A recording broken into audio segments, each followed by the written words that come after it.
Where's this? Zhong De's mind was groggy as if someone had drugged him. When he forced his eyes open, there was nothing but darkness all around him, as though he had gone blind. Have I been kidnapped? Wasn't I just falling asleep while watching a movie? After a while, Zhong De finally began to regain a sense of his own body. Muttering to himself, he tried to stretch his body, only to feel something blocking his movements. Yet the moment Zhong De exerted a bit of strength, the circular barrier around him cracked open at once. Sunlight speared through the eggshell, and Zhong De instinctively crawled out of it. What is going on? Still reacting a little sluggishly, he finally noticed that something about himself was terribly off. It felt as though he had climbed out rather than stood up. With that thought, he lowered his head to look at himself, and saw claws. Not hands. Zhong De froze on the spot. Don't tell me I've been reborn. No, that can't be right, I didn't even die. Zhong De was on the verge of breaking down. Other people reincarnated after death. He had merely dozed off during a movie and somehow ended up reborn. At the very least, shouldn't the computer have exploded before something like this happened? Though he kept grumbling inwardly rebirth was rebirth, there was no way to change back. If he had become a lizard, then so be it. A lizard was still better than being dead. This sudden rebirth left Zhong De deeply disgruntled, yet a miserable life still beat a glorious death. As a newly born beast, and one with human intellect at that, he resolved to make his beastly life as wonderful as possible. No matter what kind of creature one was, the stomach had to be filled. Zhong De decided to search for something to eat. Just as he was about to take his very first step, an extreme flash of light suddenly pierced his vision, blinding him at once. Damn! Zhong De blacked out right as his beastly life had barely begun. His final thought was that what he had just seen must have been a nuclear bomb. No one knew how much time had passed before Zhong De finally woke. The lush forest from before had vanished, replaced by a gigantic crater. Damn, so a nuclear bomb is actually this powerful. Although Zhong De had known in theory that nuclear weapons possessed tremendous destructive power, all he had ever heard were abstract descriptions in words of very few people had ever truly witnessed such a blast with their own eyes.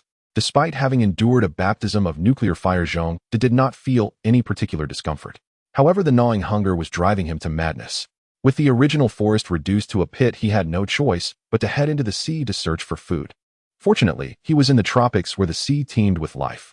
There was more than enough in those waters to fill his stomach. In the blink of an eye, a week had passed. Zhong De's body had grown significantly larger. From this rate of growth, he knew he was most likely not any ordinary species.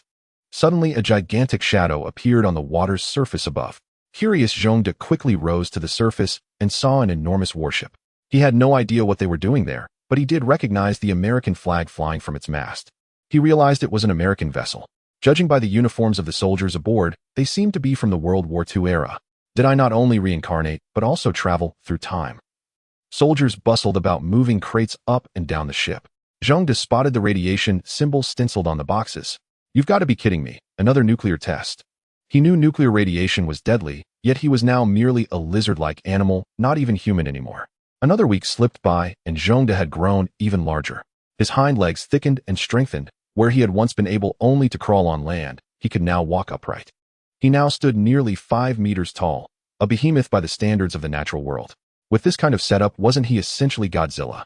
Standing in the shallows, Zhong De realized his appearance was exactly the same as Godzilla's iconic design.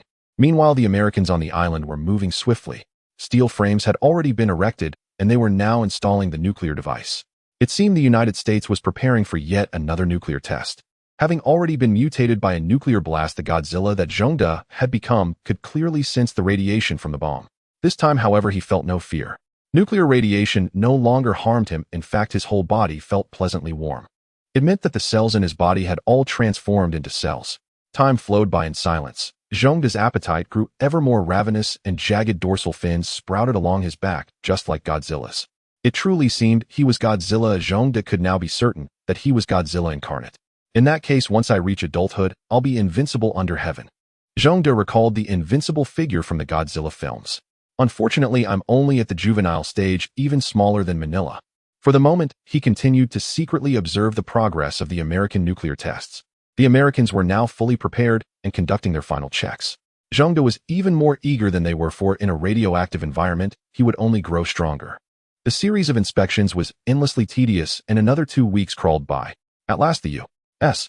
military completed their final preparations for detonation. Waiting nearby, Zhong De was growing impatient. Seeing that most of the troops had withdrawn, he knew the day of detonation was imminent. He also slipped beneath the waves. With his current build, he still couldn't withstand the full force of a nuclear blast. Heaton. While he was underwater catching fish to fill his belly, a thunderous boom shook him out of his hunt. Startled, he hurried to the surface and saw a colossal mushroom cloud rising into the sky. Worthy of being humanity's ultimate weapon, he thought as a shockwave swept toward him. Zhongde quickly dove back down. The shockwave skimmed across the ocean's surface, kicking up towering walls of water. Nearly 2 hours passed before Zhongde dared to surface again. Immediately a flood of radiation washed over him, only to be greedily absorbed by his cells. His body began to grow at a speed visible to the naked eye, 10 meters, 20 meters, until his height finally stabilized at 25 meters. Yet his stomach was utterly empty. He felt as though he could devour an entire cow. No, a mere cow would hardly suffice, it would have to be a whole whale. With that thought, he plunged back into the sea and began an all-out hunt. At this size, Zhongde was unquestionably the overlord of these waters. Even schools of sharks no longer posed any threat. By now, Zhongde's internal reactor had finally completed its evolution, enabling him to unleash Godzilla's signature move, atomic breath.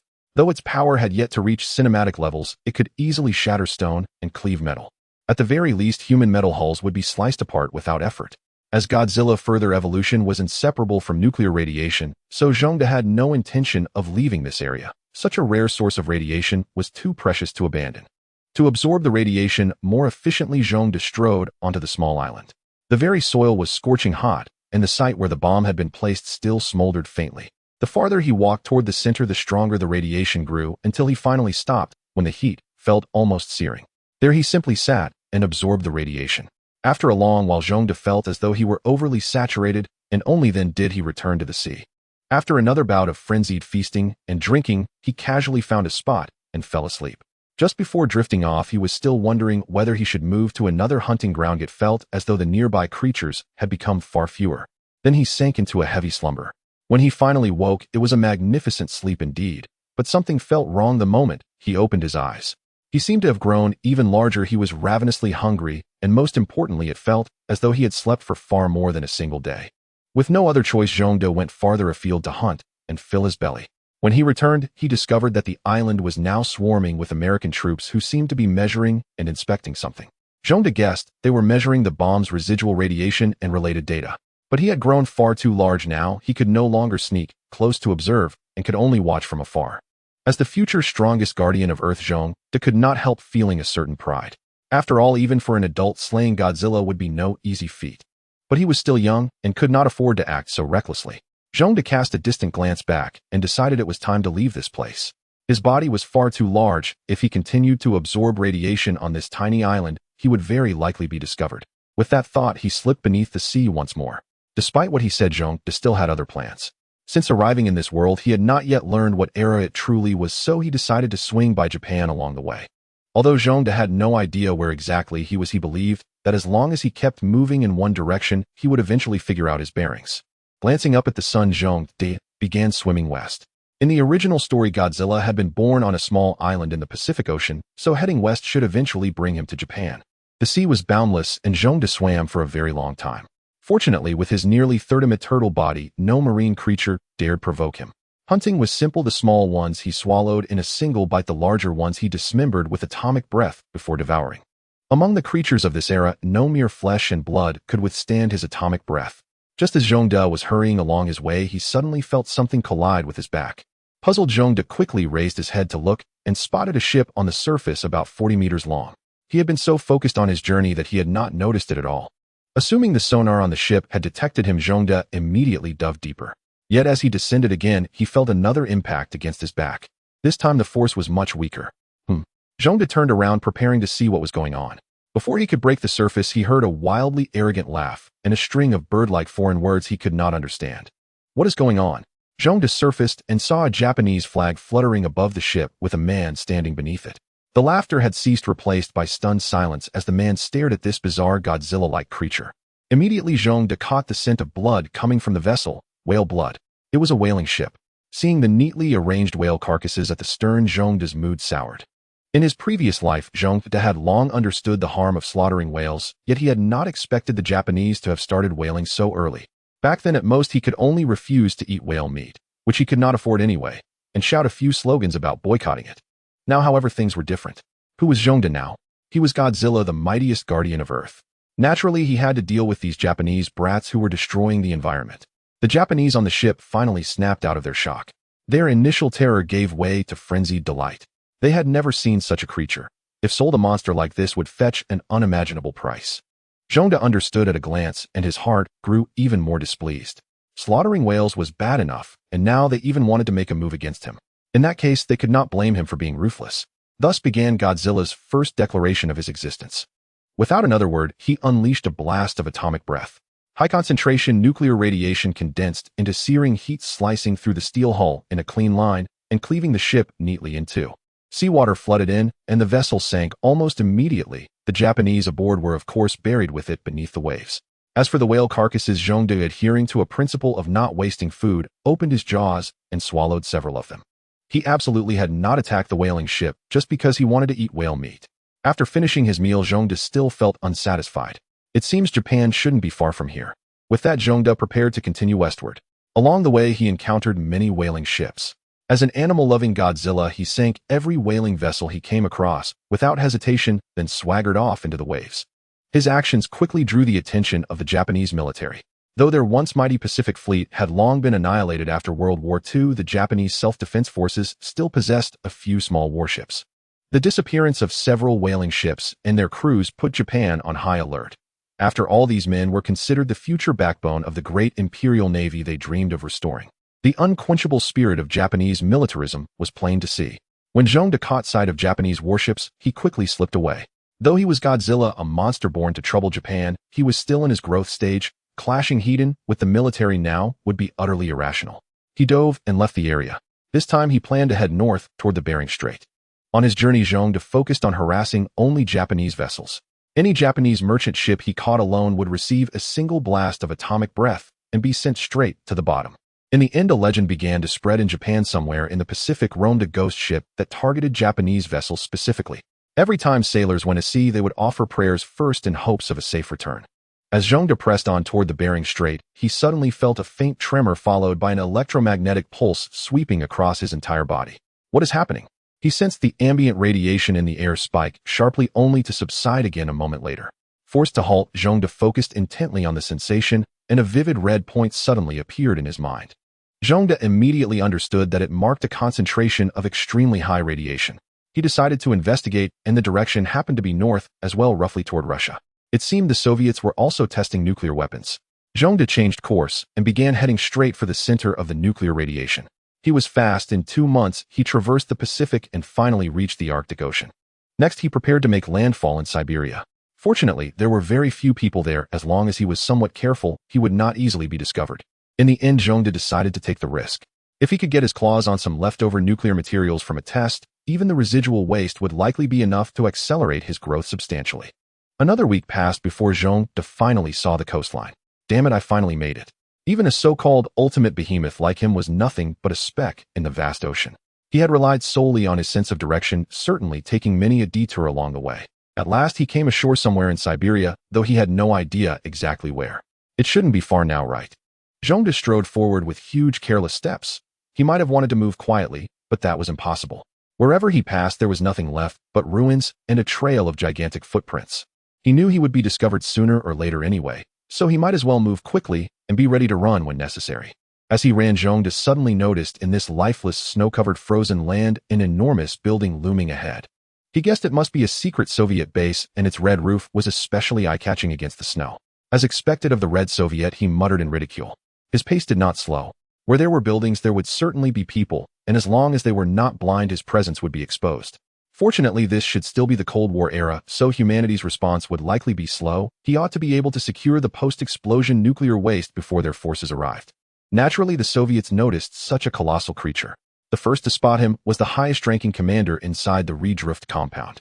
That facility was in fact a secret base used by the Soviet Union to train spies, codenamed the Red Room. And within those walls was a little girl named Natasha. Yes, the very same future Black Widow who would one day become famed throughout the Marvel world. Thus, the world Zhongde inhabited was the Marvel Universe, though he himself remained unaware, brushing shoulders with one of its key figures without realizing it. Natasha, however, was different. A third-dimensional turtle, giant dinosaur-like beast passing by her window etched itself deeply into her memory.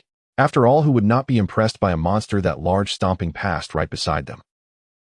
The Soviets' efficiency was not bad. Once Zhongde had left, the person in charge of the Red Room immediately reported the incident to his superiors. Unfortunately, the first reaction from above was, "This idiot is toying with me. A third of a turtle dinosaur. Are you kidding? Dinosaurs have been extinct for tens of millions of years. And 30 meters tall at that. If something like that existed, it would have been discovered long ago. You think I'd be hearing it from you?"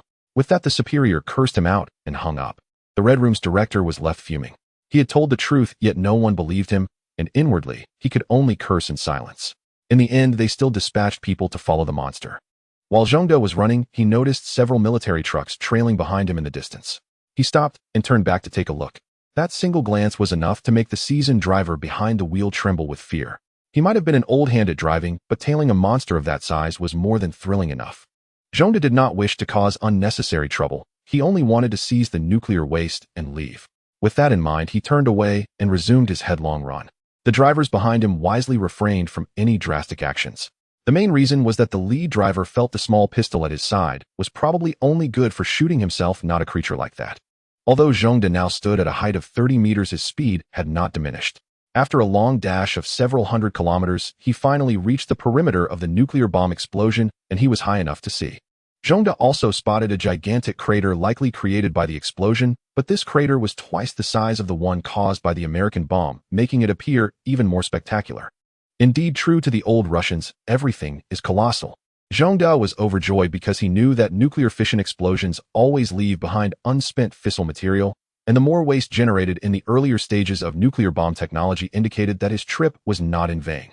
The veteran following behind recognized the large crater as the result of a nuclear explosion, as nuclear weapons were no longer a secret by that time. Some knowledgeable individuals were aware of this. However, the experimental sites for nuclear bombs were typically confidential, so he was still shocked by the sight. He chose not to venture further, as nuclear radiation could be deadly. Of course, Zhongde as Godzilla did not mind the radiation. Without hesitation, he stepped into the nuclear crater. The veteran, valuing his own life, decisively left and contacted headquarters. Eventually, headquarters sensed something was off and prepared to send someone to investigate. However, nuclear test sites were often remote and uninhabited. So it was already too late to set out now. Zhongde paid no attention to these matters, and seeing a chunk of metal at the center of the crater, picked it up with his mouth and headed towards the sea. As for the latecomers, the old Russians could only eat dust in his wake, and soon discovered the series of gigantic footprints left by Zhongde. Zhongde, now in the sea, was utterly delighted. Such a massive chunk of radioactive material would likely sustain him for years, and the thought excited him. After all, he was a 100-meter-tall monster weighing tens of thousands of tons. When the time came, he would be the strongest entity on Earth. Yet as Godzilla, he felt somewhat lonely, lacking any peers. Moreover, having human intelligence, he had no outlet for it. In his past life, Zhongde was merely an ordinary college student, and Godzilla's fighting style relied mostly on brute force, lacking skills. Of course, he still needed to figure out how to utilize his atomic breath effectively, as the original story depicted many applications for Godzilla's atomic breath. After obtaining a large chunk of radioactive material, Zhongde found himself without a clear goal, unsure of where to go or what to do. Wandering aimlessly in the sea, Zhongde eventually became bored and decided to find a place to absorb nuclear energy, leaving future plans for later. Having swallowed the radioactive metal, Zhongde fell into a deep slumber. However, his body was anything but idle. The cells within him were frantically consuming nuclear energy, dividing rapidly, growing, maturing, and then dividing again. The fins on his back grew larger, and his previously short forelimbs began to lengthen, becoming stronger and more capable of combat. His height grew from 30 meters to 60 meters, entering maturity. Naturally, time passed quickly. Zhongde had slept for 20 years. Upon waking, his first reaction was hunger. However, during these 20 years, human technology had advanced rapidly, with satellites launched and the internet taking shape. Zhongde's chances of being exposed had vastly increased. Yet Zhongde was unconcerned, as he had now reached maturity. Missiles posed little threat to him, and nuclear bombs still held some danger, but as long as he survived the explosion, the effects of radiation could continuously repair his body, rendering them quite limited. Having just awakened, Zhongde felt immensely hungry and urgently needed some radiation to replenish himself. However, after his previous trip to Russia, he expected that any search for nuclear waste would not be met with the same sluggish response from the Russians. Looks like I need to check other places for nuclear waste. A thoughtful glint flashed in his enormous eyes. Moreover, the location should be near the sea, sparsely populated. Sounds rather troublesome. Japan would be perfect, being near the sea and home to many nuclear power plants. The Fukushima nuclear power plant is the largest in the world, though I just don't know if it has been completed yet. Thus Zhongde began to close his eyes and sensed the nuclear radiation. Sure enough, he faintly detected a heat source of nuclear radiation, prompting him to set off in that direction. Now in his mature phase, Zhongde had grown larger, but did not lose speed. Under immense strength, his speed increased rather than decreased, easily leaving human vessels far behind. As for submarines in the water, they were left in his wake. However, the vastness of the ocean meant that it took Zhongde a month to finally see the islands of Japan. His head emerged slightly from the water, peering at the Fukushima nuclear power plant in the distance. It looks like it was completed not too long ago, he concluded, observing the still new appearance of the large smokestacks. After watching for a while, Zhongde prepared to take action, but being in front of all humanity for the first time made him somewhat nervous. After all, this would be his future image. Submerging in the water, Zhongde carefully sensed the source of nuclear radiation and prepared to directly seize the uranium rods. He aimed to minimize casualties as he still intended to visit often and did not want to leave a bad impression. Slowly approaching the nuclear power plant, he suddenly burst forth from the water, creating a small-scale tsunami. The workers in the nuclear power plant were instantly startled, with several even fainting from fear. Seeing Zhongde, who was nearly as tall as the nuclear power plant, the workers, who regained their senses, shouted in dismay and fled, disregarding any important tasks they were engaged in. Witnessing the chaos and the panicked people, Zhongde suddenly felt a desire to wreak havoc, but fortunately, he managed to control himself. However, to enhance his presence, he still opened his massive jaws and let out a roar. The resounding sound could be heard several kilometers away. Having roared, Zhongde embodied the ruthless and succinct style of a prominent figure from his previous life. Zhongde strode forward, smashing through all the walls surrounding the reactor with a single punch, then grabbing a handful of uranium rods and turning back to the sea without a second glance. The first reaction of the onlookers was that this monster seemed quite skilled.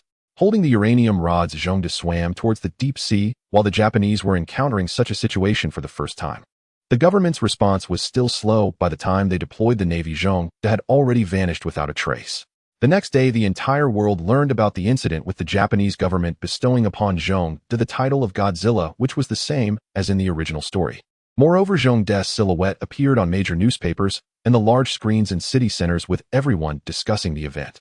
Headlines such as "Prehistoric Beasts Resurrected," "The End of Humanity," and even "Alien Invasion" appeared in various newspapers. Although the last headline felt somewhat strange.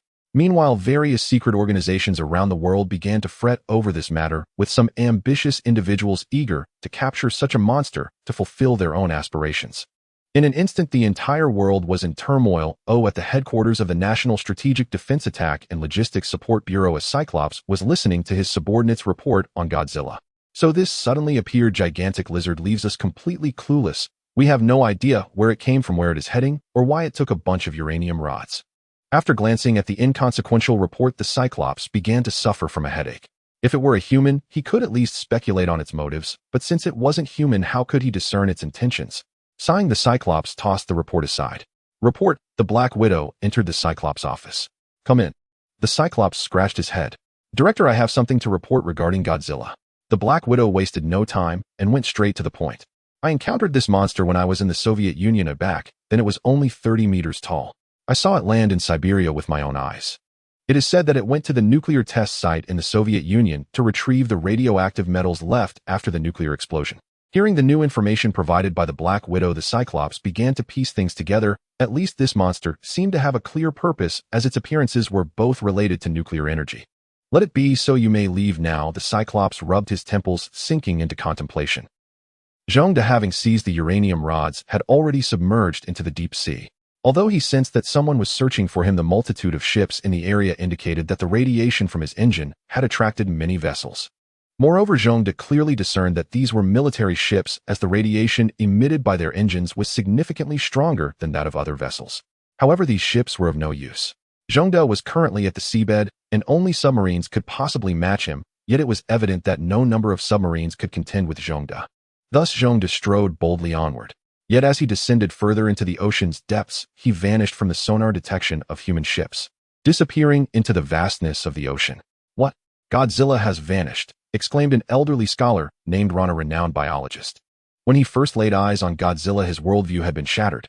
He now regarded his previous biological theories as utterly worthless.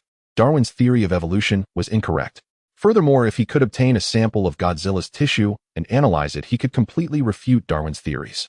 The thought of this made the silver-haired old man tremble with excitement. However, when he heard the news of Godzilla's disappearance, he fainted, prompting nearby soldiers to urgently call for an ambulance, hoping he could be revived. Yet this was merely the public face of the scientific community. A special organization like S.H.I.E.L.D. had already secured samples of Godzilla's tissue. These samples were remnants of dead tissue left on a wall that had collapsed from the nuclear power plant, not much, but sufficient for research. The efficient S.H.I.E.L.D. had already drawn preliminary conclusions about the samples. Meanwhile, a scientist in a white lab coat entered the office of the one-eyed leader with a report. Boss, the basic results of the study are in. This creature is truly extraordinary. Its cellular activity is remarkably strong and unique. It can absorb nuclear radiation for energy, and its conversion rate is extremely high, nearly 100%. Thus, Godzilla's raid on the nuclear power plant was likely for sustenance, as nuclear energy is its food. Upon hearing this, the one-eyed leader felt a headache coming on. So Godzilla will appear at every nuclear power plant to steal nuclear fuel rods to satisfy its hunger. The one-eyed leader began to imagine the scene of Godzilla raiding nuclear fuel, shivering involuntarily. In theory, yes. The researcher replied, unsure of the conclusion. Alright, I understand. Let's classify this as a level 5 secret for now. Continue researching this monster's cells to see if we can find any weaknesses. Then we can look for an opportunity to deal with it. The one-eyed leader scratched his bald head, pondering. Where did this monster come from? Could it be an extraterrestrial being? Hearing the one-eyed leader's words, the researcher in the white coat immediately revealed another shocking fact. Definitely not. This creature is undoubtedly from Earth, as its cellular genetic information contains nearly all known human genes, including those of humans themselves. To say it is the ancestor of Earth's organisms would not be an exaggeration. If only Captain America were here, the one-eyed leader sighed. S.H.I.E.L.D, still submerged in the sea, had already swallowed several nuclear rods. Now that he had reached maturity, he no longer needed to sleep to digest. Feeling bored, S.H.I.E.L.D had no entertainment. If he were still human, he would surely be lounging on the sofa with his phone after a meal, but this seemingly simple idea was nearly impossible now. However, walking around after a meal was still possible. Thus, S.H.I.E.L.D began to move his massive body in the seabed, preparing to take a stroll in the Pacific. This sent the humans searching for him into a frenzy. They set out on boats to monitor the area, and of course S.H.I.E.L.D received news early and began observing closely. They hoped to gather more data on this sea monster, a very peculiar creature that was suspected to be the origin of life on Earth. S.H.I.E.L.D had long sensed the ships above and the sonar waves emitted from them. However, he couldn't just eliminate them all, so he decided to let them follow. As he swam, he came to a region of the sea covered in ice and snow where boats could not pass. Humans were left with no choice but to use helicopters to continue tracking S.H.I.E.L.D. However, S.H.I.E.L.D sensed something unusual about this area. The radiation here seemed higher than elsewhere, but it was not nuclear radiation. Instead, it was a strange type of radiation that produced energy far greater than nuclear power, and it appeared that humans had not discovered this radiation.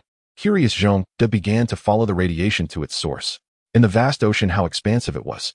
Even a colossal being like S.H.I.E.L.D seemed exceedingly small. The concentration has suddenly increased. It seems the source is nearby. S.H.I.E.L.D accelerated towards the center of the radiation. However, the closer he got to the center, the higher the energy concentration became. Gradually, even S.H.I.E.L.D, with his abnormal G cells, began to feel overwhelmed. What the hell is this?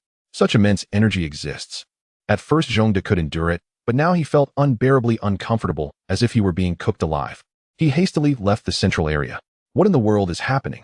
S.H.I.E.L.D was bewildered, having thought he had become the strongest being on Earth, only to be hindered by an unknown entity. Moreover, he had not even seen what it was. Curious, S.H.I.E.L.D lingered at the edge of the radiation zone, eager to investigate. Suddenly, he realized that the few nuclear rods he had just ingested had been digested. Theoretically, that shouldn't happen.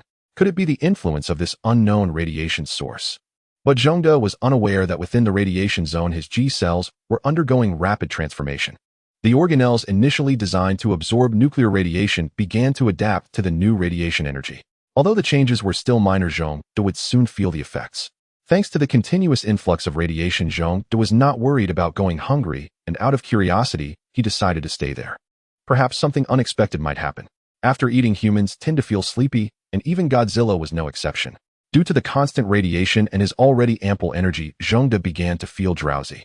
Thus, he let out a gigantic yawn and floated in the sea, falling asleep. Meanwhile, the humans lost track of him as he descended deeper. Due to the limitations of their scientific methods, humans had no choice but to abandon the search for Godzilla. However, research into Godzilla continued unabated. For instance, S.H.I.E.L.D S.H.I.E.L.D. A group of scientists began to conduct more experiments as their research into Godzilla's cells deepened. Especially ambitious individuals began to undertake even more aggressive or inhumane experiments. Although S.H.I.E.L.D. is a relatively upright organization and is committed to protecting the Earth, it still has a desire for exploration of the unknown. After acquiring Godzilla's organization, a group of scientists began analyzing its cells. Due to the Cold War, human technology has advanced rapidly. At the same time, scientists' equipment has become increasingly sophisticated. Although genetic engineering is just beginning for S.H.I.E.L.D., research into genetics is already quite advanced. The scientists initially wanted to compare different genes to deduce some habits of Godzilla's ancestors. However, the scientists made more discoveries. The G cells were incredibly numerous and complex. In the comparison with genes from different animals, G cells consistently exhibited similar genotypes. It was as if Godzilla had a connection to all living beings. This completely contradicted Darwin's theory of evolution, driving the biologists of the time to madness over the existence of such a miraculous creature. Even more alarmingly, a daring scientist secretly compared Godzilla's genes with those of humans, discovering that Godzilla's genes actually contained human genes. This revelation drove the biologist to madness. He told his companions, superstitiously claiming that Godzilla was the master of all things because its cells contained all known human genotypes. Of course, this was rare. However, some scientists were conducting even more dangerous experiments in S.H.I.E.L.D.'s laboratory. Is the nuclear radiation turned off? A group of scientists wearing lead protective suits was conducting experiments in a well-equipped but small enclosed laboratory. On a small experimental table lay a white mouse. Outside the laboratory stood the one-eyed director who, hearing that the mad scientists of the research department were going to experiment with G cells, decided to personally supervise. Looking at the experimental plan in his hands that he could barely understand, the one-eyed director always felt an ominous premonition. The scientists discovered that G cells had many different animal genotypes, and then a wildly imaginative scientist suggested whether these animals could accept G cells. Thus the scene before us came to be. A group of scientists decided to inject a cell into the body of a white mouse to see what changes would occur. Inject the G cells. With this command, the scientists injected the prepared G cells and then observed the situation on the computer. Due to the technological limitations of the time, G cells could only be represented as a red, while the mouse's cells were green. However, the different shapes allowed them to distinguish the various cells within the mouse. As time passed, the G cells began to change, although not significantly, prompting the experiment leader to give the order to turn on the switch to release nuclear radiation. A group of scientists pressed a red button. Indeed, the G cells on the computer showed signs of activity, starting to classify and assimilate the surrounding cells. This excited the scientists, but simultaneously the white mouse began to convulse and writhe, visibly changing at an alarming rate. But this was overlooked by the excited scientists. The crazily mutating mouse ultimately broke free from the small box on the experimental table. Only then did the scientists react. A clever scientist attempted to reach out to turn off the radiation switch, but became the first victim of the mutated mouse. Although the mouse was only the size of a cat, it was extremely fierce and appeared grotesque. The attacked scientist was immediately knocked down, but fortunately, he was wearing protective gear, otherwise he likely would have met a dire fate. However, the lead protective suit was not very strong, and a deep dent appeared on it. The one-eyed director, who had sensed something was wrong, quickly called the guards to enter. Although the mutated mouse was extremely ferocious, it knelt before the armed humans being shot to pieces. Meanwhile, the group of scientists emerged looking horrified at the pile of mangled flesh. Prohibit all live experiments related to G cells. This was the one-eyed director's order before leaving. Meanwhile, a group of reckless scientists continued to investigate the pile of flesh, but they wisely only used microscopes to observe the condition of the corpse. "It's still alive," exclaimed a bespectacled scientist. "What?" The others were drawn over, taking turns to look at the still active mouse cells under the microscope. "What if we irradiate it again?" "No. Get lost." The remaining scientists simultaneously rejected the proposal of this reckless scientist, unanimously agreeing to send the corpse to the incinerator for complete destruction. Soon after, the one-eyed director received a complete experimental report. After reading it, his already serious expression grew even more grave. "Stop all biological research related to Godzilla and raise the confidentiality level to the highest." The fact that it had not died despite being shot to such a degree was too terrifying. The one-eyed director suddenly realized the severity of the situation. This was just S.H.I.E.L.D. But compared to the issues caused by the Russians, it was far more serious. Due to the reckless Russians, after cultivating a mouse implanted with G cells to a height of 3 meters, they finally faced disaster as the mutated mouse successfully escaped after killing several soldiers attempting to block it. In the end, the Soviet Union had to deploy the military to search for this mouse in the plains of Siberia. After sacrificing several battalions, they finally managed to kill the giant mouse, which had grown to 8 meters using a missile. Fortunately, the leaders were not foolish. In addition to halting all experiments, they also began raising the confidentiality level to the highest. As for Zhongde, who had fallen into a deep sleep, he remained oblivious to what was happening in the human world. However, he had grown to a length of 100 meters, and faint blue patterns had begun to appear on his body. At the same time, his body had fully adapted to the damage from the unknown radiation. Gradually, Zhongde began to awaken from his slumber. Why do I feel like ever since becoming Godzilla, I've just been sleeping? Zhongde moved his body slightly. But Zhongde did not know that thousands of years had passed in a single dream. Although it felt like only a moment to him, humanity had already entered the 21st century. Over the decades, Godzilla gradually disappeared from public view, becoming an urban legend. However, governments around the world did not give up on searching for this giant beast. Despite the rapid advancement of human technology, the vast ocean remained a great mystery. For decades, no trace of Godzilla had been discovered. As Godzilla awoke, a major event unfolded in America. The strongest, rich, second-generation heir in America had gone missing in Afghanistan, having been attacked by local armed forces, leading to a significant drop in the stocks of the largest arms company in the U.S. This caused quite a stir, but fortunately Zhongde did not invest in stocks. Awakening, Zhongde immediately sensed that his body had grown larger once again, and even greater power was contained within his massive form. Just waking up, Zhongde still felt a bit disoriented, but he did not forget why he was squatting here. So he stood up, wagged his tail, and headed towards the center of the radiation. Now Zhongde no longer felt uncomfortable with the new radiation. He must have adapted to this irradiated environment. Indeed, his G cells were extraordinary, possessing a strong adaptability to the environment. Before long, Zhongde encountered a layer of ice. It seems this thing is quite close to the ground. How come humans haven't discovered it? For Zhongde, the ice layer wasn't very thick. Of course, he wouldn't be foolish enough to dig with his hands, so he opened his mouth and unleashed an atomic breath, directly piercing through the ice layer. Seeing the significantly stronger atomic breath, Zhongde was quite surprised. Moreover, due to its overwhelming power, the entire ice layer was shattered. Then a towering beam of light streaked across the sky. Satisfied with his handiwork, Zhongde nodded, and then leaned in to retrieve the radiation source. Meanwhile, humans entering the 21st century had already discovered this anomaly, and S.H.I.E.L.D. responded swiftly. In recent years, the world had not been peaceful, as some individuals or organizations used Godzilla's cells to create strange creatures. Fortunately, S.H.I.E.L.D. had always been able to respond quickly and perfectly resolve the situations without leaking too much information to the public. Otherwise, how could Godzilla still be considered an urban legend? At the moment Zhongde bit down on the radiation source, he inadvertently also caught a small person beside it in his mouth. Then Zhongde broke through the ice and lowered his head to spit the item on the ground. Zhongde saw a familiar blue cube, and next to it was a frozen person. Upon seeing the familiar star-spangled outfit and a shield, Zhongde suddenly recalled memories from his past life. This is Captain America and the Tesseract, or what is also known as the Space Gem. I actually crossed over into the Marvel Universe. Zhongde was very surprised, as he had always believed he was in Godzilla's world. It was quite intimidating, especially since there were instances in the original story where Godzilla was killed. Moreover, some specialized weapons designed to counter Godzilla had been developed, so it was quite daunting.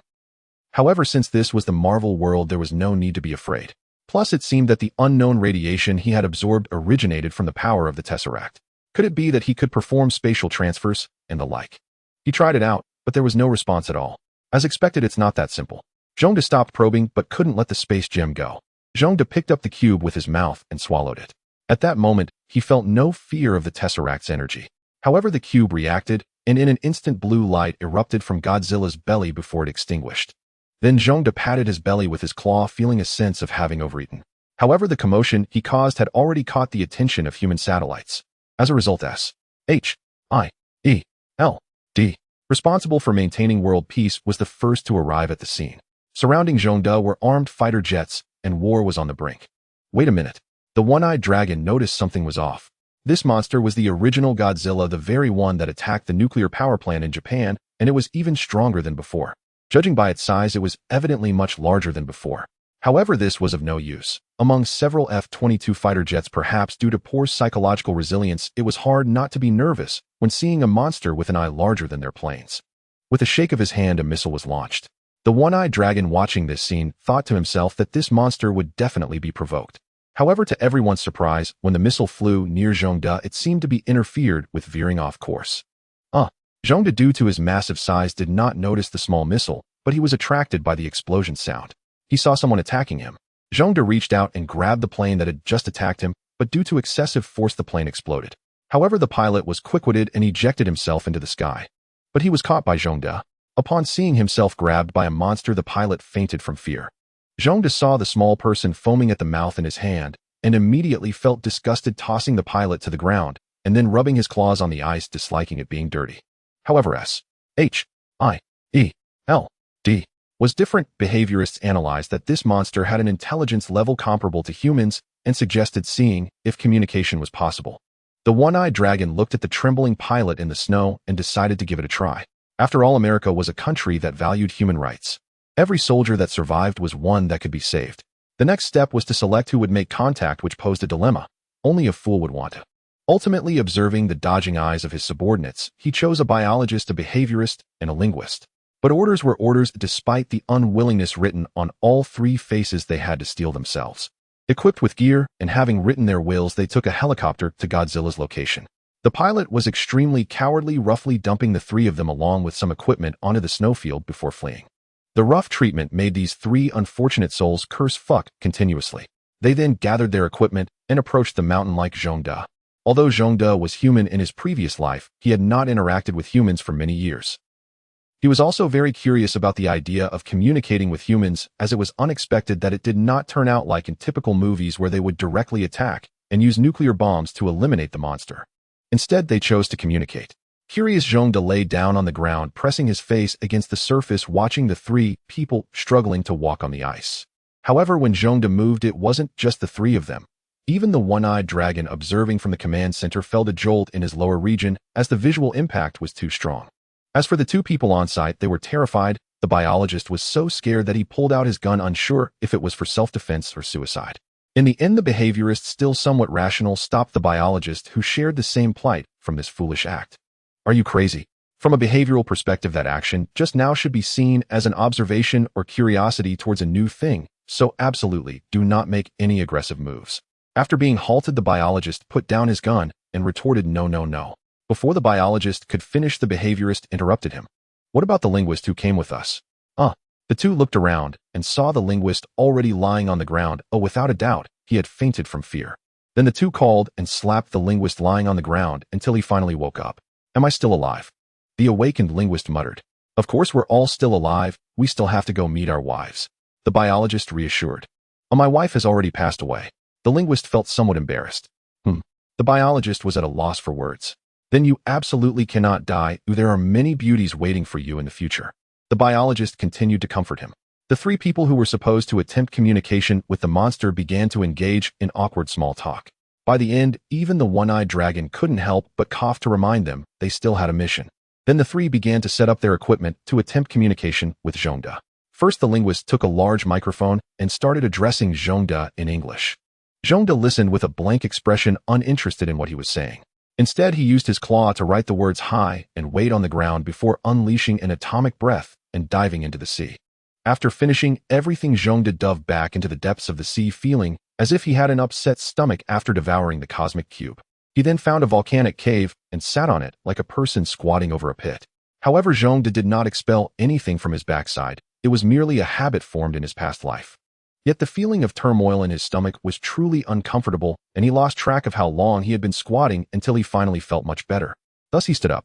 However, a tremendous change had occurred within his body.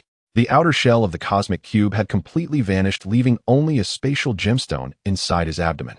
Yet the resistance of the spatial gemstone had not ended. It was desperately releasing its powerful energy. The energy was so intense that Zhongde felt a stomachache, and his belly began to emit a blue glow, a result of over 10 years of adaptation. The power of the G cells was terrifyingly adaptive. While the spatial gemstone released energy, Zhongde's G cells were also striving to improve themselves. In the end, each of Zhongde's cells produced a brand new organelle glowing blue specifically designed to absorb the energy radiation from the spatial gemstone. Now Zhongde was completely different from the Godzilla in the original work. He was now radiating blue light all over, and his originally naive white eyes had transformed into blue ones, highlighting his wisdom. All of this was just Zhongde's imagination. However, the human world was shocked by the two English words he wrote a monster could actually speak English. This caused panic among the upper echelons of the United States, as they knew that a mindless monster was far easier to deal with than an intelligent one. Thus, a group of anxious human elites handed this mess over to the one-eyed dragon. Meanwhile, Zhongde was still lurking beneath the sea. He felt the immense power granted to him by the spatial gemstone and began to test whether he could perform spatial movement and similar abilities. However, after holding back for a long time, nothing happened, but he unexpectedly discovered that he could shrink in size.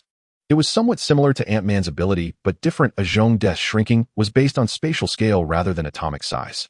Moreover, he could not shrink down to the microscopic level. Finally, when Zhongde reduced himself to just 30 cm, he could no longer shrink further. At the same time, Zhongde felt that his energy concentration was unprecedentedly high, causing the upper layers of ice to show signs of melting. Thus, he had to enlarge himself again and lower his energy radiation to the minimum.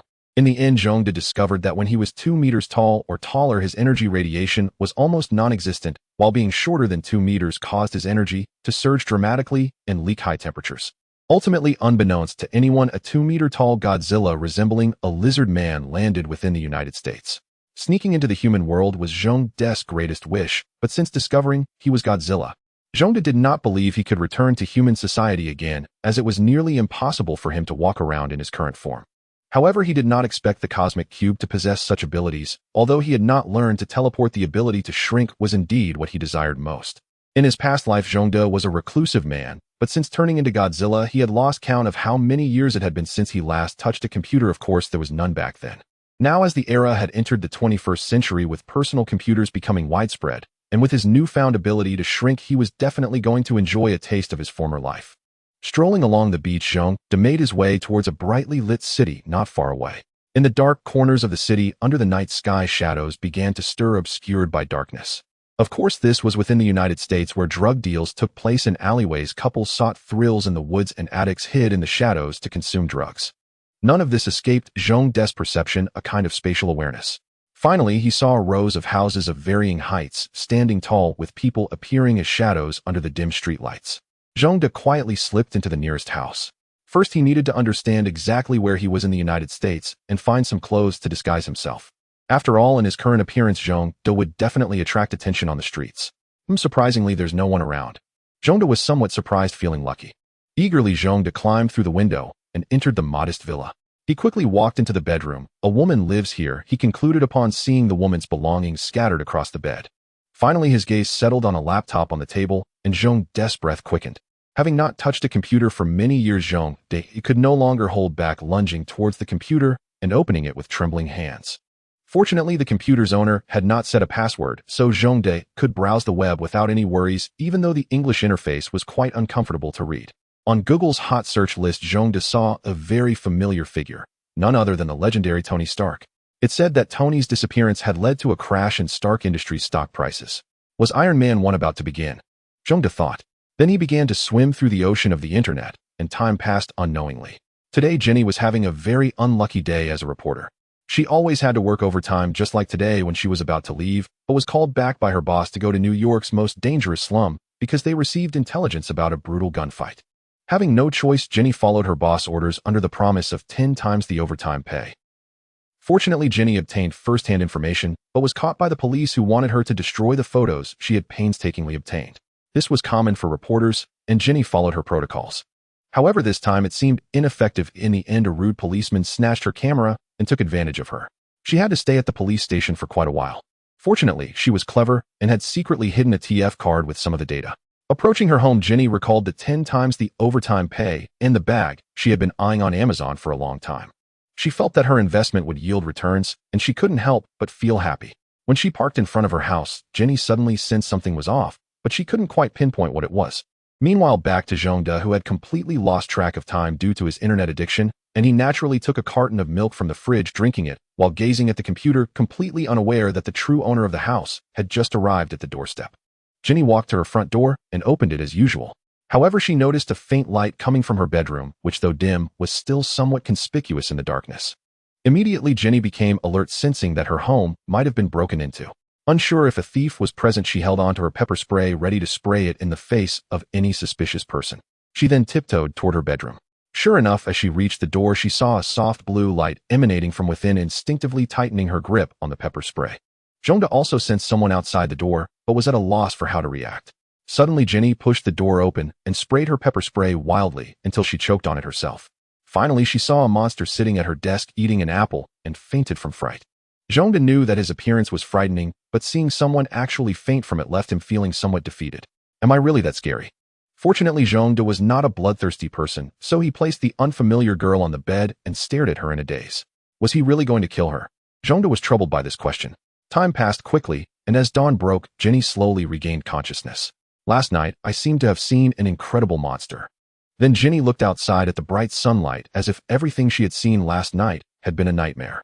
Getting up to observe her room, which looked just like usual, she thought she must have had an exceptionally vivid nightmare. At this moment, Zhongda was cooking breakfast, sensing the commotion in the bedroom. Zhongda entered the bedroom carrying a plate, only for a high-pitched scream to erupt from the room as Jenny stared in astonishment at a 2-meter-tall lizard man holding a plate with what looked like a sandwich meant for her. You. Jenny wanted to say something, but couldn't utter a word. Zhongda, noticing that the girl was relatively calm, took out a note that read "Good morning" in English. Looking at the English on the note, Jenny gradually calmed down and accepted the sandwich that Zhongda handed her. Zhongda continued to communicate with her using notes, apologizing for scaring her faint the previous night and mentioning his use of the computer and drinking some milk. Seeing Zhongda's sincerity, Jenny lowered her guard a bit. As a journalist, she was naturally brave and began to ask Zhongda various questions. Her first question was, "Are you an alien?" Zhongda did not expect her to be so open-minded, accepting the existence of monsters in the world so quickly. Zhongda wrote on the note, "No." "Then where are you from?" Jenny continued to bombard him with questions like a child with 1,000 whys. Finally, Jenny asked the most sensitive question, "Will you harm humans?" Zhongda paused and then wrote, "It depends on the situation." However, due to his poor English, Zhongda had to use Google Translate to converse with her, typing in Chinese and translating it into English for Jenny to read. Zhongda said, "As the progenitor of life on Earth, my purpose is to protect the balance of the Earth and prevent it from being invaded by extraterrestrial beings." He then described several types of aliens to Jenny. After a load of nonsense, this naive girl surprisingly believed Zhongda's words.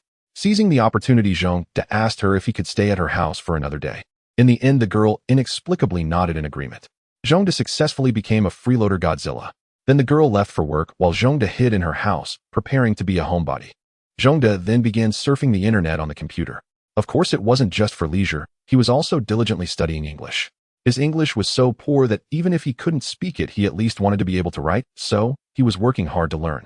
Why is it that others can instantly learn a language after crossing over, but I don't have that privilege? Zhongda lamented. I want something like a translation system. But reality is always harsh, as Zhongda did not gain any system. Fortunately, his intelligence as Godzilla was not much higher than before. In particular, his memory was significantly stronger than before. In just one day, Zhongda memorized most of the daily English phrases. By evening, when Jenny returned home, Zhongda solemnly bid farewell to Jenny, taking a set of clothes with him as he prepared to leave. Before departing, he left one of his scales as a farewell gift. Afterward, the female journalist wrote a science fiction book about aliens titled Close Encounters of the Third Kind, using Zhongda as her inspiration, which became a bestseller, earning her quite a bit of money. Due to the detailed descriptions, some readers even speculated that the author must have had close encounters with aliens before. Of course, these had nothing to do with Zhongda anymore. As a loyal fan of Iron Man in his past life, Zhongda decided to illegally invade Tony Stark's home. For instance, his seaside villa would be quite nice along with his fantasies about the Iron Man suit. Even though he had now turned into a beast, it did not diminish Zhongda's love for mechs. Since Zhongda looked like a lizardman, he certainly could not walk openly on the streets. Even hailing a cab was out of the question, so Zhongda decided to take the back roads to avoid being spotted. Fortunately, he had consulted a map before leaving and headed towards New York City. Zhongda also picked a location, which was Hell's Kitchen in New York. It was a mixed bag of people, and someone as strange as Zhongda could probably blend in without being noticed. However, Zhongda was unaware that he had already been targeted. A bald man using a power known as Global Population Census immediately detected Zhongda's uniqueness. Zhongda would certainly scoff at this if he knew. Yes, it was the mild-mannered mutant leader Professor X who had already noticed Zhongda's special existence while he was at Jenny's house. With a powerful energy within him so strong that even Professor X's telepathy could not invade Zhong-De's inner self. It made Professor X more concerned, wanting to find Zhong-De before Magneto did. After all, Professor X feared that someone so powerful might go astray, so he urged the X-Men to find Zhong-De quickly. Simultaneously, he felt something brush past him, sending a chill down his spine. What the hell was that? He thought. Zhong-De shook his head and looked around, finding nothing out of the ordinary, then continued on his way. But after a while, another very subtle energy brushed past his body. This time, Zhong-De did not dismiss it as an illusion and kept a vigilant watch around him. After all, the Marvel Universe was a relatively dangerous world, so it was better to be cautious. The X-Men, having been assembled for quite some time, had become accustomed to the daily tasks of searching for mutants. Therefore, Cyclops and the others felt relatively relaxed, as it wasn't a particularly dangerous mission. Wolverine sat alone on the side, sipping his drink. Indeed, such tasks didn't require much effort, and he couldn't muster much enthusiasm. However, the X-Men's aircraft was no ordinary machine. It was a high-tech Marvel modified from the Blackbird. Equipped with invisibility, optical camouflage, advanced radar scanning, and various weapons, it also supported vertical takeoff and landing. Such an aircraft could fly past normal humans without them even noticing. As a result, the X-Men didn't make too much noise. At that moment, Storm, piloting the aircraft, scanned the woods below with the radar, but found no signs of life beneath. "Hey, it seems our target has vanished," Storm remarked to her teammates. "What?" Upon hearing this, several of them gathered around the radar screen, and indeed confirmed that there were no biological readings. Meanwhile, Zhong-De felt electromagnetic waves sweeping over him, but since he could absorb all radiation, the waves were no exception, and thus his position wasn't displayed on the radar. Wolverine was indifferent, saying, "It might have something to do with his abilities. I just need to find him." With that, he opened the hatch and, relying on his healing factor, jumped out without a parachute. Of course, Zhong-De noticed Wolverine's dramatic entrance and moved in his direction. Although he was cautious, it didn't mean he was afraid. Having come this far, he certainly wouldn't back down. Thus, Wolverine and Godzilla encountered each other in a thicket. Clearly, Wolverine had just joined the X-Men, and his primal instincts were still intact, displaying considerable fighting spirit. Upon seeing Zhong-De's lizard-like appearance, he couldn't help but mock, "How ugly." Sensitive to sound, Zhong-De immediately became furious, roaring inwardly, "Even if I'm ugly, I'm still the most handsome among Godzilla's, okay?" Although Zhong-De didn't say anything, Wolverine distinctly sensed his anger, prompting him to extend his claws, ready to teach this new mutant a lesson. Zhong-De also recognized that he was facing Wolverine from Marvel, but he couldn't tolerate the mockery. Even Wolverine was not exempt. Thus, their battle was about to commence, with Storm arriving late and unable to intervene. The two were already locked in combat. However, reality is often full of surprises. Just as Wolverine's claws were about to pierce Zhong-De's skin, he felt an obstruction and was suddenly sent flying by an immense force. In the midst of battle, Wolverine was unaware of the magnitude of the force he faced, but his teammates observed it clearly. Zhong-De's slap unleashed a gust akin to a hurricane, sending Wolverine soaring hundreds of meters, crashing through countless trees and protruding rocks. Afterward, Zhong-De was astonished by his own strength and couldn't help but worry whether he had struck Wolverine hard enough to kill him. This was quite normal. Zhong-De's reduction in size was due to spatial scaling. To put it simply, he was still 100 meters tall, but appeared smaller because of the space stone. Zhong-De had folded himself into the space, making it seem as if he had shrunk, while everything else remained unchanged. This was also the reason for his immense power. After sending Wolverine flying, Zhong-De turned to see Cyclops and the others who had just arrived. Upon seeing him, the group collectively took a large step back, watching Zhong-De warily, as not everyone possessed Wolverine's extraordinary healing abilities. Storm quickly explained their intentions. Zhong-De was speechless. He hadn't expected to be mistaken for a mutant. However, given the bizarre range of mutant abilities, it wasn't impossible. This relieved Zhong-De, as at least the X-Men seemed relatively peaceful. There wouldn't be any horrific human experiments or the like, and with the presence of a mutant school, Zhong-De felt that blending in there would be far easier than becoming a crime lord in Hell's Kitchen in New York. Indeed, Zhong-De's goal in going to New York was to enter Hell's Kitchen, as it was chaotic, allowing him to navigate the murky waters and perhaps become the big boss behind some gang. Of course, this wouldn't be easy. With his appearance, it would be quite difficult to blend in. After some consideration, Zhong-De felt that attending the Mutant Academy was quite a good option. At the very least, he could secure a meal and wouldn't have to deal with tuition fees. In the future, if opportunities arose to join the X-Men, he could casually stroll through New York. Due to personal interest, Zhong-De had been eyeing Stark's armor for quite some time, and in a few years Stark would invent the armor. Zhong-De hoped to have a chance to get his hands on it. Moreover, there was the Incredible Hulk. Zhong-De glanced at Storm again, then pulled out a note he had taken from Jenny's house, indicating he was willing to join them, showing it to Storm. This relieved Storm, as mutants with dangerous abilities like Zhong-De would be forcibly taken even if he was unwilling. After all, if he lost control, the societal impact would be immense, jeopardizing the harmony between humans and mutants. As for Wolverine, he seemed to have shrunk back. It was the first time he felt his bones ache facing a monster with such unreasonable strength like Zhongde. Most importantly, Zhongde's skin was tough, and despite Wolverine's claws being notorious for penetrating, they could not pierce through. Faced with such immense strength and high defense, Wolverine found himself at a loss. Hearing Zhongde's agreement to join Wolverine fresh from battle, still felt somewhat displeased and dryly remarked, "You're strong." Finally, Zhongde stepped into the S.H.I.E.L.D. modified Blackbird, following the X-Men back to the Mutant Academy. As soon as he disembarked, he spotted a bald man in a wheelchair waiting for him. Professor X knew just how terrifying Zhongde was. The energy coalescing within him was dense and potent. This inexplicable energy was even greater than Jean's Phoenix Force. Thus, Professor X decided to speak with Zhongde alone. Upon arriving at the Mutant Academy, he led Zhongde to a basement. Then he began his unique method of persuasion. Although Professor X couldn't read Zhongde's mind, most mutants had tragic childhoods and were quite paranoid, necessitating some psychological counseling. Thus began his lengthy psychological guidance. Although Zhongde was not very interested in hearing it out of respect, he waited for him to finish. However, it must be said that Professor X was a knowledgeable and wise person, tirelessly searching for a way forward for mutants, a truly commendable figure. After about half an hour, Professor X finally concluded. However, Zhongde remained silent, which puzzled Professor X, who looked at him curiously. Zhongde finally moved, pulling out the note from his pocket and writing something down. The first sentence was, "I am not a mutant." Zhongde was preparing to candidly reveal his identity. "I am the progenitor of Earth, the guardian of the planet." Professor X naturally didn't believe it, thinking Zhongde was just suffering from delusions, and then had Zhongde go to the infirmary to collect his DNA, marking the beginning of his enrollment in the mutant school. However, the personnel recording his DNA noticed something unusual about Zhongde. Zhongde understood that Professor X did not believe him, but he had no way to argue and did not want to dispute anything. He obediently went to record his DNA. Then he received a student ID and went to the dormitory. Since Zhongde had a transformation-type superpower and seemed unable to revert to human form as perceived by Professor X, he was arranged to stay in a dormitory with others who had similar abilities, which was quite considerate overall. However, the machine that recorded DNA in the medical room, or rather the small biological laboratory, had malfunctioned. In reality, although Zhongde was Godzilla, he possessed the DNA of all Earth's organisms within him, representing Earth's biological essence. Thus, the genetic information contained in Zhongde's cells was far more abundant than that of ordinary organisms, and even the advanced technology in the mutant school could not fully analyze all of his genetic information.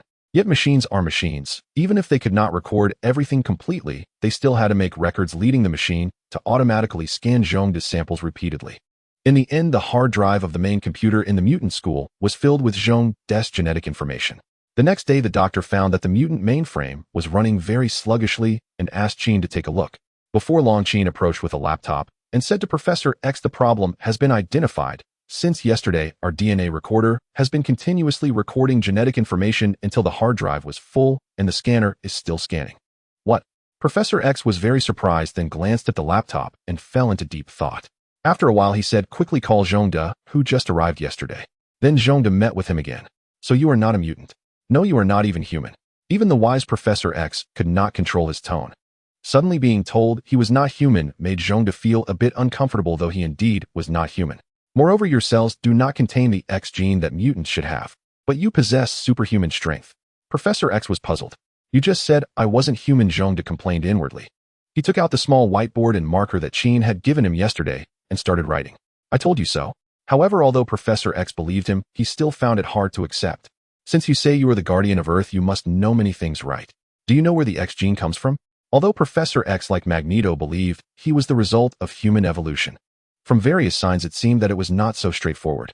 Thus, Professor X had always harbored a question, the ultimate question of where we came from. Zhongde fell silent for a moment, actually recalling memories from his past life. In his previous life, when Iron Man first appeared, Zhongde was a huge fan of Marvel and began following the comics. It seemed that there was mention of the origin of mutants, but it was too long ago for him to remember clearly. Seeing Zhongde's contemplative expression, Professor X became somewhat anxious. It appeared that Zhongde seemed to know something. After a while, Zhongde finally found some needed memories from his ancient recollections. "Why does it feel like a computer? Are you sure you want to know the true source of mutants?" Zhongde wrote on the whiteboard. Professor X swallowed hard, nodded, and then resolutely said, "Yes, I want to know." Zhongde wiped the whiteboard and began writing. It was quite a long time ago when a group of extremely powerful aliens invaded Earth. They conducted experiments on humans, and mutants are the results of those experiments. These aliens are called the Celestial Group. Zhongde used the simplest explanation due to the small size of the whiteboard. Is that so? Professor X indicated he understood. Don't think about tangling with these aliens, they are very strong. If it were just one I could handle it. But they are an organization, so provoking them would be troublesome, Zhongde warned. Upon hearing Zhongde's warning, Professor X assured him that he would not. Since Zhongde was not a mutant, Professor X did not need to worry anymore. Moreover, Zhongde was even older than him, so there was no need for concern. He invited Zhongde to join the X-Men, as the current X-Men were still not strong enough, and the only one with considerable combat power, Wolverine, was restrained by Magneto. Thus, he requested Zhongde to join. After some thought, Zhongde agreed. Eventually, Zhongde was hired by the school as security personnel, even without a passport or green card. In the end, Cyclops provided Zhongde with a specially designed X-Men uniform. Zhongde proudly became a member of the X-Men, and from then on he would partake in the disputes between mutants and humans. At the same time, Cyclops stated that to address Zhongde's communication issue, Professor X and his team were preparing to create a speaker that could establish a mental link, allowing Zhongde to speak soon. Feeling pity for the main character, the Mutant Academy held a brief meeting for the students and introduced Zhongde to everyone. Then everyone got to know Zhongde, but not a single person was surprised by his appearance, which made Zhongde feel quite comfortable. Zhongde immediately set to work, starting to patrol the school. Before long, Qin approached Zhongde to inform him that the mental link speaking device was ready. Zhongde, with a look of astonishment, put it on. Indeed, in the Marvel world there is all sorts of advanced technology, and this kind of device was surprisingly easy to create. Seeing Zhongde's astonished expression, Qin began to explain. Because Professor X's ability is psychic power, and the technology for mental linking has long existed. The technology for your mental linking speaking device is just a matter of adding a speaker. Zhongde secretly lamented that the Marvel world was truly unscientific. It was only 2005, yet such perverse scientific technology existed. Then Qin took out a piece of paper and began to tell Zhongde his specific tasks. As security personnel, Zhongde's main task was to protect the mutant children here. Of course, not only that, but he also needed to pay attention to disputes among the mutant children, as some abilities could be quite dangerous. Then she handed a piece of paper to Zhongde, which listed the abilities of all the mutant children in the school. Zhongde said, "I understand." This was Zhongde's first spoken words in Marvel. Although it was just a strange electronic sound, Zhongde still found it quite refreshing. After all, Zhongde had not spoken human language for nearly 100 years. Holding the piece of paper, Zhongde walked while reading. Due to his intense focus, he accidentally bumped into something and looked up to see a 13 or 14-year-old lowly. "I'm sorry." Zhongde emitted another electronic sound and helped the lowly up. However, the little girl seemed startled and wanted to shy away. But Zhongde, being who he was, directly grabbed her and helped her up. "You are not affected at all." The little girl was very surprised to find that Zhongde did not react unusually, but her expression held more happiness. Evidently, Zhongde did not realize that this little girl was the mischievous girl from X-Men 1, so he looked at her reaction with a strange expression. Then he speculated that this little girl's superpower might be very dangerous and should not be touched. Flipping through the information Qin had given him, he found no record of this little girl. Perhaps Qin forgot to record it. Zhongde thought. As he walked along the path, many children greeted Zhongde, a treatment he had not received for nearly 100 years, which made him feel very comfortable and gave him a sense of returning to human society. I remember the X-Men seemed to have a pretty tragic fate, with most mutants ultimately perishing. Zhongde thought deciding to help them out, being targeted by this world, was also quite unfortunate. Clearly, he was not even aware that if he appeared in his complete form before humanity, he too would be targeted by all of humanity. Today, Zhongde began his first day of work at the mutant school, and although he seemed unable to go out and buy things, at least he was earning a salary. Wandering around the school, Zhongde suddenly sensed a strange aura. Following the aura, he encountered the little lowly he had bumped into yesterday. She didn't seem very happy. Next to her was a classmate who looked like an Iceman, but the aura was unfamiliar. Zhongde stepped a little closer, yet the little lowly seemed aggrieved and angrily ran away, unfortunately bumping into Zhongde again. However, this time Zhongde immediately noticed something was off. He quickly picked up the little lowly and vigilantly stared at the shapeshifter disguised as the Iceman. "Stop pretending you're not the Iceman," he said, reaching out to grab her. But the shapeshifter was very agile, dodging Zhongde's claws and fleeing without hesitation. Zhongde chose not to chase her to protect the little lowly. Seeing the sudden appearance of the shapeshifter, he finally remembered that the little lowly he was holding was an important character known as Rogue from X-Men. She possessed the ability to absorb energy and mutant powers. The reason Zhongde was unharmed was that his energy was too strong. Rogue could only absorb a tiny fraction, leaving Zhongde completely unaffected. "Thank you," Rogue said to Zhongde as he set her down. "It's nothing, but seems like there are intruders in this school, and you are the target, so be careful." I need to report this to the professor now, he said before walking away. Zhongde knew what was about to happen next. Clearly Professor X had also noticed something was off at the school. After hearing Zhongde's report, he said, "It seems my old friend is up to no good again. We must stop them." It was evident that the shapeshifter's actions had failed and Magneto was at a loss. Although there was nothing to be done, the high-ranking humans were in a summit. Since Rogue wasn't captured, Magneto decided to take matters into his own hands. He planned to sacrifice himself and use machines to turn all high-ranking humans into mutants. It's quite a noble idea, really. However, the mutant school quickly learned about Magneto's plan through the mutant representative they were searching for. To stop him, Professor X sent the X-Men to thwart Magneto. Zhongde also joined the plan. They all boarded the Blackbird aircraft to stop Magneto from committing such foolishness at the Statue of Liberty. At least that's what Zhongde thought, because turning high-ranking humans into mutants wouldn't help. Humans could just replace them with another batch. The advanced aircraft flew swiftly, reaching the Statue of Liberty in no time. Then an exciting battle scene unfolded at the statue. However, Zhongde's involvement changed the entire plot.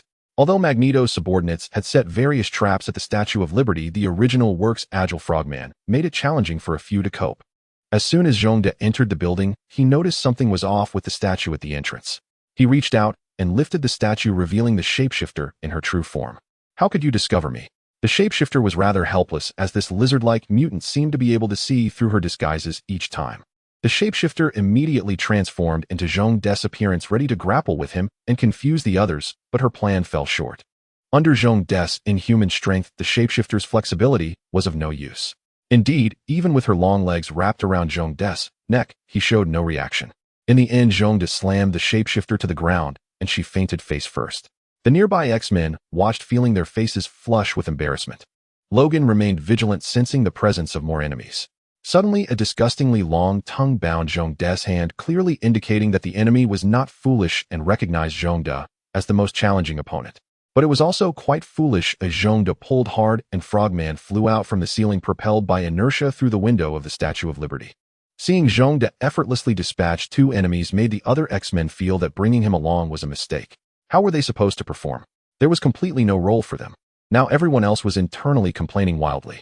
Without Rogue's help, Magneto was prepared to sacrifice himself to fulfill his dreams. So he had plenty of time to deal with the X-Men who were causing trouble. Is that impressive? The villain boss had quite an ego, and Magneto was no exception. Magneto was fully aware of Zhongde's performance. "If you're so strong, why do you submit to that cowardly Professor X?" Clearly, Magneto wanted to recruit someone like Zhongde with such powerful combat ability. Seeing Magneto directly trying to poach Zhongde in front of the X-Men was infuriating. Furious Wolverine charged in, wanting to eliminate this old man. Thus, Logan faced off against his nemesis for the first time, though it was a one-sided beatdown. The metal-bodied Wolverine was controlled by Magneto, who lifted him into the air, causing him to have repeated intimate encounters with the ceiling. Seeing his teammates fighting, the X-Men began to engage with Sabretooth. However, although Sabretooth was strong, he was kept at bay by two spellcasters, Jean and Storm, and a marksman, Cyclopes, unable to get close. As for Zhongde, he had already lunged at Magneto. As the strongest mutant in terms of combat ability, why wouldn't Zhongde take a moment to test his strength? Magneto had long since realized Zhongde's immense strength and avoided hand-to-hand combat. He dropped the already dazed Wolverine into the air, then pulled a bunch of metal from around to prepare a rain of arrows for Zhongde. Now Magneto felt quite good as he said to Zhongde, "Join me, and I won't kill you." Zhongde was furious at that. "Who do you think you are? Since I can't reach you with my fist, then let me use Godzilla's signature move, the big laser." Zhongde unleashed a blue light, emitting a beam resembling a blue atomic breath that sliced through the sky, coincidentally hitting a weather satellite passing overhead. As for Magneto, he was fortunate enough to gather all his powers to collect the metal and then reposition himself to narrowly evade the attack. However, the metal that barely blocked the blast was instantly turned into plasma by the atomic breath's high temperature, disappearing into the air. Now Magneto couldn't afford to underestimate Zhongde any longer, remaining alert as Zhongde used his power to extract a chunk of adamantium from Wolverine, intending to use it to withstand Zhongde's atomic breath. Poor Wolverine. What followed was a shooting game for Zhongde, with his blue atomic beam continually striking at Magneto. Magneto controlled the adamantium to shield himself from Zhongde's atomic breath.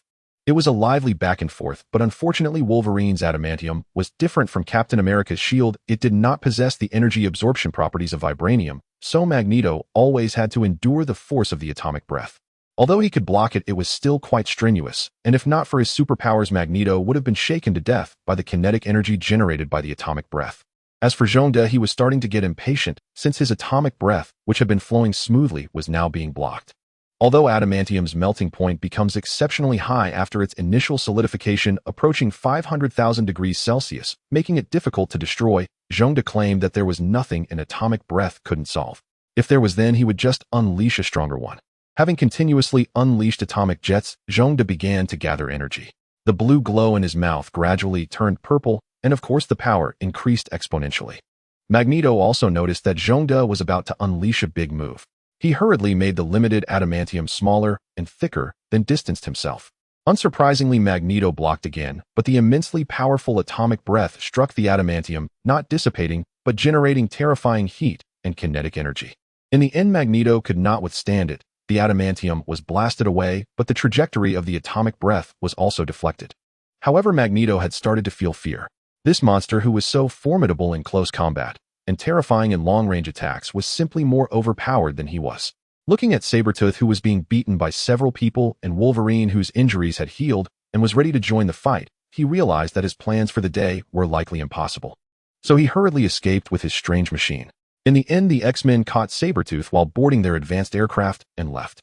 Meanwhile, Zhongde's grand atomic breath was seen throughout New York, and the next day it was reported to be the work of mutants, though Zhongde was not a mutant. Thus, the Marvel scapegoat mutants were blamed once again. Simultaneously, some legislators began to oppose the mutants, but strangely enough, the mutant bill was temporarily shelved for unknown reasons. After the Great Battle, everyone returned to their previous peaceful and tranquil lives. Zhongde continued to work as a security guard at the mutant school, but this peaceful life had become somewhat monotonous. Uncle Wolf decided to travel to Canada to see if he could recover his lost memories. As for the laser-eyed one, he was lost in a romantic fantasy with his girlfriend, while Zhongde, being single, could only watch the laser-eyed one flaunt his love all day long. Zhongde even began to consider whether he should create a giant monster. Ignoring the couple, the school was generally a good place. The mutants lived in harmony, as if the outside world's discrimination against mutants had no effect at all. It was precisely because of this that Zhongde became increasingly worried. The outside world's rejection of mutants was growing more severe, and the crime rate among mutants was also rising. With nothing much to do, Zhongde watched a news report about mutant crimes on television, which made him restless. Arriving at Professor X's office, Zhongde began to voice his concerns. "There's no need to rush. We must give humanity time to evolve back," Professor X said, always calm and unhurried. Zhongde, having heard Professor X repeat himself several times, could no longer tolerate it and directly interrupted him. "Humanity is evolving back, but too slowly. We don't have time to wait for them. This country is becoming increasingly unfriendly towards mutants. We can't stay here any longer. We need to leave this country." "Where shall we go?" Professor X retorted. Clearly, Zhongde had already thought of a solution inspired by an anime he had watched in his previous life. "We could find a small island and relocate the entire school there. A place that doesn't belong to any country, where we could establish the school like a city and then use powerful forces to protect the mutants. This way we wouldn't have to fear any legislation that discriminates against mutants," Zhongde proposed, finally capturing the professor's attention, though the professor decided to think it over. This was just a minor episode in Zhongde's daily life, and it would be another 6 months before the plot of X-Men 2 unfolded. Feeling bored at school, he asked Professor X for leave to return to the sea. In the middle of the night, Zhongde asked Storm to fly him on the Blackbird to the center of the Pacific Ocean. Then he leaped off and transformed into his full-size midair. It had been nearly a year since Zhongde had transformed into his complete form, and he felt a rush of comfort as he did so. Although he could shrink, it felt like curling up, which was not very comfortable. Becoming his full size felt like stretching his body out, bringing immense ease. Overjoyed, Zhongde couldn't help but let out a roar, the sound booming greatly. Even Storm inside the Blackbird could feel the noticeable tremor. Seeing Zhongde's massive form in midair, she couldn't help but feel a twinge of fear. The oppressive presence of such a gigantic body was simply terrifying. Zhongde slowly descended into the deep sea with his enormous body. The vast ocean became his ideal habitat, and after a long time without contact, he began his activities around the Pacific. Swimming through the water, Zhongde felt immensely happy, as if surveying his territory. However, many interesting events occurred along the way. For instance, Zhongde encountered a nuclear submarine operating in the Western Pacific. Clearly, humanity's advanced sonar had detected him, but the captain did not dare to act recklessly. The existence of gigantic prehistoric creatures in the ocean was not merely an urban legend. It had been documented in various countries' confidential files, but the vastness of the sea made it unmanageable, although the confidentiality level was not very high. The captain of the nuclear submarine still had the right to know such secrets, but it was only a portion of the information. It was unexpected that he would actually encounter one in the ocean today. Zhongde also spotted the submarine, who, judging by the radiation it emitted, it was indeed a nuclear submarine. Feeling playful, Zhongde quickly approached, examining it closely from all angles. As someone who was an ordinary person in his past life, Zhongde had never seen a real submarine. Before leaving, he couldn't help but pat the submarine's hull with his hand. Then the submarine was pushed several meters away by Zhongde's force. The American soldiers inside the submarine were completely drenched in sweat, terrified that this monster would use its strength and send them to the ocean floor. Seeing that there was nothing else to do, Zhongde left the submarine and prepared to see how deep he could dive into the ocean. Thus he dove swiftly into the depths, and the surrounding light gradually faded. Eventually, it became completely dark, and Zhongde unleashed his spatial perception abilities to sense the environment in the deep sea. Zhongde's sturdy body completely disregarded the pressure of the water. At first, he could see some peculiar deep-sea creatures, but gradually, even these deep-sea beings disappeared. Surrounded by emptiness, it felt like a lifeless zone. There was nothing at all. Zhongde had no idea how deep he had plunged when he suddenly saw some red lines in the pitch-black sea that flickered like human veins, appearing quite surreal. Curious, Zhongde swam closer to discover that these were volcanic groups attached to the ocean floor. Indeed, they resembled human veins with magma flowing within them like blood. Feeling the radiation and the mesmerizing color gradients emitted by the magma erupting from the Earth's core, Zhongde noticed that the fluctuations in the magma became extremely intense, indicating that something was about to happen nearby, such as a volcanic eruption. However, after a while there was no further change. Yet Zhongde sensed an indescribable spatial alteration, as if the space here had thinned. Zhongde was puzzled as to why he felt this way. Although he had absorbed the space gem, he had not acquired all the powers of the gem. Zhongde did not know how to perform a spatial jump or create a wormhole. In the end, he could only use shallow methods like folding space to reduce his body size and spatial perception. However, this time it was evident that Zhongde was not controlling the space gem, rather the space gem was moving on its own. A massive surge of energy erupted forth, but a large portion of it was absorbed by Zhongde, while the remaining energy crashed against the fragile surrounding space, which clearly was insufficient. Thus the space gem began to accumulate energy for the next time, and judging by the scale, it was much stronger than before. If the previous energy was considered as 1 at this time, it was 1,0,0,0. Even a monster like Zhongde could not withstand it, and he quickly spat out the space gem, looking at the small gem with some fear. Then a brilliant white light enveloped Zhongde, illuminating the entire Pacific Ocean. The next day the whole world was captivated by this spectacle. Some said the apocalypse was near, and that the Earth was about to explode. It was merely a precursor. Everyone was guessing while scientists searched the Pacific Ocean, attempting to find something to explain it all. As for the culprit, Zhongde was drawn into an incredibly dark vortex amidst the white light, where he saw strange fragments of images like bizarre creatures akin to aliens seemingly possessing evident intelligence as they communicated with one another. Although Zhongde could not understand them, he could distinctly sense their joy. Then came an overwhelming sense of dizziness akin to the aftereffects of traversing a wormhole in novels. Just before Zhongde lost consciousness, he discovered that his space gem had vanished. As Zhongde slowly awakened, he first felt the absence of the space gem he had expelled. Clearly, he did not sense its specific location.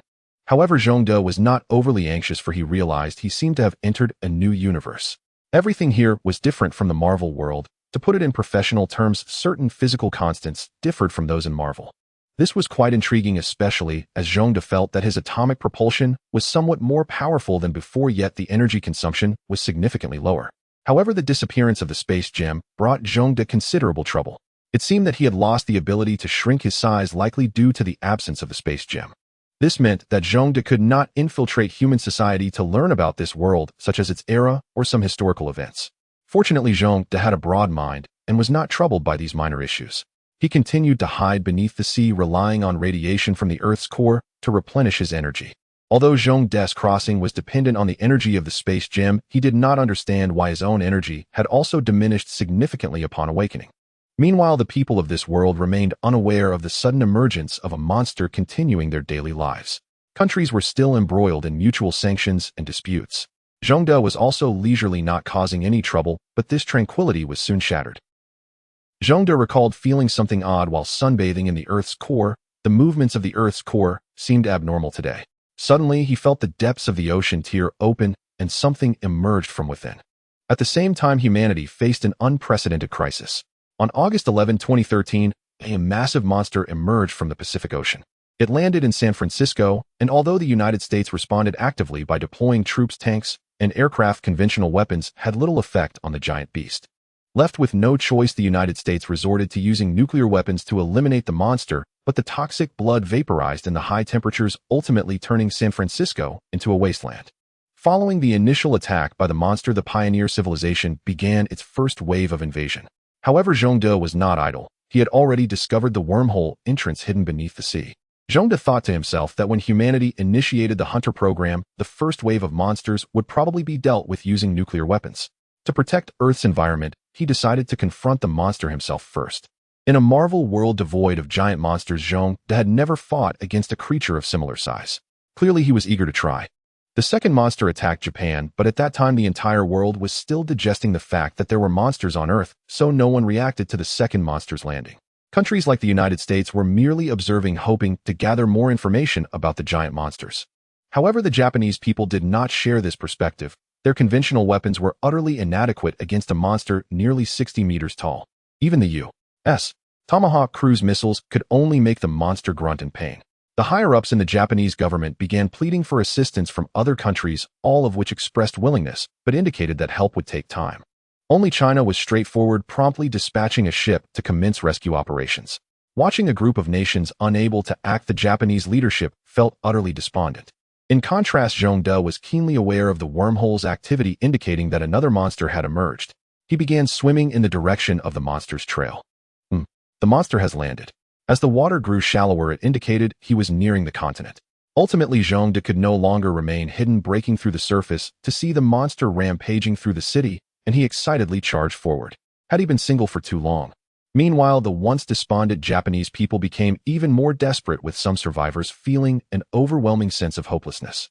The overwhelming news coverage plunged the entire nation of Japan into panic. However, Zhongde felt none of this despair. He was simply thrilled. The not-so-bright monster was momentarily stunned by the sudden appearance of an even larger creature. Regardless, Zhongde charged forward with enthusiasm, executing a shoulder throw that sent the 40-meter shorter monster flying. Although the monster did not understand why there was suddenly another one, its simple-minded reaction was to retaliate after being struck. It roared and charged at Zhongde.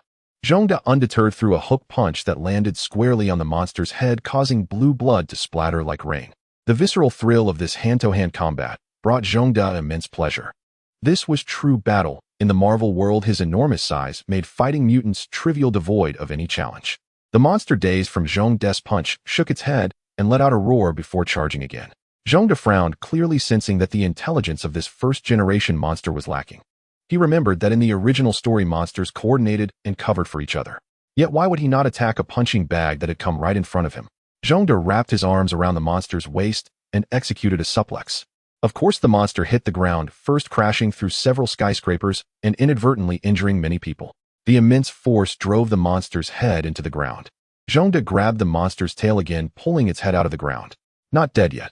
Seeing the monster, its head deformed and on the verge of collapse, Zhongde was quite surprised, though it didn't matter much.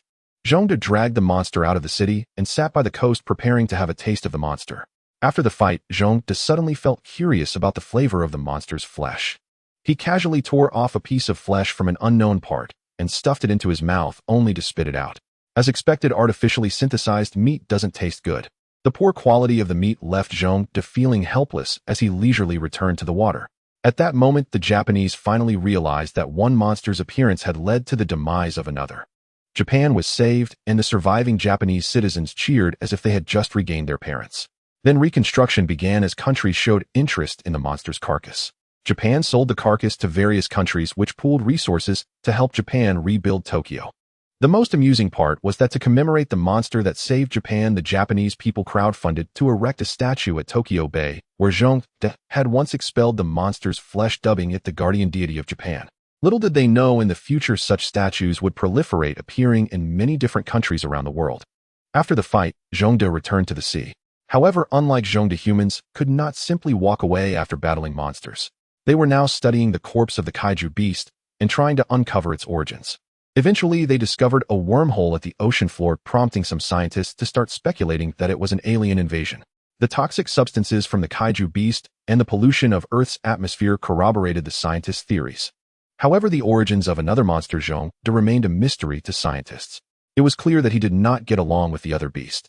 At this moment, Zhongde was unaware that humans were searching for him everywhere. Moreover, Zhongde was not idle. Although this world was decent, he still yearned to return to the Marvel Universe. Most importantly, without the Space Stone, he could not shrink. How could he enjoy playing computer games and watching videos like this? Where on earth could I be? Zhongde wondered as he aimlessly wandered the ocean floor. Clearly, Zhongde had explored the entire Pacific Ocean without sensing the energy fluctuations of the Space Stone. Could it be somewhere else? He thought, looking at a trench at the bottom of the Pacific which had now turned into a passage. If that was the case, he would have to wait for the next kaiju beast to appear for a chance to enter that world. Zhongde consoled himself, saying, maybe I fell into another place. Thus Zhongde shifted from the Pacific to the Indian Ocean. Meanwhile, humans were not idle either. After discovering the wormhole beneath the Pacific, they were on high alert. They recognized this as an alien attack on Earth perpetrated by a despicable species. Subsequently, the conflict among scientists centered around Zhongde, a mysterious beast.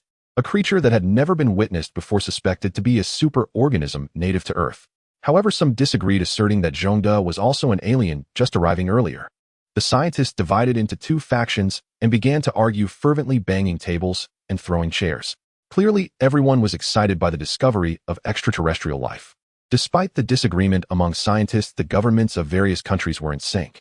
They began to jointly develop anti-monster technology, and thus the Hunter Plan was initiated, with nations collaborating to create mechanical giants to fend off the kaiju beast's attacks. Having traversed the four oceans, Zhongde still found no trace of the Space Stone, indicating it was truly on the planet of the Prophet civilization. Unable to reach it for now, he returned to the Pacific to wait for the next wave of kaiju beasts. At the same time, humanity also began their plans to construct giant mechas. Excitement surged among humans as they were thrilled to see such ultramodern sci-fi mechas being developed.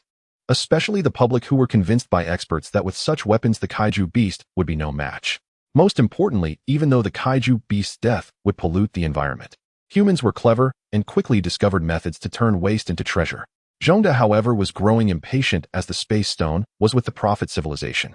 In the original story, humans used the kaiju beast to travel to the Prophet civilization, but Zhongde had forgotten its corpse in Tokyo Bay. So he could only wait for the next wave of kaiju beasts to arrive. As time passed, the year 2015 quietly arrived. Humanity's Hunter Plan began to yield results, with the first experimental mecha chatterbox, Skyward, finally being produced and entering service in North America. It was intended to repel the kaiju beast's attack. However, villains never miss an opportunity. Shortly after Chatterbox Skyward was deployed, a kaiju beast leaped out of the wormhole and headed towards Canada. Although Zhongde had lost the energy supply from the Space Stone, his own energy remained at a low level. After another fight with the kaiju beast, he found a volcanic cluster at the bottom of the Pacific and soaked in a radiation bath. After a year of rest and recovery, Zhongde finally returned to his peak form. However, without an energy source like the Space Stone, he could no longer waste energy as freely as before, like using atomic jets. In the subsequent battles, Zhongde decided to rely on hand-to-hand combat whenever possible. Sensing the approach of the kaiju beast heading towards North America, he did not rush to engage, but followed from a distance.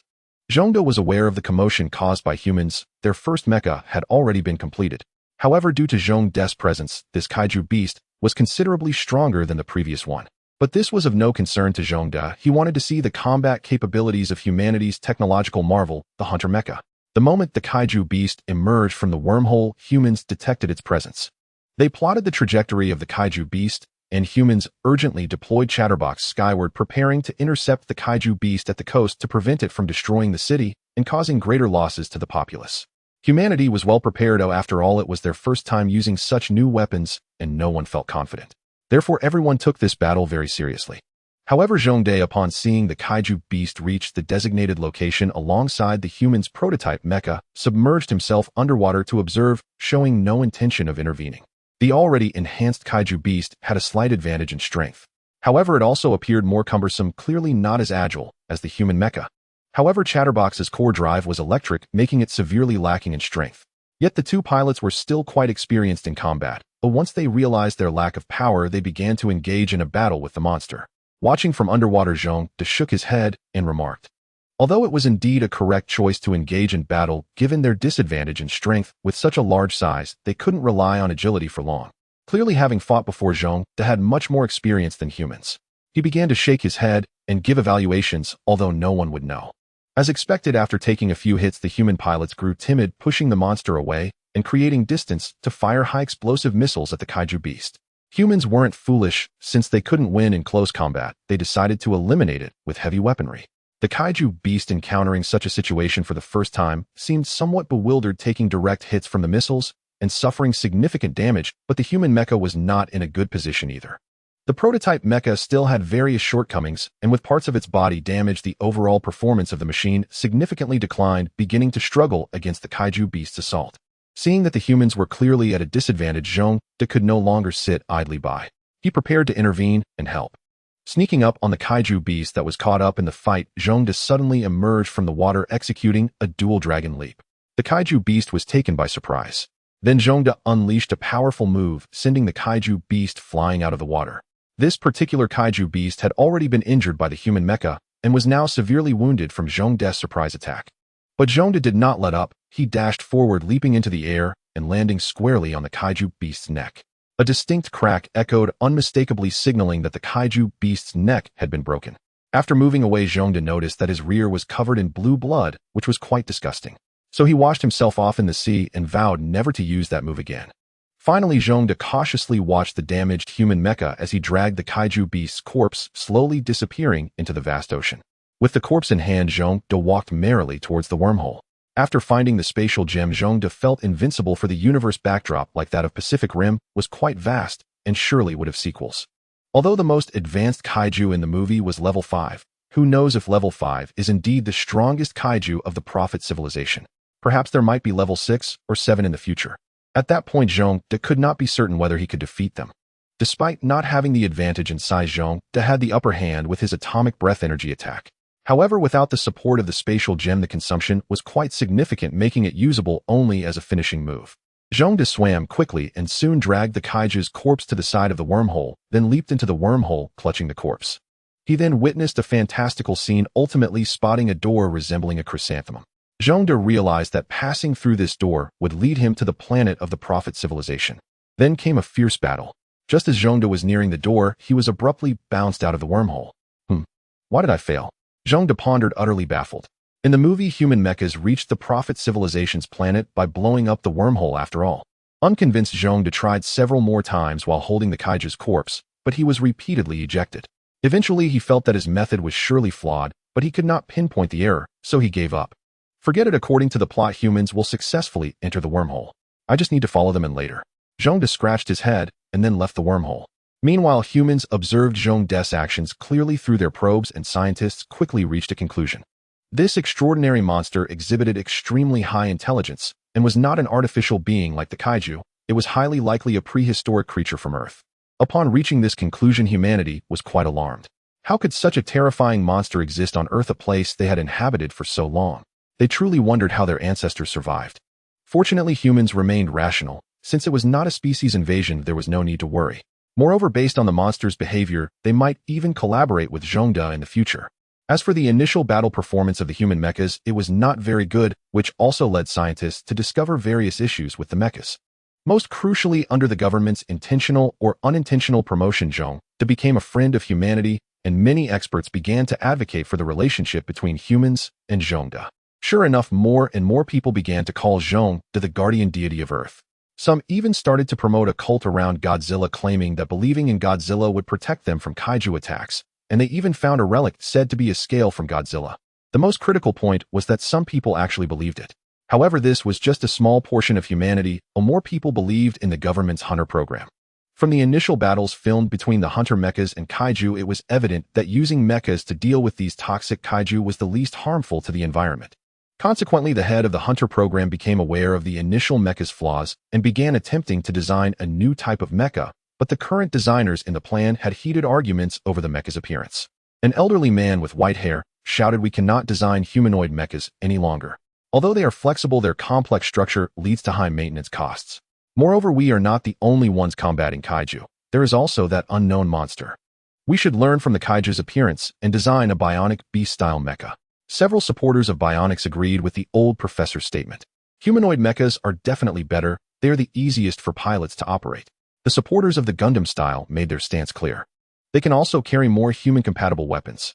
The head of the Hunter program listened quietly for a while and finally concluded, "Let's stick with humanoid." We have more experience with humanoid designs. Since the head has said so, the design team began to create the first generation of hunter mechas. The humanoid mecha Tango Wolf designed under Japanese leadership was successfully manufactured.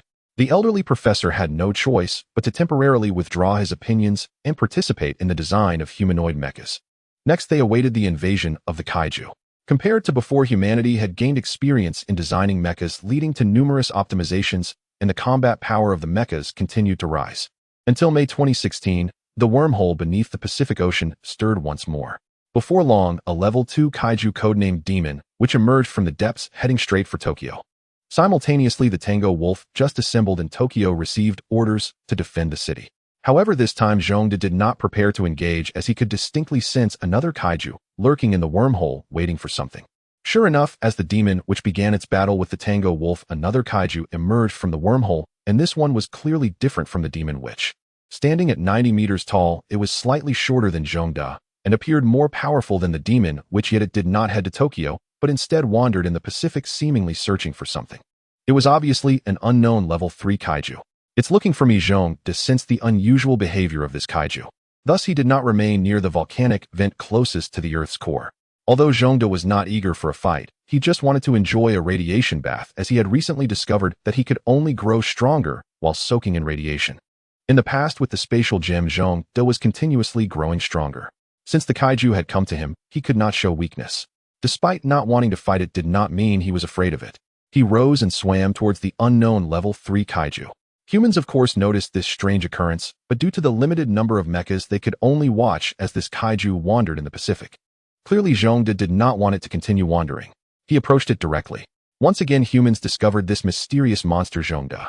Unlike the kaiju who disappeared after leaving the battlefield, Zhongde could not be tracked by humans. Nevertheless, they remained highly focused on him, with a group of scientists observing the battle between Zhongde and the kaiju. They attempted to gain some insights from Zhongde, as they always believed he was a miracle of nature, and learning from nature had always been a crucial means of advancing human technology. Zhongde relied on his skin, which possessed a certain degree of stealth ability, to launch a surprise attack on the Level 3 kaiju beast at the outset. However, it was evident that the Level 3 kaiju beast was significantly tougher than its Level 2 counterpart. Despite Zhongde's ambush, it was not as effective as it had been against the Level 2 kaiju beast. The injury angered the kaiju beast, which began to roar at Zhongde to display its might. Unfortunately, Zhongde was originally human and did not prefer to showcase his presence through roaring. Instead, adhering to the principle of taking action when possible, he slapped the kaiju beast while it was roaring. What a nuisance, Zhongde thought. However, the kaiju beast opposite him was even more distressed, wondering why it was not Zhongde who should be roaring after it before they started to fight. Regrettably, Zhongde was unaware of these thoughts, and he felt an unusual sense of pleasure as he interrupted the roaring kaiju beast. The opposing kaiju beast, seeing Zhongde not adhering to the rules, ceased its chatter and began to wrestle with him in the sea. However, Zhongde, possessing some combat skills and techniques, still had the upper hand in the brawl with the monster. A punch to the face, Zhongde struck the kaiju beast squarely, sending it flying. The kaiju beast howled in pain. However, evidently being a Level 3 beast was different. Although it had taken a punch, it showed no signs of weakness and turned to embrace Zhongde. Ouch! Zhongde, observing the kaiju beast's overly aggressive behavior, was not deterred and executed an over-thresholder throw, sending the excessively enthusiastic beast tumbling. However, wrestling was unlikely to inflict significant damage on the monster, at most causing some discomfort. The kaiju beast, having gotten back on its feet, shook itself off and lunged at Zhongde again. Tisk! Zhongde was evidently displeased. This pig-like monster, while not particularly strong in combat, was exceptionally resilient. Meanwhile, humans, while focusing on Zhongde's fierce battle, classified this newly appeared kaiju beast as Level 3, codenamed Mountain Storm. Due to its resilience, Zhongde found himself engaged in a fierce struggle with it. Even humans began to worry for the safety of this guardian beast of Earth. Zhongde recognized this monster, which was supposed to have appeared in 2017, now showing up early, indicating that his presence had significantly impacted the storyline. The two colossal beasts exchanged blows in the sea, but Zhongde's weight was a considerable advantage coupled with his immense strength. Zhongde battered Mountain Storm until it was covered in wounds, while Mountain Storm, despite landing several hits on Zhongde, found it difficult to inflict any substantial damage due to Zhongde's space gem-enhanced armor, which was nearly impervious to even adamantium. Zhongde was puzzled. In the original story, the Wanderer mech had effortlessly defeated Mountain Storm, so why was it so resilient against him? In fact, even though Zhongde was immensely powerful and tough-skinned, he lacked suitable weapons. Relying solely on his fists limited his damage output, while the Wanderer had not only fists but also cannons and cryogenic fluids that could inflict significant harm to the kaiju beast. In contrast, while Zhongde could use atomic blasts, he was reluctant to do so, due to the high energy consumption and the difficulty he faced in recovering energy. Moreover, against just a mere level 3 kaiju beast, Zhongde felt it unnecessary to utilize atomic blasts. Seizing an opportunity, he swung his tail and sent Mountain Storm flying. He then paused. Mountain Storm was now covered in injuries. Although tough, it was slowly succumbing to its wounds while Zhongde was merely a bit out of breath. Just as Zhongde was preparing to take a break and resume fighting later, he suddenly sensed movement behind him. Turning around, he saw a robot approaching. It was not the Japanese Tango Wolf, which had already been incapacitated, but rather a Chinese-made Horizon warrior from the same era. Mountain Storm, having been pummeled by Zhongde, saw the human mech coming to assist and evidently panicked, preparing to flee. However, Zhongde would not allow it to escape. He charged in and threw Mountain Storm back. The Horizon warrior promptly moved in closer and sprayed liquid nitrogen to freeze the monster. Zhongde's eyes lit up, and he rushed forward, landing a punch that shattered Mountain Storm. As Zhongde could not speak, he silently walked away. As for the telepathic link device originally provided by Dr. X for him to communicate, it had likely been lost during the fight in the sea, probably damaged. However, the liquid nitrogen from the Horizon warrior sparked an idea in Zhongde. The reason he had been struggling against Mountain Storm for so long was due to the lack of a proper weapon. While the human mechs were not very strong, they carried weapons such as guns and cannons that could inflict tremendous damage on monsters. In the original story, the sword wielded by the Wanderer was very powerful, having taken down several level 4 kaiju beasts. Thus, Zhongde decided to make a weapon for himself. As for the materials, there were sunken ships scattered all over the ocean, and he could use those metals. With a thought, Zhongde's imagination ran wild, already envisioning himself adorned with 18 different weapons mercilessly tormenting the kaiju beasts. The ideal was grand, but reality was harsh. Zhongde had never worked with metal in his previous life, and lacking sufficient tools for processing led to him attempting to forge a sword, but only managing to produce a stick, which left him quite disappointed. After several failures, Zhongde finally gave up on making a sword and shifted his focus to creating something simpler. In the end, he crafted a hammer when he had originally intended to make an axe. This would suffice, Zhongde reassured himself. Looking at his hammer, he felt it lacked sufficient lethality, but he had no means to create other weapons, which sparked an idea.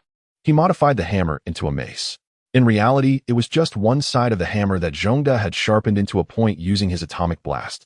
This was quite satisfactory, and Zhongde seemed pleased. Eager to test it out, he struck down with it, and indeed it left a deep pit in the ground, significantly increasing its power. However, when Zhongde pulled the hammer out, the handle broke. As expected, the strength was insufficient. Zhongde had to thicken the handle repeatedly to enhance its durability. After several more attempts, he felt much better about it. However, practice is the only way to prove truth. Zhongde resolved to test this weapon the next time he encountered a kaiju beast. Meanwhile, humans began to improve their weapons, initially believing that the first-generation mechs were adequate. They discovered that the kaiju beasts had also been strengthened. The second-level demon, which was only barely manageable while dealing with the level 3 Mountain Storm in the sea, was evidently insufficient. Countries began to accelerate the development of the hunter mechs. Thanks to Zhongde's assistance, the losses for various nations were relatively minor, and despite some mecha battles being acceptable, the government had not abandoned the hunter project. After experimentally designing a few second-generation mechs, various countries began to design and manufacture new machines. As for the progenitor civilization, it seemed to have been stunned into silence by Zhongde's formidable strength. The originally anticipated second wave of kaiju beast attacks ceased abruptly after the fall of Mountain Storm. Thus, Zhongde unexpectedly welcomed a substantial period of tranquility. After several years of tranquility, the Prophet civilization has begun a new wave of attacks. However, as the strongest among the Tier 3 opening beasts, the Scythe had successfully avoided the American melancholy Romeo and prepared to strike at the United States, only to be discovered by them early on, prompting the dispatch of the Wanderer to intercept. Yet Zhongde was faster than them. He had followed the Scythe head as soon as it emerged from the wormhole, and of course he did not forget the nailhead hammer he had crafted. Clearly, Zhongde intended to test the power of his nailhead hammer. Oh woo! Zhongde let out a roar, effortlessly drawing the attention of the Scythe head. Oh woo! The Scythe head responded, then abandoned its plan to head to the United States, turning back to engage Zhongde. Seeing the Scythe head so accommodating made Zhongde very excited, for all he wanted to say was, "My nailhead hammer has long been eager to strike." However, the Scythe head was clearly unaware of its impending tragic fate. Just as Zhongde and the Scythe head were about to clash, the American third-generation mech Dangerous Wanderer arrived. Initially intending to engage in a friendly melee with Zhongde the Scythe-head immediately became timid and prepared to flee. But how could Zhongde give up such a rare opportunity to test his weapons? Zhongde charged forward with a loud awoo, blocking the Scythe-head's escape route. Clearly flustered, the Scythe-head turned to see the Wanderer approaching it, and in despair let out a cry before charging at Zhongde, evidently attempting to break through Zhongde's defense and escape.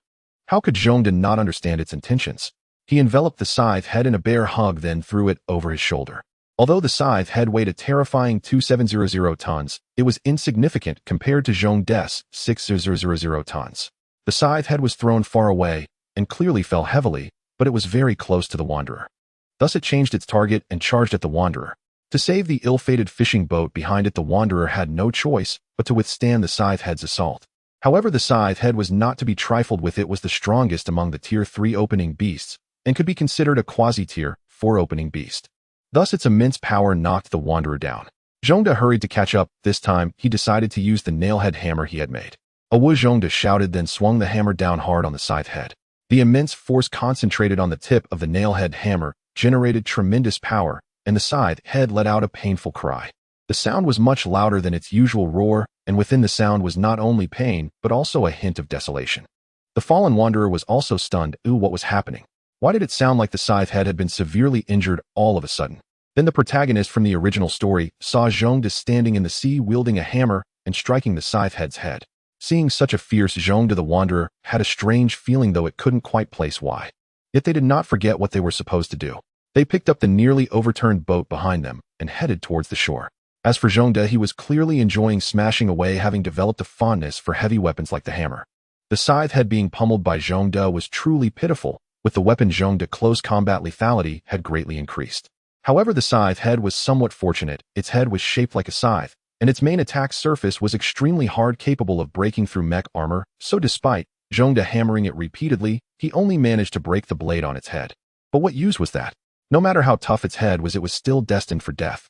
Zhongde realized its head was hard and changed the target area, starting to hammer its back. Although its back also had a shell, it was nowhere near as hard as its head, and soon it was pierced with blue blood spraying out. In pain, the Scythe-head struggled to escape, saying, "This earth is too terrifying. I want to go home." Yet how could Zhongde allow it to flee? He delivered several more powerful blows, directly causing the Scythe-head to perish. After the fight, Zhongde felt refreshed, and he hadn't expended much effort in this battle. It was evident that weapons played a crucial role in combat. Meanwhile, the protagonist piloting the Wanderer finally realized what was amiss. Damn, that monster was wielding a weapon just now. Suddenly he understood why he felt an odd sense of dissonance. A monster using tools is too terrifying. With a bit of imagination, the protagonist immediately envisioned a scene where it wielded a gigantic AK-47. Clearly, the hunter commanders also saw the object in Zhongde's hand, which resembled a nail hammer, and quickly convened a meeting to discuss. Although scientists had said that Zhongde's intelligence was very high, they had not expected it to be this high. It is evident that this monster has already exhibited signs of civilization. It is extremely dangerous. A biologist warned, "I believe we can communicate." A sociologist proposed a reasonable suggestion. "Impossible, a creature with human-like intelligence is too dangerous." Clearly, the biologist opposed the sociologist's suggestion. "If we do not eliminate it, humanity might face extinction." The biologist was acutely aware of the crisis. "We are already close to extinction," a general said. It was clear that as the opening beast grew stronger, humanity's mechs became increasingly incapable of resisting their invasion. Today's battle showed that the Wanderer was severely lacking in combat power. Had it not been for Zhongde's help, the Wanderer would have been destroyed by the Scythe-head as it had been before. "Let's try to communicate if possible." The general, acting as the commander, made what seemed to be a foolish decision and then departed. The biologist was naturally astonished and left in disbelief. Clearly, he thought everyone here had gone mad. Thus, humanity began to search for Zhongde's whereabouts, hoping to seek help or request Zhongde to protect the Earth. Of course, they themselves were not confident. If the negotiations failed and angered Zhongde, humanity would have to face another monster. While humanity searched the vast ocean for Zhongde, he was busy repairing his big hammer. Clearly, the durability of the hammer had dropped significantly after smashing the Scythe-head. At least to Zhongde's naked eye, the hammer's handle had already bent. If not repaired, the hammer would likely break during the next battle. Thus, Zhongde began the repair work on some boats he found at the bottom of the sea. Utilizing the high temperature of the underwater volcano, Zhongde commenced his repairs. Zhongde softened the bent part of the handle with high temperature, then straightened it by hand, and added material to make the handle thicker and sturdier. Thus, he would have a more robust hammer. Zhongde was aware that the next battle would be even more challenging, and because the Wanderer had not been destroyed, humanity had not abandoned the Hunter plan. Thus, the Wanderer would continue to guard the American coastline. Meanwhile, the battle in Hong Kong in 2025 from the original story would only have the Crimson Storm mech stationed. As a Chinese person in his past life, Zhongde certainly wanted to help China, so he decided to wait until his modified nailhead hammer was completed before entering the South China Sea, lying in wait to deal with the two Tier 4 opening beasts when 2025 arrived, and then follow humanity through the wormhole to wreak havoc in the Prophet civilization, ultimately finding the space gem to return to the Marvel Universe. Upon opening the body bag, the scientist was shocked. A creature resembling a grotesque version of Wade appeared within the original human form, completely vanished. Quick, prepare for dissection. Then several lab assistants hurriedly lifted Wade onto the operating table. A group of people was ready to begin with the knives, but just as the lead surgeon was about to act, a pair of green, beastly eyes suddenly opened the black vertical pupils, adding to its chilling aura. The dissection team could never have anticipated that a corpse could come back to life, but they no longer had time to be astonished. The cold-hearted beast raised its hand to snatch the scalpel from the lead surgeon, and the laboratory erupted into chaos before settling into silence. Roar. Sensing the blood, the creature became even more feral, running out of the laboratory without any pretense. The corridor was deserted as it was lunchtime, yet some basic guards remained. Just as the monster reached the end of the corridor, two soldiers happened to pass by and witnessed it. A humanoid monster resembling a lizard. "Who are you? Put your hands up." The two soldiers, still vigilant, raised their guns. However, in its frenzy, the monster had no intention of listening, charging directly at the two soldiers. This startled them, and they opened fire. But the creature's thick scales absorbed the bullets completely. The two soldiers were thrown into a panic. The realization that bullets couldn't stop it meant they were no match for the creature, prompting one of the smarter soldiers to flee without hesitation. Hey! The other soldier was momentarily stunned by his comrade's sudden retreat. Then the monster pounced, followed by a horrifying scream. Upon hearing that sound, the other soldier dared not slow down. He quickly called for backup, and the alarm at the base blared. Soldiers who were eating picked up their weapons, preparing to confront the experimental subject. Damn it, twice in one day. Can't these scientists be a bit more careful and ensure safety? David, an ordinary soldier, complained to his roommate. Hey, don't say that. I wanted to finish my meal too. His teammate, a food lover, was still upset about only having half his lunch. Then a small team began to patrol, preparing to find the unruly experimental subject. Fortunately for David, a small team encountered the monster before them. They heard the desperate screams of those unlucky souls and the cold growl of the beast over the public channel, striking fear into all surviving soldiers. Fortunately, General Ross had experience with such escaped subjects and knew that ordinary soldiers would be no match for them. He instructed the squads to group together and secure the base's exits. Thus, the surviving squads began to consolidate towards the exits to fend off the monster's attacks. However, Wade, transformed into a monster, had long lost his humanity and intelligence. Seeing humans, he charged recklessly towards the exit, directly confronting a large group of U.S. soldiers. After learning the monster's location, General Ross ordered all U.S. soldiers at the base to converge on the creature, preparing to utilize human firepower to bring it down. However, when he finally saw the creature, he gasped. A formidable humanoid lizard clad in green scales, its expression feral and towering even over the Hulk. Fire. General Ross issued the order. With their current firepower, they could only suppress the monster, but killing it was a far-off goal. Fortunately, U.S. reinforcements arrived just in time. Soon an M1 tank rolled to the exit, turning its turret directly at the monster. With a loud bang, a depleted uranium armor-piercing round struck the creature. The tremendous penetration force tore through its skin and burrowed deep inside, a fatal blow. Simultaneously, the monster was knocked to the ground lifeless. The U.S. soldiers present were elated, ceasing fire and cheering. But their joy was short-lived as the monster rose again, its wound rapidly healing and the armor-piercing round expelled from its body. Cheers abruptly stopped, and the soldiers felt their worldview shatter. Only a few seasoned veterans reacted, quickly grabbing their weapons and continuing to fire. Yet the sparse bullets failed to halt the monster's advance, and the tank, enraged, fired another armor-piercing round. This time the monster was merely knocked down before quickly rising again. The terrifying adaptability of cells and its super healing factors, combined with the immense power fueled by the Hulk's rage, left General Ross bewildered about the nature of the monster he had created. The tank could no longer impede the monster's progress as it charged through the U.S. military's defenses, followed by bloodshed and screams, ultimately lifting a blocking tank and tossing it 10 meters away. General Ross realized that he was in deep trouble. In less than 2 weeks, 3 monsters had indirectly or directly involved him, potentially leading to catastrophic destruction in the city center. The direction of the monster's escape was towards New York. Just as it fled, Zhongde felt an ominous sensation. It seems General Ross' experiment was quite successful. Zhongde thought, closing the book on aerodynamics, deciding to meet this experimental subject. Seeing Zhongde suddenly close his book, Tony was quite surprised. Over the past few days, Tony had come to recognize Zhongde's remarkable abilities, noting not only his strength as a superhuman, but also his sharp intellect. In the few days spent here, Zhongde sat motionless on the couch, sleepless, absorbing books, as if he were a scanning machine. The arrogant Tony had to admit that Zhongde's level of genius was on par with his own. Moreover, since Zhongde had visited the Pacific Rim world, he had offered numerous suggestions on mechanical structures. He instilled in Tony the idea that bigger is better, asserting that smaller mechs were inherently less powerful. Of course, he also suggested some impractical ideas like using neural mechanical connections to allow Tony smoother control over his mechs. While the concept was excellent, the technology was far from easy to implement. However, the confident genius Tony believed he would soon create one. Zhongde stood up, preparing to leave, which caught Tony's attention. "Where are you going, brother?" Tony asked, bewildered by Zhongde's sudden departure. "To save the world," Zhongde replied. "Something resembling the last incident in New York has escaped, and I'm going to meet it." Zhongde did not hide this. "Oh." Tony's interest was piqued. Zhongde looked at him and said, "Forget it. With your little gadgets, it could dismantle you in minutes." Zhongde was skeptical about the sturdiness of Tony's mechs. "No worries, I've already upgraded it." Tony excitedly rushed to the basement to put on his mech. Seeing this, Zhongde decided not to dissuade him. Before long, a 3-meter-high mech appeared before Zhongde. Its red and gold paint scheme was very reminiscent of Tony. "What do you think of my new mech?" Tony's voice came from inside. Observing this mech, which had similarities to a future Hulkbuster, Zhongde commented, "Not bad." This left Tony somewhat displeased. "Let's go where to?" Tony, not wanting to waste time, directly asked Zhongde for the location, clearly eager to test the performance of this mech.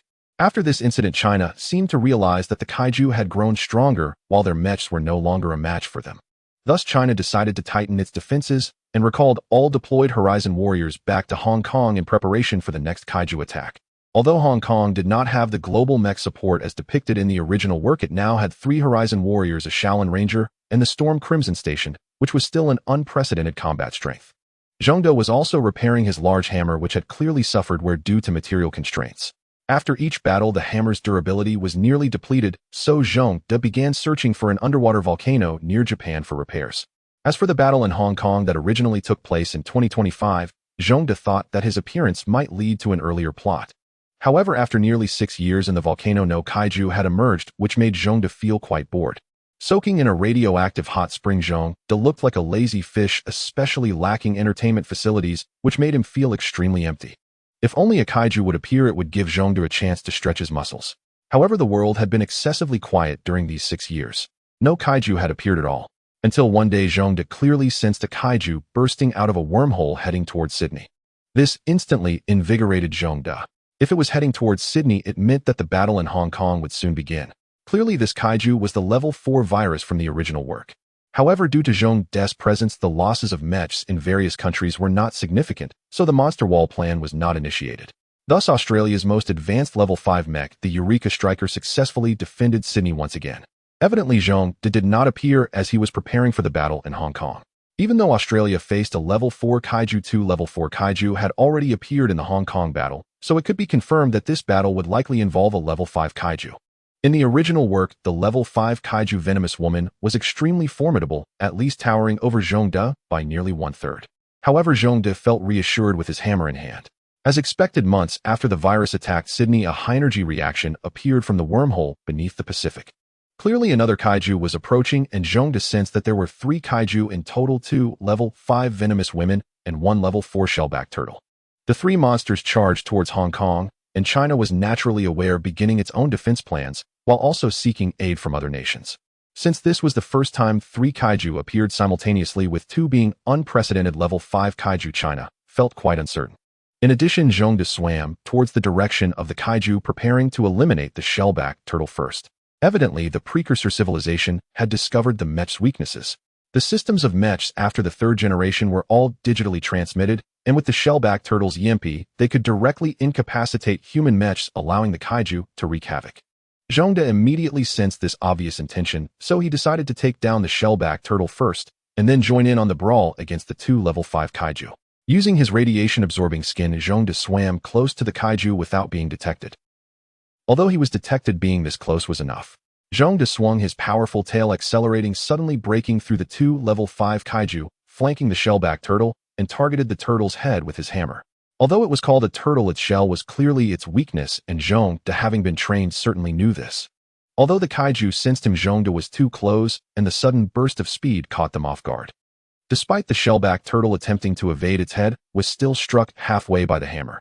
The immense pain caused this kaiju, burdened with a significant mission, to let out a painful scream.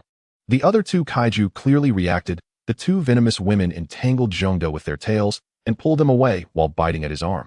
Clearly, the large hammer in Zhongde's hand was a significant threat. In pain, Zhongde released his grip on the hammer, but his 60-ton weight was not something two level 5 kaiju could easily move. So being close to the shellback turtle, Zhongde endured the pain in his arm and finally bit down on the turtle's head. The biting power of Godzilla is terrifying. To increase his lethality, Zhongde kept shaking. The kaiju, angered by Zhongde's maliciousness, was left helpless as he bit down on the shellback turtle's head. After eliminating the shellback turtle, Zhongde's rage began to be unleashed on the other two venomous women. Seeing Zhongde's ferocity, the venomous women felt a tinge of fear, but as level 5 kaiju, they still had to confront Zhongde. The two venomous women released Zhongde, circling around him while keeping a vigilant watch. Zhongde clearly held no regard for these two kaiju and charged at one, without hesitation, unexpectedly catching both off guard. Chapter 20: Entering the Wormhole. The humans confidently prepared to blow up the wormhole, but a problem arose. Without the DNA of a kaiju, they could not pass through the wormhole, so how could they blow up the black hole? Therefore, they planned to wait for a kaiju to appear, and as soon as it did, they would severely injure it and use its DNA to enter the wormhole. Thus, mech from around the world stood by at the base closest to the wormhole, ready to execute their plan as soon as a kaiju appeared. Clearly, the precursor civilization had some method of observing Earth and gathering intelligence through kaiju. Now, the precursor civilization was shocked by Zhongde's last atomic breath, but this only heightened their desire to invade Earth. With such excellent genes, if they could integrate them into their kaiju, wouldn't they be invincible? Not long after, the precursor civilization brought forth their highest combat power at that time, 2 level 5 kaiju and 1 level 6 kaiju. Now they fantasized about analyzing Godzilla's genes after invading Earth, envisioning their civilization's kaiju becoming invincible. But amidst their excitement, they forgot that their current kaiju could not withstand Zhongde's atomic breath. Soon Zhongde, who was lurking near the wormhole, sensed that a kaiju was about to emerge. Humans were also thrilled and immediately mobilized to capture this kaiju alive, planning to use it to launch a nuclear bomb into the wormhole. Ultimately, when a level 6 kaiju appeared in the wormhole, 6 mechs were already waiting for it. Facing such a gigantic kaiju, humans had no means to combat it in close quarters. Fortunately, each mech had ranged attack capabilities. Australia's Striker began firing all the missiles from its chest, clearly indicating that the level 6 kaiju did not possess the shellback turtle's skills. Thus, it could only endure and then face the rover from America firing its plasma cannon. After being battered by human ranged fire, they finally rushed in to engage in a melee. However, level 6 kaiju were different. Their regenerative abilities were exceptional, and the wounds from the blasts healed almost instantly. This left humanity somewhat helpless, but at that moment Zhongde, who had been hiding beneath the sand, sprang out, and with a roar struck the level 6 kaiju's chest with his hammer. The following level 5 kaiju had also crossed over, but since the level 6 kaiju was right at the wormhole, as the level 5 kaiju crossed, the level 6 began to fall into the wormhole. Sharp-eyed humans naturally noticed this, and immediately said, "There's another kaiju. We have to take this one down." Due to the weight of the level 6 kaiju, it began to descend under gravity. Meanwhile, humans were working hard to push the kaiju down. Zhongde, feeling speechless, watched as the struggling kaiju tried to rise while the human mechs prevented it. However, Zhongde did not forget his plan and began to help humans push the kaiju down. Unfortunately, the strength of the level 6 kaiju should not be underestimated. With a single push, it sent all of the human mechs flying. Except for Zhongde, the 60-ton weight was still an invincible force that no one could shake. But the level 6 kaiju was so large that Zhongde was like a small creature clinging to its body. Then, just as the level 6 kaiju crawled out of the wormhole preparing to attack the human mechs, Zhongde unleashed an atomic breath that bisected the kaiju. However, the regenerative ability of the level 6 kaiju was more terrifying than a cockroach. Although it had been bisected, it did not die. The wound on its lower body was writhing desperately, trying to connect with the upper body. Zhongde, seeing this, certainly would not allow that to happen and directly dove into the level 6 kaiju's body. Inside the level 6 kaiju, Zhongde was like the Monkey King, causing chaos. Inside, he struck its organs left and right. Although the level 6 kaiju had an amazing recovery ability, it still felt pain and was rendered incapable of standing. Humans were quite adept at seizing the moment and also began attacking the level 6 kaiju from the outside. But at that moment, the two level 5 kaiju finally emerged from the wormhole, leaving humans with no choice but to deal with the other two kaiju. As for the level 6 kaiju, it was on the brink of collapse. S.H.I.E.L.D was still wreaking havoc inside, but suddenly he sensed that there was no movement, so he tore open the level 6 kaiju's belly to see what was happening. However, the level 6 kaiju seemed quite pleased. As long as S.H.I.E.L.D came out, its combat power would quickly recover. But the greater the hope, the greater the disappointment, seeing 6 mechs joyfully battling the two kaiju. S.H.I.E.L.D did not plan to interfere further. As he slowly retracted his head, this caused the level 6 kaiju to feel utterly defeated, especially as S.H.I.E.L.D did not forget to pull up the torn belly. Like drawing a curtain, the 6 mechs began to swarm the two level 5 kaiju. Clearly, the two kaiju were not to be underestimated. The humans were fighting fiercely. The level 6 kaiju crouching not far away also wanted to join the fray, but since S.H.I.E.L.D, this 60-ton monster, was inside it, it could hardly move and could only watch from a distance. S.H.I.E.L.D clearly sought to wait until the humans had dealt with the monsters before emerging. However, taking down two level 5 kaiju was no easy task for humans. After humans took down one, the other kaiju clearly had no chance of being defeated. Most human mechs were severely damaged, while the kaiju had only sustained minor injuries. S.H.I.E.L.D was certainly aware of the situation outside. Seeing humans struggle, he decided to escape from the belly of the level 6 kaiju. However, he did not forget this pitiful kaiju. S.H.I.E.L.D turned back and tore off the head of the kaiju. Although it was already on the brink of death, S.H.I.E.L.D still twisted off its head to ensure safety. After dealing with the level 6 kaiju, S.H.I.E.L.D walked towards the human mechs, which were clearly on guard against him. He then let out a roar and attempted to escape back into the wormhole. How could S.H.I.E.L.D allow it to escape? He immediately blocked its path. Seeing that it had no way out, the kaiju could only confront him head-on, but it was no match for S.H.I.E.L.D. Before long, it was knocked to the ground by S.H.I.E.L.D. Although the human mechs were heavily damaged, they still had the ability to move. Several mechs struggled to shove a nuclear bomb into the wound of the level 5 kaiju and then hurled it towards the nearby wormhole. Seeing humans do this, S.H.I.E.L.D finally reacted hurriedly, embracing the airborne kaiju before entering the wormhole. Although the humans did not understand why S.H.I.E.L.D did this, they were powerless to stop him. S.H.I.E.L.D was puzzled as to why he had managed to do the same in the past, but had never succeeded in entering. Was it a plot requirement? He wondered. Fortunately, S.H.I.E.L.D was not a person who clung to things, but if it didn't make sense, he would not dwell on it. However, the nuclear bomb was a problem, so to prevent it from exploding, S.H.I.E.L.D opened his mouth and swallowed the bomb. Fortunately, S.H.I.E.L.D possessed an invincible stomach, rapidly digesting the uranium-238 from the nuclear bomb under his scientifically improbable stomach. Thankfully, he had already been enhanced by the space gem, so he did not transform into Red Lotus Godzilla. However, the emptiness of energy within S.H.I.E.L.D finally eased, and soon there would be another fierce battle against the precursor civilization. The wormhole was not long, and soon S.H.I.E.L.D successfully passed through the entrance that resembled a chrysanthemum. Damn it! It was evident that S.H.I.E.L.D had been waiting for this day for a long time. As soon as he entered the new planet, S.H.I.E.L.D immediately felt the spatial gem continuously radiating energy. Indeed, it's here. S.H.I.E.L.D sensed the familiar energy fluctuations of the spatial gem. Soon he arrived at the planet named Antiverse, a place shrouded in dark clouds with barren land devoid of rivers, only layers of rock. The atmosphere was yellow, and the pioneer civilization resided within the rock layers, a colonial species specialized in creating toxic monsters. However, it was clear that the pioneers had not anticipated S.H.I.E.L.D's arrival, nor did they expect a terrestrial creature to walk into their trap. Upon seeing S.H.I.E.L.D, a monster of this kind, the pioneers who used enormous beasts as weapons were stirred up. It was evident that the pioneers had long wanted to study S.H.I.E.L.D, as they had developed a great interest in him the moment he appeared on Earth. S.H.I.E.L.D clearly sensed several alien monsters approaching with malice, and then unleashed an atomic breath towards a group of observing pioneers. After being vaporized by S.H.I.E.L.D, the remaining pioneers finally realized the danger.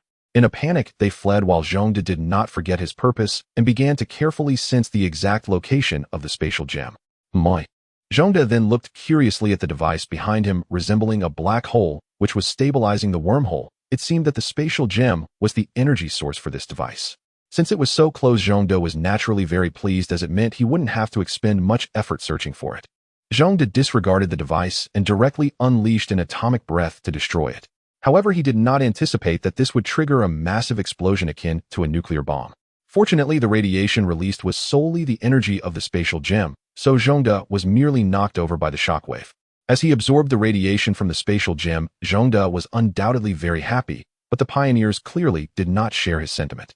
Ordinary creatures could not adapt to such radiation and were directly vaporized, while those who stayed too far away soon succumbed to death due to excessive radiation. Then Zhongde saw the spatial gem floating in the air without any wind. He reached out and swallowed it whole. After a blue sheen spread across Zhongde's skin, he felt the long-lost power returning to him. Feeling the surging power within him, Zhongde could finally unleash his atomic breath without restraint. However, the pioneer civilization was clearly a very suitable race for experimentation. Soon the pioneer civilization's opening beasts began to arrive one after another. Zhongde chuckled to himself and charged fearlessly towards the opening beasts. Zhongde opened his mouth and unleashed a full-power atomic blast, piercing through anything that dared to obstruct it. The opening beasts were all bisected, and it was evident that the pioneers were taken aback by such a ferocious monster. But the pioneers had more than just opening beasts. They also possessed weapons like antimatter bombs. Zhongde sensed a faint threat among them. It was clear that a civilization far stronger than humans would not lack devastating weapons. Similar to humanity's nuclear bombs, the pioneers had antimatter bombs. But what was Zhongde? He was Godzilla, a significantly enhanced Godzilla at that. Despite sensing some threats, Zhongde felt no fear. Clearly, the antimatter bomb could not intimidate him. Do you think such things can stop my desire for destruction? That was too naive, Zhongde thought. The recovery of the spatial gem made him very happy, so he needed to vent his emotions. Completely ignoring the antimatter bombs, he began to wildly destroy the surrounding buildings and the pioneer creatures resembling aliens. As for the pioneers, they were not foolish. Witnessing this crazed monster, many of them took to their strange flying devices to escape. However, Zhongde would not allow them to escape, so he began to glow from his back, unleashing numerous small atomic breaths that destroyed many of the flying vehicles in the sky. Clearly, the pioneers also realized that aside from their antimatter bombs, they had no means to resist Zhongde's destruction. They decided to deploy the antimatter bomb, which was the strongest strategic weapon in their civilization. Zhongde sensed a hint of threat. Bold, he decided to test the new skill he had just acquired from merging with the spatial gem, the energy shield. Evidently, after merging with the spatial gem for the second time, Zhongde's compatibility with it was greater than before, granting him a useful skill. Zhongde clearly wanted to test the defensive capability of this new skill, so he quickly activated the energy of the spatial gem within him, forming a spherical blue shield around his body, ready to withstand the impact. However, the pioneer civilization was not to be underestimated. A thick black rod descended from the sky, followed by a violent explosion, shockwaves, and blinding light. The powerful shockwave knocked Zhongde over. Fortunately, he had the shield to absorb most of the force, so Zhongde merely stumbled and did not suffer any substantial injuries. However, the distant pioneers clearly thought otherwise as they watched the fallen Zhongde. They believed this monster had been defeated and quickly dispatched a team to collect Zhongde's remains, evidently hoping to extract genetic information and clone another from it. However, their goal was clearly impossible. Zhongde, empowered by the spatial gem, was not an ordinary creature. A single antimatter bomb could not eliminate him. Sure enough, before the search team could arrive, they witnessed the fallen monster standing up again. Roar! Zhongde let out a thunderous roar and looked at the pioneer team rushing towards him on the ground. They were not prepared for this sight. Upon seeing Zhongde's massive blue eyes gleaming with mockery, they screamed and fled in the opposite direction. Clearly, they were scared out of their minds. An atomic beam like divine retribution struck the ground, creating a deep chasm. This is impossible. The pioneer commander, controlling everything from a distance, could hardly believe that a living creature could withstand an antimatter bomb's attack without a scratch. After a bout of venting, Zhongde finally felt relieved and ceased his attacks. All that remained around him were ruins and the corpses of the opening beasts. The resisting pioneers gazed in terror at the giant beast standing between heaven and earth, filled with dread. A creature that did not fear any weapon, responding to their attacks with nothing but indifference. Then, unbeknownst to them, they were crushed into meat paste under Zhongde's foot. How could they not fear him? Zhongde paused his attack because he placed his consciousness into the spatial gem. He found something interesting within the spatial gem. What is this? Zhongde discovered a coordinate within the spatial gem, likely belonging to the Marvel Universe. The method of teleportation involved activating the spatial gem's energy, allowing it to spontaneously create a wormhole for traversal back. It was a foolproof operation, incredibly simple. Unfortunately, this could only be used for long-distance teleportation, such as between galaxies. However, Zhongde still had no clue about short-distance teleportation, and there were no tutorials in the spatial gem. It seems I need to look up some information on this matter, Zhongde thought. He then decided to return to the Marvel world as he missed the Wi-Fi at the X-Men school after spending quite some time here. However, how could he return without bringing something back? Zhongde transformed into a smaller Godzilla and began searching through the ruins of the pioneer civilization for items to keep as souvenirs. The diminutive Zhong-de rummaged through the ruins, clearly aware that after the antimatter bomb explosion, there would be little left behind. Yet he remained undeterred. He had a persistent feeling that there must be something capable of withstanding the explosion of an antimatter bomb, just like himself. The pioneers were puzzled by Zhong-de's sudden disappearance since he was too small to be seen, and began searching through the ruins, evidently still fixated on his genetic information. Eventually Zhong-de arrived at a vast expanse of ruins, sensing that there was something beneath the rubble through his spatial awareness. Without hesitation, he started to clear the ruins. Soon he discovered what he was looking for, a cube-like object that had a distinctly science fiction aura, though Zhong-de had no idea what it was. Having obtained his desired souvenir, Zhong-de saw no reason to linger. He activated the power of the Space Baby Stone, and in front of the tardy pioneers he vanished in a dazzling blue light. After a bout of dizziness, Zhong-de slowly regained consciousness, clearly having returned to the Marvel Universe after years. I wonder how Professor X is doing. In Zhong-de's mind, mutants seemed to lead troubled lives. In the second X-Men movie, they encountered considerable trouble. Especially after the X-Mansion was destroyed, they had no choice but to join forces with Magneto. Moreover, Professor X suffered greatly being hypnotized by humans and exploited by them, and Magneto and his ability to annihilate a planet in an instant was truly terrifying. Clearly, to protect the mutant school, Zhong-de had to leave the depths of the Pacific and return to the mutant school immediately. After all, if the school was destroyed, finding another refuge would be quite challenging. Relying on the cover of night, the diminutive Zhong-de made his way ashore, tirelessly heading toward the mutant school. Fortunately, as a super being, he didn't require rest or food, allowing him to continue his journey. From dusk until dawn, Zhong-de finally spotted the large villa of the mutant school. Seeing the familiar building stirred a deep sense of nostalgia within him. Upon reaching the school gate, he saw Professor X waiting for him. Clearly, Professor X had sensed Zhong-de's arrival long before. "Old friend, where have you been? I've searched for you several times, as if you vanished from Earth completely." Zhong-de's appearance brought joy to Professor X. Unfortunately, due to the lack of a mental link communicator, Zhong-de was unable to respond to Professor X's questions.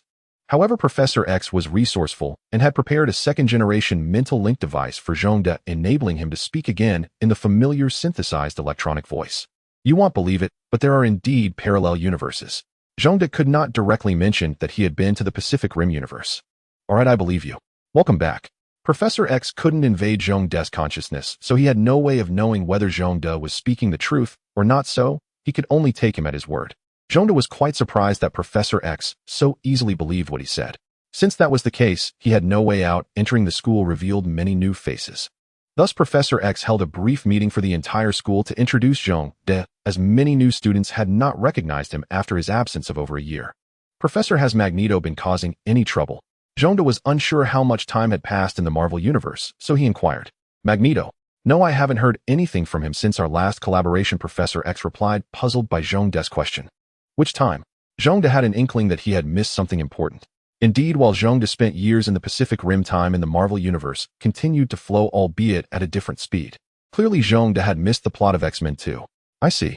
What about Jean?" Zhong-de pondered, and several people couldn't help but show their sorrow. Zhong-de thought, observing that the plot of the second film had not changed due to his absence. However, if it came to X-Men 3, things would likely be even more dangerous. Clearly, with Jean awakening the Phoenix Force, Zhong-de was uncertain whether he could defeat her. However, in the movie, her power would likely be somewhat diminished, so he shouldn't have to fear. Upon entering the school, Zhong-de saw Cyclops looking as though he had lost his wife, which in a sense he had. "Brother, try to let it go. What's in the past is in the past." Zhong-de was evidently not very good at comforting people. Cyclops merely responded before reverting to his sorrowful expression. However, Zhong-de suddenly recalled that Cyclops had been killed by Jean in X-Men 3. "Since I'm here, such tragedies will certainly not occur." Zhong-de thought about the worsening plight of the mutants. Moreover, humans continually developed weapons and drugs specifically targeting mutants. In short, these were all troublesome matters for mutants. For instance, the ability to neutralize other mutants' powers could be synthesized into a drug. The next day, Zhong-de finally returned to the security job he had left long ago. Observing the vibrant campus, he felt that the Marvel Universe was indeed much better than languishing in the cold depths of the Pacific surrounded by nuclear radiation. However, Zhong-de noticed that the students in the school had grown significantly. For example, the mischievous girl who had only seemed like an ordinary girl in Zhong-de's memory. Now Zhong-de discovered that she had transformed into a non-mainstream stylish aristocrat. All this was fine, but the most concerning was Iceman the scoundrel. Having started a romance only to abandon her, Zhong-de truly found him detestable. However, now he was more worried about Cyclops. Moreover, in the original storyline, Cyclops was supposed to leave the school soon and be inexplicably killed by Jean. Days passed, and Zhongde closely observed Cyclops' state, but there were no strange changes except for his perpetually mournful expression. However, Wolverine had become much more honest, serving as a teacher in the academy to instruct students on how to control their abilities or how to fight. While putting that aside, after Zhongde's persistent observation, he finally noticed something was off. Cyclops began packing his belongings, preparing to leave the school. One morning, Cyclops prepared to leave quietly. "Mind if I join you?" Zhongde materialized behind Cyclops like a specter. "The motorcycle can't accommodate another person." Cyclops clearly intended to refuse. "Don't you have a car?" Zhongde replied. Seeing Zhongde's insistence, Cyclopes, whose strength was not enough to resist, reluctantly agreed. In the end, Zhongde rode with Cyclops to the dam, the very place where Jean had perished. On the way, Zhongde struck up a conversation with Cyclops. "If it's such a sorrowful place, why go there?" Zhongde asked, as normal people wouldn't visit their place of sorrow. "Recently, I've been hearing hallucinations, hearing Jean's voice. So I suspect she didn't die and want to go check it out." Cyclops replied honestly. It is indeed possible that a powerful force within Jean has not been awakened. Logically, she shouldn't have died so simply. Is that so?" Cyclops appeared quite excited, as everyone around believed Jean was dead. "I don't know, but logically she shouldn't be." Although Zhongde informed Cyclopes, he could only speak partially, as he hadn't been present during those events. However, now Cyclops was even more excited after hearing Zhongde's words, and he accelerated the car. After Zhongde and Cyclops left, Wolverine noticed Cyclops was missing and hurriedly reported to Professor X. "It's fine, with Zhongde around, nothing will happen." Clearly, the professor was aware of everything that had occurred. Laser Eye and Zhongde chatted their way to the water dam that the X-Men had collapsed in X-Men 2. Clearly, the dam had long been repaired, and it was now summer. "This place is picturesque, a perfect spot for camping." However, Laser Eye did not share this sentiment. Upon seeing the river below, he was lost in memories. "Is Jean dead here?" Zhongde asked. "If it were me, I would go down to take a look, as I sense a very subtle energy fluctuation." Obviously, Zhongde, having fused with the space gem, had significantly enhanced his perception. Without a second thought, he jumped into the river, moving towards the source of the energy fluctuation. "Hey!" Laser Eye wanted to stop him, but Zhongde had already gone under. Below the water, Zhongde began to approach the source of the energy fluctuation. Sure enough, he saw Jean's corpse lying quietly at the bottom of the river. Since he had seen her, he thought he might as well retrieve her. Under the water, Zhongde finally encountered Jean, who immediately opened her eyes. The scene was reminiscent of a horror film, and Zhongde was almost frightened. However, the current Jean was not her old self. She was now controlled by the power of the Phoenix, her eyes entirely black. Immediately, the water around Zhongde began to converge towards Jean, as if being pulled by a toilet. But Zhongde was incredibly heavy. Everything in the water was absorbed and stirred by Jean, leaving only Zhongde standing still in the river. On the shore, Laser Eye also noticed the strange behavior of the river and hurriedly called Zhongde to come ashore. After calling out, a shadow suddenly flashed from the center of the whirlpool. Laser Eye focused, and to his surprise, he immediately forgot about Zhongde. "Is that you, Jean?" Laser Eye asked. But just as Jean approached him, Zhongde surged out of the water, positioning himself between Jean and Laser Eye. "What are you doing? Move aside." Seeing Zhongde blocking his view of his wife, Laser Eye was clearly displeased. "You really haven't made any progress at all." Zhongde was evidently mocking Laser Eye, who he had long noticed that the X-Men were ineffective. By the third season, they had made no improvements. No wonder they couldn't defeat the villains. "This is not Jean." Zhongde looked at Jean with caution. "What do you mean it's not?" Laser Eye, clearly unaware of anything amiss, asked with a frown. Seeing Laser Eye's slow reaction, Zhongde had no choice but to explain. "Jean is being controlled by something. It's very dangerous. Stay away from her." Zhongde warned. "What?" Laser Eye looked at Jean in disbelief, and indeed her gaze was somewhat off. "Jean, what's wrong with you?" But Jean did not respond. Instead, she looked at Zhongde warily, clearly perceiving him as a significant threat. After a moment of stalemate, Jean began to attack Zhongde. First, she tried to lift Zhongde with telekinesis, but who would have thought that Zhongde weighed 60,000 tons? With Jean's current abilities, she could not lift such a heavy object with her mind. Thus, Zhongde stood still as if nothing had happened. "My." Zhongde clearly sensed Jean's telekinetic attack and immediately unleashed an atomic breath. Jean managed to block it with her telekinetic wall. Zhongde was evidently surprised, though after so long he had not expected someone to actually withstand his atomic breath. However, Zhongde was not worried. He began to gradually increase the power of his atomic breath. With the space gem as his energy backing, he could lavishly expend energy without restraint. Of course, Jean, who had just awakened her Phoenix powers, was formidable, able to stand up to Zhongde. Feeling that she was gradually unable to resist Zhong-De's atomic spray, Jean used telekinesis to lift herself into the air, dodging Zhong-De's atomic breath. TCH. Zhong-De clearly hated those who could fly around in the air, making them hard to hit. Meanwhile, Zhong-De's fight was also sensed by Professor X. He also sensed Jean's presence, and quickly called Wolverine and Storm to help as well as to bring Jean back. Professor X could very accurately perceive that Jean had already broken through the mental barrier he had set for her. Such powerful mental energy was not easy for even Professor X to invade. And so began the second confrontation between Zhong-De and Jean, who possessed the power of the Phoenix.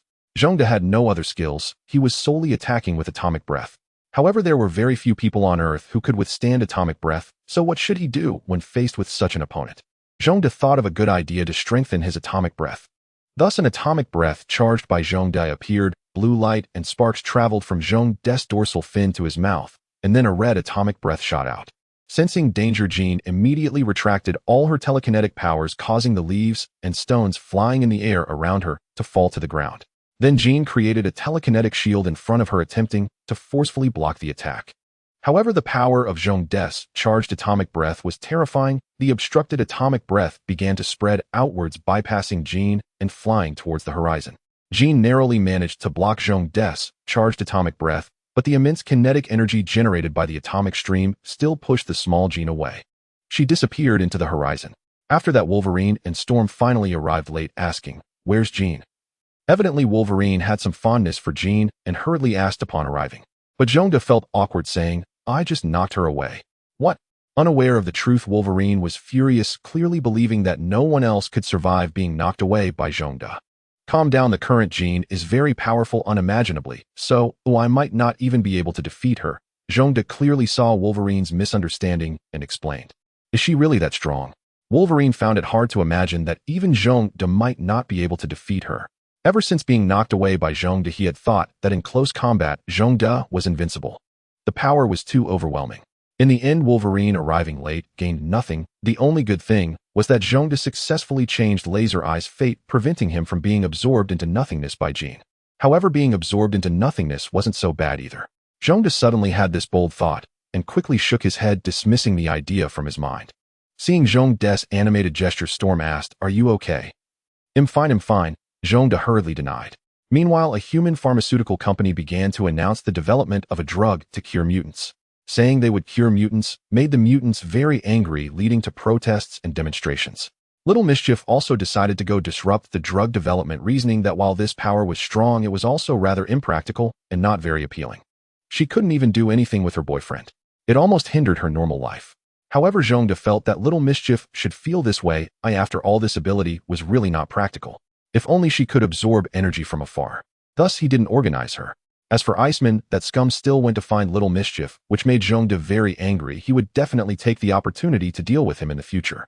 Soon the company began to spread rumors that mutants were a genetic disease, misleading some unsuspecting mutants. Moreover, the treatment costs were waived, leading more individuals who did not wish to be mutants to be deceived into the hospital. However, the strongest reaction came from Magneto, who first needed to find his capable subordinate Mystique, and then a few of them set off to hijack a car, conveniently recruiting several new mutants. This old man, who had been silent for a long time and held extreme views, started to incite the crowd at an underground illegal mutant gathering a large group to prepare to take down the company. As for Professor X, he was busy looking for Jean, as she was considered a member of the X-Men. Where there was a chance to save her, he would certainly do so, and Professor X also indicated that he could help Jean establish a mental barrier. Zhong-De expressed a different opinion, clearly stating that with the Phoenix Force, Jean was extremely powerful, making it difficult for even Professor X to invade her mind. In the original work, Professor X used his life to establish the mental barrier, yet it ultimately proved ineffective, as Jean remained under the control of the Phoenix consciousness. "I need to find Jean," said Cyclops. As Jean's official boyfriend, Cyclops was quite worried about Jean being knocked away by Zhong-De. "Yes, I agree." It was rare for Wolverine to share the same sentiment as Cyclops. "I've already found her," said Professor X, emerging from the global census. "Hurry up and go where?" The three rushed to the basement to board the plane. Watching the hurried individuals leave, Zhong-De couldn't help but turn back and ask Storm, "Did they show this much urgency when I suddenly disappeared?" "No, especially when Professor X announced you were no longer on Earth. They didn't react this strongly," replied Storm. Zhong-De was struck by this response. Why was the gap between people so vast? Just as he was lost in thought, Professor X poked his head out. What are you standing there for? Come quickly. I need your help with Jean. Sigh. Zhongde climbed onto the plane reluctantly. Clearly Zhongde complained, but he still needed to help Jean. Meanwhile, Magneto also noticed Jean's abnormality and ready to create a big news story intended to use Jean as a weapon in his team. Thus, both teams arrived at Jean's home, the very place where she lived with her family as a child. The two old men arrived at the location almost simultaneously and exchanged pleasantries. The two began to work together to guide Jean, but Magneto's differing thoughts meant he was more of a hindrance than a help. Professor X began to rebuild the mental barrier, but Jean erupted again, lifting the entire room. The X-Men outside immediately sensed something was wrong and began to force their way into the house. However, this time was different. With Zhongde's explosive combat power, Magneto's subordinates were severely injured by a mere wave of Zhongde's hand. The X-Men swiftly entered the room without delay, witnessing Magneto struggling on the ground, and Professor X, whose face looked like he was straining as if constipated. Why does the professor look constipated? Upon entering with the X-Men, Zhongde noticed the professor's rather strange expression. The professor clearly engaged in a mental battle with Jean, heard Zhongde's teasing, and momentarily lost his composure, almost being kicked out of Jean's inner world. After giving Zhongde an annoyed glance, the professor continued his battle with Jean. Gradually, their confrontation intensified, and Zhongde could clearly feel the two powerful wills in the room growing stronger. Moreover, it was evident that Professor X was at a disadvantage. You all need to leave, or I will handle this. The Phoenix consciousness began to tear apart the surroundings and absorb, and if Zhongde did not help, the professor's physical form would likely be destroyed. Fortunately, I can create an energy shield, Zhongde thought. If he couldn't, he wouldn't even know how to protect the professor. Thus, he activated the energy from the space stone to form a protective shield around the professor. Thanks, Zhongde, Professor X said with difficulty. What are you thanking me for? Just settle my salary later. Suddenly, Zhongde realized that despite serving as Professor X's bodyguard for so long, he had never received any pay.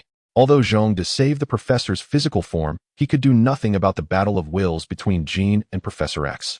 In the end, the professor was successfully kicked out of Jean's mind, and the mental barrier was completely destroyed. The current Phoenix consciousness had completely taken control of Jean's body and then escaped. Zhongde dragged the mentally exhausted Professor X away. As they left, Professor X still tried to persuade Magneto to change his mind, though it was of no use. After hearing this, Zhongde suggested capturing Magneto for proper supervision. This made Magneto break out in a cold sweat, as the fear from being dominated by Zhongde's laser 2 years ago had not faded. Moreover, he truly had no way to deal with Zhongde, especially since Zhongde could now create energy shields. As an old friend, Professor X still rejected this proposal and asked Zhongde to take him away, while Zhongde silently cursed, "Damn the old queer." Though Professor X could not read Zhongde's thoughts, he still sensed that Zhongde was thinking something undesirable. Magneto, essentially treading water, saw that Jean had escaped, and that his frenemy had also left, wondering what he was still doing there. He decided to leave as well, but upon seeing his subordinates lying on the ground, his eyelids involuntarily twitched. Clearly, it was Zhongde's doing. Fortunately, Zhongde was not one to kill, so they were all alive, but definitely injured. Having blood on his hands was disgusting, but he couldn't just leave them behind. Magneto had to control the metal on a few of them to carry them away. Taking apart the company required manpower after all. Although Jean did not succeed in dismantling it, the company still needed to be torn down. Subsequently, the conflict between mutants and humans intensified. After Firestorm ambushed the openly mutant treatment hospital, Magneto declared open war against humanity. Naturally, humans were not afraid and began to prepare nervously. Moreover, to counter Magneto, all weapons used this time were plastic, containing no metal whatsoever. Thus, a war between the human government and mutants began. Just as Magneto was annoyed by the lack of large-scale destructive mutants, he unexpectedly encountered Jean on the road. This made Magneto overjoyed. He had thought Jean would escape, but unexpectedly, she came seeking him. He quickly approached and began to persuade her fervently. Now Jean had completely darkened. Her purpose in finding Magneto was to devour more and create more destruction, as Magneto had openly declared war on humanity. But Magneto was not going to listen, preparing to continue persuading. However, Jean was ruthless and didn't hesitate to take action. Seeing the clear disparity between himself and Jean, Magneto naturally fell silent, though subtle persuasion was still inevitable.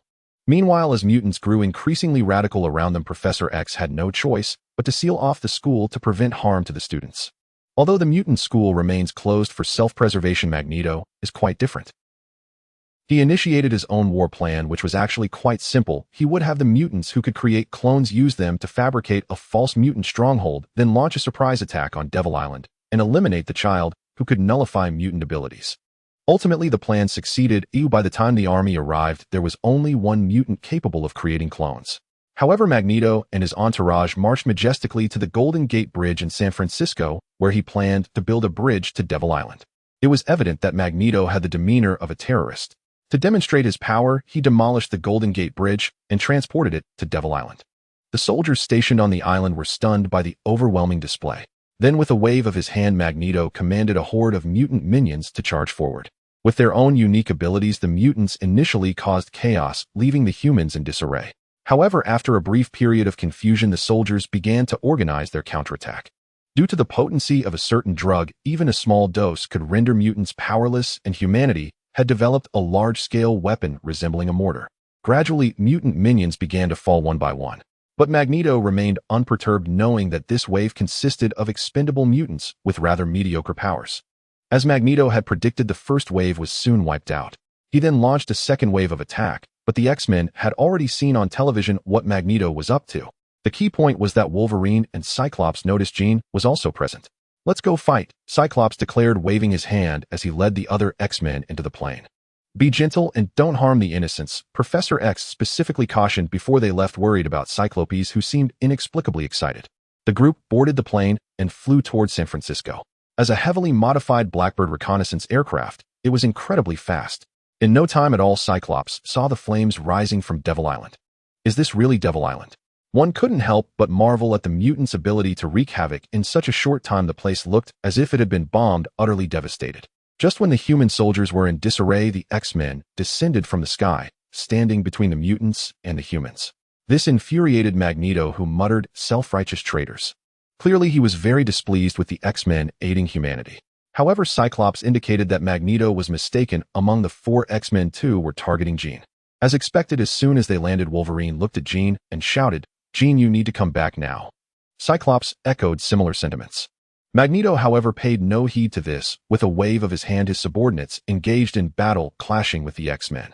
None of them dared to confront Cyclopes, clearly intimidated by his overwhelming combat prowess displayed outside Jean's residence. Cyclopes, looking at the bunch of cowards, let out an annoyed tch. He then turned to Jean, who stood next to Magneto, as she was the only one capable of matching him in battle. Meanwhile, Wolverine sensed Cyclops' battle intent and quickly advised, "Jean is one of us. I hope you go easy on her." "All right, I understand," Cyclops replied, somewhat annoyed. "Isn't it just that you're afraid of hurting your girlfriend, eh?" He secretly grumbled to himself before leaping in front of Jean. Jean remained calm, casting a glance at Cyclops before turning her attention elsewhere. "So calm." Cyclops clearly didn't understand her unusual behavior. Cyclops couldn't risk embarrassing himself by provoking her, as if he were just an extra. He stepped back down again, uncertain of what to do amidst the chaos. Suddenly, Cyclops remembered a serious matter. In the original story, Magneto had come to Devil Island to eliminate that mutant child. As he was the source of it all, Cyclops quickly glanced around, and sure enough, Magneto's new henchman dressed like Billy was nowhere to be found. Cyclops hurriedly ran to the laboratory. Through the large holes in the walls, he finally spotted the Billy character holding a bald-headed white child. "Put him down," Cyclops shouted as he charged forward. Clearly, the current Billy was just an ordinary person because he was holding that child.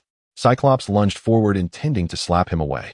However, it was evident that this person was all muscle and directly collided with Cyclopes, resulting in the ordinary Billy being dispatched. As for the child, witnessing a lizard creature smash another person into pulp was enough to scare him into unconsciousness, drenched in blood. Ugh. Cyclops felt somewhat embarrassed, realizing that this child would have considerable trauma in the future. But there was nothing to be done. After carrying him out, Cyclops dragged Storm onto the plane. Cyclopes couldn't pilot. Meanwhile, the mutant butterfly who was tangled up with Storm was knocked out by Cyclops' forceful strike. However, unexpected events unfolded as Magneto clearly detected Cyclops' intentions and prevented the plane from taking off. Cyclopes, who thought he could simply leave, was enraged. He handed the child to Storm, then exited the plane and glared at Magneto. Magneto clearly did not intend to give Cyclops any face and continued to control the plane. With the situation as it was, Cyclops had no choice but to unleash an atomic breath toward Magneto. At that moment, Jean moved. Using her telekinetic shield, she blocked Magneto's attack. At that moment, Magneto smiled triumphantly. Seeing Magneto's smug face, Cyclops was immediately infuriated. Damn it, he thought, believing he couldn't take on two opponents. He charged at Jean, but did not forget about Magneto launching a tail strike at him. To protect himself, Magneto had no choice but to redirect his control, using two reinforced concrete slabs to block Cyclops' tail attack. Storm, evidently quick-witted, took advantage of this opportunity to swiftly pilot the plane away. The impact sent Magneto flying far away. To mitigate the force, he floated a great distance before gradually regaining control in midair. It was clear that Cyclops' tail strike was immensely powerful. Yet Cyclops had not forgotten about the dangerous Jean, unleashing an atomic breath that forced her to extend her telekinetic shield. In the distance, Magneto began tearing apart the bridge to hurl it at Cyclops. Unfortunately for Magneto, Cyclops' superior defense rendered it ineffective. Meanwhile, Jean began her counterattack with her telepathic strength, much stronger than Professor X's, invading Cyclops' mind, causing a disturbance in his mental realm. This was the first time Cyclops felt a genuine sense of crisis, even with the protective power of the space gem. Fortunately, it merely shook his will. Cyclops quickly shot an atomic breath in retaliation. Reluctantly, Jean had to retract her telekinetic shield to specifically defend against Cyclops' attack. That was close, Cyclops thought, still feeling the residual anxiety. It was the first time someone posed such a significant threat to him. This time, Cyclops was evidently more cautious, with a blue shield appearing around him. The shield shimmered with blue light, indicating a high level of defense. Indeed, Jean's mental attack had much less impact on Cyclops, while high-energy matter provided a certain level of mitigation against mental powers. However, Cyclops still found himself with a splitting headache. Although he could resist Jean's attacks, she could also defend against his, leading them into a stalemate. The battle between Zhongde and Qin reached a stalemate. However, with the arrival of Magneto, the X-Men found themselves in a dire struggle. As the strongest force among the X-Men, Wolverine was severely constrained by Magneto, unable to move and fight. Cyclops was also struggling to hold on, but fortunately the remaining soldiers began to assist the X-Men. Ultimately, it was Storm who returned in a plane that prevented the situation from collapsing. Yet victory remained elusive. The two factions fell into a stalemate, but fortunately the deadlock was about to be broken with the arrival of human reinforcements. A group of American soldiers appeared on the Golden Gate Bridge wielding special firearms, clearly prepared to capture the mutants en masse. Zhongde initially wanted to grow larger and confront Qin, but upon seeing the group of American soldiers on the bridge, he abandoned the idea. The soldiers on the bridge began firing countless darts in their direction, prompting a smug smile from Zhongde. However, the darts aimed at him were far more numerous than those aimed at Qin. Unfortunately for them, it was futile. Zhongde was not a mutant, and even bullets would struggle to penetrate the cellular membranes of his skin. Indeed, all the darts were blocked by Zhongde's skin. Moreover, he was not a mutant. Qin, focused intently on maintaining her telekinetic shield, was unable to manage the situation behind her. A few sparse needles struck her in the back, causing her to collapse helplessly in midair. Phew, finally got it done, Zhongde said as he ceased his atomic breath. Naturally, he had no intention of killing Qin, as they had been partners in the past. Thus, he utilized a human agent to suppress Qin's superpowers, preventing the Phoenix Force from wreaking havoc. Clearly, even the Phoenix Force could not resist the effects of the drug. Without her superpowers, Qin was nearly indistinguishable from an ordinary person. Simultaneously, the Phoenix Force retracted back into Qin's body due to the loss of her powers. Seeing Qin devoid of her superpowers, Zhongde let out a sigh of relief. He then glanced at Magneto, who was using 2 concrete slabs to shield himself from the darts, and the X-Men hiding behind cover. Zhongde grinned wickedly as he approached Magneto. He violently lifted the concrete slabs, then casually grabbed a dart midair and thrust it towards Magneto. "Why didn't you take this kind of drug?" Magneto, who was convulsing after being struck, couldn't believe it. "Who said I was a mutant?" Zhongde shot him a disdainful glance. Following this, the powerless Magneto sat despondently on the ground. With Zhongde standing alone on Devil's Island, it was only natural for him to become the target of concentrated fire. Zhongde couldn't be bothered to fight the soldiers. He simply grabbed one end of the bridge and hurled the Golden Gate Bridge back to where it belonged. Without the soldiers' interference, the X-Men finally dared to cautiously stick their heads out. Wolverine and Cyclops rushed towards Qin, who lay in the distance. "Qin, are you okay?" "Qin!" Wolverine shouted loudly. Clearly, Cyclops was jealous. He walked over to Qin's side and cleared his throat, but Wolverine didn't notice him at all. Zhongde casually pulled out the needles from Qin's backside and flipped her over, patting her face. He sheepishly turned his face away, clearly aware that some of the needles were his doing. Cyclops and Wolverine called out to Qin for a while, but she showed no response, causing both to grow anxious. Meanwhile, Zhongde stood by watching without any intention of helping. Suddenly, Zhongde noticed a surge in energy within Qin. His face changed color instantly. "Be careful, danger." Apparently, Zhongde's warning came too late. A shockwave expanded outward from Qin's center. Cyclops was knocked unconscious by the impact, while Wolverine managed to endure it thanks to his unkillable physique. He quickly ran to Qin's side. Qin." The joy in Wolverine's voice was evident. However, the sound abruptly ceased as he looked into Qin's vacant eyes, sensing something was amiss. Indeed, human drugs could not completely obliterate a mutant's powers, and with the enhancement of the Phoenix Force gene's recovery speed was evidently much faster than that of Magneto in the original story. The Dark Phoenix was clearly filled with rage, realizing she had been outsmarted by S.H.I.E.L.D. Moreover, she had been betrayed by insignificant humans. In her fury, the Phoenix unleashed her powers, starting to absorb the surrounding matter to replenish her energy. Seeing this, S.H.I.E.L.D. hurriedly dragged the unconscious Cyclops away lest he be absorbed into nothingness by S.H.I.E.L.D. As for Wolverine, there was nothing he could do. After all, he was too close to S.H.I.E.L.D. Indeed, Wolverine was lifted by one of S.H.I.E.L.D.'s hands, and she began to absorb his abilities. Oh. Wolverine kicked and struggled, his expression grotesque. Ultimately, he realized that if he didn't fight back, he would perish. So he extended his claws from his palms and said, "Sorry, S.H.I.E.L.D." Then with a thunk, he plunged them into S.H.I.E.L.D.'s body. Ugh. S.H.I.E.L.D.'s powers abruptly halted, evidently Wolverine's attack interrupted her energy absorption. Then she died rather unceremoniously.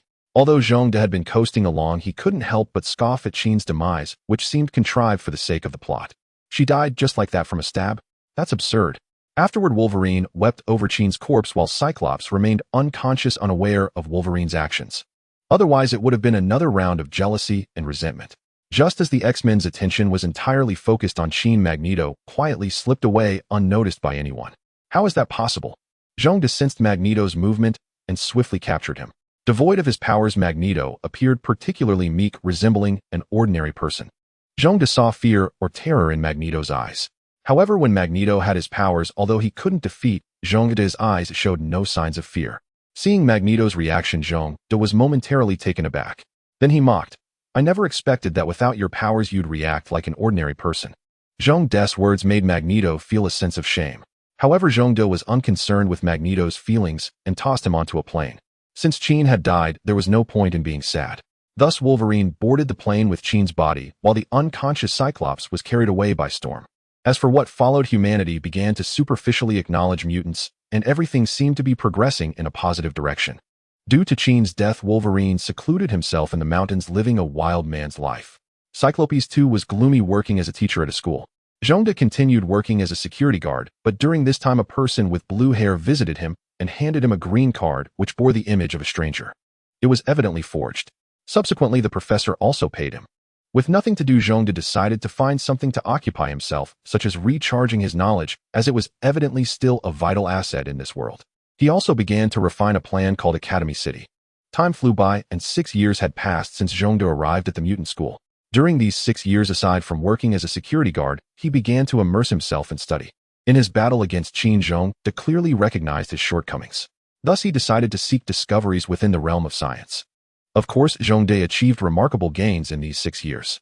He developed numerous types of atomic breath with varying properties. For instance, the ultra-high temperature atomic breath can reach 50 degrees Celsius, utilizing the principles of light nuclear fusion.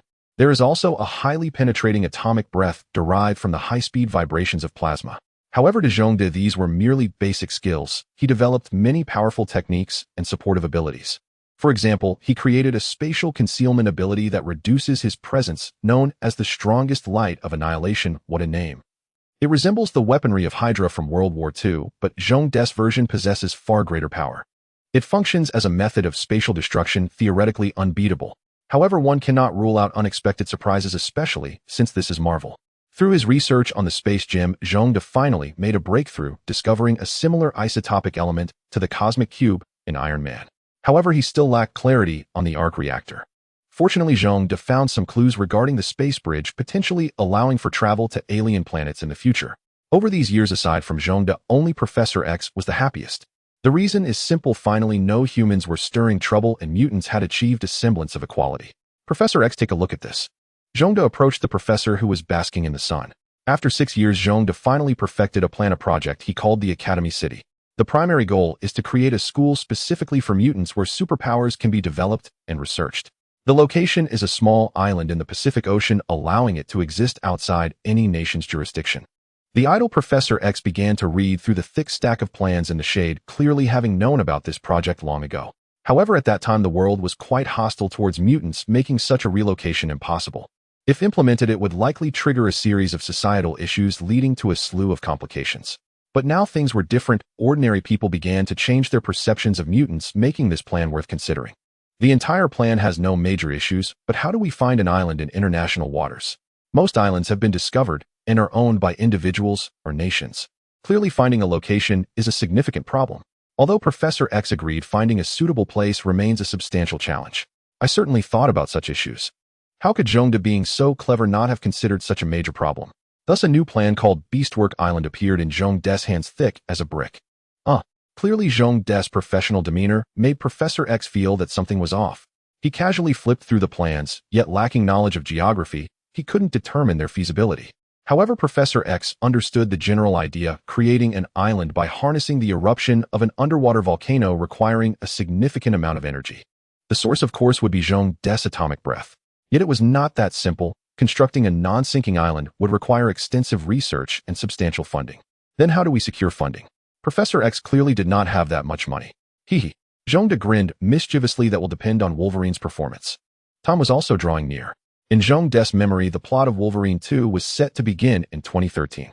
In the story, Wolverine was busy with beautiful women, two to be precise, and ended up defeating the villain with relative ease. Naturally, the entire narrative filled Zhongda with envy.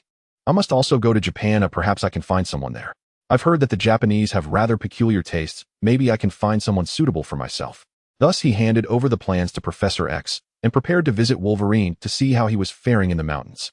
Under the pretense of visiting an old friend and mentioning that the island's funding relied entirely on Wolverine, he managed to deceive Professor X. In the end, Zhongda still went to Canada to find Wolverine. The current Zhongda was much stronger than before. Previously, he could only fight, but now he had become very skilled in mastering his abilities. Closing his eyes and sensing slightly, Zhongda detected Wolverine's presence in a mountainous area of Canada. Opening his eyes, Zhongda smiled faintly and walked deeper into the mountains. It's good to be abroad, Zhongda mused, admiring the abundance of wildlife. He remembered that in his past life, there were still some small animals in the mountains during his childhood, but as he grew older, the creatures in his hometown's mountains dwindled. In this moment, Zhongda sensed that the mountains were teeming with life. He felt the presence of a bear. It seemed that Wolverine's home was nearby, and following the path, Zhongda finally arrived at a clearing in the forest. The ground was cluttered with debris resembling a typical bachelor pad filled with trash. Zhongda remained patient, waiting for Wolverine's return. Until sunset, Wolverine finally returned. "You're finally back," Zhongda remarked. Wolverine was startled but relaxed upon realizing it was Zhongda. "Why have you come to find me?" Wolverine, still shaken and lifeless from Qin's death, asked. "Nothing much, just came to visit and stay here for a while." "I'm just here to check on you," Zhongda replied lazily. Wolverine opened his mouth, but said nothing. Thus Zhongda seamlessly lived outdoors with Wolverine for a month. Zhongda had yet to sense the arrival of a red-haired Japanese girl, feeling a bit anxious. Logically, she should have appeared by now. Just as Zhongda was growing impatient, waiting for the plot to unfold, Wolverine was abruptly awakened from a nightmare. Bored, Zhongda asked, "What did you dream about?" Was it Qin? He knew that Wolverine often had dreams related to Qin in the plot. Wolverine, still shaken, replied, "No, I dreamed about World War II in Japan." Suddenly Zhongda perked up, realizing the plot was about to begin. "I have something to do. I need to head down the mountain," Zhongda said suddenly, then went to find the red-haired girl who had offended the makeup artist. Red-haired girl. Zhongda began to sense as he descended the mountain. Soon he sensed a Japanese girl driving towards him. That's her. After detecting the presence of a katana in the car, Zhongda was certain. He then headed toward the red-haired girl who had clearly spent considerable time and effort searching for Wolverine. Zhongda approached the car after seeing S.H.I.E.L.D's vehicle come to a stop. As for whether he would get hit, Zhongda could assure you with confidence. This is something the driver should worry about. S.H.I.E.L.D also sensed something was off, thinking someone might be trying to steal the car, and grabbed a katana from the back seat. Zhongda paid no mind to her reaction and leaned against S.H.I.E.L.D's car. S.H.I.E.L.D, having a limited understanding from Japan, or so Zhongda thought, was startled by Zhongda's appearance. A monster. Clearly Zhongda's look had a certain intimidation factor in the night. Zhongda had grown accustomed to S.H.I.E.L.D's reactions and spoke to her in a kind manner. "Young lady, are you looking for this Wolverine or that silver Wolverine?" Upon hearing this lizard man's words, S.H.I.E.L.D immediately drew her sword and slashed at Zhongda. Evidently, S.H.I.E.L.D considered Zhongda to be an enemy of her master, thinking her mission and whereabouts were exposed. Zhongda ignored her sword, the skin that can even withstand Wolverine's adamantium claws. S.H.I.E.L.D's attacks were basically no different from a mere tickle. S.H.I.E.L.D swung her sword several times, and Zhongda was too lazy to dodge. Finally, panting heavily, S.H.I.E.L.D put down her sword and looked at Zhongda, asking, "Who exactly are you? What is your intention?" "Intention? I am a friend of Wolverine. I heard someone is looking for him everywhere, so I came to help," Zhongda casually replied. "Really?" S.H.I.E.L.D was skeptical. Do you know where Wolverine is? Of course I can take you to find him, Zhongde said. Alright. Although S.H.I.E.L.D clearly did not trust Zhongde, she estimated that given his incredible defense, she wouldn't be able to defeat him or escape easily. Shall I suggest that you give me a ride? Without waiting for her agreement, Zhongde opened the car door and sat in the passenger seat. With no alternative, S.H.I.E.L.D also got into the car and drove away. To expedite the plot, Zhongde took S.H.I.E.L.D to Wolverine's open-air cabin at the foot of the mountain overnight, without even seizing the opportunity to enjoy a wonderful night with her. Since the car couldn't drive up the mountain, S.H.I.E.L.D got out and followed Zhongde on foot, but her vigilance did not relax in the slightest. After all, places like this devoid of people are definitely good for disposing of bodies. The two walked slowly up the mountain until Zhongde grew impatient. Could you please walk a bit faster? Zhongde complained. Previously, Zhongde could reach Wolverine's camp in less than a minute with a few jumps that created large craters. Impatient, Zhongde picked up S.H.I.E.L.D, which resulted in her desperate resistance. But it was of no use. Zhongde arrived at the destination with a few jumps. Upon reaching, he set S.H.I.E.L.D down. As S.H.I.E.L.D swung her sword wildly, Zhongde remained indifferent and shouted loudly, "Wolverine, Wolverine." Soon a drunken Wolverine emerged from the camp with a bottle in hand. "Zhongde is back. I thought you went home." Clearly Wolverine was a bit drunk and the death of Jean had taken a toll on him. With his self-healing ability, alcohol was nothing. "It was supposed to be like that, but someone was looking for you, so I brought her back," Zhongde said. "Are you out here fooling around, which is why someone came looking for you?" Zhongde made a little joke. "Let me think." Wolverine paused and began to recall his romantic history. "No way could it be something from before I lost my memory." "Haha, just kidding." Seeing Wolverine's silly expression, Zhongde couldn't help but laugh. Meanwhile, S.H.I.E.L.D, after comparing a few times, finally recognized the bearded wild man as Wolverine. She hurriedly explained her purpose, doing so very politely, but Zhongde didn't appreciate such surface-level pleasantries. After a conversation between S.H.I.E.L.D and Wolverine, he still rejected her request. Although S.H.I.E.L.D wanted to force the matter, she recalled Zhongde's defense and the legendary combat prowess of Wolverine, estimating she had no chance of winning. So she had to plead repeatedly.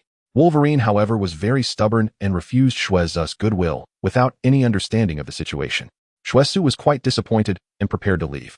"Wait," Zhongde spoke up and pulled Wolverine aside. "How can you refuse? Think about it, she is here to express gratitude. Who knows, she might introduce a beautiful granddaughter to you." Wolverine responded to Zhongde's statement with a chuckle. Seeing him with that expression, Zhongde grew a bit anxious.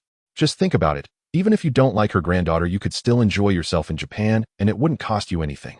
Just treat it as a way to unwind." Upon hearing this, Wolverine suddenly became angry and retorted, "I'm not sad about Jean's matter." But Zhongde looked at him with an expression of disbelief.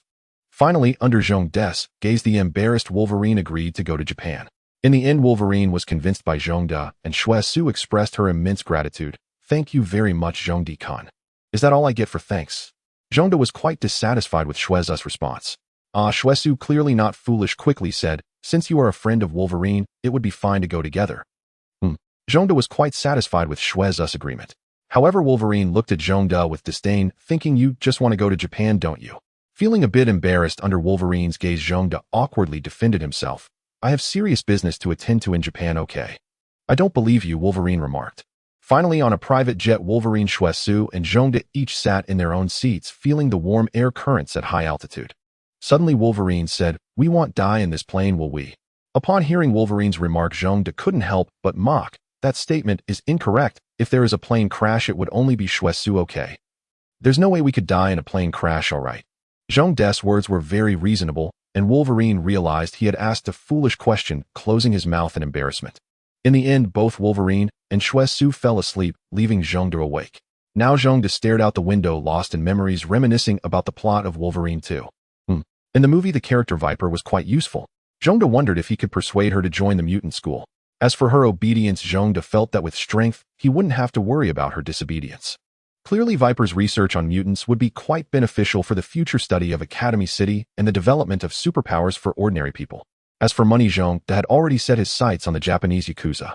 He would obtain funds from them, just like the old man in the original story who craved immortality, whom Zhongde could use to tempt. In any case, Zhongde would take all the necessary funds for building the island from the Japanese Yakuza. In Zhongde's eyes, the Japanese Yakuza was merely an automatic ATM. However, if it failed, it wouldn't matter. There was still Wolverine. Zhongde believed that Wolverine's girlfriend would definitely be willing to help the mutants. In his past life, Zhongde had already criticized the film Wolverine for being nothing more than an advertisement for Japanese culture aimed at enticing certain individuals to travel to Japan. However, Zhong-de had no money to go. This time, he was clearly intent on observing the customs and culture of Japan, especially the interpersonal relationships. But he absolutely had no ulterior motives. After disembarking from a private jet, Zhong-de arrived in the legendary Japan. Nothing seems different, was his first impression. Then a luxury car came to pick up Zhong-de and Wolverine. This company was indeed wealthy, and seeing the lavish decorations inside the car only strengthened Zhong-de's resolve to secure a financial gain. Upon arriving in downtown Tokyo, it was quite modern. The group, led by Wolverine and Zhong-de, soon came to a massive mansion. "Wow, so grand," Zhong-de exclaimed. Upon seeing such a large house, Zhong-de couldn't help but marvel. However, it was only upon entering that he truly realized what true wealth meant. The ancient Chinese-style decorations were evidently very expensive. Both Wolverine and Zhong-de looked around like country bumpkins. Zhong-de couldn't help but internally criticize the ugliness of capitalism. Shuesu led Zhong-de and Wolverine on a tour, and then prepared to take Wolverine to meet the Japanese soldier he had saved during the nuclear explosion. Zhong-de, of course, was not allowed in, but that didn't matter. As he walked away, Zhong-de activated his invisibility and quietly slipped inside with a maid. Zhong-de entered to find a very sci-fi-like hospital room where an old man lay on a bed full of metallic rods. The most bizarre thing was that these rods could extend and retract at will. Zhong-de had to complain, "Can't there be something with a more normal design?" As for the dialogue between the two, it went like this. "Wolverine, can you give me your abilities?" asked the old man. "Why?" Wolverine countered. "I don't want to die, and immortality is a burden for you," the old man explained. Wolverine responded, "Do you think I'm foolish? Get lost." Zhong-de understood what they were discussing, so he paid no mind. Instead, he was captivated by a robot positioned next to the bed. Clearly, this device was of high technological caliber. A bionic machine, very exquisite, Zhong-de mused. Although he wasn't a specialist in the field, he could still discern certain details. There's also something to suppress Wolverine's regenerative abilities. After failing to communicate effectively, Wolverine simply walked away. In the end, to express gratitude, the old man still allowed Wolverine to stay for a few days, and Zhong-de was quite pleased with that. Unbeknownst to Wolverine, a conspiracy against him was unfolding. That night, he dreamt of Jean, specifically in her underwear. After being tempted, a kiss from Jean woke Wolverine up. However, in reality, it was the mutant Viper who had kissed him, leaving behind a miniature device within. Upon waking, Wolverine opened the door to find that the old man who desired immortality had died. He couldn't help but reflect on the fragility of life before preparing to return to his room for some rest. The fleeing Viper thought she had executed her plan flawlessly, unaware that Zhong-de had already followed her. They reached a secluded corner. Zhong-de revealed himself, blocking Viper's path. Surprised at having committed a guilty act, Viper calmly asked, "Is there something you need? Are you lost?" She even put on a seductive expression, attempting to entice Zhong-de. However, he was not one to fall for such tricks, though he couldn't help but notice her long legs. Zhong-de took a sneaky glance at her legs. But Viper Sharpie noticed him looking and immediately exposed her legs from under her skirt, moving closer to Zhong-de. Just as she reached Zhong-de, he suddenly said, "I saw everything you did to Wolverine." Instantly, Viper's expression darkened. As she contemplated killing Zhong-de, he spoke again. "You kissed him. Don't you think Wolverine's girlfriend will come after you?" Zhong-de gazed at Viper with an exaggerated expression. Upon hearing this, Viper's demeanor relaxed, and she continued to tempt him. "I could do the same to you, you know." She moved closer to Zhong-de. "Tisk, little temptress," Zhong-de thought, then suddenly attacked, raising his hand and knocking Viper unconscious. Even a mutant like her could be subdued. Zhong-de expressionlessly hoisted Viper onto his shoulder and headed toward his room. As he walked, he noticed the large bump on her head and couldn't help but frown. "Looks like I'll have to control my strength better in the future." Zhong-de's strength was immense. Previously, his attacks would either severely injure someone or explode them into a mist of blood. After years of controlling his strength, he finally had better mastery over it. Although Zhong-de was not pleased about having caused a bump on Viper's head, he tossed her into his room, and without looking back ran to Wolverine's room. Wolverine had just intended to go back to sleep, hoping to return to his dream state, but Zhong-de rushed in. "Is something wrong?" Wolverine asked, slightly annoyed, but still inquired. "Of course," Zhong-de replied as he entered the room. "Don't you feel anything unusual?" Wolverine looked puzzled by Zhong-de's question. "No, not at all." Zhong-de responded. "Well, there's a situation. Do you want to go with me to a place?" Seeing Zhong-de's strange expression, Wolverine, although reluctant, followed out of curiosity. Zhong-de led Wolverine in circles until they arrived at a room resembling a medical facility. "Why are we here?" Wolverine's mind was filled with questions. "You're sick, lie down on that bed." Zhong-de pushed Wolverine inside and pressed him down onto the bed. Wolverine looked at Zhong-de as if he were crazy, but knowing he couldn't take Zhong-de in a fight, he said nothing. "Someone poisoned you earlier, and I'm here to extract it," Zhong-de explained succinctly. "Who did it?" Wolverine clearly became unsettled. "I'm not telling you. You'll have to find out yourself," Zhongde replied nonchalantly, which infuriated Wolverine. "Enough of this, let's get to business." Zhongde closed his eyes to sense the location of the miniature robot. Sure enough, it was near the heart. It restricts Wolverine's blood flow to suppress his healing ability. Interesting. Zhongde casually picked up a knife and tweezers, preparing to start. Seeing Zhongde's unprofessional demeanor, Wolverine panicked and struggled to get up, wanting to say something. "Don't move." Zhongde pressed Wolverine down and stuffed a roll of gauze into his mouth before beginning his work. With a rough cut, Zhongde opened Wolverine's abdomen, then inserted the tweezers deep into his body. At that moment, Wolverine was writhing in pain. "I found it." Zhongde felt around in Wolverine's chest cavity and located his heart in the small robot. After removing it, Wolverine's healing ability was restored and his wound healed. Who did this? Zhongde pocketed the small robot, not allowing Wolverine to see it. "Who was it?" Wolverine pressed again. "I don't know." Zhongde refused to divulge. "If you want to know, you'll have to figure it out yourself." Faced with Zhongde's obstinacy, Wolverine had no choice but to concede. "Isn't it just that I want to stay in Japan a little longer?" "Yeah, but aren't you curious about who wants to deal with you?" Zhongde countered, leaving Wolverine speechless. Wolfuncle was indeed curious about who wanted to harm him, so he decided to stay a few more days. Thus the two prepared to attend the old man's funeral. However, the poison snake had other thoughts. She woke up early and found herself lying in someone else's room. Just then Zhongde walked in and said, "Oh, you're awake." It was clear that Zhongde had been too rough last night, and now the poison snake felt a bit dizzy. Fortunately, she was a mutant with good recovery ability, and the bump on her head healed overnight. Otherwise, she would have revealed herself. "What happened yesterday?" The poison snake obviously couldn't remember what happened last night. "Oh, you fainted for some reason last night, and I happened to see you, so I brought you back," Zhongde explained. "Is that so?" The poison snake couldn't rush to recall what happened last night, and reluctantly believed Zhongde's words. However, she still felt something was off, but couldn't pinpoint what it was. Eventually, she got up to attend the old man's funeral, temporarily putting aside thoughts of last night. Zhongde and Wolfuncle were also invited, both wearing black suits, but Zhongde found it a bit strange, because his tail couldn't be concealed and was sticking out. Fortunately, Zhongde could lower his presence, so no one noticed him. Then Wolfuncle was taken by S.H.I.E.L.D to meet someone like Mariko's father, and of course, he was met with hostility, just like in the original story. This made Wolfuncle very unhappy, while S.H.I.E.L.D felt extremely awkward. Of course, Wolfuncle's little girlfriend was about to be in danger, and upon returning to the crowd, Wolfuncle noticed something was off. Then, like a fool, he rushed forward to stop the girl. Naturally, he was treated like a fool. As for Wolfuncle's reaction, Zhongde could only be speechless. Getting closer to those monks, Wolfuncle noticed more clues. Then a gangster with a poor mindset couldn't bear the pressure Wolfuncle was bringing, and simply pulled out a gun and shot at him. The scene immediately descended into chaos, with gunshots and cries for help echoing. Mariko was taken away by the gangsters. Seeing this, Wolfuncle naturally became anxious.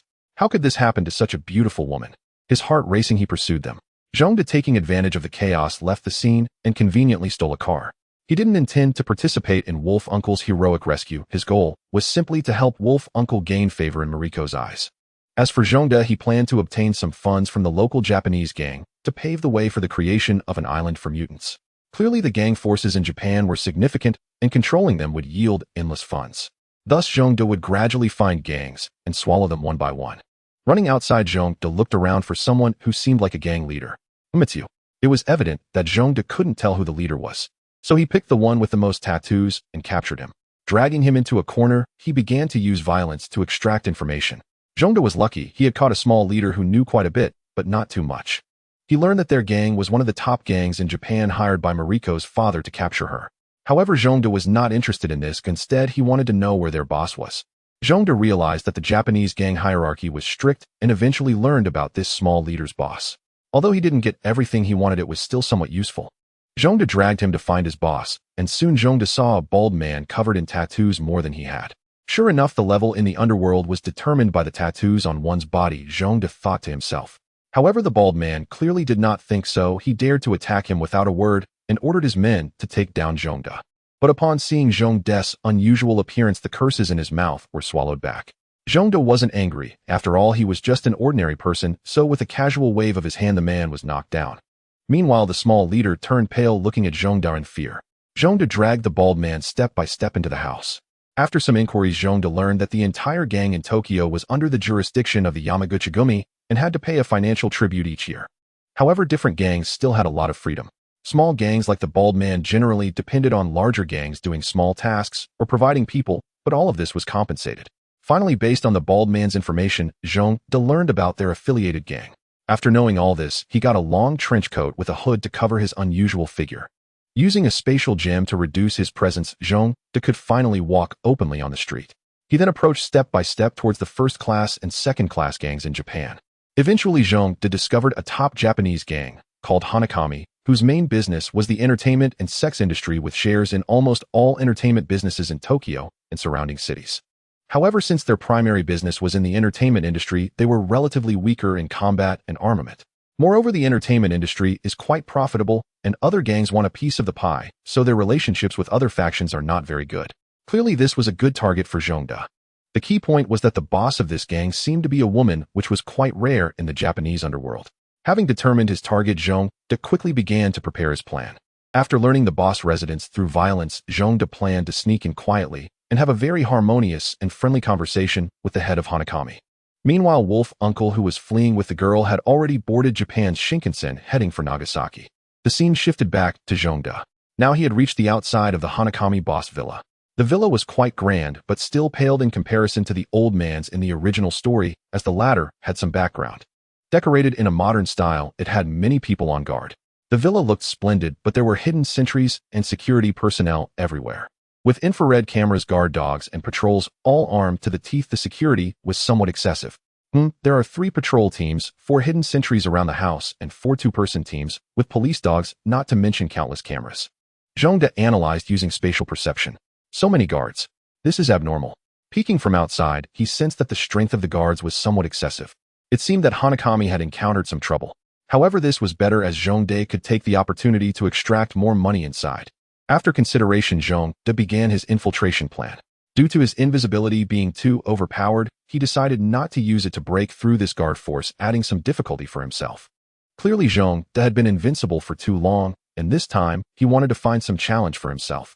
Stealthily climbing over the outer wall, S.H.I.E.L.D. landed softly on the ground, without making a sound. Phew, this was his first experience with stealth, and it felt quite thrilling. After observing the surroundings, S.H.I.E.L.D. found nothing amiss, and decided to proceed. However, as he lifted his foot, he stepped on a branch. Damn it! S.H.I.E.L.D. did not expect to be so unlucky, making noise on his very first step. A patrolling lackey immediately walked over, but the flashlight sweep revealed nothing unusual. Strange. He muttered quietly before turning to leave. However, S.H.I.E.L.D. was actually lying flat on the ground. Thankfully, he could become invisible, effectively hiding himself in the spatial crevice, making him undetectable to others. Continuing. S.H.I.E.L.D. was not yet satisfied and planned to move forward. This time he was luckier, carefully making his way through the garden and reaching the corner of the wall. It seemed the game was reaching its end. Clearly, infiltrating this house was nearly impossible. S.H.I.E.L.D. glanced at the 4 guards vigilantly watching the main door along with 2 bodyguards on the balcony equipped with night vision goggles and pondered for a moment. S.H.I.E.L.D. decided to make a sudden entry from the balcony and, activating his invisibility, stealthily approached it. Slowly nearing the 2 armed bodyguards, S.H.I.E.L.D.'s abilities were so extraordinary that even someone like Wolverine, a mutant, would not notice his approach. Raising his hand, he left 2 bumps on the heads of the tattooed lackeys before pushing the door and entering the room. Everything is going smoothly, he muttered to himself. He began to survey the surroundings. The opulent decorations clearly reflected a faux European style, utilizing a plethora of mismatched colors that suggested the homeowner was quite wealthy. The room was empty, so S.H.I.E.L.D. intended to take a look around. He noticed the display case held ancient European flintlock guns. This did not look like a woman's house at all. S.H.I.E.L.D. thought about how there were guns and swords everywhere devoid of any feminine touch. The house was not large, and after rummaging through a few rooms, he pushed the door and entered the second-floor corridor, where he heard sounds from downstairs. S.H.I.E.L.D. crept quietly to the stairs on the second floor and crouched down. What is this? A man sobbing. No way. A terrible image immediately flashed in his mind. A tall, sexy woman in a leather outfit held a whip while a man with a ball gag sat on the floor. Ugh. S.H.I.E.L.D. suddenly felt a chill. Shaking off the disturbing thoughts in his mind, S.H.I.E.L.D. returned to the corridor on the second floor. There were few rooms, and he searched each one until he found a bedroom. There was another room with an iron door that was locked, and S.H.I.E.L.D. did not want to know what was inside, so he did not open it. While entering and exiting each room, S.H.I.E.L.D. encountered a servant, and before the servant could call out, S.H.I.E.L.D. gave him a quick hit on the head. Even the servant is a man. He sat on a very feminine bed waiting for the lady of the house to finish her interests. As for the servant, S.H.I.E.L.D. had stuffed him under the bed. Finally, he heard the sound of high heels outside, indicating someone was coming. and the footsteps were getting closer to Zhong De's room. To avoid alerting anyone, he was already poised at the door ready to act. Creak. The door opened, and Zhong De swiftly grabbed the person outside by the mouth and pulled them in, not forgetting to close the door. As expected, it was a tall, sexy woman. However, the woman did not maintain the same composure as Zhong De. Her face was written with fear. Especially upon seeing Zhong De's face, her terror intensified. Yet the mafia boss was indeed a boss. After a moment of fright, she gradually calmed down. Zhong De released his hand and threw the woman onto the bed. Who are you? What do you want? The woman, free to speak, began spouting questions in Japanese, but Zhong De could not understand a word, except for phrases like Yamato Nadeshiko. Be quiet. A single sentence in English made the woman stop her barrage of words. Can you speak English? The woman asked. Yes. Zhong De suddenly realized that finding a woman might not have been a good choice. Clearly, Zhong De noticed a hint of curiosity deep in the woman's eyes. Are you an alien? A very familiar question. No, I'm a mutant. Zhong De wanted to skip the unnecessary dialogue. My purpose here is not to kill, but to be your boss, he stated directly. Upon hearing this, the woman clearly realized that Zhong De's intentions were not benign and looked at him warily. Don't think of anything crooked, Zhong De warned. Of course, being the boss isn't without its downsides, and at least you can eliminate whoever you want. Zhong De was quite confident. There was hardly anyone in this world he could not kill. Seeing Zhong De's confident demeanor and his astonishing appearance, the woman seemed to believe him. But why choose me? She expressed her confusion. Because you are a woman. Zhong De didn't really have a reason, but since she asked, he just threw out a random answer. Then what is your goal? The woman asked. To get your money, Zhong De replied plainly. I can give it to you right now, she said, preparing to open the safe. I want a lot of money, Zhong De thought it best to clarify. After all, if she dared to betray him, he could just kill her. That's how it is, or I can make you the biggest gang in Tokyo, or even Japan, but I require you to fund a project of mine without compensation. This was the first time Minako encountered such a strange kidnapper and his demands. After considering that he was a mutant, it seemed he was not to be underestimated. The key point was that her life was in his hands. So she nodded in agreement, but only she knew what she truly thought. Zhong De was quite surprised that she agreed so easily. Since you're so straightforward, I won't beat around the bush. Oh, just tell me who you want dead, Zhong De said directly. Seeing his candor, Minako also did not play coy and took out her phone, showing Zhong De a photo of the target. The man had triangular eyes and a flat chin with a lewd face that screamed typical Japanese trained pervert. Moreover, the more Zhong De looked, the more familiar it seemed. He felt he had seen this person somewhere, but couldn't quite remember. Then Minako took out a stack of information about this lewd man from the safe and handed it to Zhong De. Since you say you can help me deal with anyone, let's start with this guy. This man is named Jinyu Kitaro and is also a gang leader. In the adult entertainment industry, aside from my business, he can be considered the second largest player in the field, Minako explained. Zhong De understood the principle that peers are rivals, so he expressed his understanding. But I don't know where he got a batch of firearms to keep crushing my business. Minako's eyes revealed some anger, clearly indicating she had suffered quite a bit. If you take him out, I am willing to cooperate with you. Clearly, Minako did not want Zhong De to be her boss, but preferred a cooperative relationship. Zhong De was not in a hurry. After all, it would eventually all be his. He took the information and then vanished before Minako's eyes. Meino was clearly frightened, her cold sweat indicating the danger posed by a mutant who could easily become invisible. If Zhong De wanted to kill her, she wouldn't even know how it happened. Zhong De left Meina's mansion preparing to complete his task. He had little time left. In just a few days after finishing the business with Langsu, Zhong De would have to return to America. Thus, he flipped through Meina's files as he walked. So that's why. Zhong De finally realized why he was so familiar with this man. He had seen him in some action films from certain island nations before. It seemed that this gang leader had some peculiar preferences of his own. Zhong De mused, are all Japanese gangsters so unique? Time was of the essence, so Zhong De looked at the information on Kitaro and headed in the direction of his home. Well, at least it's not far, he thought as he glanced at the navigation on his phone. Before long, Zhong De arrived at a cluster of villas. Clearly, Kitaro must be in one of them. Hey, Zhong De looked around and soon discovered Kitaro's residence. With his invisibility, Zhong De moved undetected. Even if he stood right in front of someone, no one would notice him. He climbed up to the second floor with ease. Standing on the balcony, Zhong De pushed the door open and was greeted by a stunning sight. Zhong De saw two fleshy worms entwined, exuding a sultry aura. It was clear that he had arrived at an inappropriate time. However, those inside had a different perspective. Gang leaders often faced assassination. Even when Kitaro was indulging in his activities, there were bodyguards nearby. The sound of Zhong De opening the door was not small, and everyone in the room heard it. Immediately, a small-time thug who served as Kitaro's bodyguard rushed out to investigate. Of course, he found nothing. Just as he was filled with doubt, he suddenly felt a gust of wind behind him. Then he knew nothing at all. The door slowly closed, and Kitaro's small brother collapsed to the ground, as if something was supporting him. At first Kitaro didn't notice, but when he realized his subordinate hadn't returned for a long time, his workout session was interrupted. Pulling up his pants, Kitaro pushed open the balcony door and peeked outside. He saw his subordinate lying in a pool of blood, but could not see the murderer. Terrified, Kitaro immediately ran back inside. And what was even more frightening was that the girl inside seemed to look at Kitaro's back, as if she had seen a ghost. Then Kitaro's vision went dark, and he entered another world. Meanwhile, the girl inside screamed and fled in a panic. Clearly, Zhong De's invisibility had frightened quite a few people, while 2 were already dead. Shortly after, a group of heavily tattooed gangsters gathered in the small room.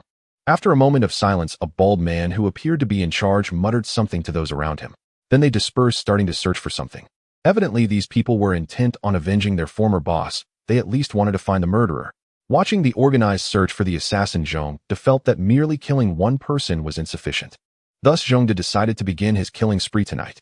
The first target was that bald man who had just given orders. The others scattered to search for the missing assassin. Only the bald man and his confidants remained in the room. It was clearly a rare opportunity. Zhong De stealthily approached him and raised his claw. All things are illusory, all matters are permissible. Under the beast's paw lies the truth. Zhong De thought of the assassin's mantra from his past life. The bald man had no sense of the impending arrival of death. Then the bald man's head exploded without warning, just as his confidant witnessed it. The short-sighted confidant immediately ran away as if he had seen a ghost. After a moment, a group of people returned. Seeing the headless bald man, everyone fell into silence, clearly shocked by this bizarre assassin. Only the bald man's confidant began to pray fervently, clearly convinced that it was the work of a ghost. Perhaps because of this confidant, a divergence began to appear among the group. Some wanted to continue investigating the true culprit, while others prepared to flee. The sudden deaths of the boss and the second-in-command shattered the morale of the entire gang. Subsequently, the 2 factions began a heated argument, although they did not come to blows. However, those who wished to leave departed, while a few remained determined to find the true murderer. Observing the small group of loyalists left, Zhong De decided to eliminate the remaining people to facilitate Mena's takeover of the gang. I really am too kind-hearted, Zhong De lamented. He then raised his blood-soaked claw once more. The sound of heads exploding in this room was drowned out by the horrified screams of the people. The remaining survivors looked in terror at a shadow composed of blood. Then there were no survivors left. Only those who came to inquire found nothing but a floor covered in corpses. Furthermore, the newcomers felt a chill down their spines as soon as they entered the room. As dawn broke, Zhong De finally arrived at Mena's house. He had entered through the balcony. Zhong De was taking a shower. Clearly, he had killed too many people last night, as the stench of blood clung to him. Mena looked at Zhong De in fear, clearly intimidated by his murderous demeanor. After showering, Zhong De donned his hooded cloak and walked away with an air of confidence. Now Mena had no small thoughts left, but Zhong De encountered a major problem. He had originally intended to flaunt his attire, but suddenly realized he had nowhere to go. The reason was that the embattled Shidida family likely would not welcome him. Returning to Mena's house would too greatly damage his image, so Zhong De was essentially homeless. As for finding a hotel, ever since Zhong De turned into Godzilla, he had not carried cash. Moreover, the mutant school provided meals and accommodation as well as Wi-Fi, so Zhong De had hardly any need for money. Since he couldn't go anywhere, Zhong De had no choice but to disturb the mutant Viper. A chemist who was also a mutant was someone Zhong De valued highly. He would need some people to help him study mutants and develop superpowers. Viper would be quite suitable for this. Zhong De thought, thus beginning his search for the mutant Viper. Humming a little tune, Zhong De walked along the country road. Before long, he arrived at Tokyo Bay. In the early morning, there were very few people. No early risers were out exercising, except for a few couples who had spent the night together sitting on benches resting. Zhong De dove into the sea, heading towards Nagasaki. The long-lost scent of seawater filled his senses as he prepared to swim along the coastline to Nagasaki. Previously, Zhong De's speed in the water was only slightly faster than that of a boat. On the surface, he was even faster, but now he was different. Having learned more knowledge, Zhong De understood fluid dynamics and was familiar with the Soviet Union's storm torpedo. Thus, a storm Godzilla emerged. Zhong De forcibly squeezed out a droplet-shaped energy shield, then dove headfirst, exhaling atomic breath like a propulsion system. After that, he shot out like a wild horse breaking free. His speed could rival that of a commercial jet. With such speed, he created a commotion. Nearby American submarines sensed an unidentified high-speed object moving underwater, but it soon vanished from their radar. Due to his incredible speed, which few would believe was achievable underwater, the U.S. military eventually did a cursory check on the sonar and then dismissed it. Zhong De appeared on the coast of Nagasaki after a quick roundabout. This is so damn exhilarating. Obviously, racing underwater was even more thrilling than on land. But exhilaration comes at a cost. The phone Mena gave him was ruined by seawater within a day. Zhongde casually discarded the broken phone and headed toward the room where the original heroine and wolf uncle shared a bed. Zhongde remembered clearly that the place where the two of them stayed was just across from Nagasaki. He glanced at his position, then swam back to the other side. The small island wasn't very large, just a village. After wandering around, Zhongde found the place and intruded into a private residence, as if it were his own home. Brewing a cup of tea, Zhongde turned on the television and waited for the couple to arrive. Now reporting a piece of news: a villa in Tokyo was brutally slaughtered last night, and all the heads of the corpses are missing. Suspected gang revenge. The culprit was extremely brutal. Citizens are advised not to go out at night. The scene on the television was evidently the place where Zhongde had committed the crime yesterday. Thus Zhongde passed quite a bit of time until he suddenly heard footsteps. Two people entered the house. Looks like they finally arrived, Zhongde thought, while sipping his tea. As soon as they entered, Wolf Uncle looked at Zhongde warily while holding his girlfriend in his arms. Even if you want to hold her, you can't do it like this, right? Zhongde turned around with a playful smile, looking at Wolf Uncle. Seeing Zhongde's uniquely distinctive face, Wolf Uncle relaxed and naturally sat beside him. Where have you been these days? Wolf Uncle asked. I was taking care of business, unlike you who went looking for your girlfriend, Zhongde teased. These words made Wolf Uncle feel a bit awkward, but as a European, he was quite open-minded, thick-skinned, and surprisingly, he didn't change his expression, which shocked Zhongde a bit. It was clear that he took Zhongde's words for granted. Tisk, those dog men and women, Zhongde secretly cursed. Evidently, due to Zhongde's influence, the relationship between Wolf Uncle and Mariko was somewhat different from that in the original story. Zhongde and Wolf Uncle fell into silence. I'm going to cook, Mariko said, feeling very uncomfortable with the sudden quietness, and ran off to prepare food. I know who poisoned me. It was that female doctor, right? Wolf Uncle asked. If you know, why are you asking me? Zhongde rolled his eyes. Wolf Uncle was left speechless. Give me your phone, Zhongde said to Wolf Uncle. Oye. Wolf Uncle was baffled. To make a call. Zhongde looked at Wolf Uncle as if he were an idiot. I don't have one, Wolf Uncle said helplessly. Here, take mine. At that moment, Mariko conveniently took out her phone and handed it to Zhongde. He dialed Mena's number. Hello? Mena, I've taken care of things for you. How's it going? Zhongde said casually. You went a bit overboard. Obviously, Mena felt that Zhongde had made too big a deal out of it. It doesn't matter. What do you think about our collaboration? No problem. Mena seemed a bit fearful. What project is it? Someone will come to find you later. Zhongde hung up after indicating that. Zhongde, come with me to deal with the Yashida family, Wolf Uncle suggested. Wolverine probably guessed a bit about the situation. Zhongde thought about refusing, but suddenly remembered that the old man was clad in adamantium, which was a good thing, so he nodded in agreement. After dinner, Mariko took Wolf Uncle out for a walk. Not wanting to be a third wheel, Zhongde stayed in the house watching television. These Japanese dramas are not interesting at all. Zhongde couldn't understand the Japanese dialogue and had to guess, so he didn't grasp what was being acted out on screen and thus turned off the TV. Feeling bored, he went to the garden to gaze at the stars. Before long, the two returned, and the smell of their love was even more overwhelming than before, which made Zhongde feel nauseous. Unable to bear it any longer, Zhongde left angrily after muttering a sentence. Poor single dog. After leaving the house, Zhongde decided to find the old nest of the Yashida family, which was actually a laboratory. In the original story, Wolf Uncle fought there, although the entire film only depicted the battle between him and Silver Samurai. Zhongde believed there must be quite a few good things inside. Looking at the map, he stole a motorcycle and headed towards his target. Japan wasn't very large, and Zhongde arrived at his destination in no time, which was also a small village. In the distance, there was a tall tower on the cliff. It must be there. Although it was a laboratory, the security wasn't very strict. Zhongde easily sneaked in. Lying on the beam of the roof, he could see everything clearly below.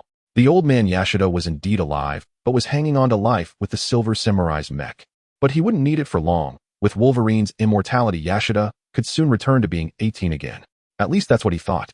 As for the mutant Viper, she was tinkering with something. Zhongde didn't plan to act just yet. Instead, he intended to wait until Wolf Uncle was captured before taking action. This way he could save Wolf Uncle and have him owe him a favor. Zhongde thought wickedly. So he lay on the beam and entered a long wait. Fortunately, Zhongde was already accustomed to waiting. While he was dozing off on the roof, a string of Japanese woke him up. Just as in the original story, Mariko was captured. It seemed that Wolf Uncle was also arriving soon, Zhongde thought. Sure enough, a few hours later, a group dragged in Wolf Uncle, who was covered in arrows. Then they handcuffed him to a rather whimsical chair. As Silver Samurai prepared to cut off Wolf Uncle's claws, Zhongde finally felt it was time for him to make his entrance, bringing down a justice from above. Zhongde smashed Silver Samurai down to the next level. This was still without Zhongde fully using his weight. Surprised too. Zhongde looked at Wolf Uncle with a grin. Hurry up and untie me. It was evident that Wolf Uncle had no time to chat with Zhongde. TSK. Zhongde casually smashed the handcuffs off Wolf Uncle's wrists. The sudden help caught Viper off guard, and most importantly she recalled what happened that night. It was clear that all of this was done by Zhongde, and she had no power to fight back. Seeing Viper wanting to escape, Zhongde wouldn't let her go. He quickly caught up with Viper and prepared to strike her on the head. Viper knew she couldn't escape, so she turned around and shot at Zhongde's face. Eek! The green venom splattered on his face, which was utterly disgusting. Zhongde wiped the sticky liquid off his face and continued to pursue Viper. He caught up within a few steps and pinned her to the ground. "Don't kill me," Viper cried in terror. "Of course not." Then a familiar bag appeared on her head. Turning around, she saw Wolf Uncle playing hide-and-seek with Silver Samurai. Watching the Silver Warrior and Uncle Wolf play hide-and-seek, Zhongde couldn't help but start complaining. It's incredible that such a sci-fi exoskeleton didn't even come equipped with an infrared night vision device. How are you going to fight like this? As expected, the clever Uncle Wolf slid down from the Silver Warrior with another katana. But while he had the weapon, he didn't know how to wield it like the Silver Warrior could create a high-temperature blade. This made him so anxious that he was flailing his arms and legs. Zhongde looked at these two clowns and couldn't help but feel exasperated. Before they finished their performance, he charged in, and the Silver Warrior wasn't going to hold back, slashing back at him. However, Zhongde relied on his tough skin to withstand the blow. But this time Zhongde miscalculated and ended up with a wound inflicted by a high-energy particle-heated adamantium blade. Damn! To his utter surprise, Zhongde quickly dodged, glancing at the cut on his chest with some astonishment. This adamantium knife, combined with high-energy particles, was capable of penetrating his defenses. Since becoming Godzilla, nothing had been able to hurt him, so Zhongde had gradually let his guard down. Looking at the cut skin, Zhongde learned a lesson: regardless of who the enemy was, he would never let his guard down again. Observing the peculiar warrior across from him, Zhongde's expression slowly turned serious. Seeing the success of his slash, Yashitani Shiro also relaxed his vigilance. Facing two mutated ninja swordsmen at once had put quite a bit of pressure on him. The katana began to hack incessantly at Zhongde. Tisk. Clearly Zhongde was quite displeased with a player who relied on epic gear. As the saying goes, to do a good job, one must sharpen their tools. Without a suitable weapon in hand, how could Zhongde fight? So he shouted at Uncle Wolf, "Throw me a knife." Fortunately, Uncle Wolf was clever and tossed the knife over. Zhongde jumped up, grabbed the knife, and executed a powerful downward slash. Clearly Zhongde's weight advantage allowed him to knock Yashitani Shiro to the ground. Yashitani Shiro was about to struggle to get up, but Zhongde wasn't going to let him have his way. He opened his mouth and unleashed a high-temperature atomic breath. The high-temperature particles relentlessly scorched Yashitani Shiro, although the adamantium armor could temporarily withstand such heat. However, adamantium is not like vibranium, which can absorb and rebound all energy. It is simply a very hard metal. Thus it conducted heat, and the high temperature emitted by Zhongde gradually reached Yashitani Shiro inside the armor, leading to his screams. Eventually the sounds faded away, indicating he had been cooked alive inside. At that moment Uncle Wolf walked over and said, "You're truly cruel killing him this way." Clearly he felt some remorse over Zhongde's method of roasting him alive. Who cares about that at the time? Zhongde dismissed Uncle Wolf's complaints. In the end, Mariko finally emerged and embraced Uncle Wolf. At this point Zhongde was ready to stir the pot. "Mariko, look at how much Uncle Wolf has sacrificed to protect you. You should thank him, right? And I put in quite a bit of effort too, didn't I?" Zhongde said nonchalantly. "All right, I understand. How much do you want?" Mariko seemed to be quite understanding. "Zhongde, how could you do this?" Uncle Wolf was clearly dissatisfied with Zhongde's tactics, as it was inappropriate to take advantage of the situation. "Forget the money, but you need to invest in one of my projects. And it offers substantial returns too," Zhongde enticed. "What project?" "I will invest," Mariko promised. "Then shortly someone will come to discuss this matter with you." Zhongde had clearly achieved his goal. "If you fail to keep your promise, Uncle Wolf will have to work for me for a lifetime." "Who wants to work for a lifetime?" Uncle Wolf wanted to retort, but was ignored by Zhongde. "By the way, can I keep these two swords as a memento?" Zhongde had fallen in love with this flashy weapon at first use. Such katana was perfect for showing off. "Sure, no problem." Obviously Mariko wasn't very clear about the value of these items. Then Zhongde planned to return home with Uncle Wolf. Of course Zhongde hadn't forgotten about the Poison Master and the snake. Ever since Zhongde knocked him out again, he had been very compliant.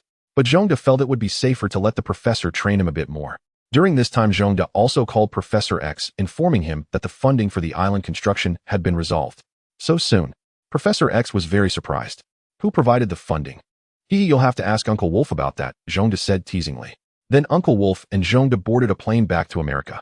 Uncle Wolf clearly wanted to have some fun outside as he left with Yukio immediately upon disembarking. Watching Yukio, Zhongde couldn't help but wonder, is looks really that important? Then he left the airport in a daze. Just as he exited the airport, Zhong-de was surprised to find Professor X waiting for him. Is what you said true? Clearly Professor X, who had devoted his life to mutants, was very happy. Although he once had a school to protect mutants, it was too small and the world was too vast. He couldn't protect everyone. Each time he entered the census device, he would feel the exclusion and discrimination faced by mutants in society. Thinking about it, his heart ached.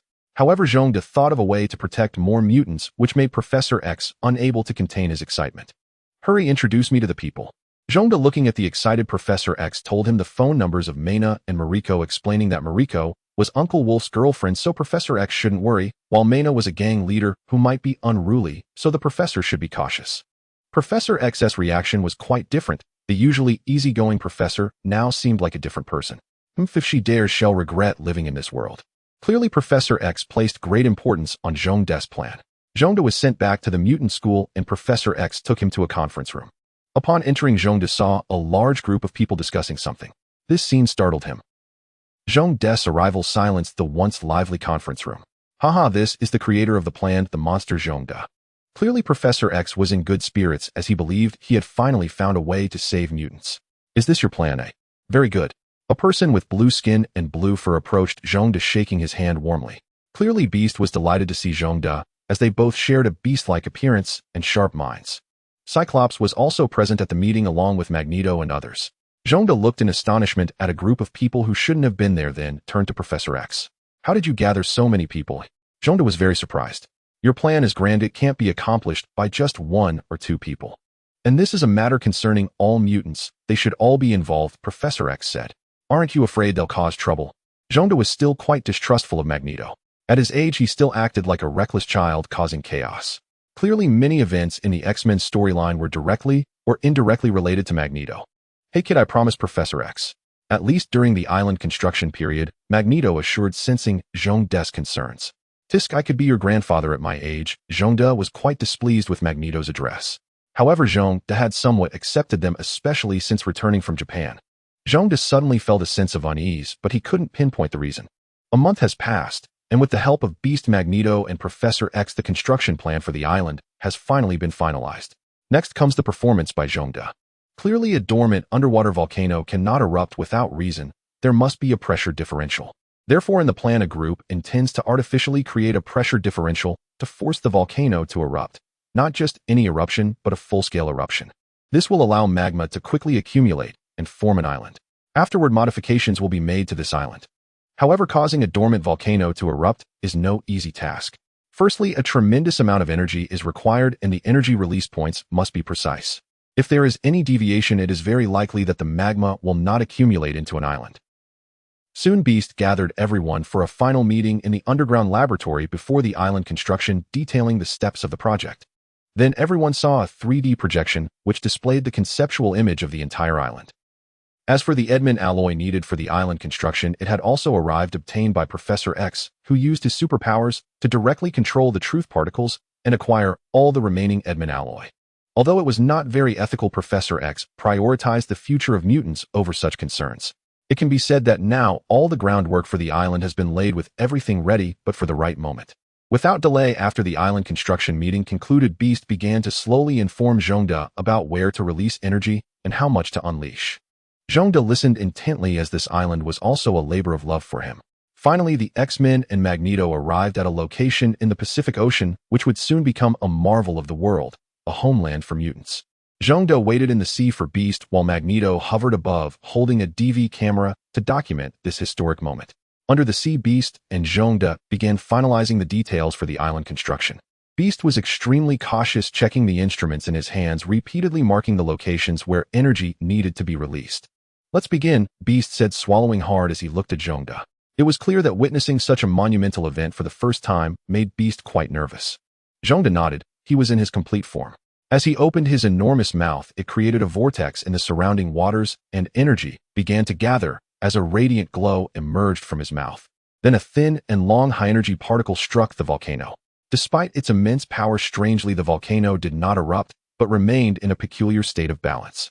Quickly to the next point, Beast urged. If they could not complete it in time, the volcano would erupt. Evidently, this strange balance would not last long. After checking the instruments again, Beast marked another point. All right, Zhongde said, gathering energy once more and launching an attack at that point. Hurry to the last point, Beast urged Zhongde to be quicker. Once we hit this point, we must quickly ascend, otherwise we will die in the scorching heat of the erupting volcano. Beast warned. Only you will die, I will not. It was clear that Zhongde viewed this volcano as a toilet and was not concerned about the damage caused by such a small eruption. Looking at the volcano, Zhongde couldn't help but recall his time in the Ring of Fire. By the way, the last point is a bit different. The more energy you release, the more the volcano erupts. The emerging island will be more stable, Beast reminded. Since Beast, a top student, said so, Zhongde did not hesitate to begin accumulating a large amount of energy. This time the energy was greater than the previous two, and a thick laser struck the volcano, causing the entire volcano to awaken as if it had been stirred. The seabed began to tremble. Run, hurry. Beast immediately recognized that the volcano was about to erupt and quickly left. He did not want to be buried by volcanic ash. However, the energy released by Zhongde was too much, and the speed of the volcano's eruption exceeded expectations. Therefore, Beast's short legs could not outrun the spread of the volcanic magma. Fortunately, Zhongde helped Beast by throwing him out of the ocean's surface with his hand. Then Zhongde shrank and darted out of the sea as the azure water began to rapidly turn black, as if someone was washing their feet in it. Back on the plane, Beast gasped, "This state will need to last for quite some time. I estimate we will see the island in a few days." Then everyone prepared to return to the school for gifted youngsters. Afterward, Beast and Magneto would check the 12 C-stabilizing needles mixed with Edmund alloy to ensure that there would be no mistakes in the installation plan. 3 days passed, and a small island formed by cooled magma emerged from the sea. To claim ownership of this island, Professor X promptly reported it to the United Nations and acquired it. Ultimately, this island legally became Professor X's asset. In the following days, several 100-ton oil tankers began to head towards their destination, carrying 12 C-stabilizing needles and some accessories for the needles. Then began the most important task for the island, the installation of these C-stabilizing needles. To ensure the artificial island stability on the sea surface in Beast's plan, these 12 C-stabilizing needles will penetrate the island's surface and be directly inserted into the sea.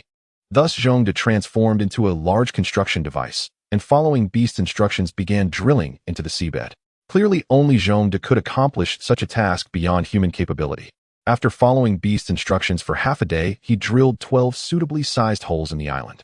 After that, it was all up to Magneto, who struggled to control 12 massive metal rods floating in the air. In Beast's design, these 12 pillars had to be installed simultaneously to ensure equal force distribution across the island, preventing it from capsizing. However, this put considerable pressure on Magneto. For the future of mutants, Magneto gritted his teeth and ultimately succeeded in installing the 12 C-stabilizing needles. After the installation, Magneto almost fell to the ground, swaying in midair.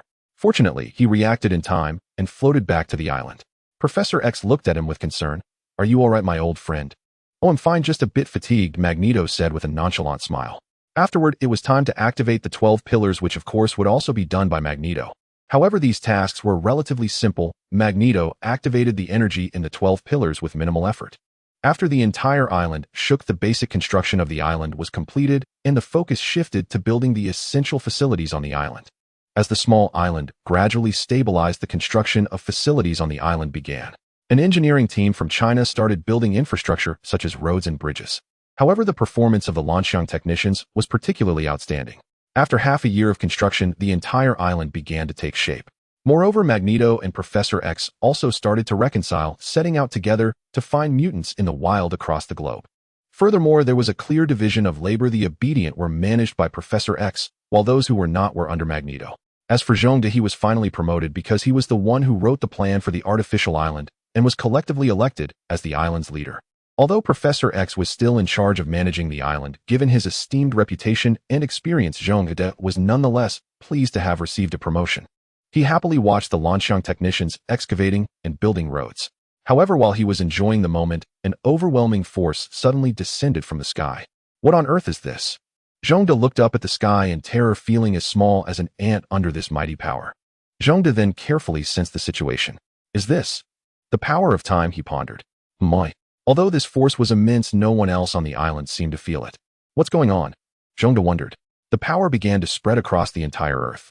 At the same time, the space gem inside Zhongde started to act up again, desperately releasing energy and trying to break free from his body.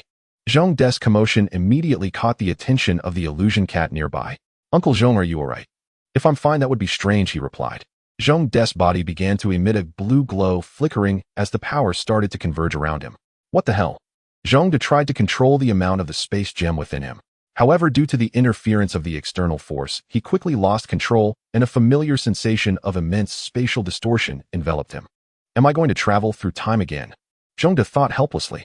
Then the scene before him started to shift wildly as the small island appeared to be built at an accelerated pace, with more and more people seemingly materializing out of thin air. Is this time travel? Zhongde thought, observing the scene that resembled a time acceleration. As this force waned, the changes in the scene gradually began to slow down. Have I arrived in the future? Zhongde watched as an already constructed artificial island appeared before him. No, that's not right. Zhongde noticed that the people coming and going were still using button phones, indicating that technology seemed to lag behind somewhat. Just as he was pondering this, a somewhat different memory began to surge toward him. As he gradually recalled, Zhongde realized that this was a parallel universe of Marvel. Moreover, the history was somewhat different and many things had evidently changed. The artificial island had been planned for construction several years in advance, and Professor X and Magneto had reconciled to jointly manage this small island. As the planner of this island, he was now referred to as the savior of mutants by many. Zhongde felt that everything had become quite abnormal, so he followed the memories to find Professor X. Entering the large office building at the center of the island, Zhongde found Professor X working there.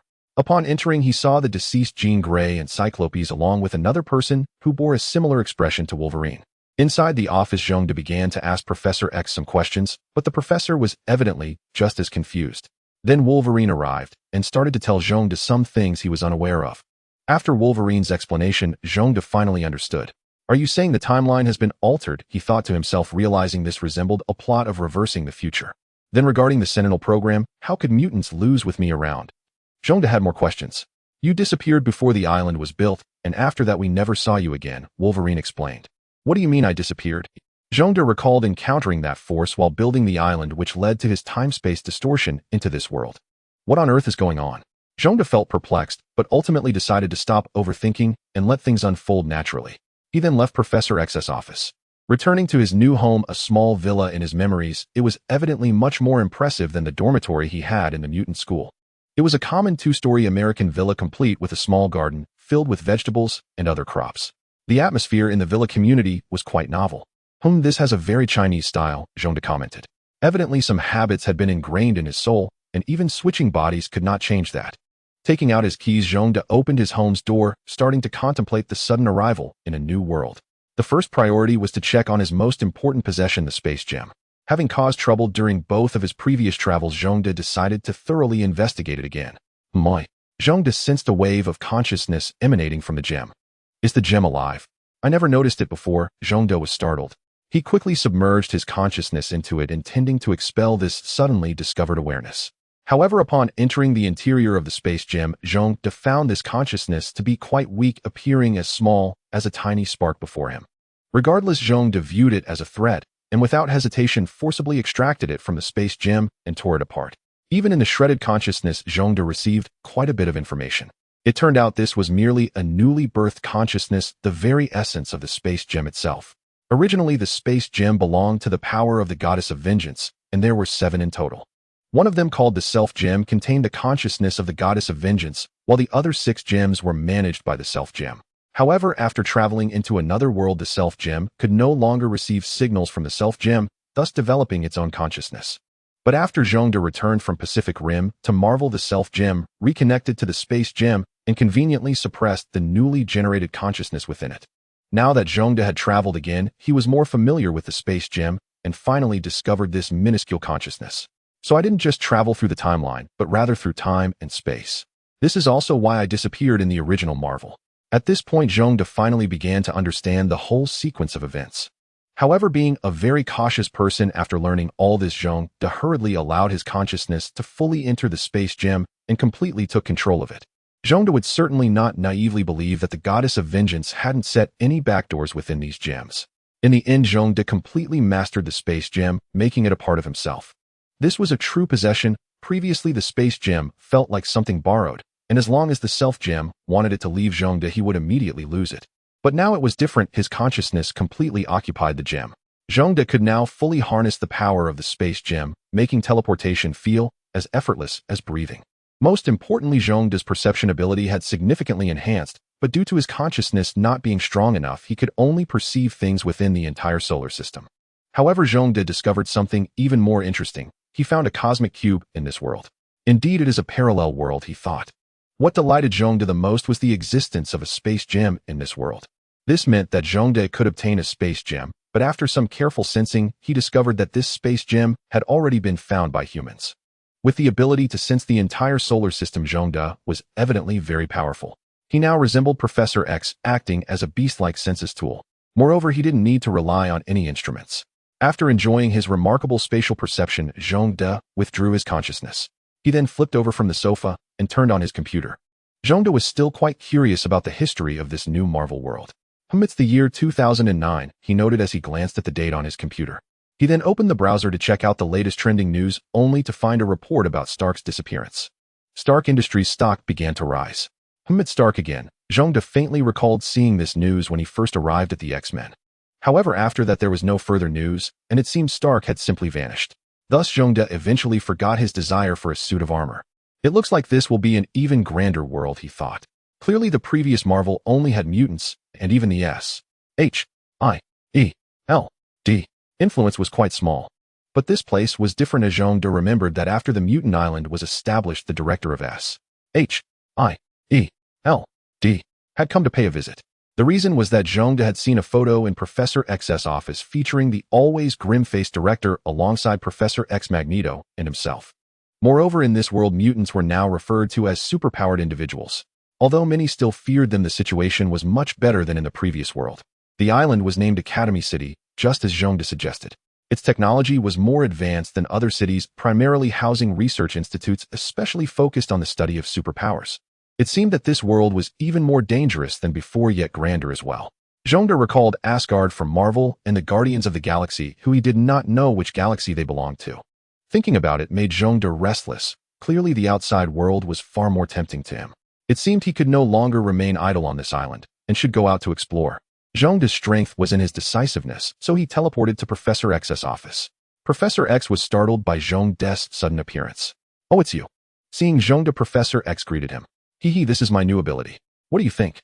Zhongda boasted a bit before getting to the point. "Professor, I'd like to go outside and see the world. What do you think?" "You can go, after all you are the island master, and I can't stop you." Professor X found it a bit strange. "Oh right." Zhongda seemed to have not realized that he was quite respected in this world. "Then I'm off." After bidding farewell to Professor X, Zhongda boarded a plane to Japan. Although this world was not particularly hostile towards superpowered individuals, Zhongda's beast-like form, which was not humanoid, still attracted a lot of attention. Although passers-by whispered and stared at him, Zhongda was unfazed. He held his passport as he transferred from Japan to the United States. Sitting in first class, Zhongda felt that this world was quite nice, allowing him to walk openly on the streets with his appearance. Zhongda could hardly remember how long it had been since he last walked on the streets like this. His appearance drew attention wherever he went, and soon an American flight attendant struck up a conversation with him. It seemed this girl had a particularly unique taste. "You're a superpowered individual, right?" The flight attendant looked at Zhongda with an innocent expression he didn't quite understand. "Yes," Zhongda replied, puzzled. "You're really strong," she said as her small hand touched Zhongda's body. Naturally, someone as tall as Zhongda, standing at 2 meters with a long tail, appeared very strong. Zhongda clearly didn't know what to say. Since becoming Godzilla, he had lost all hope regarding human females. "Ha!" The flight attendant laughed at Zhongda's embarrassed expression and walked away.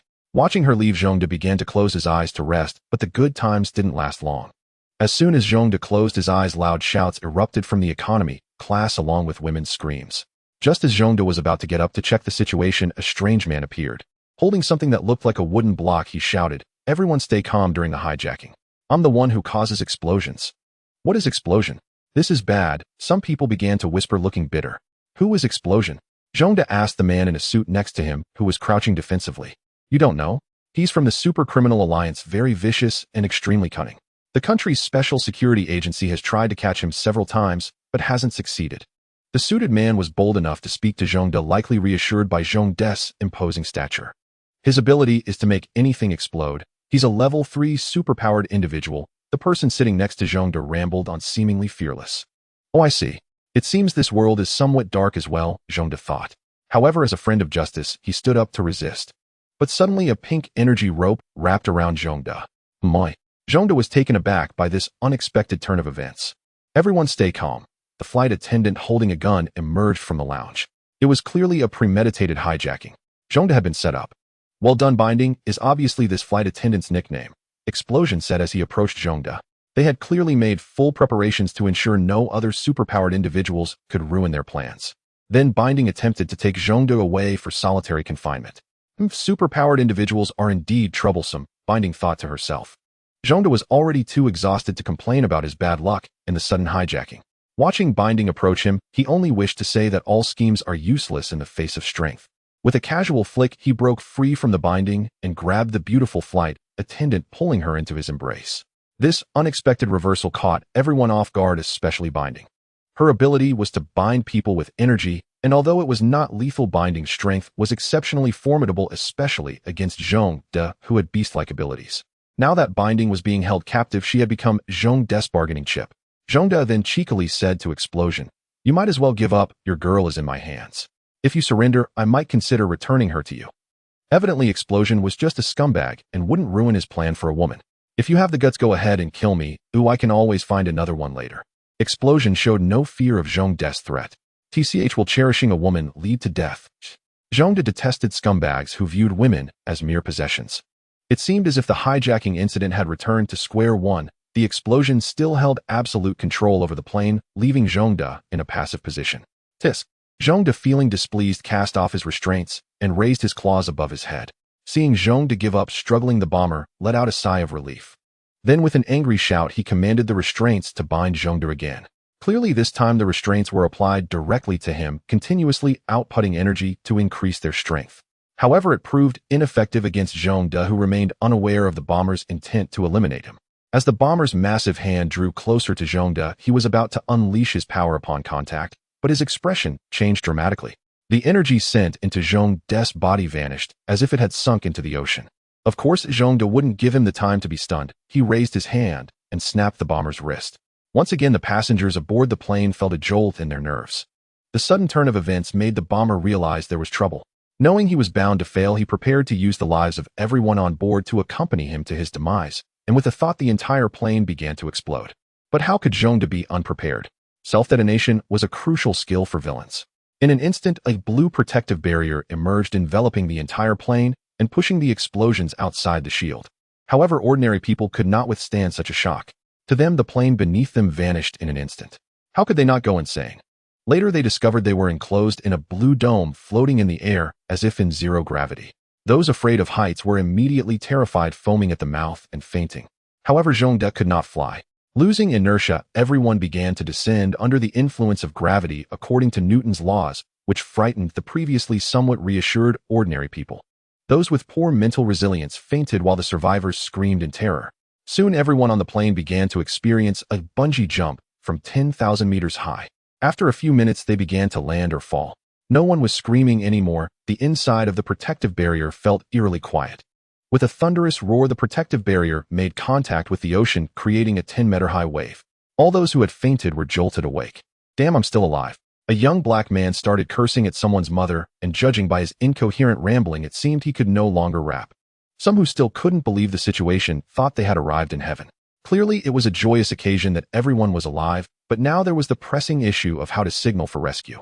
With the plane gone, how could they send out a distress signal? Those with foresight began to feel despondent. But who was Zhongda? In this world, there was nothing he couldn't accomplish. Pulling down the mental link loudspeaker, Zhongda began to grow larger, gradually transforming into a gigantic version of himself. Those around him were forced to step onto his back, and a group of people realized they were saved, curiously looking around from Zhongda's back. Without the mental link device, Zhongda couldn't speak, so he didn't remind anyone and simply set off. He opened the defensive shield once more and tilted his head back, beginning to absorb energy. The second bus of Storm Godzilla departed. Just as everyone was marveling at Zhongda's transformation, they felt a powerful inertia that sent up a high splash of water. The smart ones realized Zhongda was moving at high speed. But in the vast ocean, without any point of reference, they had no idea how fast he was going. However, not far away, an American warship on a mission had a different perspective. "Captain, an unidentified ship is approaching us at high speed." The first officer quickly reported to the captain after seeing the radar icon. Hearing his first officer's statement, the captain felt uneasy. In this world filled with extraordinary powers, he, as an ordinary captain, had to be cautious. Although such things were rarely encountered at sea, it was better to be safe than sorry.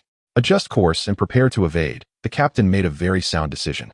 However, Zhongde had no malicious intent. He merely sensed there was a ship nearby and swam over.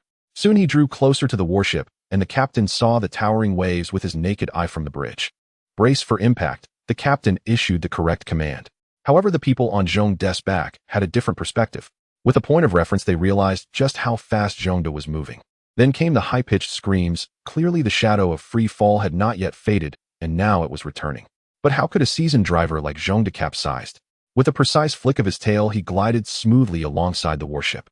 The only downside was that Zhongde's long tail accidentally brushed against the hull of the warship, causing it to shake slightly, but it did not capsize. As for the survivors, upon seeing the American warship, they were all very excited, waving their hands and shouting. In the end, everyone on the plane survived without any casualties. Just as everyone was celebrating, the attentive ones noticed that the two hijackers were missing. However, they had no time to ponder. Zhongde sat in the water facing the warship, making the captain feel tense again. Clearly, Zhongde's size could easily overturn a small boat. But Zhongde had no such crazy thoughts. Instead, he spit out two individuals, a man and a woman covered in a foul, unknown liquid. Watching their chests rise and fall weakly indicated that the two were still alive. The captain wisely called for medical personnel to see if they could be saved. At this point, Zhongde had shrunk and jumped onto the warship. He was then surrounded by a group of survivors expressing their gratitude and asking for autographs, but no one offered a kiss, which made Zhongde quite frustrated. Meanwhile, with the help of the medics, the two culprits finally came to after vomiting a bowl of yellowish viscous liquid. Zhongde, quick to act, approached and knocked the two out with 2 punches. Clearly, it was safer for superpowered individuals to remain unconscious. The medics wanted to say something, but seeing Zhongde and recalling the earlier events, they decided against it. Thus, Zhongde bound the two with turtle shells and personally guarded them. Finally, the captain sent out a distress signal. Shortly after, a rescue helicopter landed on the warship's helipad. Due to the large number of people, women and children were allowed to board first while a group of men remained on the warship. While waiting for the helicopter, a clearly high-tech helicopter appeared in the sky, and a team descended to take the two unconscious, superpowered individuals away. It seemed they were going to the station. However, a middle-aged man in a neat suit with a friendly smile also descended. He introduced himself as a member of S.H.I.E.L.D, but Zhongde had no recollection of him.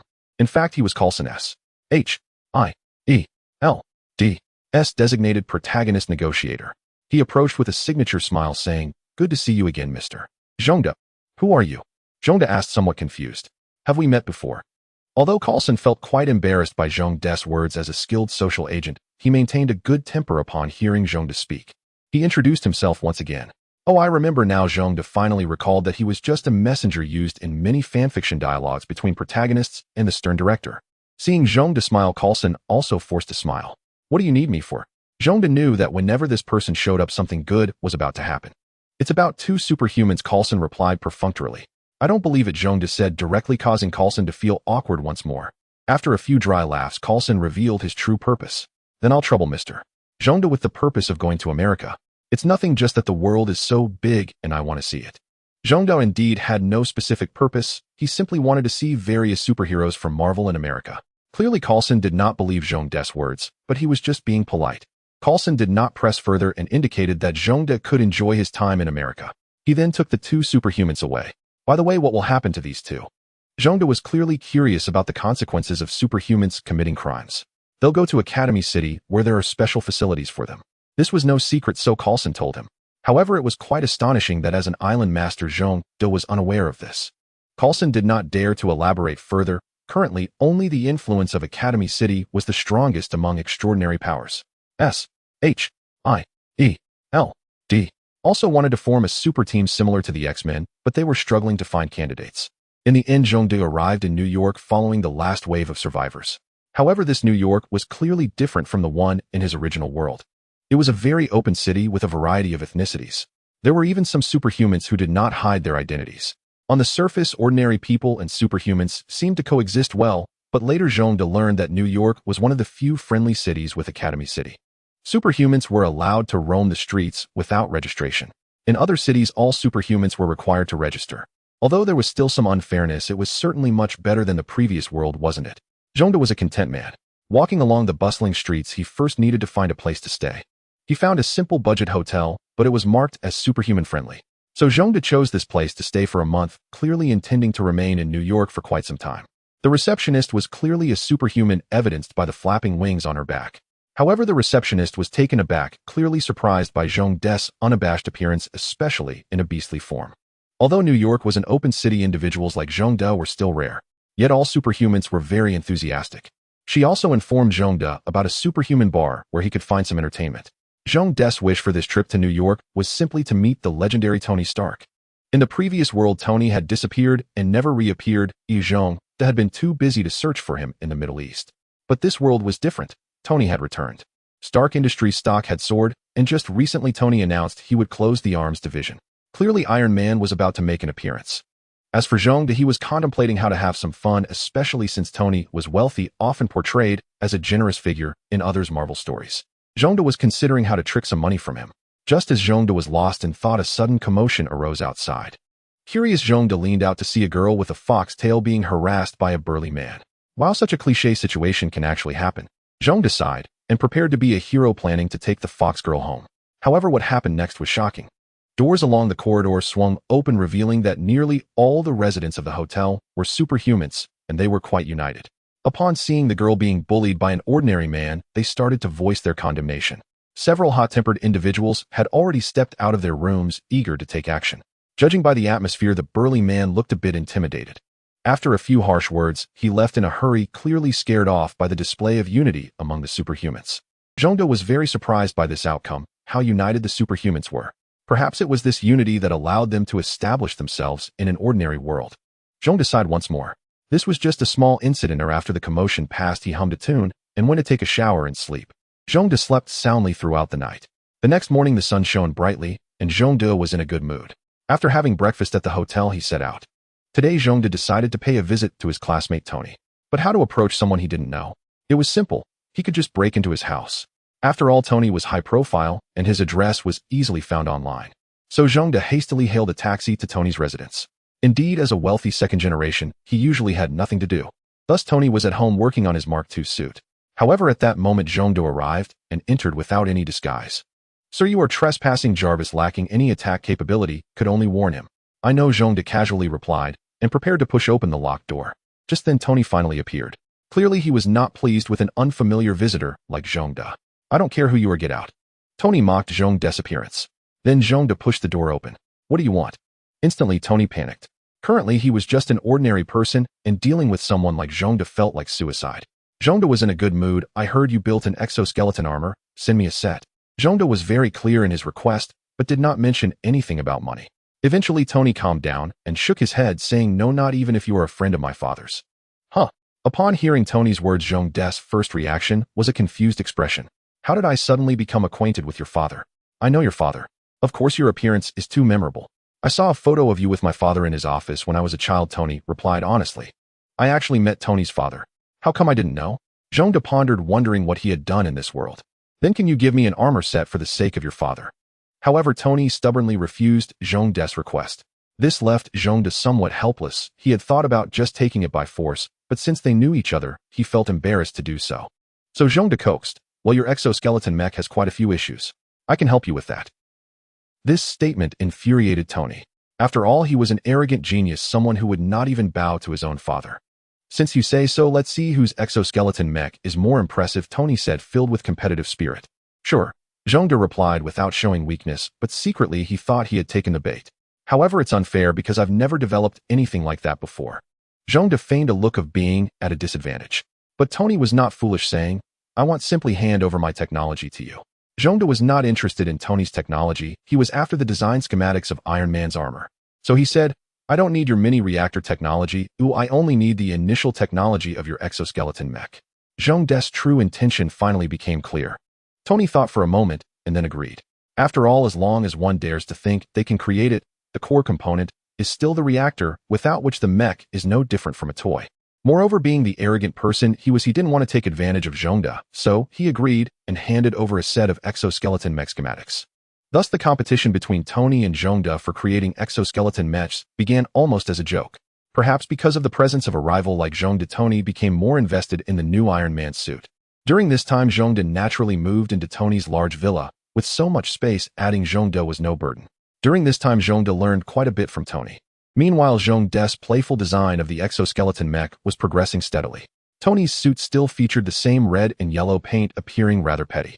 In contrast, Zhongde's design was exceptionally cool, featuring a standard Japanese-style mech. Given that Zhongde was over 2 meters tall, his mech was significantly larger, nearly 4 meters in height. The back of the Japanese-style mech was designed with large wings along with a massive military sword dedicated for close combat. As for ranged attacks, Zhongde did not consider them. Tony had mocked him for this several times. However, Zhongde maintained that close combat was the true romance of mechs. Clearly, the visceral thrill of Pacific Rim's hand-to-hand combat was something Zhongde could not resist. As for the power core, Zhongde did not bother making one, opting instead to use himself as the power source. He also claimed he could not create an operating system, so he directly copied one from Tony. This led to even more ridicule from Tony, but Zhongde was completely unashamed. During this time, Tony discovered people who wanted to eliminate him, which delayed him for a few days. Zhongde did not participate in the matter, believing it was unnecessary for someone of his caliber to get involved if it would diminish his reputation. Even though a few days had passed, and when Tony returned having modified his mech, their competition finally began. Seeing Zhongde's mech, which looked even more impressive than his own, Tony instantly felt displeased. Zhongde, on the other hand, began mocking the design of Tony's mech for being too outdated. The competition officially commenced, taking place within the confines of Tony's villa. Zhongde drew his military sword, his only weapon, while Tony relied on lasers and small missiles. The battle was about to erupt. Without experience, Tony took the initiative, launching missiles from his shoulder. Zhongde remained calm, ignoring the warnings from Jarvis, and used his sword to knock the missiles away one by one thanks to his exceptional dynamic vision. What the hell? Tony was shocked to witness such a mind-bending scene for the first time. The explanation was that Zhongde was a superhuman, which granted him such abilities. But Tony was not one to concede easily. He readied his hand cannon to unleash a barrage on Zhongde. However, Zhongde's mech was incredibly agile, easily dodging the attacks and soaring into the sky. Then he dove towards Tony, who naturally would not back down, claiming his mech could also fly. They both ascended into the air, facing off. However, due to his own advantages, Zhongde's speed and agility far surpassed Tony's, causing all of Tony's attacks to miss, while Zhongde occasionally found opportunities to harass him. It seemed as if their competition had reached a stalemate. Tony couldn't hit Zhongde, and Zhongde couldn't hit Tony. But how could Zhongde not have a backup plan? As a Japanese-style mech, it naturally had a signature technique. Zhongde's mech, however, could achieve hyperspeed, sacrificing the thrusters to reach inhuman speeds instantaneously. But the destruction of the thrusters was a minor issue. The main concern was that the pilot could sustain injuries from the immense gravitational acceleration. However, Zhongde was an experienced driver, so he wouldn't suffer any harm.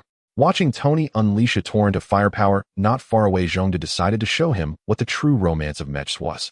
He activated hyperspeed mode, and the thrusters behind the mech transformed from red flames to blue flames, indicating an extraordinary velocity. Instantly, Zhongde broke the sound barrier, approaching Tony in an shaped trajectory. Tony, taken aback by Zhongde's sudden move, who had no experience in close combat, panicked as Zhongde charged at him before he could mount an effective counterattack. Zhongde's sword was now right before his eyes. Clearly, he had lost. Tony felt disheartened. Oh, as a genius, he rarely faced defeat except at the hands of his father, though he would never admit it. Are all the people my father knows monsters? Tony thought to himself while sitting on the sofa. Meanwhile, Zhongde was changing the thrusters on his mech. Having won the competition, he was in high spirits, and since Tony would cover the expenses for the mech, he was unconcerned about the costs. After losing the match, Tony developed a considerable interest in Zhongde's mech design. So with a bold face, he asked Zhongde for advice. Zhongde was indifferent and shared his design philosophy with Tony. In martial arts, speed is invincible. Tony pondered over this, saying he had just learned. Suddenly, he looked up and asked Zhongde, so if speed is fast, does that mean it's incredibly strong? Of course not, Zhongde shot him a glance. For instance, my mech can go from 0 to breaking the sound barrier in an instant, but the cost is significant. Afterward, the thrusters of the mech would need to be replaced, and ordinary people could never endure such acceleration, nor could they handle this speed. Zhongde's explanation made it clear to Tony. So what you design doesn't have to be the best, but it must be the most suitable for yourself, Zhongde explained.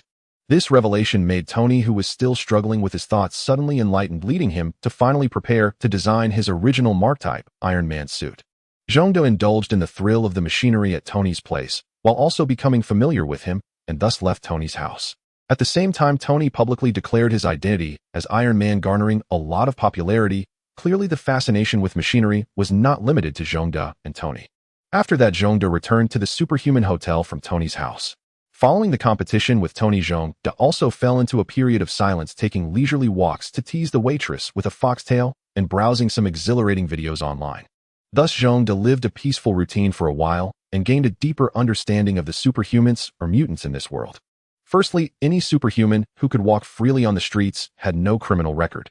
These superhumans possessed a sense of justice and were willing to help others. Most crucially, superhumans in this world were exceptionally united, a fact that had been demonstrated more than once. Notably, the island built by Zhongde displayed exceptional strength in protecting superhumans.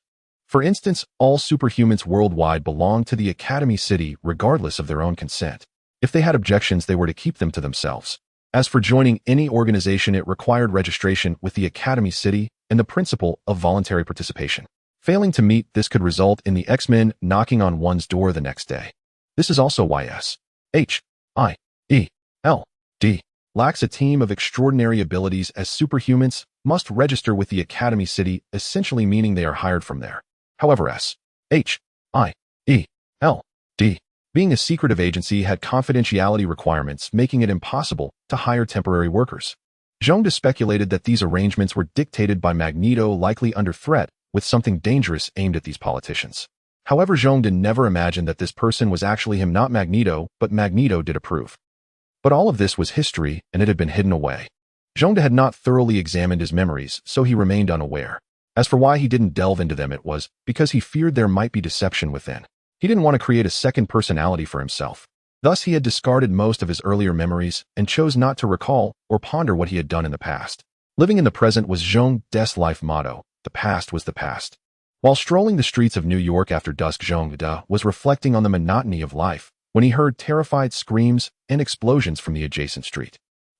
However, Zhongde quickly lost his leisurely demeanor as a car came hurling from the neighboring street, accompanied by a roar like that of a beast. Seeing the oncoming car, Zhongde swiftly blocked it with one hand, simultaneously saving the pedestrians nearby.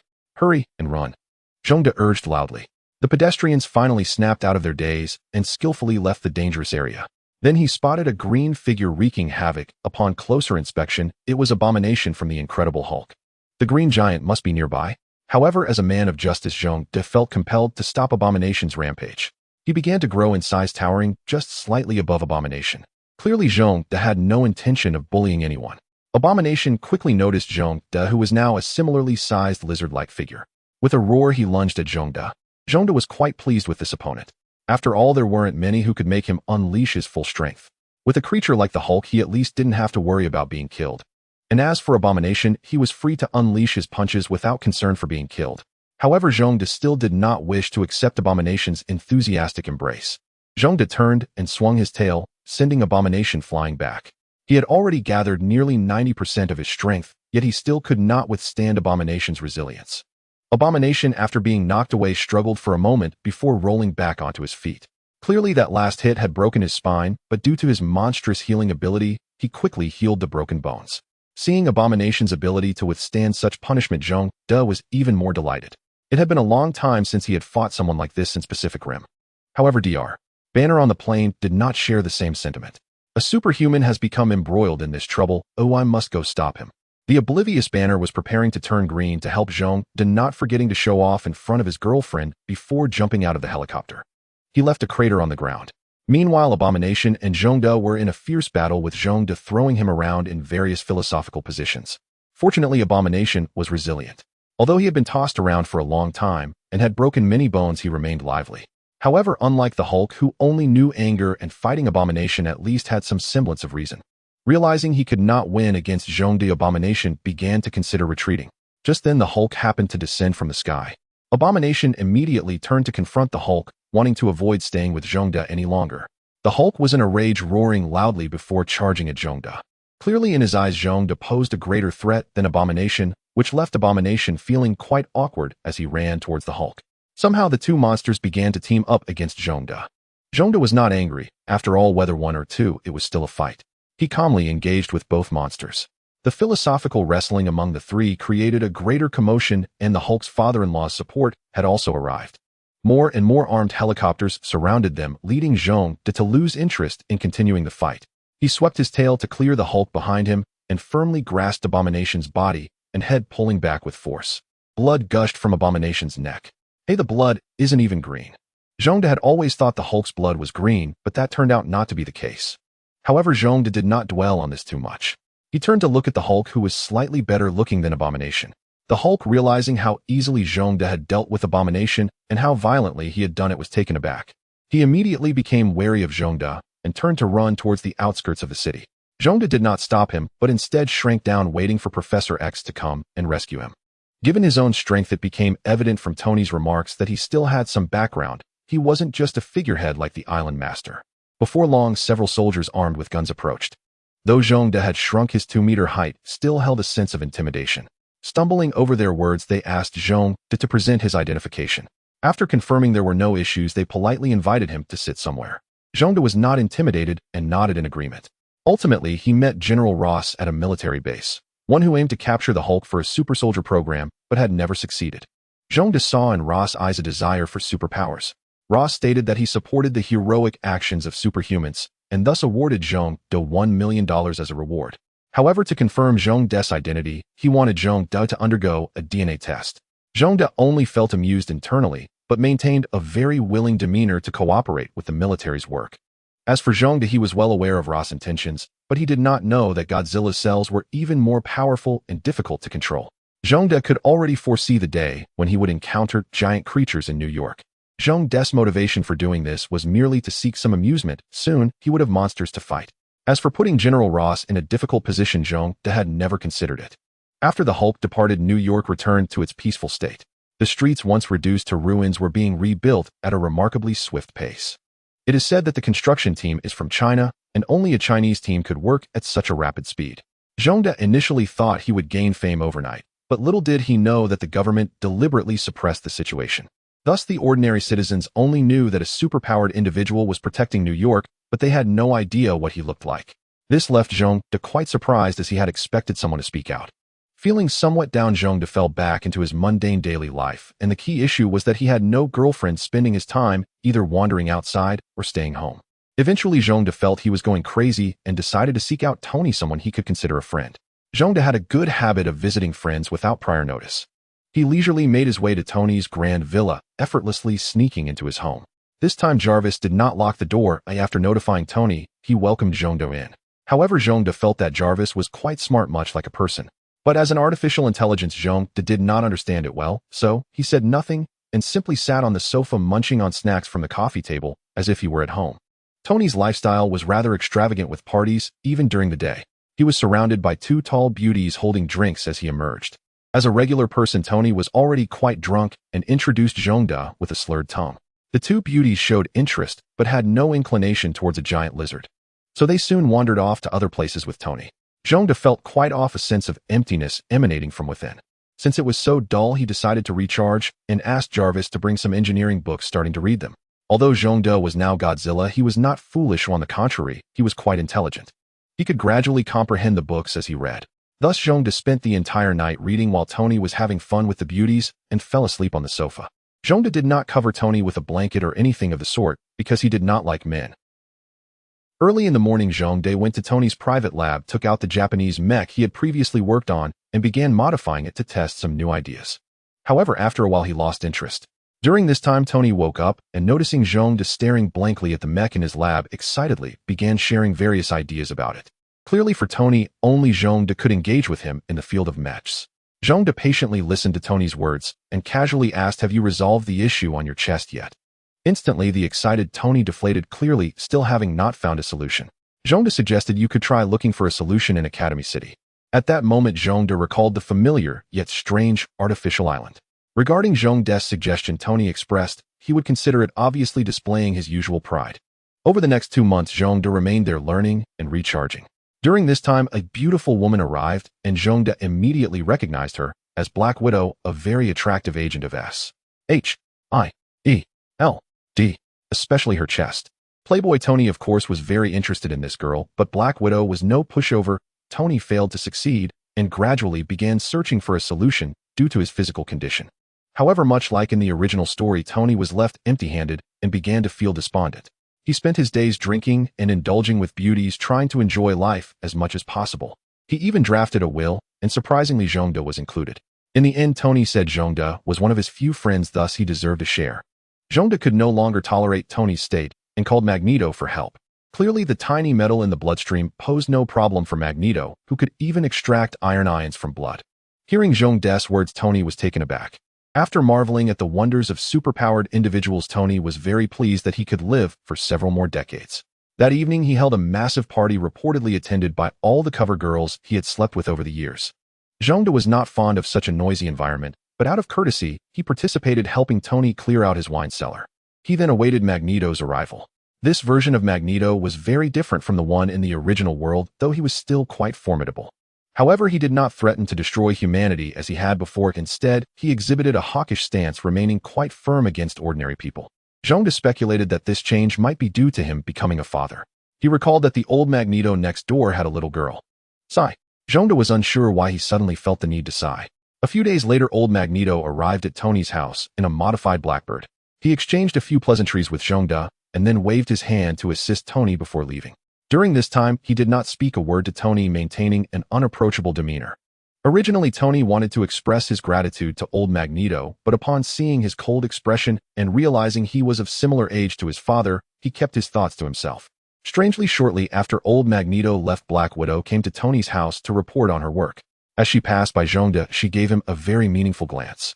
This left Zhongde feeling quite perplexed, but now that Tony's physical issues had been resolved and his wounds needed to heal, it was inconvenient for him to meet anyone, so he instructed Black Widow to place the documents outside.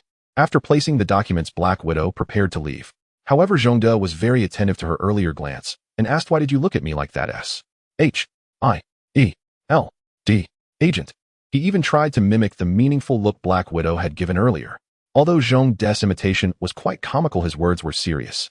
Black Widow immediately became alert, as a basic tenet of being an agent was to conceal one's identity, let alone being a top agent in S.H.I.E.L.D.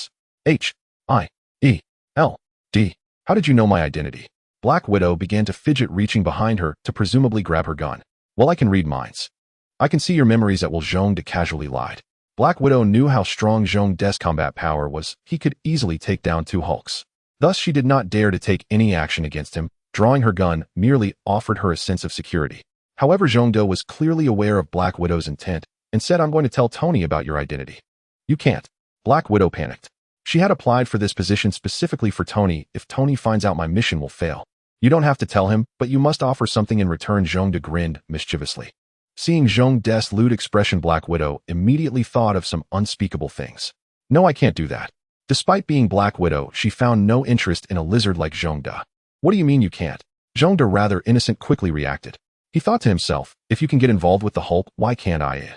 Clearly, Zhongde felt that the affair between Black Widow and the Hulk was quite peculiar. However, if that were the case, then perhaps he also had a chance. Zhongde began to think wickedly. While he was lost in his imagination, General Ross was entangled in some minor issues regarding the super soldier program. The experimental data had been stolen by an unknown individual. Ross believed it was the work of S.H.I.E.L.D.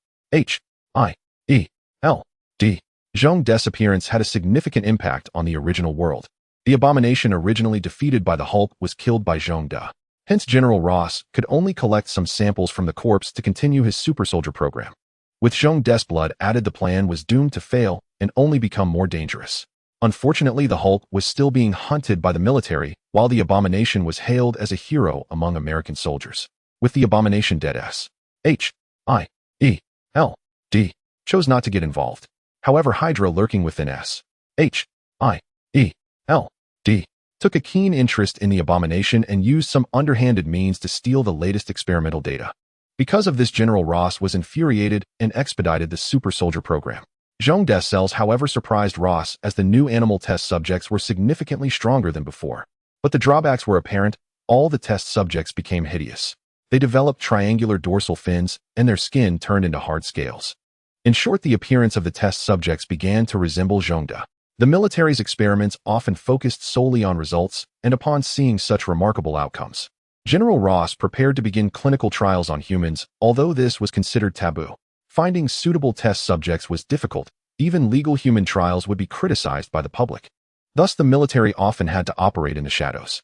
Besides ensuring the test subjects were legal and voluntary, they aimed to keep the public unaware as much as possible. Ross found it quite frustrating that for the sake of America's strength, he also had to cater to public opinion and meet standards of appearance. However, where there is light, there is also darkness. Ross began to scout for candidates in less reputable places. Then a mercenary named Wade caught Ross' eye. Originally part of Weapon X, Wade was abandoned by the organization due to his inability to manifest superpowers. Just as it aligned with Ross' requirements for test subjects, Wade was sent to him based on the principle of not wasting resources. Awakening from cruel torture, Wade discovered he was no longer in a rundown factory, but in a military base. The reason? Soldiers in American uniforms surrounded him. Wade, who was known for his excessive chatter, began to ramble with the soldiers accompanying him, completely disregarding the situation. "Hey, are you here to rescue me? I can't believe the military cares so much about the people. Wait, is this America? I was just in Canada. I'll let go of me. Where are you taking me?" Even Deadpool, despite his foolishness, realized something was off. But struggling was futile. Then Wade found himself pushed into a familiar operating room. Damn experiments have that familiar smell to them. Smelling the familiar disinfectant and some strange bottles, Wade felt despair. Upon seeing the doctor in a white coat entering, Wade couldn't help but chatter. "Actually, this place is pretty nice. At least the bed is comfortable." Clearly, the military laboratory was much cleaner than Weapon X's facility. However, no one paid him any mind. After inserting numerous tubes into him, they began injecting Wade with a serum that combined Godzilla's and the Hulk's blood. Now the serum successfully absorbed the Hulk's cells. The organ originally used for storing the Infinity Stones was replaced with the Hulk's special high-energy protein. However, the cells were domineering, expelling atomic breath regardless of the energy source. When Wade was injected with the green liquid, he felt something strange, as if something was about to attack him. But feeling no pain, he attempted to speak, just as he entered a convulsive state. "Fuck!" Wade's frenzied convulsions astonished the scientists outside the laboratory. "Damn, we've never seen such a strong reaction in mice before." Suddenly, Wade stopped convulsing, his body temperature dropped, and his heartbeat ceased. "Has the experiment failed?" a younger scientist inquired. "Don't rush, be careful," the older scientist beside him, clearly more experienced, suggested. After waiting a while to confirm there was no movement, they opened the door, ready to dispose of Wade, who appeared serene. Wait, serene. Once they unlocked Wade's restraints, they realized something was off. But it was too late. Wade erupted and struck one of them in the face. Then, using a syringe from the operating table, he stabbed several scientists in the neck. After freeing his limbs from the leather restraints, alarms began to blare throughout the base. It seemed that a test subject had escaped from General Ross' base. Now free, Wade's mouth began to chatter again. "I'm really sorry, I didn't mean to be so rough just now." Feeling guilty, Wade hurriedly apologized to the lifeless scientists around him in white coats. However, upon hearing soldiers shouting from a distance, Wade prayed once more before finding a small handgun among the corpses and leaving the laboratory. Wade, being clever, knew he couldn't take on so many people, so he hid in the ventilation ducts. From the rusty silver iron sheet, he could still see that Wade's face was quite handsome. "I didn't expect this experiment to leave my appearance intact." Wade looked at his familiar face and thought, "Why am I thinking about disfigurement?" Shaking off the bizarre thoughts in his mind, Wade prepared to escape the military base through the ventilation ducts. However, he hadn't crawled very far when he felt a rifle bullet pierce through. "How is this possible? How did you find me?" Wade was extremely surprised. Of course, it was a life detection device. How could the U.S. military not have something like this? Then he saw General Ross holding something resembling a power bank. What the? Wade, having a short experience, had never heard of such a thing. Kill him. General Ross did not want any more trouble. He had enough issues to deal with recently. Wade's small handgun was no match for the soldiers' rifles. Instantly, he was turned into a sieve. However, in his feigned death, Wade was unaware of the monumental changes occurring in his body.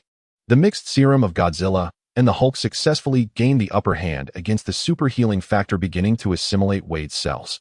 This was undoubtedly thanks to the support of the American soldiers. Otherwise, Wade's disfigurement would have taken much longer. But now no one knew that thrown into a body bag, Wade was undergoing dramatic transformations. First, triangular dorsal fins began to sprout from his back, while his face morphed into a lizard-like shape. However, due to the super healing factor, the originally angular areas of his lizard head became rounded. Wade's face was not destroyed, it was simply that there was no human face left. Before long, a medical staff received orders to send Wade's body to the laboratory, where a new batch of scientists prepared to seek inspiration and references from Wade's body to see if they could improve the super soldier program. But this time things were a bit different. Upon opening the body bag, the scientist was shocked. A creature resembling a grotesque version of Wade appeared within the original human form, completely vanished. Quick, prepare for dissection. Then several lab assistants hurriedly lifted Wade onto the operating table.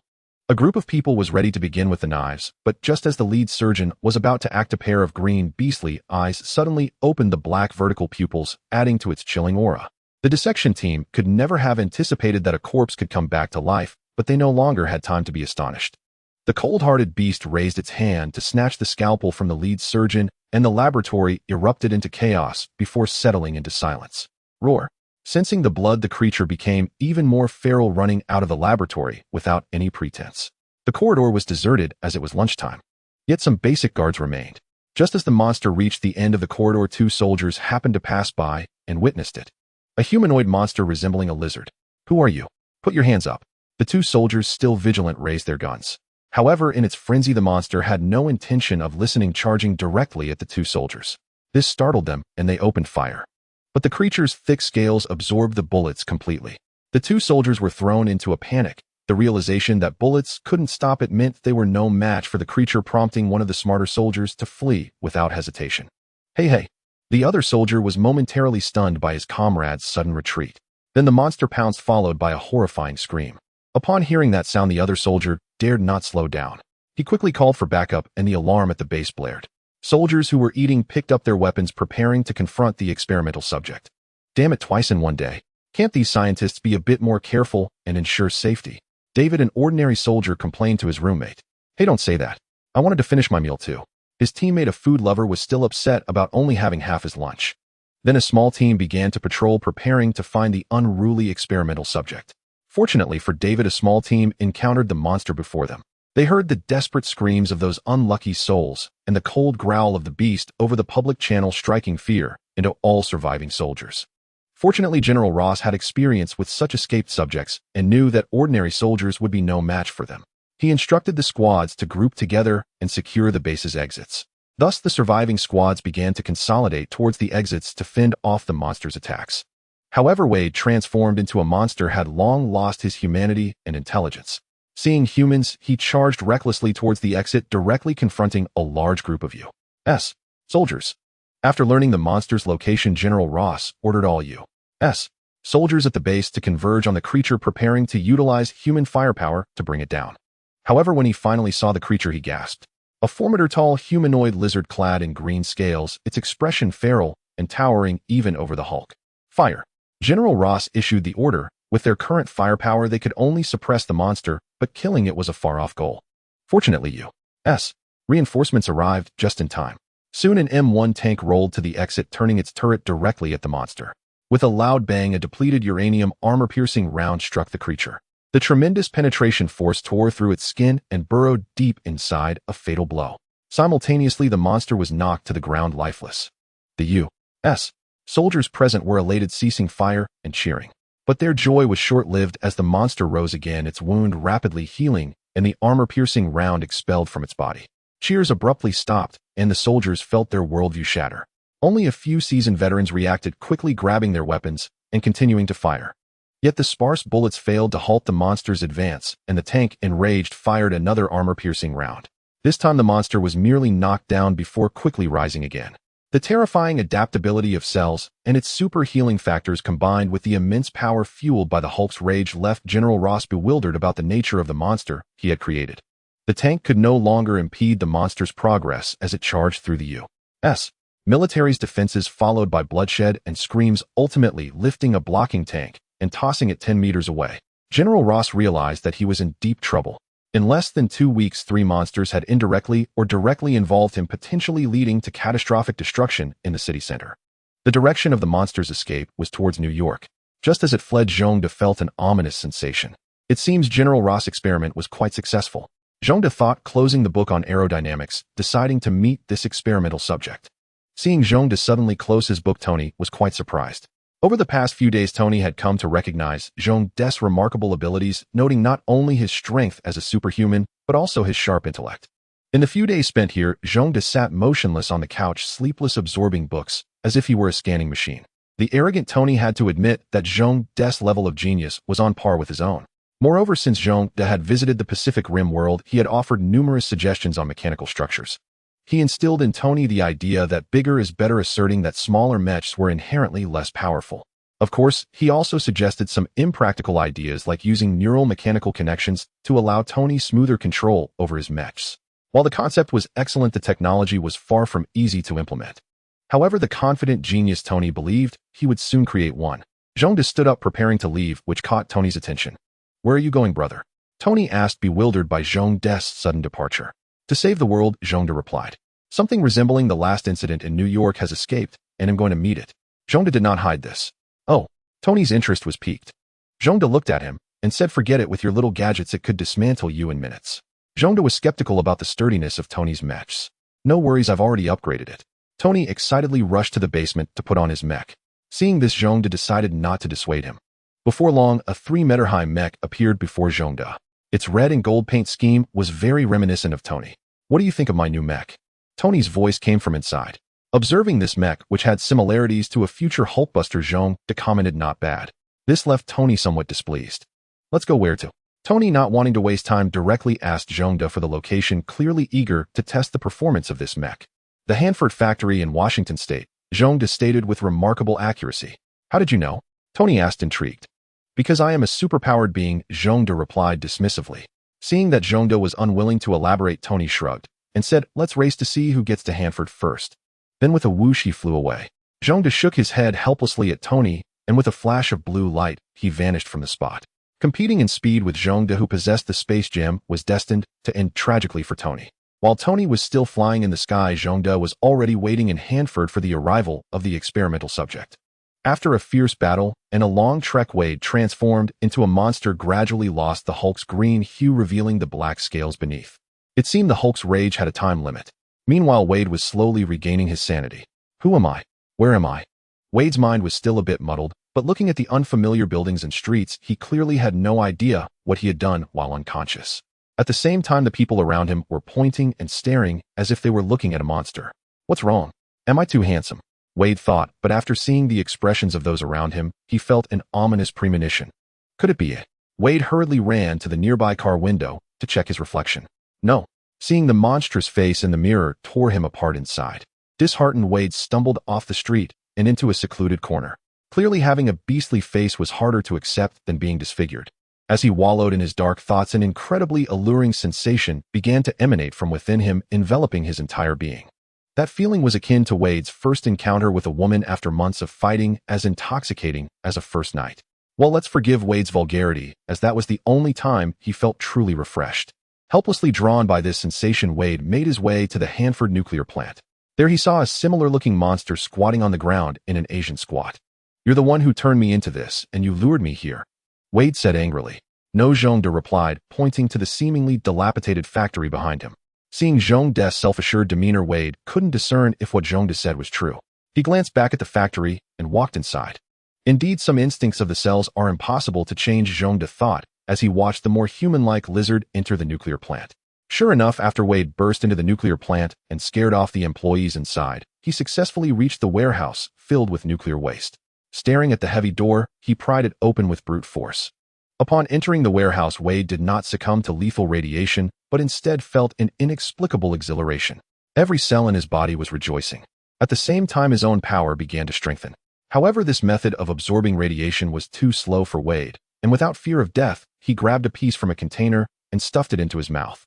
"I can't believe this glowing green sludge is so delicious," Wade thought, completely ignoring the warning label on the container. Wade was enjoying his feast when Zhongde finally waited for Tony. "How is this possible? You got here faster than me." Tony couldn't believe it, as Zhongde had flown faster than him. "How did you do it?" "I can teleport, of course. You can't compete with me," Zhongde replied, looking at Tony as if he were an idiot.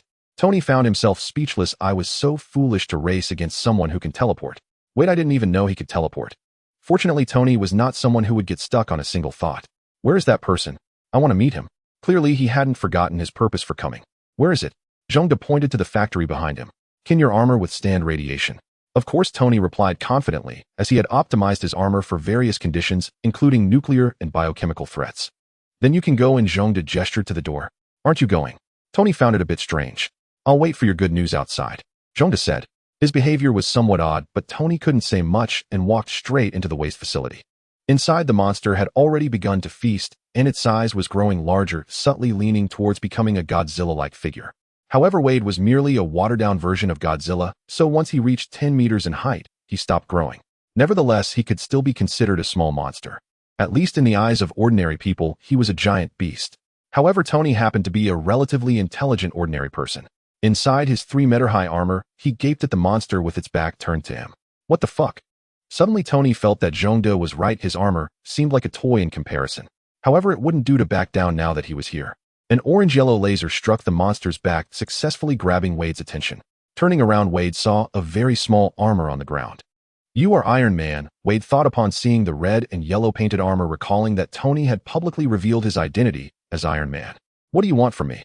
Wade, still agitated after transforming into a monster, swung his arm as if to throw Tony out of the factory. However, Tony's armor was far more agile and effortlessly dodged the attack. Meanwhile, he didn't forget to shoot back a few lasers at Wade.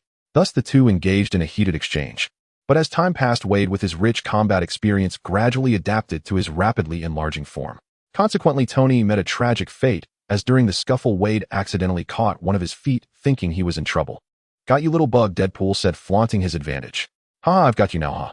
Wade began to pry open Iron Man's armor with his fingers, saying, looks like your armor must have cost a pretty penny. If you give it to me, I might spare your life. He even poked Tony's helmet with his fingers, producing a clanging sound. You wish, Tony retorted, proud, as ever, still struggling despite being in a tight spot. But anyone could tell from their sizes how futile Tony's struggle was.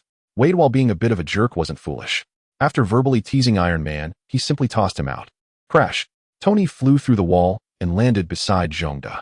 Simultaneously, several parts fell from his battered armor, and sparks flew from within the suit. Zhongde seemed irreparably damaged. Then Tony struggled to stand up, managing to get his armor operating, just barely. Looks like it's still in decent shape. Zhongde thought. How about that? You can't win, can you? He said, watching Tony emerge from the wrecked armor with a scraped forehead. I'll upgrade my armor when I get back, Tony said, clearly proud.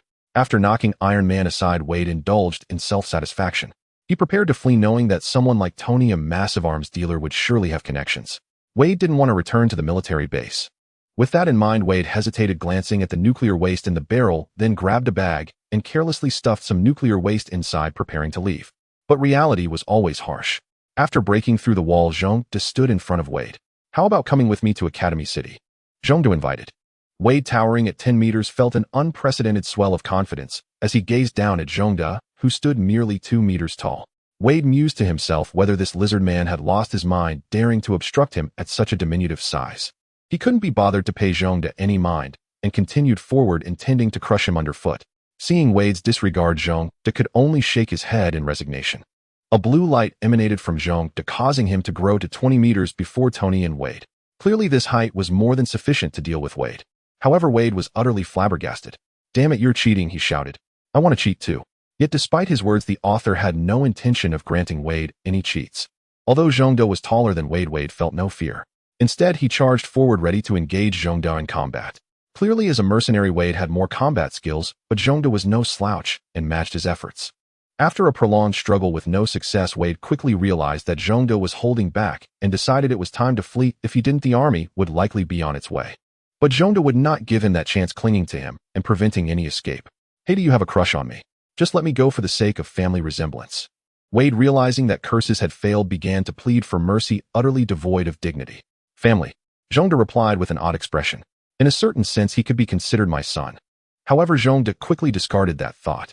Wade's escape and the nuclear plant's abnormalities alerted S.H.I.E.L.D. to the situation. A passerby had stealthily made their way here. However, the current S.H.I.E.L.D. was left with only a bunch of competent ordinary agents and a single drug-enhanced Black Widow lacking significant combat power. Moreover, from satellite imagery, it was clear that the nuclear plant was damaged and the surrounding radiation levels were undoubtedly high. Thus, the agents could only watch from a safe distance. In reality, it was quite the opposite. The radiation leaking from the nuclear plant was mostly absorbed by the two Godzillas, Zhongde and Wade. However, without Geiger counters, S.H.I.E.L.D. agents dared not enter the radiation zone. Defeating Wade was trivial for Zhongde, and after a few exchanges, he intended to use his atomic breath to incapacitate him. But unexpectedly, Wade was no pushover and retaliated with an attack of his own. However, in terms of power and range, his efforts fell short of Zhongde's. Thus, Zhongde disregarded Wade's counterattack. Wounded and unable to run, Wade had no choice but to surrender. Without a word, Zhongde seized him and tore through space, directly appearing on the island of Academy City. Wade was taken aback, surprised by the sudden change of scenery. He realized that escape was no longer an option and ceased his resistance, tucking away his thoughts. Moments later, Professor X arrived beside Zhongde in his latest floating wheelchair and joked, "Zhongde, you brought your relative here." Clearly, Zhongde and Wade bore a striking resemblance, differing only in height. "No, he injected my serum and became infected with cells, which is why he looks like this. However, what's peculiar is that he has not lost his sanity. It seems he possesses superpowers himself, making him a kind of superhuman," Zhongde explained. Upon hearing this, the smiling Professor X became serious. "Is that so?" He then activated his powers to view the events that led to this situation within Wade's mind. It seems the X-Men have some work to do again. The professor's expression darkened instantly as he saw someone researching artificial mutants. Clearly, the Weapon X project was likely on the verge of collapse. Meanwhile, Wade realized that his mind had been thoroughly examined, and he protested loudly. "You bald head, how can you just invade someone's privacy like that? I'm going to sue you." With Zhongde nearby, Wade dared not act out and could only make a fuss, unfortunately ignored by both Zhongde and Professor X. "I'm going to sue you and you too," Wade yelled out. In the end, he interrupted the conversation between Zhongde and Professor X. This infuriated Zhongde, who raised his hand and delivered a sharp blow to Wade. Wade obediently fell silent. Once Zhongde finished speaking with Professor X, a blue light vanished. Wade was left stranded on the island, and after seeing Zhongde leave, he became restless. However, in an instant, he found himself unable to move clearly, having been instantaneously controlled by Professor X. "Be obedient, kid." Professor X spoke into Wade's mind, leaving him astonished. "Are you all monsters?" Wade mentally yelled in panic, realizing that just when he thought he could be invincible, more freaks emerged. His inner turmoil was overwhelming. After leaving Academy City, Zhongde arrived in the southern part of the United States, very close to Mexico. The reason for Zhongde's arrival was that a hammer would soon fall from the sky in this area. Zhongde had come for the hammer's owner because for him there were hardly any beings on Earth that could rival him. Thus he sought to reach broader realms beyond Earth through the hammer's master. Meanwhile, Wade was undergoing Professor X's correction of his worldview. Zhongde had never been to this place before, so he was somewhat misplaced and did not know where he was. Looking at the desolate area, he found no place to rest. "Looks like I have to walk alone again. I need to find a populated area first."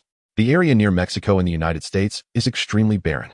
After walking for quite some time, Zhongde finally spotted a building in the distance and excitedly rushed over, akin to a mountain that could be run to death, though as Godzilla, he wouldn't die. Finally, around noon, Zhongde reached the building, a gas station in the wilderness. He swaggered inside, but suddenly felt that something was off about the atmosphere in the gas station. Two bandits, each holding shotguns, pointed, one at the cashier and the other at the customers inside. Sorry, I think I walked into the wrong place." Just as Zhongde intended to leave, one of the bandits aimed a shotgun at his head. "Don't move, or he'll shoot." The two robbers looked like novices, their expressions frantic. Now, with an additional superhuman, the two felt that their first armed robbery was about to backfire. Zhongde smirked and simply ignored the bandits' warning. "Don't move." Though warning him verbally, the bandit's body was honest. His hand trembled, and he accidentally fired a shot at Zhongde. However, Zhongde didn't flinch and knocked him out. Seeing Zhongde's indifference to the gun, the other bandit realized there was no escaping prison this time. He dropped his gun and raised his hands above his head. Noticing the other robber's compliance, Zhongde deliberately refrained from delivering a full Godzilla dizzy punch combo. Afterwards, they tied up the two bandits. In this remote area, Zhongde unexpectedly encountered a familiar face. To unexpectedly encounter an acquaintance in such a place was beyond Zhongde's imagination. Although this person could hardly be called a friend. "It's nice to see you again, mister," Zhongde said Coulson with a polite yet unawkward smile. "Oh, it's you." This time Zhongde did not forget the person. He clearly remembered seeing him on a warship. "What was your name again?" Zhongde remembered the face, but forgot the name. Coulson's smile suddenly froze. "My name is Coulson. I hope, mister, Zhongde can remember me next time." Coulson silently reminded himself. "I'm not angry at all." "Haha, Coulson, we meet again." Zhongde was completely unembarrassed, casually slinging an arm over Coulson's shoulder as if they were old friends. "I really didn't expect to run into you in this desolate place. I can hardly believe it. By the way, Coulson, where are you headed?" "I'm going to New Mexico," Coulson replied, not revealing the specifics, but giving Zhongde a general idea of his destination. "Going to New Mexico? I'm heading to Mexico. Could you give me a ride?" Zhongde asked. "No problem, the gas money will be reimbursed anyway." Thus Coulson agreed. As for the crossing of the U.S. border, that was not something Coulson was concerned about. Zhongde hopped into Coulson's cool car. Before long, the car arrived at a very small town, a desolate place with hardly any vegetation. Zhongde got out here planning to walk to Mexico. Meanwhile, Coulson turned back toward New Mexico. After sneaking into Mexico, Zhongde began his search for the hammer of the thunder god that had fallen from the sky. However, upon arriving in Mexico, there were far fewer superpowered individuals. Thus, people regarded Zhongde with a mix of curiosity and disdain. Unlike New York, where superpowered beings were everywhere, here, they were a rare species, making Zhongde's appearance all the more noticeable. Being the center of attention while walking down the street had become Zhongde's daily routine, so he wasn't particularly fazed. He decided to experience some Mexican cuisine and buy a few items such as cigars. Wolverine was quite fond of such things, and it was said that smoking them was very manly. Zhongde decided to give it a try since he also had a sturdy and impressive appearance. Without hesitation, Zhongde prepared to leave. Boss'll take a box of cigars and a cool pair of sunglasses. His lizard-like head startled the shop clerk. Hurry up, why are you dazed? Zhongde was quite displeased with the clerk's daze. Oh, the clerk finally snapped back to reality. Watching the clerk retrieve the items, Zhongde boredly glanced at the store's television. A hammer has fallen from the sky in New Mexico, and no one has been able to lift it so far. Then came a segment showing citizens trying various methods to lift a hammer stuck in a pit. It seemed to be some news media from America. Zhongde was stunned upon seeing this scene. Wasn't he in Mexico? What kind of place was New Mexico? He was confused. Although he had gone to the wrong place, Zhongde felt there was still a chance to remedy the situation. He checked the map on his phone and vanished in a flash of light. However, the dazed clerk was left bewildered, thinking Zhongde had stolen something, and hurried to check the surveillance footage, which only confused him further. Whoosh! Zhongde appeared from a blue light, sensing that the hammer was not far from him, and decided to head over. There were quite a few people near the hammer, a bunch of idle Americans, all very interested in this unliftable hammer. Zhongde saw an old man sitting behind a small pickup truck, trying to tie the hammer with a steel cable only for the truck bed to break. Zhongde recognized him as Stan Lee, the legendary cameo god who was rumored to be the formidable observer according to speculation from netizens in his past life. Thus, Zhongde cautiously used his sensing ability to assess the white-haired old man from head to toe. He's just an ordinary person. Perhaps the opposition is simply too strong. Zhongde dismissed the thought of this cameo god appearing in various Marvel worlds. Zhongde's primary objective was the hammer. Although he wanted to go to Asgard, he needed to find the hammer before the Thunder God appeared. But the plot had only just begun, so it would likely be a long time before the Thunder God arrived. Most importantly, there were many people trying to lift the hammer, which made Zhongde feel a bit restless. Watching others set up betting pools, everyone continued to try. Zhongde couldn't sit still anymore. Everyone step aside, let me give it a try. He shouted, drawing everyone's attention. At over 2 meters tall, Zhongde had quite an imposing presence. Most importantly, everyone could tell he was a superpowered individual, so they cleared a path for him. I already possess the Space Stone, so I should be able to lift this hammer, Zhongde thought to himself, recalling how Vision could lift it in Avengers 2. Taking a deep breath, Zhongde grasped the hammer's handle with both hands. My! As soon as he placed his hands on it, the hammer seemed to resist him, as if it had a will of its own. Clearly, the hammer did not want Zhongde to lift it. However, the resistance was futile, and Zhongde effortlessly lifted the hammer. Oh! The onlookers who were unaware of the truth erupted in cheers, as if it were they who had lifted the hammer. The hammer, however, had a different opinion, even though it had been lifted. But Zhongde was not the hammer's owner, so he did not receive the Thunder God's armor.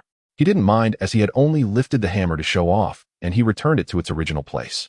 Whoever can lift the hammer will receive it, Zhongde declared, placing his foot on the hammer's handle. This announcement brought joy to those around him. While they might not be able to lift the hammer, Zhongde's actions assured them that someone could. As long as they found it, they could obtain a magical hammer. Meanwhile, Heimdall watched everything clearly from Asgard. Soon more and more people learned about the hammer. After showing off, Zhongde opened a room in a nearby town, waiting for the rightful owner to arrive. Before long, S.H.I.E.L.D. arrived and escorted the American citizens away, then set up a temporary laboratory around the hammer that looked like a vegetable greenhouse with a group of scientists studying it inside. Not long after, Coulson knocked on Zhongde's door. We meet again, Mr. Zhongde. This time Coulson was not alone. He brought along a beautiful woman. Oh, you're Coulson, right? This time Zhongde remembered this bald, mature man. Thank you for the ride, even though I got the location wrong. I heard you were able to lift that hammer, is that true? Coulson asked. Yes, Zhongde did not deny. Can you show us? Sure, but I want an appearance fee, Zhongde replied. That's no problem, money is not an issue, Coulson responded. Then what are we waiting for? Zhongde stood up, lifting Coulson as he walked. Put me down and I can walk by myself, Coulson struggled. Zhongde led Coulson to the vicinity of the hammer, but the way Zhongde appeared startled everyone. Coulson, who was brought over by Zhongde, was panting heavily. Coulson found it somewhat overwhelming to walk in such a stimulating manner like Zhongde. Huff huff. After drinking a few cups of water, Coulson felt much better. Can Mr. Zhongde lend a hand? No problem. Without a second thought, Zhongde stepped forward and lifted the hammer. Just like this. Zhongde lifted it, and then put it down, turning to Coulson and saying, "Now let's talk about the price." This time Zhongde's imposing presence put considerable pressure on Coulson. No issues with the action. Coulson involuntarily took 2 steps back, nodding in agreement. "I want that blue cube from the S.H.I.E.L.D. The one you obtained from Hydra during World War II. Zhongde directly stated the price. Coulson thought Zhongde wanted money, which surprised him greatly. "Didn't you say you weren't short on cash?" "Why not?" Zhongde's momentum began to rise. Okay. Coulson hurriedly assured him, clearly feeling that if it didn't work out, his fate would be quite grim. After hearing this, Zhongde lifted the hammer with one hand. As for S.H.I.E.L.D. not fulfilling their promise, Zhongde hadn't considered that. "How long do I need to hold it?" Zhongde asked. "Not for long," Coulson replied, then hurriedly left. Meanwhile, Zhongde was standing there holding the hammer, while a group of scientists surrounded him, measuring various aspects. However, they certainly didn't manage to measure anything. The resistance of Thor's hammer was even more intense. Suddenly, a bolt of lightning struck nearby, frightening everyone around. "I'm sorry." Zhongde apologized, stating that he couldn't control this. Just as he finished speaking, another bolt of lightning struck. At that moment, Coulson arrived. "Mr. Zhongde, we can't give you the Tesseract, but we can lend it to you. This is the maximum limit we can tolerate." Zhongde thought for a moment and then nodded in agreement. "All right, then let's borrow it for half a year." "Good." Coulson agreed without a second thought, apparently having discussed it with Agent Fury. Seeing Coulson agree so quickly, Zhongde felt like he had perhaps spoken too briefly, but he couldn't rush to change his words. But then he thought it was fine. Zhongde had held Thor's hammer for quite a while, so he decided to put it down. "I'm going to grab something to eat, then I'll be on my way." The researchers around were displeased, but seeing Zhongde's stature, they dared not say anything and had to put down their instruments to rest as well. However, Zhongde's rest lasted an entire afternoon, and Coulson didn't dare to say anything, allowing him to rest. By evening, after having dinner together, Zhongde and Coulson returned to the site where Thor's hammer had landed. S.H.I.E.L.D's efficiency was commendable. Now the entire area where Thor's hammer had fallen was covered with plastic, transformed into a makeshift research base. Zhongde followed Coulson step by step into this makeshift military base. After checking, Zhongde returned to his original place to continue his work, holding the hammer. At that moment, not far from this temporary base, 2 individuals were lurking, preparing to confront Voldemort. An intense exchange then occurred between the two. "They'll just observe here for now," said Jane to the person next to her, who claimed to be Thor. "No, we can't hesitate, we must act." Thor, a muscular giant, charged forward without hesitation, and Jane couldn't stop him. It's worth mentioning that Thor was also quite reckless, let alone his 3rd-level armor and helmet. He didn't even have a gun and was ready to brawl his way into the military base. But even more astonishingly, Thor encountered no one armed inside the base. The entire base erupted into chaos. Upon hearing the commotion, Zhongde put down the hammer. However, the surrounding researchers were very professional and quickly evacuated in an orderly manner. Their response was better than that of the scientists under Professor Ross, even if just slightly. Thor was impressive, having knocked down several people in a row. Thor looked delighted as he gazed at the center of the vegetable greenhouse where Thor's hammer was located. He tore open the plastic covering and rushed inside. His expression then froze. A lizard was about to put the hammer down. However, Zhongde's reaction was different. Seeing Thor arrive, he raised his head and asked, "Is this yours? You look so happy to see it." Then it tossed aside the hammer, throwing it in front of Thor.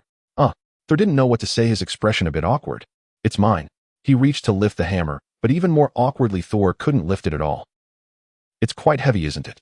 Thor said to Zhongde, then with both hands gripped the hammer's handle and exerted force, yet still couldn't lift it. Instantly, Thor's expression turned bleak. Not believing his luck, he tried several more times, but the hammer remained immovable. Thor's expression then shifted to one of despair. After a while, a group of guards took Thor away for questioning, and Zhongde placed the hammer back in its original position. He then sat silently, lost in thought. Soon a pale-faced man appeared nearby, but apart from Zhongde, no one noticed him. He also approached to try lifting the hammer, but failed. "You can't lift it," Zhongde told Loki. "You can see me, eh?" Loki was taken aback, then looked at Zhongde in surprise. A superhuman. Loki from Asgard knew that many superhumans had suddenly appeared on Earth, some powerful enough to even make gods wary. "Are you interested in serving me?" Loki, intrigued by this superhuman, invited Zhongde. Serving. Since the moment Zhongde transformed into Godzilla, that term had ceased to exist for him. Instantly, Zhongde stood up, exuding an intimidating aura that made Loki feel immense pressure. "Actually, if you're not willing, that's fine." Loki gulped, sensing he might not be able to defeat this giant. Zhongde remained silent, stood up, and began to toy with Thor's hammer. This made Loki's eyes narrow. Although Zhongde could lift the hammer, he didn't feel the power of Thor emanating from it. Nevertheless, it had to be said that the hammer was a decent weapon. However, it was just not suitable for Zhongde. What he wanted was a weapon that could be adjusted in length, fitting him at all times. Seeing Zhongde not making any moves, Loki quickly left. Clearly, he underestimated Earth's power. A random superhuman could exert such pressure on him, which frightened him a bit. However, he was not yet intent on destroying Earth. He just wanted to kill Thor to protect his throne. Just as Loki left, Coulson arrived behind him holding a box. "Thank you for your cooperation, Mr. Zhongde. Here is the cosmic cube you requested." Coulson handed the box to Zhongde. "This object contains extremely terrifying energy, so I hope Mr. Zhongde will be careful. Before leaving, a warning is still in order. The reason why S.H.I.E.L.D. agreed is that this cosmic cube is incredibly mysterious. They have discovered everything they could after years of research. Thus, they agreed to Zhongde's request, hoping that Academy City would yield some new discoveries. However, they were unaware that Zhongde's intention in acquiring the cosmic cube was not for research purposes. "Oh, thank you." Zhongde couldn't help but admire the efficiency of S.H.I.E.L.D. With the box in hand, he felt elated as he was very curious about the interesting events that would unfold when the two space stones met. Of course, that matter was to be set aside for now. Zhongde wanted to witness the brotherly battle between Loki and Thor, and he was also very interested in the destroyer, curious to see if he could capture it for research. However, that was a matter for later. The priority was to let the plot continue to develop. Zhongde returned to his hotel, preparing to wait for the next development in Thor's storyline. While he was reading a comic about the X-Men, a loud noise came from outside. It seemed that Thor's 4 companions had arrived. Sure enough, 4 individuals dressed in various styles appeared in the small town. After locating Thor before they could even settle down, the destroyer appeared in the town, beginning to annihilate flowers and plants along the streets. The S.H.I.E.L.D. agents lacking extraordinary powers were sent fleeing. Next came the performance of the 4 figures from the Asgardian palace. Their cooperation was seamless, and while they had a strategy, it was utterly meaningless in the face of absolute power.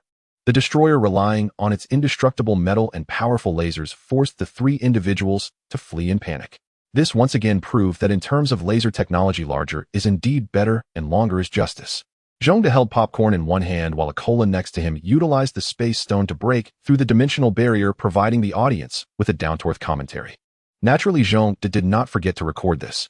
Next to the window was a tripod set up for a DV camera. Zhongde planned to upload these videos to Facebook later. Just when everyone felt hopeless, Thor stepped forward, knowing that Loki's target was him, ready to sacrifice himself for others. A noble sentiment indeed. As Thor approached the destroyer, Zhongde realized it was time to take action, for if he did not move now, there might not be another chance. Thus, he leaped forward, breaking through the ceiling and landing directly on the destroyer. This technique, reminiscent of a mountain pressing down, had been seldom used since Pacific Rim, but now Zhongde intended to employ it once more. The impact was significant. The destroyer was driven into the ground, its metal distorted. The one most affected was Thor, who had initially planned to meet his end facing the destroyer. The sudden drop from Zhongde shattered all of Thor's carefully cultivated emotions. Meanwhile, Zhongde engaged the destroyer in combat. From behind, Thor, fearing for Zhongde's safety, quickly warned, "The destroyer can only be destroyed with divine power." Clearly, only Zhongde could wield Mjolnir. No need for that. Zhongde declined Thor's kindness, and then a scene that challenged common sense unfolded. Zhongde's originally robust physique began to grow larger, and a version of Zhongde taller than the destroyer appeared before everyone. Now Zhongde stood slightly taller than the destroyer. He didn't want to engage with something taller than himself, and to avoid bullying, he made himself just a bit taller. Loki, controlling the destroyer, recognized Zhongde as a threat. If he didn't eliminate Zhongde first, Thor would never be able to defeat him. Thus, after the twisted metal beneath Zhongde returned to its original form, the destroyer began to unleash its powerful laser. However, Zhongde countered immediately, unleashing an atomic breath. The 2 beams of energy collided in midair, with Zhongde's atomic breath undoubtedly holding greater power. After shattering the laser, it struck the destroyer directly. The immense kinetic energy sent the destroyer flying, creating a large hole in its chest. Clearly, the atomic breath was no ordinary attack. However, the destroyer was not just any robot, it was the pinnacle of Asgardian technology. The thin layer of metal quickly restored itself. Seeing the unharmed destroyer, Zhongde felt a headache coming on. In the Marvel Universe, having strong abilities does not equal invincibility. It's the traits of being exceptionally durable and hard to kill that are truly frustrating. Just look at Wolverine, who survived by virtue of his healing factor, or Deadpool, who rampaged with his own regenerative abilities. Thus, Zhongde detested enemies who could heal and were hard to kill. Fortunately, while the destroyer was tough, it was not indestructible. Zhongde strode forward, prepared to engage the destroyer in close combat. After their earlier exchange, Zhongde had a rough idea of the destroyer's weaknesses. Since you can regenerate, I will simply dismember you and see how you recover from that. With this thought, Zhongde closed in on the destroyer. Loki, controlling the destroyer, was quite inexperienced. Apart from his shadow magic, his hand-to-hand combat skills were severely lacking. In just a few exchanges, the seasoned Zhongde had knocked him to the ground. Zhongde showed no mercy, sitting directly on the destroyer's body and using his bare hands to tear it apart. Onlookers watched in horror as Zhongde was being exceptionally ruthless. Zhongde indulged in the sheer thrill of destruction, unable to help but throw his head back and howl, expressing his exhilaration. Meanwhile, the destroyer struggled to restore its body while its face cannon was prepared to strike Zhongde. But Zhongde was not one to miss an opportunity. Before the destroyer could accumulate enough energy, he lowered his head and unleashed an atomic breath directly at its face. As a result, the destroyer's head disappeared. Yet Asgardian technology was not to be underestimated. Even in this state, the destroyer remained operational. However, this distraction meant that Odin's opportunity for Thor to shine had vanished. With that, Odin had no face left to continue the performance, summoning Mjolnir back to Thor's side. Naturally, Thor was overjoyed. However, next Thor wanted to have a good talk, or rather a hammering with his brother Loki, so he had to return to the Asgardian palace, even leaving his newly acquired girlfriend behind. This made Jane somewhat upset. Later, Thor asked Heimdall to teleport him back to the palace. At that moment, the ice-encased Heimdall heard Thor's call, breaking free from the ice to eliminate 2 frost giant minions and activate the Bifrost. Meanwhile, Zhongde on Earth quickly got up and ran to Thor's side. This puzzled Thor, who said, "I want to see your world, I'm very curious." Zhongde explained. With no ulterior motives, Thor agreed without a second thought. In the end, the 6 individuals vanished in a flash of light. Is this truly the legendary Asgard? Zhongde gazed at the golden walls surrounding him and the unknown inscriptions above, all exuding an air of opulence. After feeling the luxurious atmosphere of Asgard, Zhongde stepped out of the Rainbow Bridge, a super long bridge leading to Asgard in the distance. How majestic it is! Although Zhongde had seen it in movies before, the grandeur cannot be captured by movie effects like 3D or 2D. At this moment, Thor had already taken a step forward, swinging his hammer, evidently eager to engage in friendly conversation with his brother. Simultaneously, Loki awakened the moment Zhongde arrived in Asgard, feeling immense pressure from the aura that Zhongde inadvertently exuded. Moreover, he was holding the head of the destroyer, signifying that the destroyer had been vanquished. Zhongde casually tossed the head of the destroyer to the ground, then performed a 9 heavens thunder strike, soaring like a meteor toward Asgard. However, he was unaware that his power had left a very tiny crack on the Rainbow Bridge. As the meteor fell, it damaged several buildings, while the Asgardian guards had already been waiting for Zhongde. Looking at the guards surrounding him, Zhongde grinned, appearing to smile. Of course, the guards did not perceive it that way. Just as the guards were under immense pressure, an old man riding a white horse suddenly appeared before Zhongde. "Mighty warrior from Midgard, sheath your hostility." Odin was enveloped in holy light, looking very cool. Currently, Odin was a bit apprehensive, mainly because his Gungnir was not in hand, and Zhongde was formidable, which made him slightly nervous. Yet, Zhongde merely grinned, and without hesitation engaged Odin in battle. The reason? Zhongde had come to Asgard for a fight. There was no need for lengthy discussions. He dived straight into combat, leaving the conversation for later. Zhongde's unconventional approach genuinely startled Odin. Hastily dodging Zhongde's tail strike, Odin had no choice but to counter. Overall, Odin was still a good person. To prevent Loki from suffering too much against Thor, he refrained from summoning his Gungnir and instead engaged Zhongde with an ordinary spear he had acquired from somewhere. Meanwhile, Thor and Loki had already reached the Rainbow Bridge, with Loki planning to use the bridge to destroy the Frost Giant's planet. However, the tiny crack created by Zhongde dealt a devastating blow to Loki's plan. The normally functioning Rainbow Bridge began to leak energy due to the overload, and eventually the small crack expanded into a large fissure, causing the entire Rainbow Bridge to break apart. This caused Loki, who had been feeling smug, to have his expression freeze in shock. However, Thor wasted no time and promptly knocked Loki to the ground. At the same time, Odin realized that his 2 troublesome sons would not be able to create much chaos, so he summoned Gungnir back into his hand. With Gungnir in hand, Odin felt emboldened, shifting from evasion to engaging Zhongde in a fierce exchange. Now this is more like it. Zhongde looked at Odin and swung a pillar he had casually torn from a nearby house at him. Odin, armed with Gungnir, shattered the pillar effortlessly. Truly subpar," Zhongde muttered. A red-hot laser burst forth from Odin's Gungnir. Without hesitation, Zhongde unleashed an atomic breath. A massive explosion created shockwaves that obliterated the surrounding buildings. Odin was thrown away by the shockwave, but Zhongde remained steadfast, advancing rather than retreating. Charging toward Odin, Zhongde astonished him. However, Odin's horse was no ordinary steed. It braved the shockwave and forcibly took Odin away, evading the deadly strike. After the shockwave passed, Odin sat on his horse, panting heavily. Clearly, had it not been for his horse, Zhongde's earlier blow would have either killed him or left him severely injured. In contrast, Zhongde appeared unperturbed, not even slightly out of breath, and smiled as he looked at Odin. You should take care of your household matters first. Odin understood and swiftly appeared beside Thor, glancing at Loki and sighing internally. Poor guidance on my part. He then grasped the mighty hammer that was pinned down on Loki. However, Loki had a different perspective. Knowing he wasn't Odin's biological son, he had been in a volatile state of mind. Now, upon seeing Odin's sigh of disappointment, his mindset exploded further. After Odin picked up the hammer, without a second thought, Loki jumped off the rainbow bridge. Who? Odin, watching Loki leap off the bridge, thought to himself, I didn't even say anything before you jumped. Something feels off.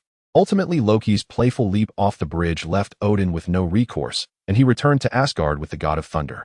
Naturally, Zhongde was treated as a distinguished guest, as who wouldn't admire a strong figure.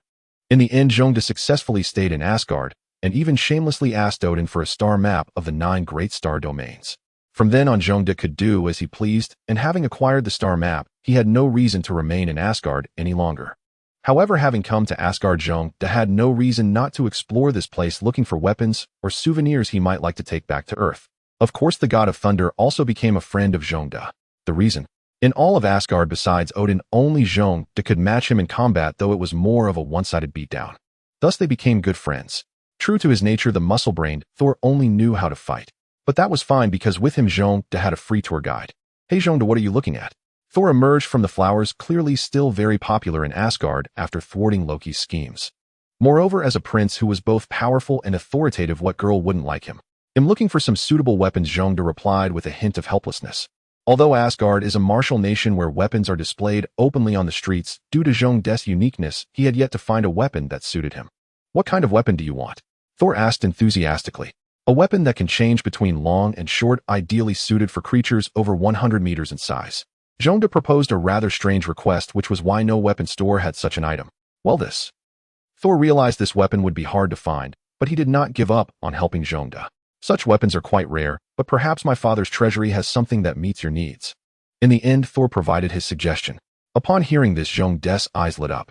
Odin at his age surely had some good items. Perhaps he had what I want. Just follow your lead, let's set off quickly. As he spoke, Zhongde shot up into the sky like a cannonball, while Thor followed suit, hammer in hand. Arriving at the central palace of Asgard, Zhongde found Odin. The old man was sitting on the throne, lost in thought, as Loki was still his son after all.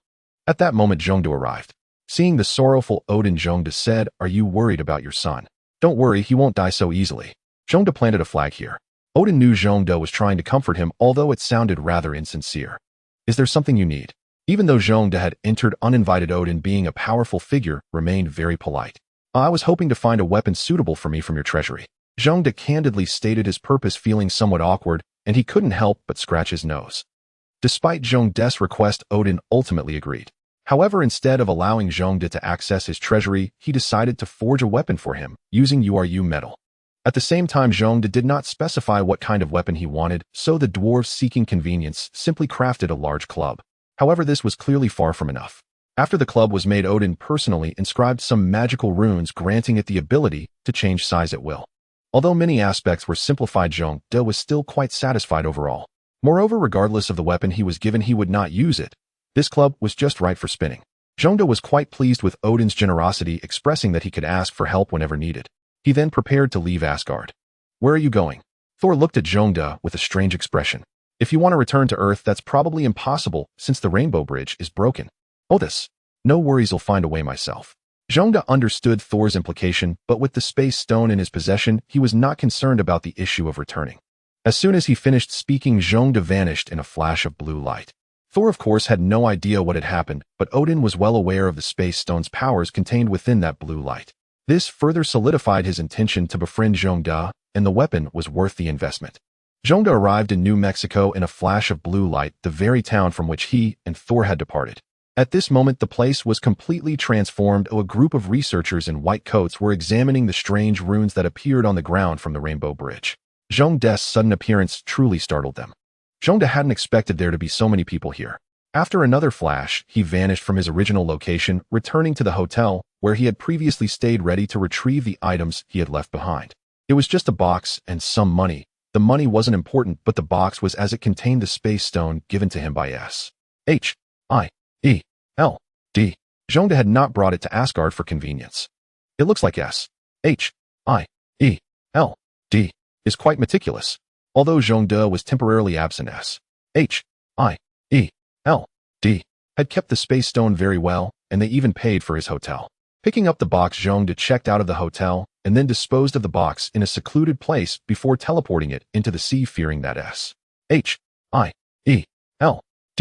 might have put some tracking device on it. Holding the cosmic cube from this world, Zhong De examined it carefully. It was similar to the one he had seen before. However, Zhong De could clearly sense the consciousness within the space stone, which was likely the self-stone's way of controlling the other 6 infinite stones. Nevertheless, it was not very strong, and Zhong De felt confident he could handle it. Without hesitation, he crushed the outer shell of the space stone, revealing a very small gem in his hand. This was indeed the space stone. Although it wasn't his first encounter, he couldn't help but marvel at it. Without any hesitation, Zhong De directly popped the space stone into his mouth, crunching it without any taste. Then the 2 identical infinite stones within Zhong De began to attract each other, while the self-stone also sensed the extra space stone and appeared somewhat dazed. However, Zhong De did not hesitate. He directly invaded the consciousness of the space stone from this world. Clearly, he was very wary of the self-stone's consciousness and needed to eliminate it immediately. The consciousness of the self-stone responded, beginning to resist. But Zhong De simply thought that resistance was futile. Under Zhong De's immense consciousness, the 2 stones began to merge, yet they possessed 2 distinct consciousnesses. Ultimately, the 2 consciousnesses began to vie for control over the space stone. Since Zhong De was exerting his full effort, he was completely unaware of the events unfolding outside. Meanwhile, the world was in chaos as satellite imagery revealed that the entire Pacific Ocean was flashing with blue light. Shortly afterward, a massive amount of geological activity began to occur in the Pacific Ocean, including earthquakes and volcanic eruptions. This caused great distress for some countries situated along the Pacific Ring of Fire. As for the Academy City, which had been jointly created by Zhong De, Magneto, and the genius scientist Beast, they had already prepared for earthquakes, so the damage was minimal. However, Japan was in a dire situation. However, Zhong De was oblivious to all of this as he was engaged in a struggle with the residual consciousness of the self-stone. With a slight advantage in his original form, he gradually tipped the scales of victory in his favor.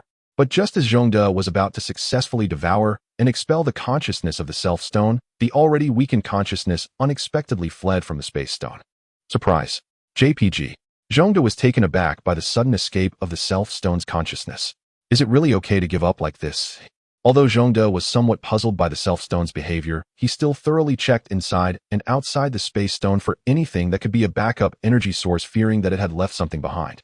After searching around and finding nothing, Zhong De felt reassured.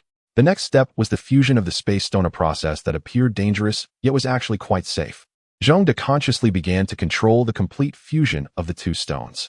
However, in an instant, the energy released by both stones caused Zhong De pain. It hurts so much.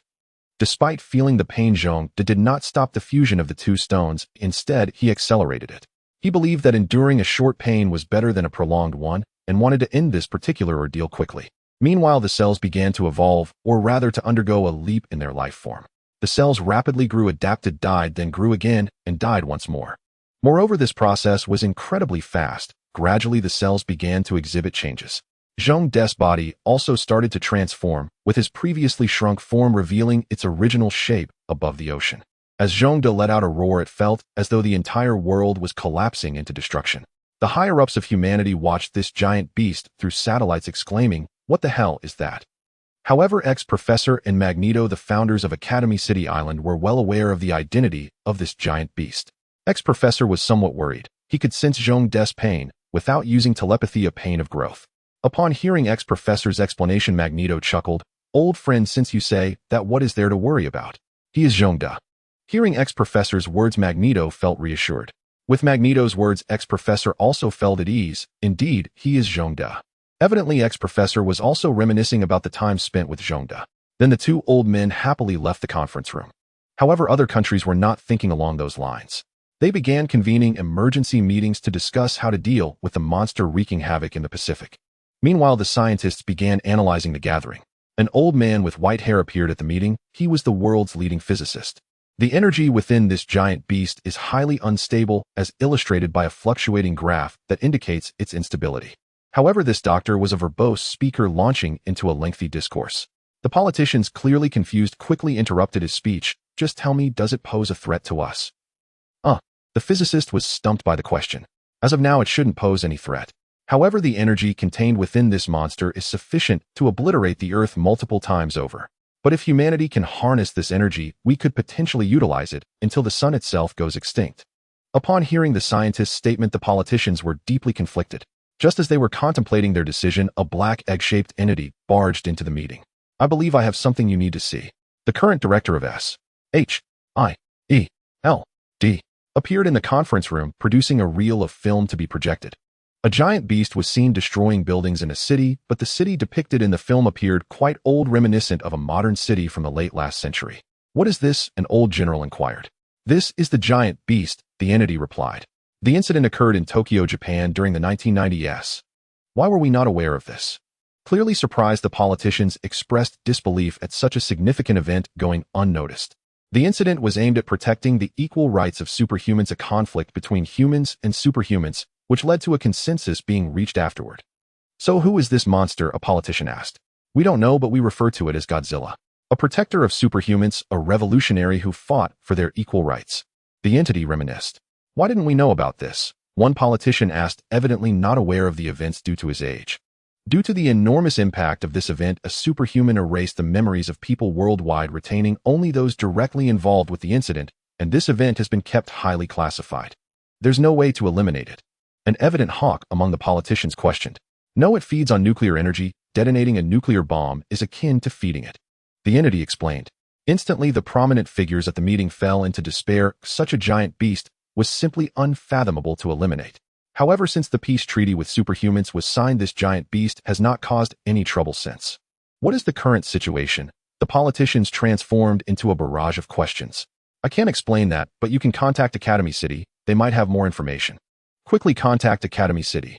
Shortly after, a bald man appeared on everyone's screens. What's going on? Seeing Professor X, the politicians collectively sighed in relief. Everyone, don't panic.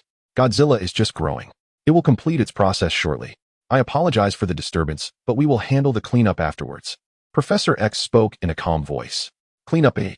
The group of politicians immediately associated it with global memory erasure. No way.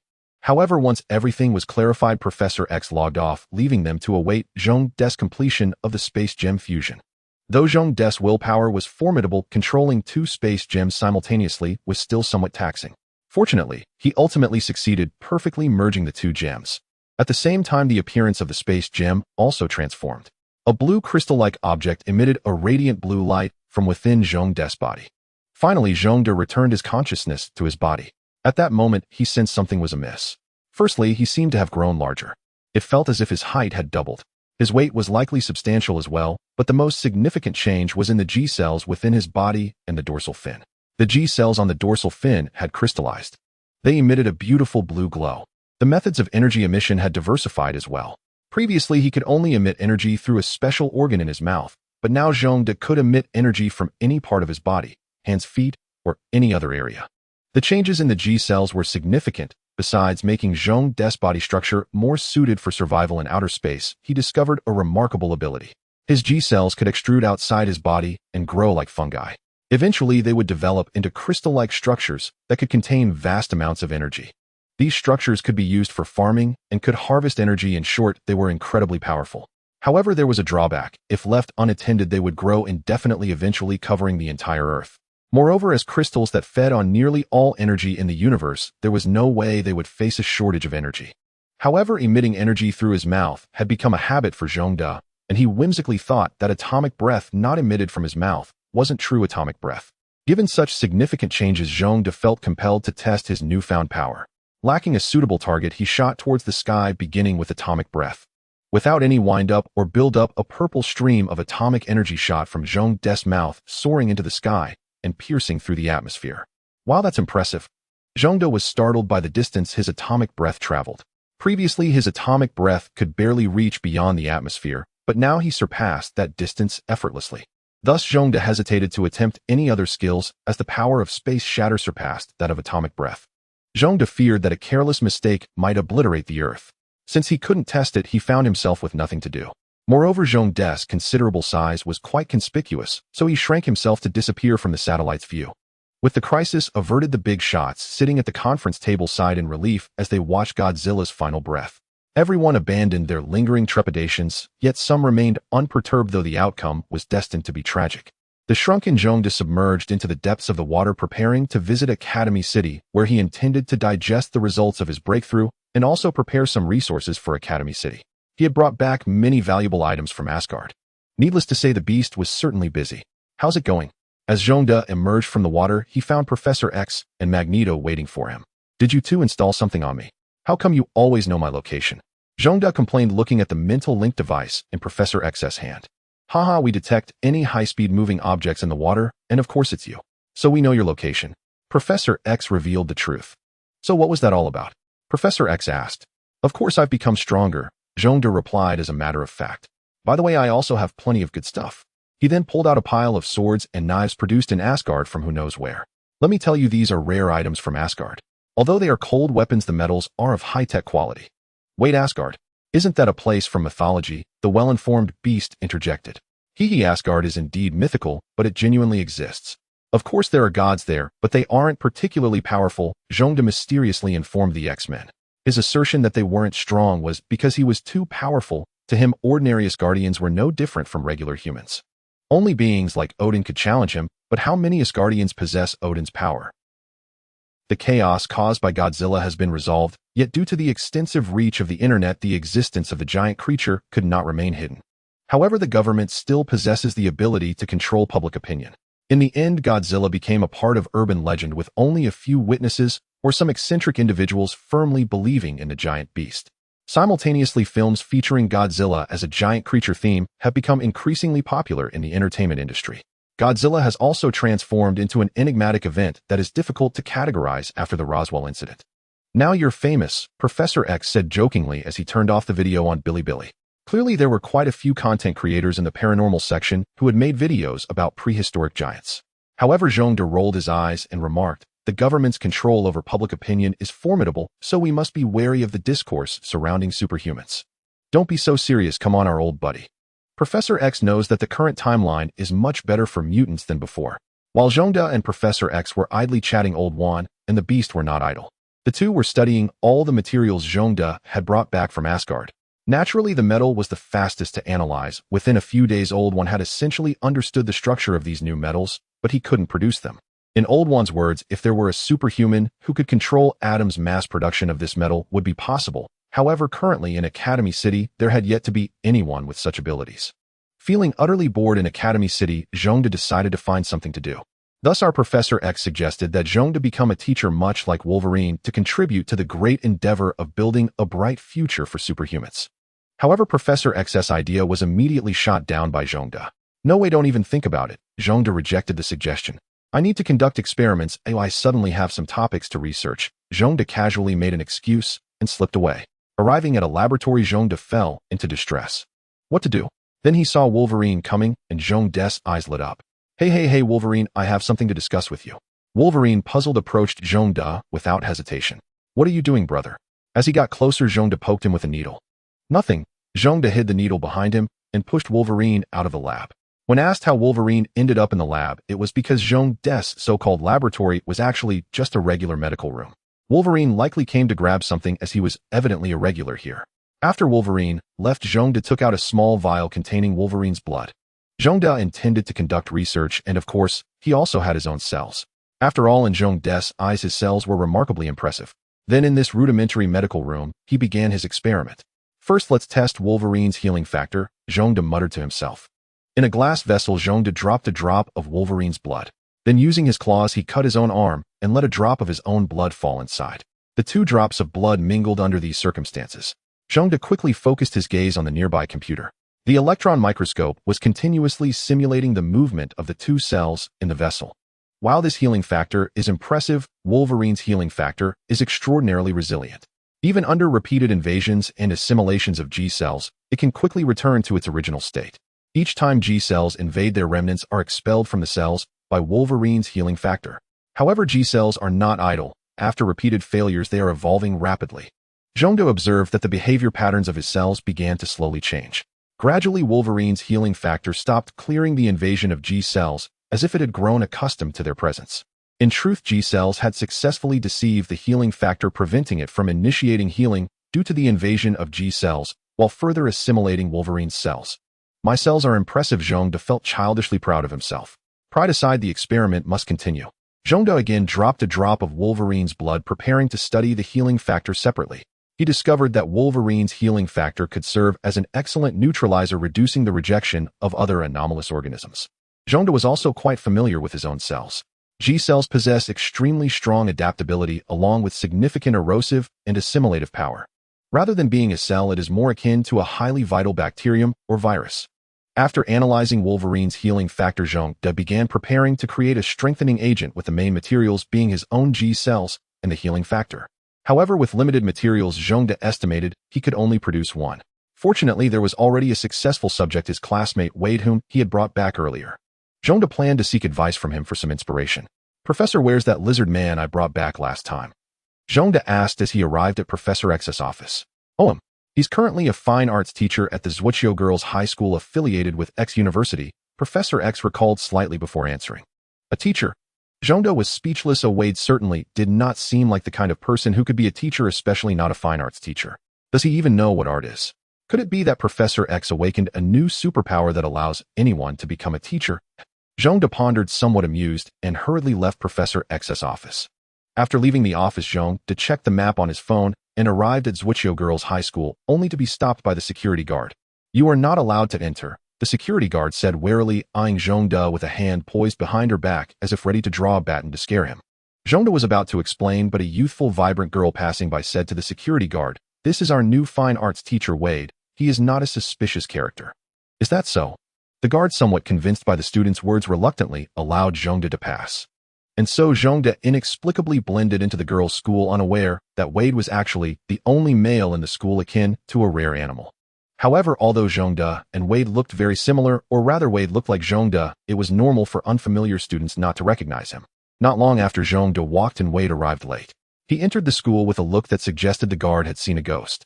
Moreover, this Wade was even more amusing. After turning into a lizard, he was still wearing a suit, creating a ridiculous yet humorous sight.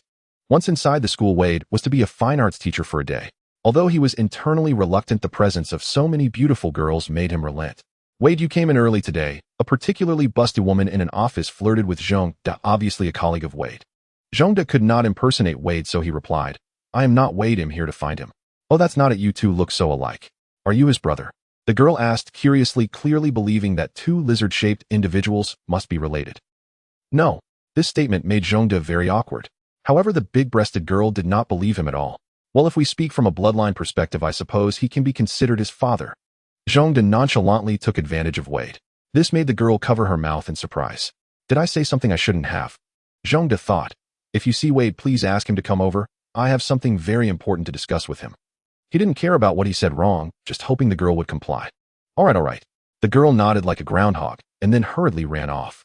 Zhongde shook his head, puzzled by her sudden strong reaction. While Zhongde was preparing for his research far away in the United States, S.H.I.E.L.D. was welcoming a very important day. Because Captain America was finally found under the ice, and he was alive. He could shine for America again. The most crucial part was that he was S.H.I.E.L.D's first and only extraordinary power. At the same time, with the newfound extraordinary power, Wade's mind also became more active. He began preparing the Avengers plan he had abandoned years ago, aiming to form his own extraordinary combat team.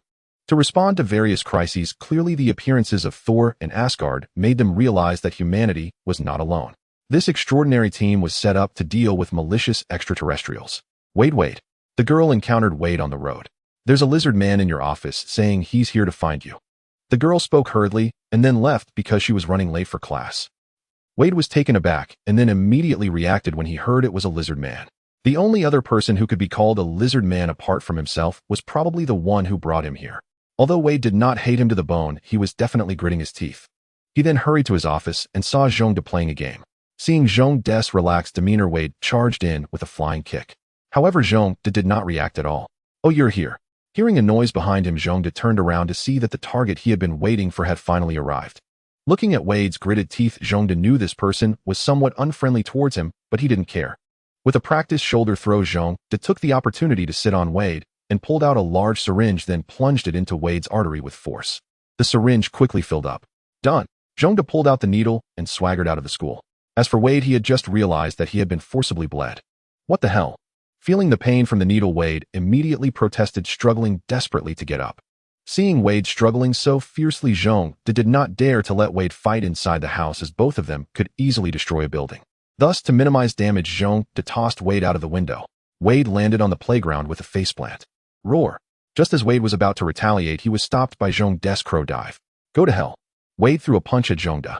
Zhongde dodged Wade's incoming fist and curiously asked, "Why have you shrunk? I remember you weren't this small before." Zhongde clearly remembered that when he brought him to the island, he was several stories tall. Oof, the beast said that without nuclear energy, I would revert to my original form, so I haven't been absorbing nuclear energy lately. Wade said irritably. Zhongde fell silent. It was clear that Wade had not given up on the idea of returning to human form. Zhongde did not tell him the harsh truth and left. Not going to fight. Wade was puzzled by Zhongde's sudden departure. I've already obtained what I wanted. Zhongde flashed the syringe in his hand and left the school. Back in the laboratory, Zhongde continued his experiment. Is this the genetic structure inside Wade? Zhongde was very surprised. A Wade containing the Hulk's super healing factor and G cells actually managed to survive. Great nature. Although Zhongde did not know the cause, he couldn't help but marvel at the greatness of nature. Clearly, Wade's example gave Zhongde the ability to create the first generation of super serum produced by him. In a certain sense, it had already succeeded, albeit with some minor flaws. My cells are too strong to be mixed in directly by brute force. Saying this, Zhongde used a nano-sized needle to extract some organelles from his own cells, then placed them into an amoeba without any organelles, and then implanted Wolverine's healing factor to reduce rejection and the assimilation effects brought by the G cells. Next was the cell nucleus extracted from Wade, which contained human genetic material. These components were forcefully mixed together by Zhongde, lacking any rigor, resembling pure nonsense. Before long, an amoeba modified by Zhongde successfully survived. Yes. Zhongde was very pleased with the survival of the amoeba, as this could be considered the only thing he had independently developed, although it was rather trivial. Of course, the amoeba could not be used as a drug and injected directly into the body, but rather the cell fluid of the amoeba would be used as a remedy. However, Zhongde only had one modified amoeba for now, so he needed to wait for it to divide. After waiting for most of the day, the amoeba showed no signs of activity. It shouldn't be like this. Zhongde was puzzled. Illogically, it should have divided a lot by now. Zhongde was not foolish and quickly thought of other possibilities. Lack of division indicated that the conditions were not met. The requirement for this modified amoeba was probably. Zhongde recalled the nature of G cells. Radiation. He then hurriedly ran to fetch a small radiation device, typically used for radiation therapy.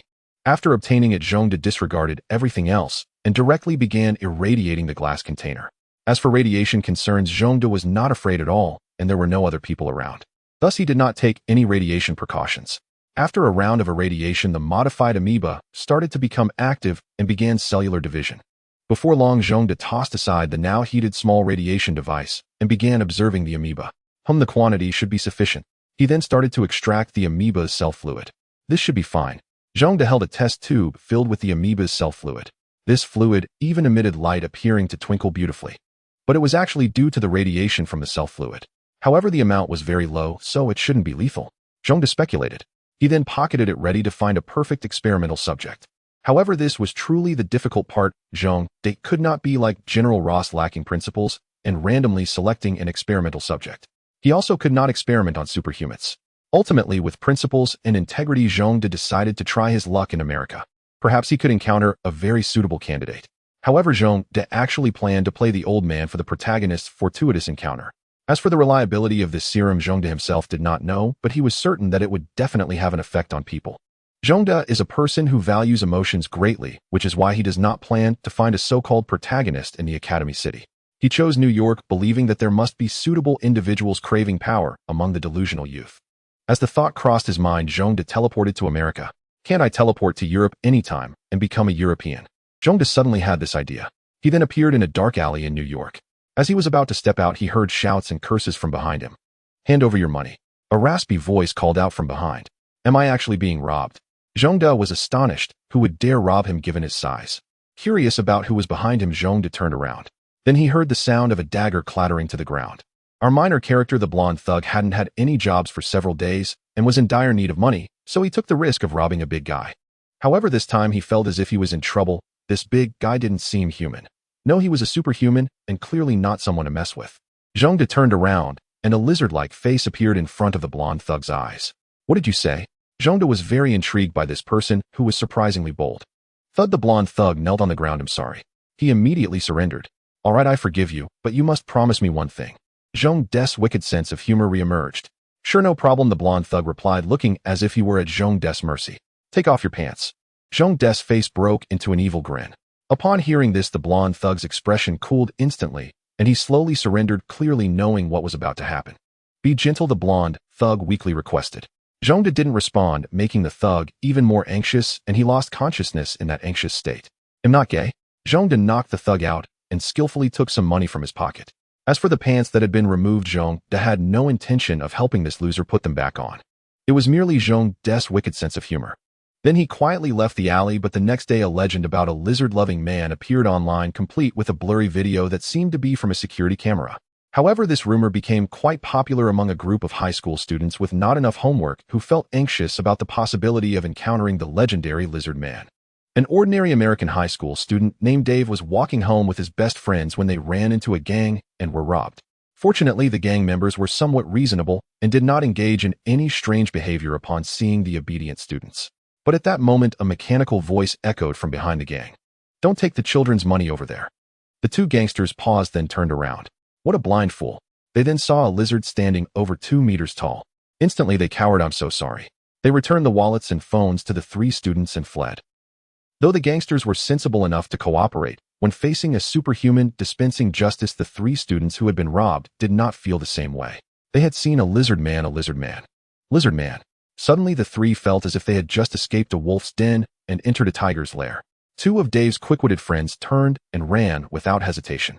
However, Dave was frozen in place by Zhongde's overwhelming presence, which was entirely his own imagination. "Be gentle," Dave weakly said to Zhongde. Yet Zhongde had no idea what this slow-witted student was talking about, and simply ignored him. After this incident, rumors began to circulate at Dave's school that he was gay, and it was easy to guess where the rumor originated. However, Zhongde was still feeling frustrated for not finding a suitable candidate. Should he just pick someone at random? No, he wanted to know this person's character. Clearly, Zhongde aspired to be a responsible elder. With no other options, Zhongde returned to his safe house, which he had taken from a group of gangsters. The reason he didn't stay in a hotel was that he had smuggled himself in and had no money. The television in the room was always on, broadcasting news about a suspected superhero who had performed a brave act on the street, although it seemed he was merely getting beaten up. Boring, Zhongde pouted and switched channels.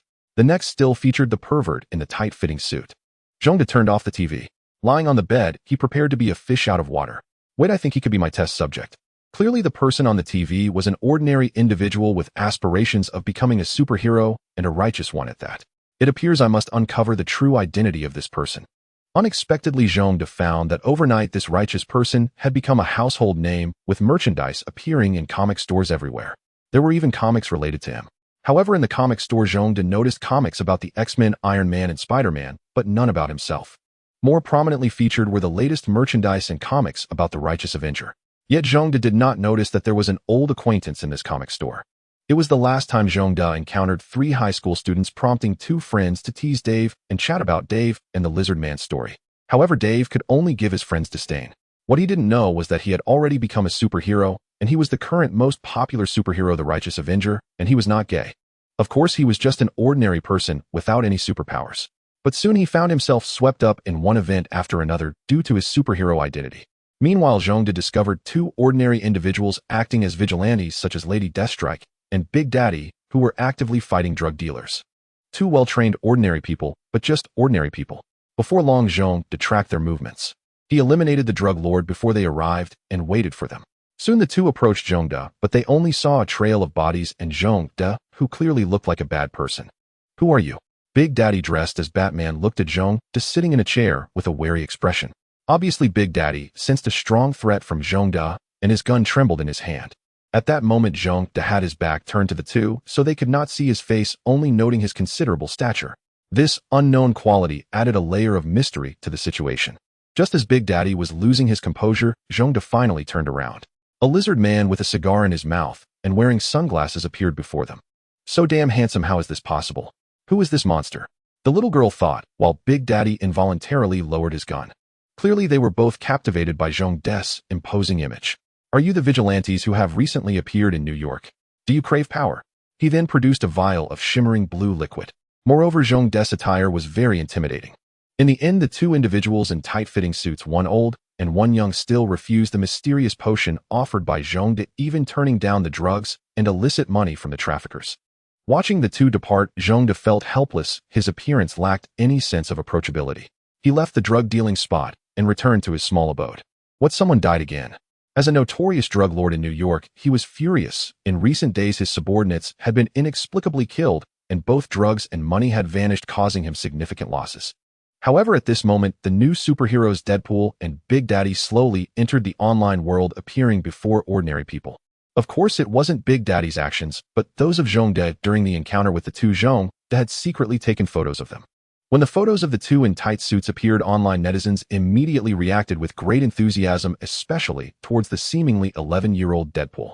Although the two had become famous, this was not what Big Daddy wanted to see.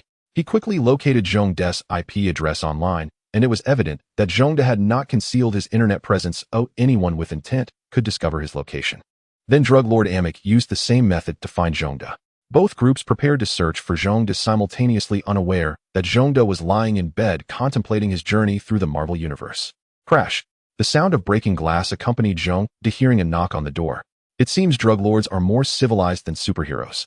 Zhong-de got up to open the door. Is there something I can help you with? Although the drug lord's men were fully armed, they were still startled by Zhong-de's reptilian appearance. Superhuman. Clearly this group knew the power of superhumans and quickly distanced themselves from Zhong-de. Then Zhong-de heard Big Daddy's voice coming from behind. Zhong-de turned around to see Big Daddy, who had spotted his enemy, immediately forgetting about finding Zhong-de, and aimed his gun at Amick. The sudden gunfire caused the drug lord to instinctively retaliate. Bullets flew toward Zhong-de, who did not blame them, but quickly made enough space for himself. Thus the two groups began their performance. Although Amick's men were numerous, they had not undergone systematic training. In terms of reaction time, marksmanship, and tactics, they were no match for Deadpool and her team. However, due to their numbers, their firepower was still quite formidable. Meanwhile, although Big Daddy was at a numerical disadvantage, he was well prepared. Seeing the large number of enemies, he immediately threw flashbangs out. Then there were screams, clearly indicating that the drug lord had been ambushed. As for Zhong-de, who had been standing aside, his appearance had completely transformed, donning sunglasses, a cigar, and an ill-fitting suit. Zhong-de had once again become a symbol of society. As for the drug lord, he had been taken down by Big Daddy, leaving only Amick, the villain who had framed Big Daddy and sent him to prison. When enemies meet, there is a fierce glare. The gun aimed at Amick trembled. Big Daddy felt a sense of unreality at the thought of finally avenging himself. Thank you superheroes for your help. Zhong-de, who had been lurking like an invisible beast, began to assert his presence. So do you want to become a true superhero? Zhong-de once again produced a vial of his own concocted potion, enticing Big Daddy. However, staring at his enemy under the gun, Big Daddy fell into deep thought. No, I refuse. In truth, I'm not a superhero. Big Daddy understood that his motivation for fighting crime wasn't for his own revenge. He could not consider himself a true superhero, but rather a despicable person using his daughter to achieve his own vengeance. Meanwhile, his daughter looked on with hope, clearly still yearning for superheroes at her age. Amick was of course dead. A Big Daddy would not show mercy to his enemies. Those who should be killed must be killed. Although Big Daddy rejected Zhong-de's potion, Zhong-de secretly tempted Deadpool, the little girl, and slipped the potion to her. He said that she would need this potion in the future. After successfully delivering the potion, Zhong-de no longer considered the implications it might have later. Looking at the corpses around him, Zhong-de helplessly realized he would have to move again. However, the next day, the sudden death of a prominent drug lord significantly impacted New York's underworld.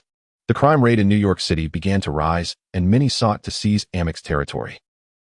However, at this moment, Big Daddy and Deadpool appeared before the public, starting to clean up the troublesome gangs, but clearly not using any gentle methods, so the crime rate continued to rise. Yet the public, inspired by these two, began to form their own superhero groups to maintain order in New York. Zhong-de stood atop a tall building in New York, watching the bustling streets below and the police cars speeding by, while a small child nearby swung on a swing, and he sighed. Another peaceful day. However, while Deadpool and her father were resting at Starbucks after tackling crime in New York, two individuals approached them. "Hello, sir, I have a job opportunity for you. Are you interested?" Agent Coulson and his team's Flower Melinda appeared at Big Daddy's table. "Who are you?" Clearly, Big Daddy was still wary of the two strangers who had suddenly appeared. "I am an employee of the Strategic Homeland Intervention Enforcement and Logistics Division. Let me introduce you to a job opportunity." Although Big Daddy did not know what division this person was referring to, it sounded like a government agency.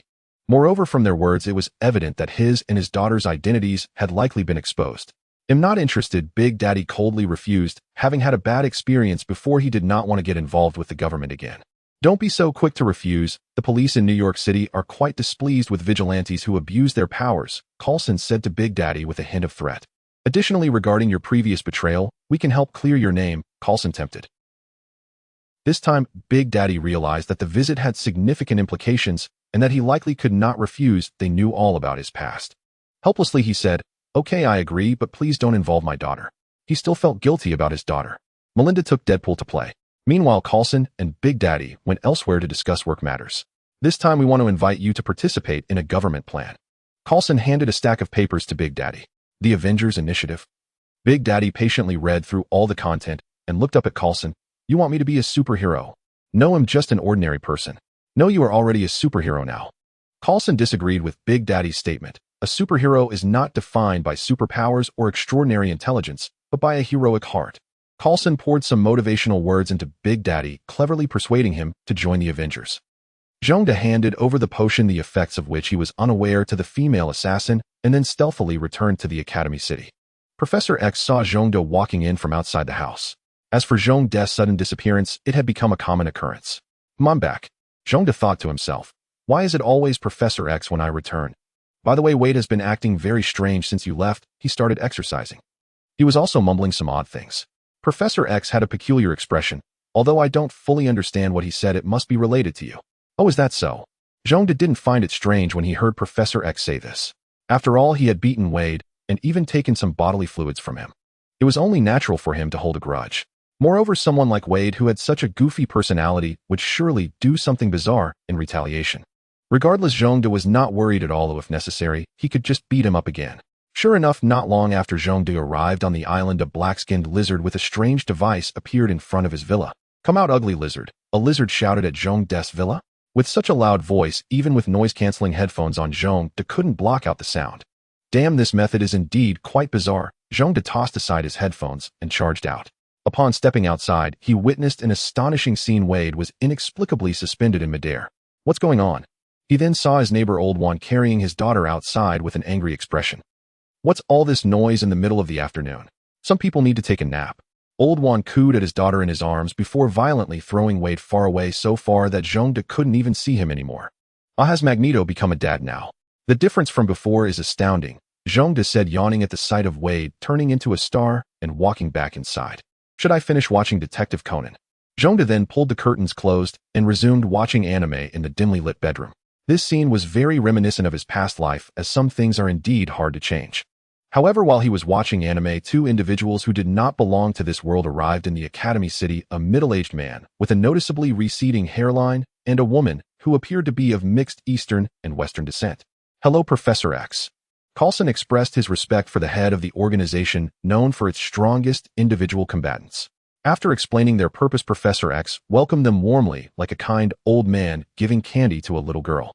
Following Professor X's guidance, the two arrived at Zhongda's small villa. "What a very ordinary villa," Melinda remarked as she looked at the two-story building. "Of course, you don't think he lives in a lizard's nest, do you, eh?" Coulson said, then pushed the door open. It seemed Zhongda also had the bad habit of not locking his door like many foreigners. The two entered in single file, and since Zhongda had pulled the curtains, the room was very dark. This prompted Melinda, with her military experience, to instinctively draw her gun. Clearly, Melinda was quite vigilant in such a pitch-black environment. The two slowly approached Zhongda's bedroom. They then saw a figure in front of a computer that was emitting a faint glow. However, just as they entered the bedroom, Zhongda noticed an unexpected guest, quickly turned around and saw the two individuals, one of whom was holding a gun. They did not seem friendly, but Zhongda was not afraid of a small handgun. However, to protect his property from being damaged, he decided to strike first. Although Zhongda appeared heavy, he was still very agile thanks to the space stone. With a flash of blue light, Zhongda vanished before the two and tackled the one with the gun. However, a woman's shrill scream followed. A woman. And from the sound, based on Zhongda's theories from both of his lives, it was definitely a beautiful one. Moreover, judging by the curves Zhongda analyzed from the feeling in his claws. Then he heard a familiar voice, Mr.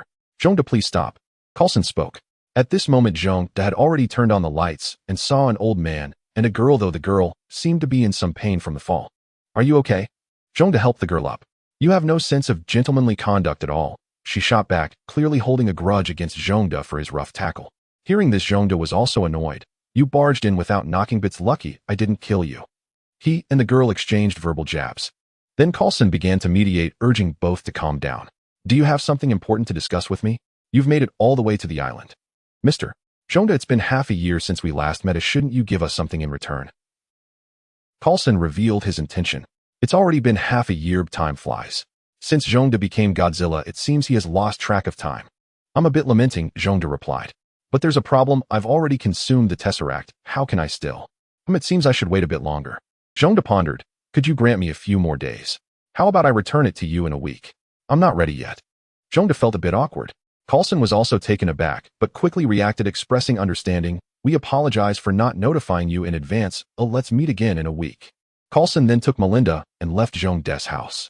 Watching Coulson and his crew depart, Zhongda hurriedly teleported to Beast's laboratory. Zhongda planned to create a replica to fool them. After all, he could control the energy of the space stone, so making a high-quality imitation should be no problem. Beast, help me out. I need to make something. Although Beast had blue fur all over, he was quite friendly. Upon hearing Zhongda's request, he immediately stopped what he was doing and said he could help right away. You're so nice to me. Zhongda sighed, then immediately began the experiment to replicate a version of the Tesseract. He had some ideas on how to replicate it. He then pulled a crystal from his back, transformed it into a cube, and infused it with the energy of the space stone. However, the crystal from Zhongda's body was not a very good medium. It cracked before much energy could be infused. This left Zhongda somewhat distressed, as this was the most suitable medium for the space stone. At this moment, Beast spoke up. Zhongda, this crystal of yours is not suitable for storing energy. It's a material used for conduction. However, it should be quite similar, and I believe that if you change the structure of this material, you can achieve the goal of storing energy.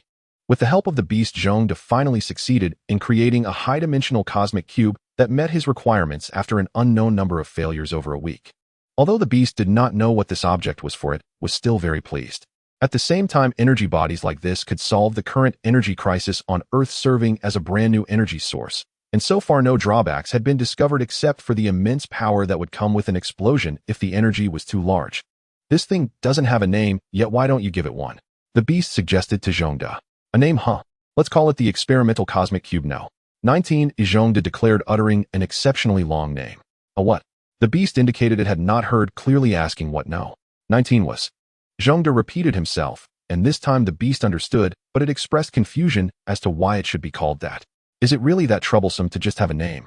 Zhongda replied, clearly having chosen a name at random. Fine. The Beast then picked up the Experimental Cosmic Cube No. 19 and asked Zhongda, can you give me one? I can, but you'll have to wait a while. I still need this for something. Zhongda planned to use this object to fool the S.H.I.E.L.D. Oh, all right. Then Zhongda hurriedly left with the cube. He returned to his villa and casually tossed the item he had spent 5 days making onto his bed, then lay down beside it. Now he just had to wait for the S.H.I.E.L.D. personnel to arrive. But at that moment, a knock sounded at Zhongda's door. Who could it be at this hour? Zhongda opened the door, puzzled. A woman stood at his doorstep. Is this Mr. Zhongda? I'm your neighbor, and I'm wondering if you'd like to join us for our daughter's birthday party. The woman said to Zhongda, your old one's wife. Zhongda immediately recognized her. I thought old one would never find a wife, yet now he has a daughter as well. Of course, I'd love to attend the birthday party. I'm curious to see old one in this world. The woman looked pleased to hear Zhongda agree. Then let's go now. She led Zhongda to old one's house. However, as Zhongda left his home, a figure resembling him appeared outside his bedroom window. Yet there was a hint of a sly essence in its eyes. Meanwhile, Zhongda arrived at old one's villa, which was filled with people. Among them were friends Zhongda was familiar with, including Cyclopes, Jean, Wolverine, and Professor X. Everyone was surprised by Zhongda's arrival. Clearly, he was one of the most active individuals among them, always out and about. Hello, everyone. Feeling himself become the center of attention, Zhongda felt a bit awkward.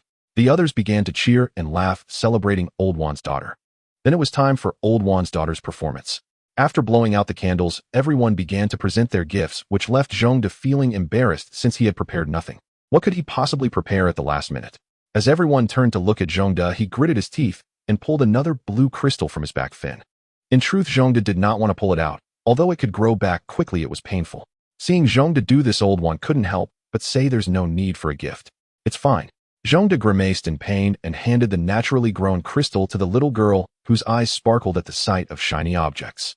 Thank you, Uncle Monster. Clearly, Zhongde's appearance warranted being called Uncle Monster, but he still felt it was a bit strange. Then everyone entered party mode, drinking and celebrating, while Zhongde's little master had already been taken upstairs by Old One to sleep. Clearly, Magneto was using his daughter's birthday as an excuse for old friends to gather, since the X-Men had become virtually non-existent since the world achieved peace. Everyone dispersed, each attending to their own activities. Of course, except for Jean and Cyclopes, who were still glued together, and Wolverine, who watched them closely. At that moment, Wolverine stood up and said, "Doesn't anyone feel bored? Like suddenly losing meaning or something?" This immediately silenced the group, as there had always been someone to resist against mutants, and they would collectively take down the villains. But now that the villains had been defeated, opportunities for the X-Men to assemble had become increasingly rare. While everyone pondered this, Zhongde spoke up, "Not yet. Although superhumans have gained equal status, this world still faces threats from various aspects. S.H.I.E.L.D. has already discovered aliens, so we are not alone, and some aliens are not friendly towards Earth. Besides the superhumans, we still need to protect this planet." Zhongde's speech reignited a sense of purpose among the X-Men, for this world would always encounter crises. However, Wolverine was focused on a different point. S.H.I.E.L.D. had discovered aliens. Doesn't that mean there's going to be a fight? Clearly, as a born fighter, Wolverine suddenly felt he had something to do. Meanwhile, Wade discovered the glowing blue cube on Zhongde's bed and thought it was a good item. He planned to steal it as revenge for Zhongde beating him. However, the moment he touched the cube, Zhongde sensed it. Someone was stealing something. Zhongde instantly teleported back to his form and saw Wade clutching the cube. This person was indeed peculiar. After snatching the cube from Wade's hand, Zhongde burst out of the villa and began another round of beating. At the same time, the members of the X-Men also came out of Old One's villa to see what was happening. Then they saw Zhongde beating up a lizard, his punches connecting with a sickening thud, causing Wolverine's blood to surge with excitement. Wolverine quickly asked, "Do you need help?" "No thanks." Zhongde tossed Wade onto the ground. "I will defeat you one day," Wade groaned from the ground. This kind of passionate, over-the-top statement gave Zhongde a headache. "You seem bored, huh? Looks like I need to find something for you to do." Clearly, for Wade, who simply wanted to be an art teacher every day, he was too idle. Zhongde dragged Wade to an open area, and then a blue light vanished on the grass. After that, Zhongde and Wade appeared on the deck of S.H.I.E.L.D's aircraft carrier. Zhongde did not hide at all and was soon discovered. Suddenly, alarms blared, but after a while they stopped. Then a bald man in black appeared on the deck, clearly just waking up. "Mr. Zhongde, what brings you here at this hour?" "S.H.I.E.L.D. Director Nick asked. "I'm here to return the cosmic cube." Zhongde tossed the cosmic cube to Nick. "I also brought you a gift." At that moment, Nick finally regained some spirit. "Oh, is today April Fool's Day?" Nick felt suspicious of Zhongde's intent to give gifts. "No," Zhongde said as he tossed out Wade, who was playing dead behind him. Wade immediately panicked. "Oh, how could you do this? Isn't there something called the Enhanced Human Protection Act? This is illegal." Clearly, having been once treated as a test subject, he had a bad premonition. "Oh, are you referring to that law?" Zhongde's eyes suddenly sparkled with mischief, which made Wade uneasy. "That law seems to be the result of my hard work." "What?" Wade exclaimed in surprise, thinking Zhongde was just a powerful superhuman, only to discover he was actually a big shot, the founder of the Urban Academy. "Surprised, are you? I'm telling you, bringing you here is not to turn you into some test subject, but to make you a hero. To become a true hero," Zhongde said, patting Wade on the shoulder. Then Zhongde led Wade in front of the one-eyed Nick. "This is the one. I heard you wanted to form a team for the Avengers, so I brought someone directly. Just be sure to discipline him properly, as he's a bit unruly." Zhongde tossed Wade onto the aerial aircraft carrier and then vanished. As for why, it's because Wade had cells and was destined to become the champion of Earth. However, Zhongde planned to travel the universe after the events of the first Avengers movie. At the same time, Zhongde sensed that the high-quality replica of the cosmic cube he sent out had already been taken and was no longer in S.H.I.E.L.D's experimental base. Meanwhile, the Avengers began to assemble urgently. However, our Loki returned to Earth with his mind scepter, accompanied by the ambitious Chitauri. Yet he did not realize that what he stole was not the real cosmic cube, but a high-quality replica made by Zhongde. Although this replica had similar abilities, its energy was significantly inferior. The energy of the Infinity Stones is limitless, but even now Zhongde has not grasped how much energy the Space Stone contains. Even so, what Zhongde created was merely a replica. This means that while it may not compare to the true Infinity Stones, the energy contained within this cube is still immensely vast, capable of supporting the Chitauri's point of transit. Thus, in the original story, Loki successfully disrupted the unity of the Avengers and opened a wormhole, allowing the Chitauri to invade Earth. At the same time, the prepared Zhongde successfully entered the star system, where the Chitauri's mothership was located through the wormhole. The vastness of the universe is beyond human imagination. After crossing over, Zhongde discovered that the star cluster maps drawn by humans did not match at all, meaning he had no idea which star domain he was in. As for the Chitauri, they are a half-mechanical, half-biological species, making them much stronger in adaptability and other aspects than humans, far exceeding the average quality of humanity, rendering Earth's ordinary armies no match. However, there are often unexpected events. Mutants, as a result of experiments conducted by the Celestial Group, have become extremely powerful after the passage of time and years. Despite being at a disadvantage in human society for years, Zhongde's presence unified the mutants, granting them equal status with ordinary people and removing the discriminatory label of mutants. Most importantly, this reduced internal strife among superhumans, allowing the Academy City to flourish and become the most fiercely resistant place on Earth. With the collaboration of various abilities, even the technologically advanced Chitauri suffered considerable losses. However, New York was less optimistic. Fortunately, besides the Avengers, there were many superhumans who voluntarily stayed to fight against the Chitauri's attacks. Thus, the battle capabilities of Earth in this world are exceedingly strong. Just as the Chitauri faced setbacks on Earth, Zhongde, utilizing his Space Stone abilities, stealthily approached their mothership. In an unknown corner of the mothership, Zhongde was observing in secret. As Thanos minions, the Chitauri were indeed quite fierce, possessing not only strong survival abilities, but they were also very united, although this unity was merely a product of control. Zhongde noticed that many Chitauri had vacant expressions resembling thoughtless machines. Of course, there were a few who held a higher status and possessed self-awareness. However, such Chitauri were rare, and the strict hierarchy made them easy to manage. Through simple observation, Zhongde gathered quite a bit of intelligence. However, this race has no future. Thanos views them merely as war machines. Apart from war, they serve no other purpose, a fact evidenced by their rudimentary equipment. A civilization capable of space travel uses such crude weapons, suggesting they have made little progress in scientific research. Having observed enough, Zhongde decided to take action against the mothership, and he struck hard without any pretense. With a loud roar to announce his presence, it was also a way to demonstrate his power, as well as a respectful greeting to his opponents. Quoted from Godzilla's dialogue. Instantly, all the Chitauri's attention turned to Zhongde, and they began to draw their weapons in preparation for a counterattack. Zhongde transformed into his 200-meter-tall form and began to wreak havoc inside the mothership. Although 200 meters is quite tall, it is only so compared to humans and Chitauri. Compared to the mothership, Zhongde was still a tiny being. However, due to the interior of the mothership, many large weapons were rendered unusable. Thus, it could be said that Zhongde was free to do as he pleased, watching the Chitauri charge at him like ants without any fear. Using energy guns to attack Zhongde, he remained unconcerned, instead smashing with his big feet and the large pillar in his hands, occasionally unleashing atomic breath that pierced through countless metal plates. Just as Zhongde was enjoying smashing the ants, he suddenly noticed that no more Chitauri were charging at him. Simultaneously, a gas valve opened, causing the area Zhongde was in, resembling a workshop, to instantly become a vacuum. Many Chitauri perished immediately due to pressure changes and lack of oxygen.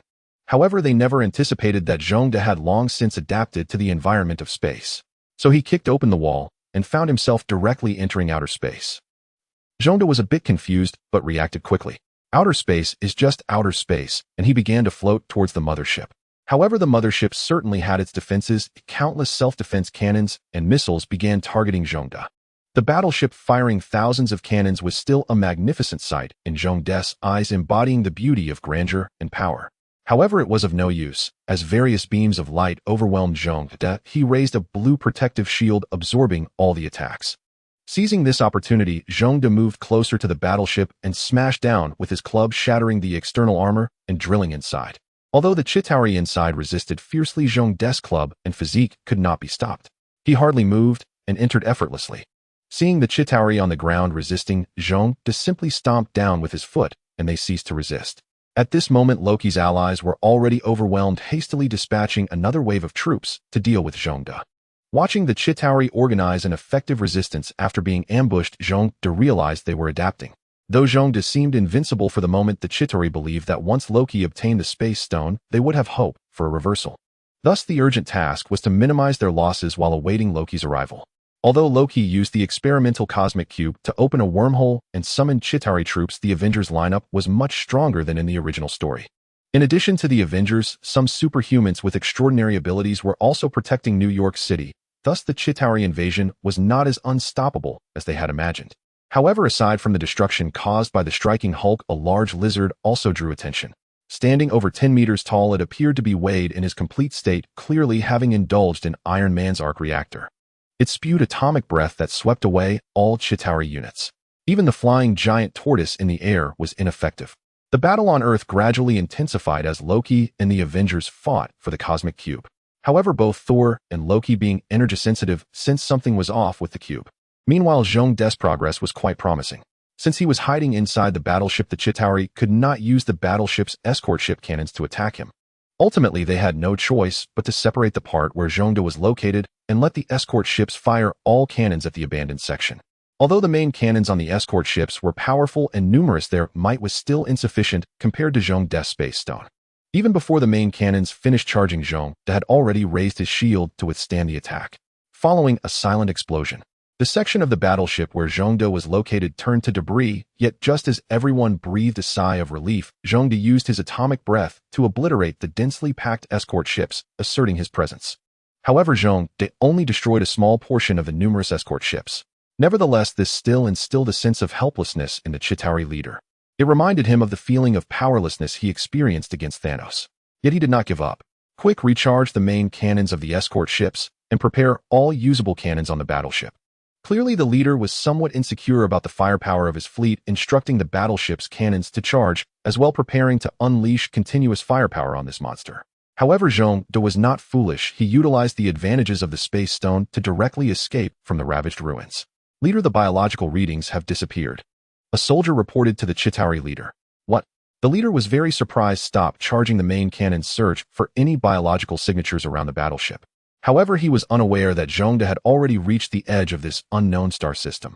The reason for being here was that Zhongde was preparing a grand move. At this moment, Zhongde was tirelessly channeling the energy within his body to create a black hole. Fortunately, he had read enough astronomical books to understand the structure of a black hole. Yet human knowledge was incredibly superficial, so Zhongde encountered difficulties while creating the black hole. Ultimately, with the special enhancement of the Space Stone's energy, he barely managed to create a gravitational point. This so-called gravitational point was essentially a neutered version of a black hole. It could be artificially created and possessed some characteristics of a black hole. However, it did not have the terrifying gravitational range of a true black hole, nor would it emit radiation from the absorbed objects, thus having a limit on the mass it could attract. Let's give it a try. Zhongde sent the gravitational point to the Chitauri battleship. The surrounding gravity suddenly changed. Before a small minion could finish speaking, he was sucked into the gravitational point and compressed into a small dot. As more objects were absorbed, the range of the gravitational point expanded. Oh no! At this point, the center of the battleship had turned into a hollow sphere, but fortunately the gravitational point had reached its limit. Then a visible wave appeared before the Chitauri, and amidst the dark space, flames erupted. Even those far on the edges of the star system could see this bright light. It seems I've created something incredible again, Zhongde muttered to himself. However, this explosion was merely the beginning, because the sudden and abnormal explosion caused the gravitational balance of this star system to begin to falter. Planets close to the star were pulled in, and the orbits of the larger planets began to shift. It was estimated that over an extended time scale there would be numerous significant collisions between planets. As for the satellites, they had all deviated from their orbits, some moving away from their planets, others colliding into them. If this star system had life, it would surely face extinction. Zhongde stared at everything happening, realizing for the first time the extent of his own terror. So this powerful. Looking at the star system ablaze, Zhongde suddenly realized how dangerous he was. The Chitauri fleet was naturally annihilated, though some did survive. Watching the planets around him in disarray prepare to escape, many clever individuals rushed towards the wormhole heading to Earth. Unfortunately, only a fortunate few made it past a small escort ship. The wormhole collapsed, and the experimental cosmic cube 19 crafted for S.H.I.E.L.D. immediately lost its effects, turning into an ordinary white cube with its energy nearly depleted. However, a small escort ship could not change the tide for the Chitauri. Wade, known as Zhong-De's son, unleashed a spiral atomic breath, albeit a fake version, after consuming Tony's stock. This turned the recently escaped small escort ship into fireworks. This drove Loki into utter despair as he watched the collapsed wormhole and the small escort ship turn to ash. Loki, sensing something amiss, prepared to flee, but was smashed into a heap by the infuriated Hulk and was accidentally stepped on by the 10-meter-tall Wade, nearly sending him to the afterlife. The Avengers felt they had overlooked something important regarding the changes with the alien mothership outside the wormhole and the sudden disappearance of the wormhole. However, once the chaos settled, it was time to clean up the battlefield and restore the city. Yet when Nick Fury looked at the now white cosmic cube, he appeared contemplative. The alien invasion of New York came to an end, yet many matters remained unresolved. However, at least some of the culprits were apprehended. Take Loki, for example. Despite causing chaos in New York, the S.H.I.E.L.D. had no way to deal with him due to his background. In the end, negotiations were held between Asgard and America. Loki was sent back to Asgard to face punishment, but as Odin's son, Nick Fury likely wouldn't impose any severe punishment. At most, he would receive a life sentence. After all, what punishment could befit Odin's son? Meanwhile, the Tesseract had become a dilemma since it was fake. Fortunately, being a fake meant that the Chitauri forces were significantly reduced. However, the real question was where the real Tesseract had gone. S.H.I.E.L.D. had asked Professor X numerous times about the whereabouts of Zhong-De, as they could not locate him. The problem was that Professor X couldn't find him either. It was as if he had vanished from the face of the earth. Nick thought to himself that trusting him would be foolish. Ultimately, the peace-loving Professor X allowed S.H.I.E.L.D. agents to search Zhong-De's small villa, but of course Zhong-De had left behind some little gifts and a letter. The letter read, "Hello, everyone. This is Zhong-De's message. If you see this, it means my journey has taken me to the stars and the sea. If you discover that the Tesseract is fake, please do not be surprised. I forged it. As for the real one, I have already consumed it, so it is impossible to produce. I still have two fake ones here. One is for the beast, and the other you may distribute as you wish. The reason for leaving Earth is that it is too small, and I want to explore the universe. The fate of Earth's core and peace rests on your shoulders." Zhong-De left. It seems Zhong-De had anticipated all of this and prepared everything. Upon reading this, Captain America, who was searching the house, felt an impulse to punch Zhong-De in the face. He sighed, picking up a box with a 3-digit password hidden in the cabinet. "It looks like it contains a counterfeit Tesseract," he said, looking at the sticky note with the guest password on the box, and he directly removed the lock. Inside the box were 2 identical Tesseracts and a handwritten doodle guide. Taking one, Captain America left with Black Widow. However, Captain America suddenly felt exhausted, as if he were aging. Zhong-De's departure had not changed anything. The most distressing aspect was Wade, his nemesis, had simply vanished. Along with Professor X and Old One as former comrades, only Zhong-De remained so vibrant, while he and his buddy felt increasingly powerless. Fortunately, there is an abundance of superhumans now, and the future looks bright. Furthermore, thanks to the existence of superhumans, the financial loss of the people of New York was minimized and their status and reputation on the international stage rose. Earth began to advance rapidly, and New York was quickly rebuilt. Everything returned to its former state, while Zhong-De found this somewhat uninteresting. Observing the chaotic star system, Zhong-De decided to hasten its destruction, sending a gravitational particle into the center of the star. Then the star collapsed and vanished with a loud bang, transforming into a splendid fireworks display. "That was the largest firework I've ever seen." Zhong-De muttered to himself, then flicked his tail and left without a trace of nostalgia. The vastness of the universe allowed him to let go completely, though he stood only over 200 meters tall on the ground in space. He appeared very large, having surpassed 400 meters in length. Yet with such a massive body, Zhong-De still felt quite small against the backdrop of space. "Right now, the most important thing is to find a way," Zhong-De muttered to himself, pulling out a star map of the 9 realms of Asgard, clearly intending to locate his position on the map. However, after looking for a long time, he lamented, "I can't find any familiar places at all. It seems I am beyond the 9 realms." Zhong-De had no choice but to wander aimlessly, as he was completely unaware of his location. Moreover, within his 1 light-year scanning range, he found no ships or anything of the sort. This place seemed very remote. This is troublesome.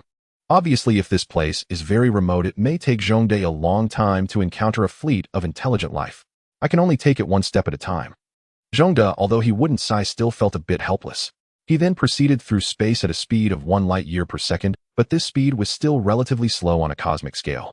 In the universe, Zhong-De traveled for dozens of days. However, during these few dozen light years, he did not perceive any intelligent life until now. Zhong-De arrived at the 6th star system he encountered. This star system was a binary star system with two stars orbiting around a mass center in the middle. This was less common than a single star system, but it was still a typical star system. However, Zhongde, who had emerged from a rural area near the sun, had never witnessed such a spectacle. Thus, amid this seemingly endless journey, it was still a rather pleasant sight. The two stars moved in orbit, tracing out two nearly equal intersecting circles in the sky. The heat radiated by these two stars was far stronger than that of the sun, and in space, Zhongde felt pleasantly warm and comfortable. In this star system, there were relatively few planets, only 3. Moreover, their mass was small and the environment was harsh, making them unsuitable for human habitation like Earth. However, they were very suitable for Zhongde. Evidently high doses of radiation and planets with almost no atmosphere were perfect for a creature like Godzilla, which fed on radiation. If it were Wade, he would probably thrive on this planet, Zhongde thought. Clearly, the maximum height of 10 meters for Wade could in a sense be seen as a stunted Godzilla. How about I create a Godzilla race here? Zhongde suddenly thought, as this way, he would have a companion on his journey. Furthermore, Godzilla can reproduce asexually. With this in mind, Zhongde made a cut on his hand with his claw and dropped a few drops of blood onto the ground. Then he crouched down to watch, but felt himself to be a bit high. Fortunately, the blood dripped from a 200-meter-tall Godzilla was substantial, and soon there was a reaction.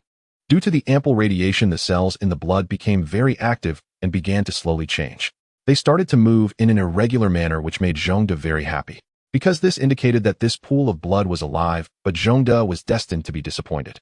Within just 10 minutes, the blood began to crystallize into a soft crystalline object and then solidified.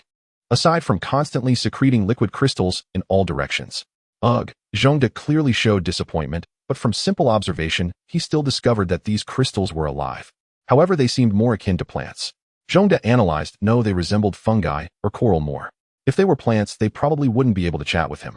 Though somewhat disappointed, Zhongde patiently observed his first creation. This thing developed very rapidly, spreading across almost half the planet in just the first month, and it seems that enveloping the entire planet is just a matter of time. However, it still did not give birth to any pet-like animals, such as a puppy, as Zhongde had hoped. This thing has no other use than providing energy for Zhongde, but with an abundance of spirit stones, he does not lack energy. Impatient, Zhongde had no choice but to leave this place, disregarding the spreading crystals. Yet several light years after leaving that star system, Zhongde could still sense the planet, clearly indicating the continued function of the lighthouse.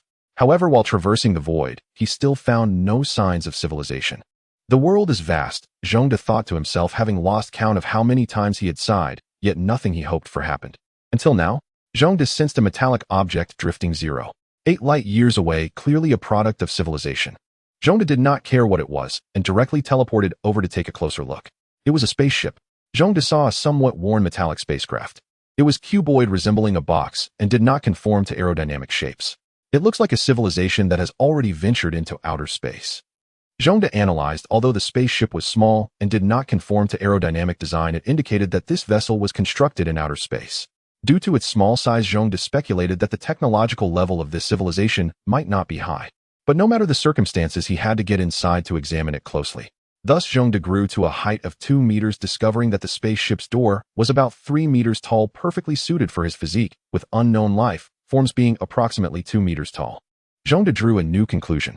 However, awkwardly, the door seemed difficult to open. Fortunately, Zhongde was not a professional locksmith, so he simply used his claws to scratch the door open.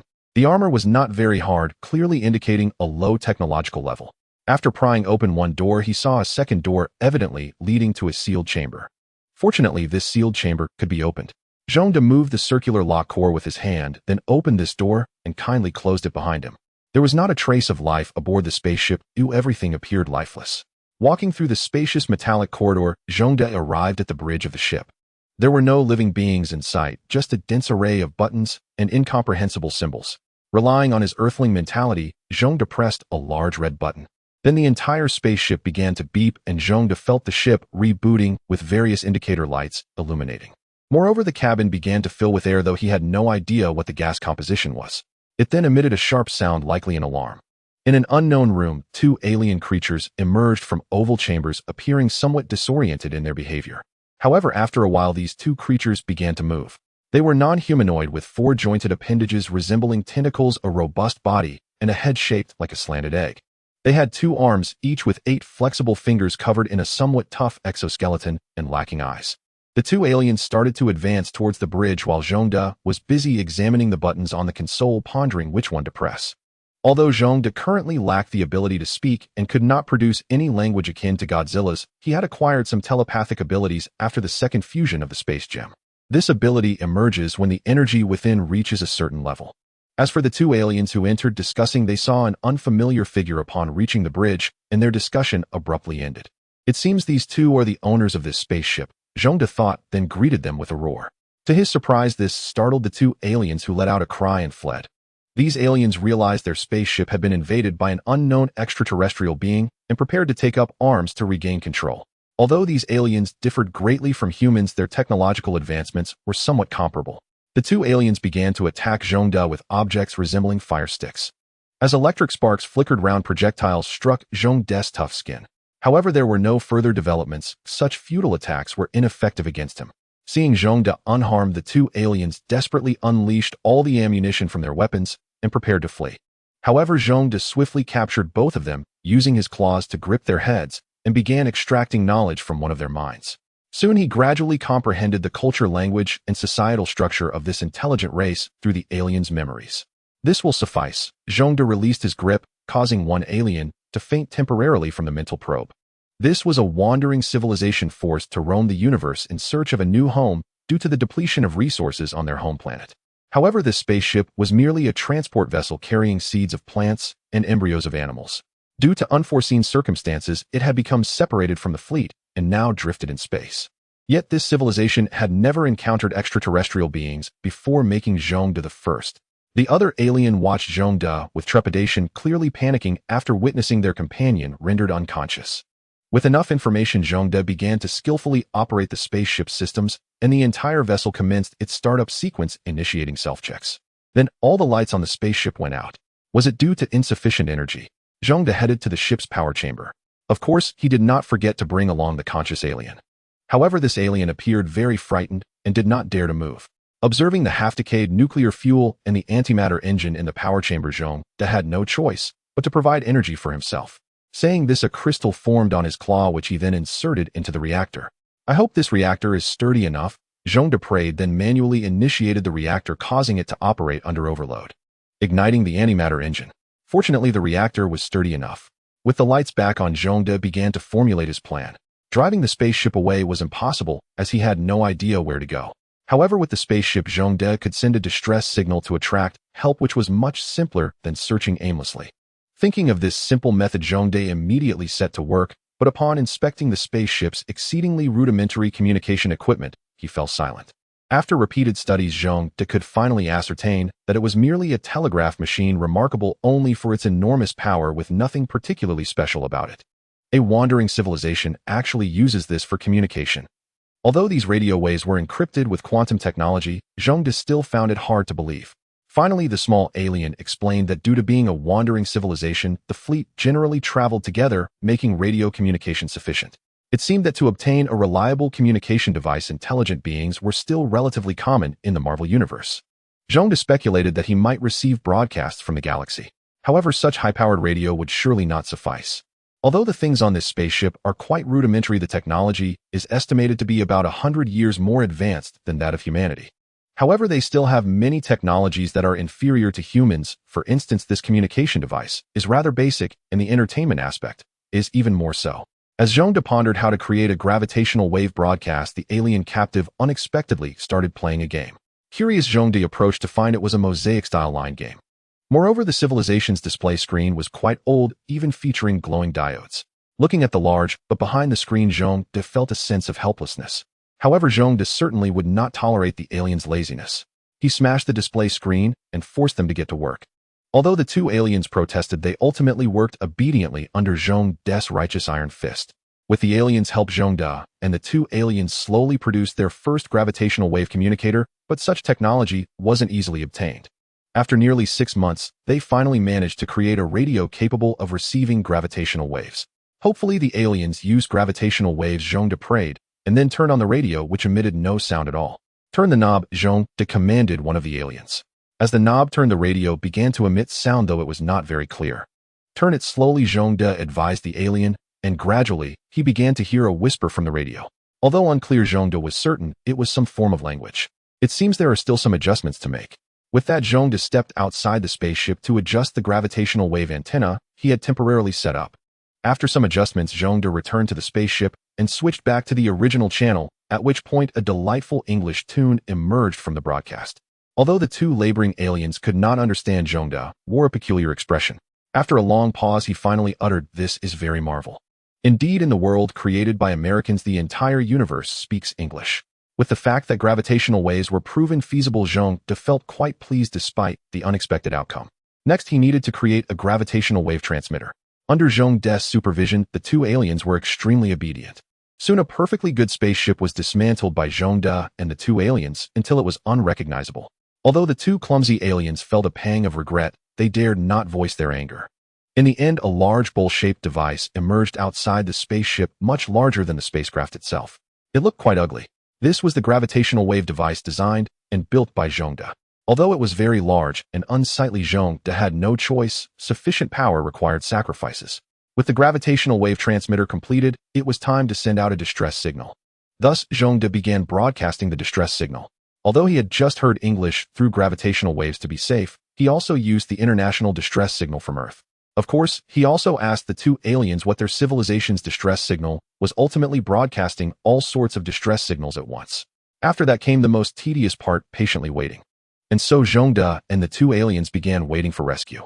However, concerning gravitational waves, on the second month of Zhongde's wait, a ship appeared within his sensory range, and a much more advanced vessel similar to this one quickly approached. In the end, Zhongde and the others were rescued by the civilization that encountered this small spaceship. Clearly, after wandering in space, they found a suitable planet and seemed to be developing well. After being rescued, Zhongde and the two aliens were quite grateful to him. They kindly dropped Zhongde off at a politically neutral space station, while also giving him a set of commercial maps of the galaxy marking most of the intelligent life gathering zones in the galaxy. After waiting for dozens of days, everything came without effort. Looking at the map the little aliens had given him, and at this sci-fi-like space station where various life forms coexisted, Zhongde felt it was time for him to showcase his talents while also paving the way for Earth's development. However, despite Zhongde's grand ambitions, he had no money, and solving the problem of food was quite difficult, although he did not need to eat. How to make money quickly was a problem, but for someone like Zhongde, a human from Earth, it naturally involved illegal activities for the fastest cash flow. Not being one to gamble, Zhongde had no choice but to engage in underground fighting. Fortunately, Zhongde had a robust physique and appeared quite strong, which quickly attracted the local gangsters, who then urged him to participate in underground fights. However, how could a monster like Zhongde not win? After numerous crushing victories, Zhongde became the renowned underground fighting champion of the space station. The people in the lower world referred to him as the one-punch lizard monster. Indeed, in his quest to earn money quickly, Zhongde did not hold back during matches, often turning opponents into blood mist with a single punch. No one could withstand a punch from him unless Zhongde showed mercy, though otherwise his punches would be fatal. During this time, many challengers came, but none could match Zhongde in a single round. Moreover, losing meant losing one's life. As a result, no one dared to challenge Zhongde again, but he had gained quite a bit of money due to his fame. Additionally, some gangsters offered him protection money, so Zhongde's money-earning speed was quite rapid. However, Zhongde was a beast yearning for the stars and the sea. With enough money, Zhongde purchased a research spaceship from the old empire at the space station. Although it was merely a research spaceship with no combat power, it was sturdy and durable, and Zhongde had a place to conduct experiments even though he was not a meticulous researcher. After acquiring this second-hand spaceship, Zhongde planned to set off. He had already chosen a location within a stellar system near the fallen celestial gods. This stellar system was surrounded by asteroids, a place off the beaten path where few would come. Moreover, it was spacious enough for Zhongde to engage in various activities. For instance, the energy crystals produced by Zhongde's own blood. He did not believe it was merely about generating energy and suspected there were other uses. The key was that Zhongde had set his sights on wireless gemstones, although such things had not yet materialized. Nevertheless, Zhongde began to scheme, even if his adversaries were cosmic elders. He was an ambitious person. Without dreams, one was no different from a salted fish. Moreover, this was merely the early days of Marvel. Thanos still had the Infinity Gauntlet, and the Infinity Stones were scattered across various places. As long as Zhongde could acquire another Power Stone, the likelihood of Thanos becoming a cosmic-level boss would be virtually eliminated, since he would not have a complete set of stones. Zhongde thought to himself. The more he thought, the more convinced he became, and he began to prepare for himself. First, he needed to enhance his strength. having never seen something like a black hole on Earth before. He now had the opportunity to observe one up close. The most crucial part was that Zhongde could learn celestial knowledge far deeper than that of Earth. As long as he understood the principles of black hole formation, recreating one would not be difficult for someone like Zhongde, who had the Space Stone. With this, Zhongde's attacking ability could be greatly enhanced. Meanwhile, his plan to train his underlings had already begun. He trusted no outsiders and intended to create an army of Godzilla clones. Moreover, this experiment was already taking shape, but cultivating a purebred was too time-consuming for Zhongde, so he decided to write up a hybrid instead. As a result, many bizarre Godzilla forms appeared under Zhongde's command. Although they possessed decent battle power, their intelligence was extremely low, requiring Zhongde to command them from behind. In the grand stage of the universe, accomplishing great deeds as an individual is nearly impossible. A trustworthy group of helpers is indispensable. However, achieving trust is exceedingly difficult, but Zhongde had a clever method: cloning. Although such practices are somewhat taboo for certain races, Zhongde did not mind, for cloning is not omnipotent. In his first experiment, Zhongde discovered that even a completely cloned individual would not possess the boundless energy he had. Clearly, the spatial stones absorbed by Zhongde could not be cloned. But this isn't too bad, Zhongde thought, as it would be troublesome if one day the clone betrayed him. Furthermore, the neutered version of Zhongde was not inferior, boasting high race attributes that provided decent combat power. However, it also had the drawback of being very difficult to raise. To cultivate the G cells into mature individuals would likely take a considerable amount of time. Soon Zhongde devised a second method: surrogacy. Injecting his G cells into the wombs of other creatures to cultivate a Godzilla-like being, but this would mean the quality of the Godzilla species would be influenced by the host. Moreover, due to the nature of the host, there could arise instances reminiscent of an alien bursting forth, which greatly frightened Zhongde's heart, leading him to pass on this method. Thus, Zhongde patiently created dozens of original Godzilla clones to serve as his assistants without preparing for mass production. Although there were artificial wombs available, the unique nature of Godzilla rendered the existing technology on the market inadequate. Therefore, Zhongde needed to develop a new method, but due to a lack of technical background in this area, he was still in the learning phase. Although at first Zhongde's Godzilla army was somewhat put on hold, he was not in a hurry. He began other experiments, and with a very large black market nearby, Zhongde could practically acquire anything he needed, whether it was visible or hidden. The key was that here he could use anything as currency. Thus, Zhongde used something called Godzilla Crystal for transactions, which was crucial as it had a high energy density and was relatively mild, allowing him to exchange for many good things. In the end, Zhongde gained a bit of fame, becoming a small tycoon in the black market. The research spacecraft he purchased had been completely modified. Previously, the research spaceship was a sci-fi sealed cigar box shape, but now it had transformed into a non-modern hollow abstract spaceship. This was because Zhongde did not need any atmospheric environment. Moreover, staying inside felt uncomfortable, as Zhongde could see the vastness of space through unobstructed windows. At the same time, Zhongde had a place to sleep, having created a very large platform on the spaceship to lie on. As he continued to build, the research spaceship grew larger. The unique hollow design also possessed a distinct style. From time to time, a few chibi Godzillas could be seen scurrying around inside, adding bricks to the spaceship. However, it was troublesome because although these chibi Godzillas were fine, they seemed to have a natural clumsiness, often being forgetful and greedy. Sometimes during particle collision experiments, the accelerator would not respond. Upon inspection, Zhongde discovered that the uranium rods used in the nuclear fission reactor for the accelerator had gone missing. Curiously, Zhongde checked the surveillance and found that a few of the inspecting chibi Godzillas had eaten them while checking. Speechless, Zhongde darkly pulled out the few culprits and gave them a stern lecture, but judging by their guilty expressions, they would likely make the same mistake again. After that, Zhongde became more cautious. He discovered that almost all the chibi Godzillas had this habit. The last time he was wandering around his spaceship, he happened to find several chibi Godzillas basking in radiation near the deuterium fusion reactor. This made Zhongde realize that the energy consumption of a perfectly fine fusion reactor was much faster than he had anticipated. Although these little Godzillas were greedy and careless, thankfully, they did not cause him any major troubles. Compared to some big bosses whose subordinates occasionally rebel against them, his little brothers were quite endearing. Watching Zhongde lying on top of the spaceship as the 2-meter-tall chibi Godzillas ran in and out gave him a sense of accomplishment. Currently, Zhongde was tackling long-distance neural link technology, which he had also purchased from the black market. Although this technology was quite mature, Zhongde was a Godzilla. Being inherently thick-skinned, he needed more improvements to use it. Fortunately, Zhongde was not an ordinary Godzilla. He possessed some rudimentary psychic abilities, which greatly lowered the threshold for utilizing the mental link technology. Finally done, Zhongde exclaimed as he took out a very small object resembling a parasite from a petri dish. This object was the mental linker. Zhongde created it using a small section of his nerve cells. Therefore, there would be no rejection reaction, and even the powerful G cells could be adapted. Come here, Zhongde pointed at a chibi Godzilla that happened to walk by. The chibi Godzilla obediently approached. Then in a flash, Zhongde swiftly inserted the small object into its mouth. The chibi Godzilla, not realizing what happened, swallowed what Zhongde had given him. Looking confused, the chibi Godzilla appeared puzzled, while Zhongde immediately began the experiment. La la la. I am the little newspaper seller. Zhongde began singing using the neural link. The chibi Godzilla, having never heard the nursery rhyme before, immediately covered its ears, with its little paws looking quite distressed. TCH, not cute at all. Seeing the chibi Godzilla's expression, Zhongde knew the experiment was successful. He kicked the little Godzilla in annoyance and called over its other friends to add a buff. Before long, dozens of little Godzillas lined up in front of Zhongde. He fed each one with a linker. Thus, the communication among the Godzilla civilization was established. As a so-called data center, Zhongde could immediately hear all the chibi Godzillas speaking and expressing their emotions. However, while it made management easier, his mind became very noisy. Moreover, the chibi Godzillas quickly learned how to use Zhongde's mental linkers to communicate with each other, which made Zhongde quite uncomfortable.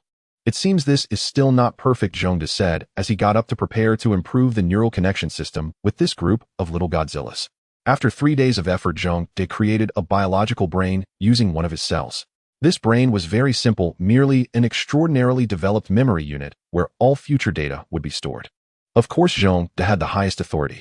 With a server, the chibi Godzillas could happily chat together, and Zhongde could finally relax. With these little beings around, Zhongde could thoroughly relax. He would rest whenever he had nothing to do, and when needed, he would call the little Godzillas for help. However, the chibi Godzillas were quite entertaining, diligent, and uncomplaining, making him feel as if. Zhongde pondered for a long time, like little yellow minions. A very vivid metaphor.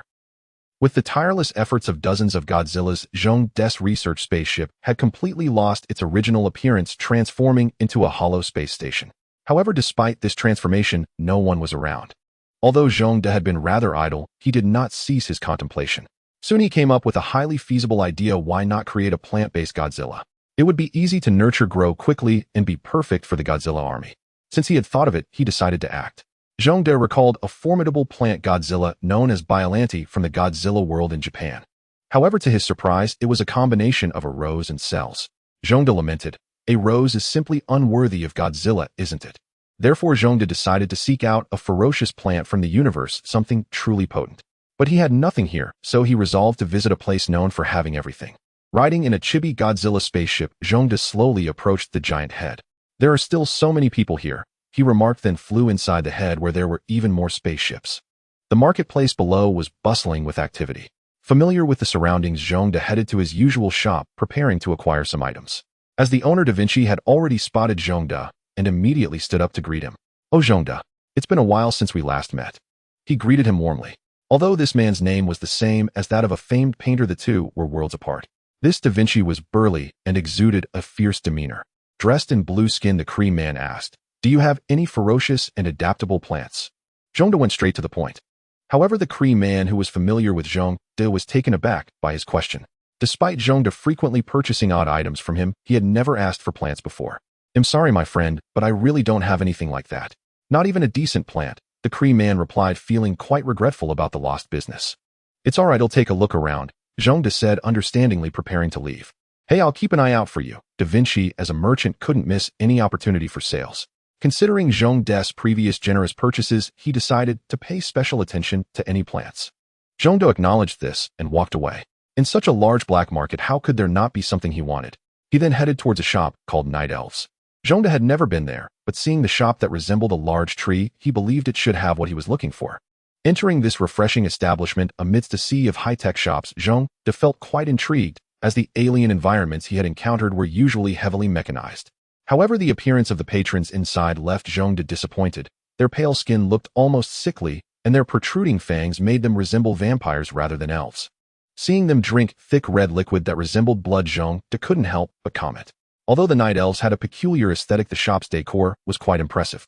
Various glowing, unidentified flowers and writhing vines filled the space, leading Zhongde to suspect there might be a door. He then asked the Night Elf sitting at the bar, "Do you have any plants that are ferocious, highly adaptable, and can grow in the universe?" However, the night elf who was wiping glasses was bewildered by Zhong's barrage of questions. "We're a bar, we don't sell plants," he stated. "Well then let me have a drink first," Zhong said as he scanned the various drinks on the bar. He chose a glowing bottle that changed colors, stating, "I'll take that one." The night elf shot him a strange look before pouring the drink. Zhong paid no mind, downing it in one gulp and continuing, "Aren't you from the elf tribe? You must have what I'm looking for." Zhong clearly wasn't letting go of this issue. "I'm just a bartender, I don't know anything. If you want to ask, you should ask my boss," the night elf replied. The bartender sighed and called out, "Boss, someone is looking for you." After a while, a pale-faced tall woman dressed in leather appeared before Zhong. The queen's imposing aura made Zhong swallow hard. "Who is looking for me?" Her tone was very haughty. However, Zhong stood his ground, stating it was him. The queen glanced at him and said, "Then come up here." She then turned and walked away with an air of aloofness. Zhong touched his head and followed her up. The patrons in the bar erupted in whispers. Clearly, there was something astonishing about this female boss. Molly actually let a man go upstairs. "Isn't she a Lala?" a fish-headed alien murmured. "What Lala?" a Cree man at the adjacent table retorted. "She's a queen who I bet that big lizard will become Molly's pet soon." Although he spoke this way, there was a hint of envy in his tone. This disgusted the fish-headed alien, who quickly distanced himself from the Cree man. Despite the chatter in the bar, Zhong had already reached the second floor. The area was filled with trees exuding a natural aura, but amidst this natural atmosphere, a person dressed as a feline was strikingly eye-catching. The female elf comfortably sat on this faux cat. Surprisingly, the person did not seem offended and appeared to be enjoying it, resembling a character from a certain film, which made Zhong feel quite uneasy. Zhong was clearly not one to share such interests. "Do you have any formidable plants here?" he asked, sensing a significant cultural gap between himself and this woman. "Isn't it beautiful here?" Molly, sitting atop the feline, asked Zhong. Zhong looked confused. "It's quite nice, isn't it? Then do you want to stay, eh?" At this moment, the woman revealed her true intentions. Zhong was taken aback and glanced at the person beneath the female elf, shaking his head. It seemed he wouldn't be able to acquire what he wanted, so Zhong turned to leave. However, the bartender blocked his path. Now Zhong understood they wanted to keep him there against his will. "Humph, ignorant," he said, turning around with a fierce expression. Ever since he had defeated the Chitauri, Zhong had been focused on his development and hadn't exercised lately. It seemed he needed a good workout. Seeing Zhong's fierce look, the girl directly took action. Red light emanated from her hands, resembling some magical abilities, and she formed a red sphere in front of her chest and shot it at Zhong. However, Zhong did not dodge, waving his hand to disperse the red sphere that approached him. The girl, seeing Zhong's ferocity, felt no fear. She drew 2 energy daggers, preparing to engage Zhong in close combat, which made him chuckle lightly. Unaware of her own lack of strength, Emily rushed toward Zhong. However, when she attempted to stab him with her short blade, her expression suddenly changed. She found that it didn't pierce him. Zhong then seized her by the neck and slammed her onto the floor. The bartender, who wanted to help, was sent flying by a swipe from Zhong's tail. At this moment, a look of terror finally appeared on the girl's face. But it was too late. Zhong, who was ready to exercise, would never let her go. Zhong showed no mercy as he violently slammed the girl against the wall. Embedded in the wall, Emily hadn't recovered from the pain when Zhong landed a punch on her stomach. This caused Emily to spurt a mouthful of old blood all over Zhong's face. Unbothered by the mess, Zhong grabbed her and smashed her against the floor. With her head colliding with the ground, Emily was directly penetrated through the floor, her head sticking out from the ceiling below. This startled the guests downstairs, and after Zhong pulled Emily out, another hole appeared in the ceiling. However, this time the floor could no longer bear Zhong's abuse and finally collapsed. Zhong then emerged with the girl on the first floor. Seeing the fierce aura surrounding Zhong, the onlookers quickly fled. One brave soul took a glance at the landlady, whose face was already swollen from the beating, and shrank back before running away. Zhong realized that he wouldn't be able to buy any plants today. However, he looked at the dark night elf in his hands and began to ponder. It was said that elves grow from trees, so perhaps they could work. Thus, Zhong did not simply discard the girl. Instead, a flash of blue light enveloped them both, disappearing into the wreckage of the bar. What was criminal behavior on Earth was different in this endless universe. Different realms have different rules. However, this place where Zhong was one without rules. A strength allowed one to act as they pleased. Though he thought this way, Zhong still felt a tinge of guilt. Yet he only felt guilty for a second before starting his own plans. This dark night elf was quite resilient, and despite being thrown around by Zhong, she merely sustained some injuries and lost consciousness. Zhong brought the girl back home, but found no place to put her. He had no choice but to have his underlings urgently create a sealed room to place the dark night elf inside, as Zhong prepared to breach the taboo of scientific experiments, human experimentation. After skillfully collecting samples for analysis, Zhong began the cloning process. In a hollow laboratory, he commenced the cultivation of the elf cells. The blue light cast an ambiguous shadow around Zhong, giving him an air reminiscent of an evil scientist. Just as he was about to clone, Emily, bound to the laboratory bed, finally awoke. Seeing an unfamiliar ceiling, she sensed danger and desperately struggled to break free, knowing that if she didn't escape, soon she might never get another chance. Unfortunately for her, she was not the protagonist, as Zhongde had bound her too tightly for escape. However, Zhongde had forgotten one thing: she was a spellcaster. Emily recited an unknown incantation just as Zhongde entered the room. She thought she might finally escape, but Zhongde walked in at that moment. The two locked eyes, and Emily felt an overwhelming awkwardness. Seeing Emily trying to flee, Zhongde wasted no time and rebound her to the bed. Leaving the temporary sealed space, Zhongde began to reflect on how hastily he had tied her up. It seemed somewhat improper. There was no space for the elf to move here, and it looked like he would need to develop a planetary base. Yes, all of Zhongde's creations existed in space, as Godzilla could thrive in outer space. However, this elf could not, so Zhongde planned to make a home on a planet. Zhongde had no particular requirements for the planet, so he chose one closest to the sun, as Godzilla would enjoy basking in radiation there. As for the Dark Knight elf, a dome would suffice. So for the next few days, Emily remained in that small space, realizing that even if she broke free, she couldn't escape because there were no spaceships here. Moreover, once she stepped outside, it would be outer space. After a few days of careful observation, she discovered that this lizard-like race could directly survive in outer space. She had never heard of such a thing before. Now she accepted her fate, realizing she couldn't escape. She began to regret why she had caused such trouble over personal interests. The worst part was how boring it was here. Emily looked at the bare walls and the bed in the middle of the room, missing that monster. Zhongde, however, had forgotten about her. After acquiring the elf cells, he realized that these elves indeed had many connections to plants, and various signs indicated some artificial influence. Just like the mutants created by the celestial group on Earth, he had no idea which deity was behind it. However, due to other changes, the Dark Knight elf cells contained a very dark substance, which likely allowed them to wield mysterious powers. As Zhongde's research deepened, he finally found what he sought: a segment of plant genetic information from the elf cells hidden within the cell nucleus. After much effort to extract a segment, Zhongde placed this genetic material into the G cells. With the rapid evolution and adaptation of the G cells, something Zhongde dubbed the sub-G cells emerged. This should be able to grow right. With that, Zhongde poured the cells into the soil and continued to observe under the microscope. The abilities of the G cells were perfectly inherited. Even if Zhongde were to leave them on this planet closest to the star, the G cells could fully withstand the radiation and grow rapidly through it. However, the elf became intrigued by Zhongde's actions, watching him curiously as he worked the land. Since this planet was unsuitable for her survival, she donned the incredibly heavy spacesuit designed by Zhongde. With no means of transportation on this planet, escape was impossible for her. So Zhongde let her be, though the Dark Knight elf underwent significant changes. She transformed from a regal queen into someone with no attributes, hardly speaking, since moving to this planet. I hope she doesn't have some sort of mental issue, Zhongde thought to himself while watering the ground. He planned to take her to see Professor X sometime. As for Zhongde's plant, Godzilla was thriving, but he was surprised to find that what he had grown was more like moss, thinking it would be some normal plant. Although it was moss, it wasn't just a thin layer like in some regions that thrived in a moist environment.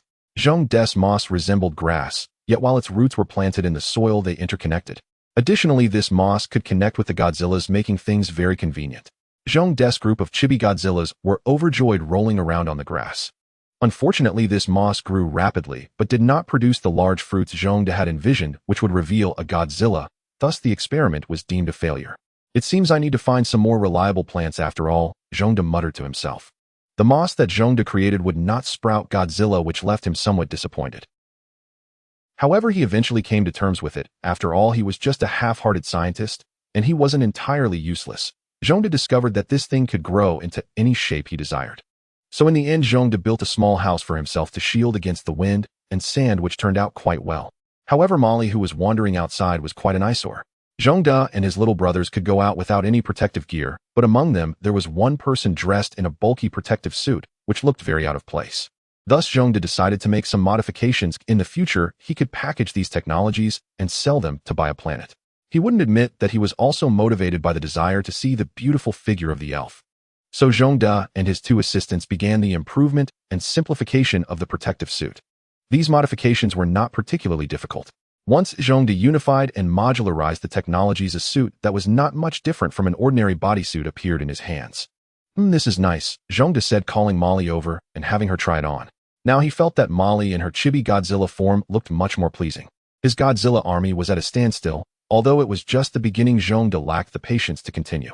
Therefore Zhongde planned to take a break and rest well. However, at that moment he received a report from one of his subordinates in outer space saying that an unidentified object had been discovered in the space station and it was flashing continuously. Upon hearing this, Zhongde immediately went to the space station. He saw a palm-sized machine that was flashing its gold and silver appearance clashing with the style of the space station. What is this? Oh, it's the communication equipment given to me by the Celestial Palace, Zhongde said, opening it and seeing Odin's old face saying something, but he couldn't hear a thing. From Odin's expression, it seemed they were in trouble. Without a second thought, Zhongde instantly teleported to the Rainbow Bridge. Wow, it's actually fixed. Zhongde noted that the Rainbow Bridge looked just like before. Hello was genuinely startled, but upon seeing Zhongde, she quickly invited him into the Celestial Palace. Upon entering the Celestial Palace, Zhongde saw Thor and a woman he recognized. What was her name again? After a moment of thought, he remembered. Thor's wife. Thor, I finally brought your wife here. When's the wedding feast? Zhongde teased him, causing this muscle-brained Thor to blush, while Odin appeared less than pleased. Hey, what's the matter? Zhongde said with a sign, not being a humorous person. Just then, before Odin could speak, Thor babbled on about a bunch of things. Whom you mean there's some energy within your wife that you want to extract? Zhongde understood. Yes, but this is the Dark Elves' ether, a very dangerous weapon that can cause great harm to mortals. Dark Elves? What does that have to do with the Night Elves? Zhongde pondered, so you want my help? Alright, I'll give it a try. Zhongde agreed, also wanting to witness the power of this reality stone. He placed his hand on the unconscious Jane to sense the energy within her. The energy doesn't seem very powerful on the surface. Zhongde sensed, noting that this force was peculiar, an energy that could easily change its properties.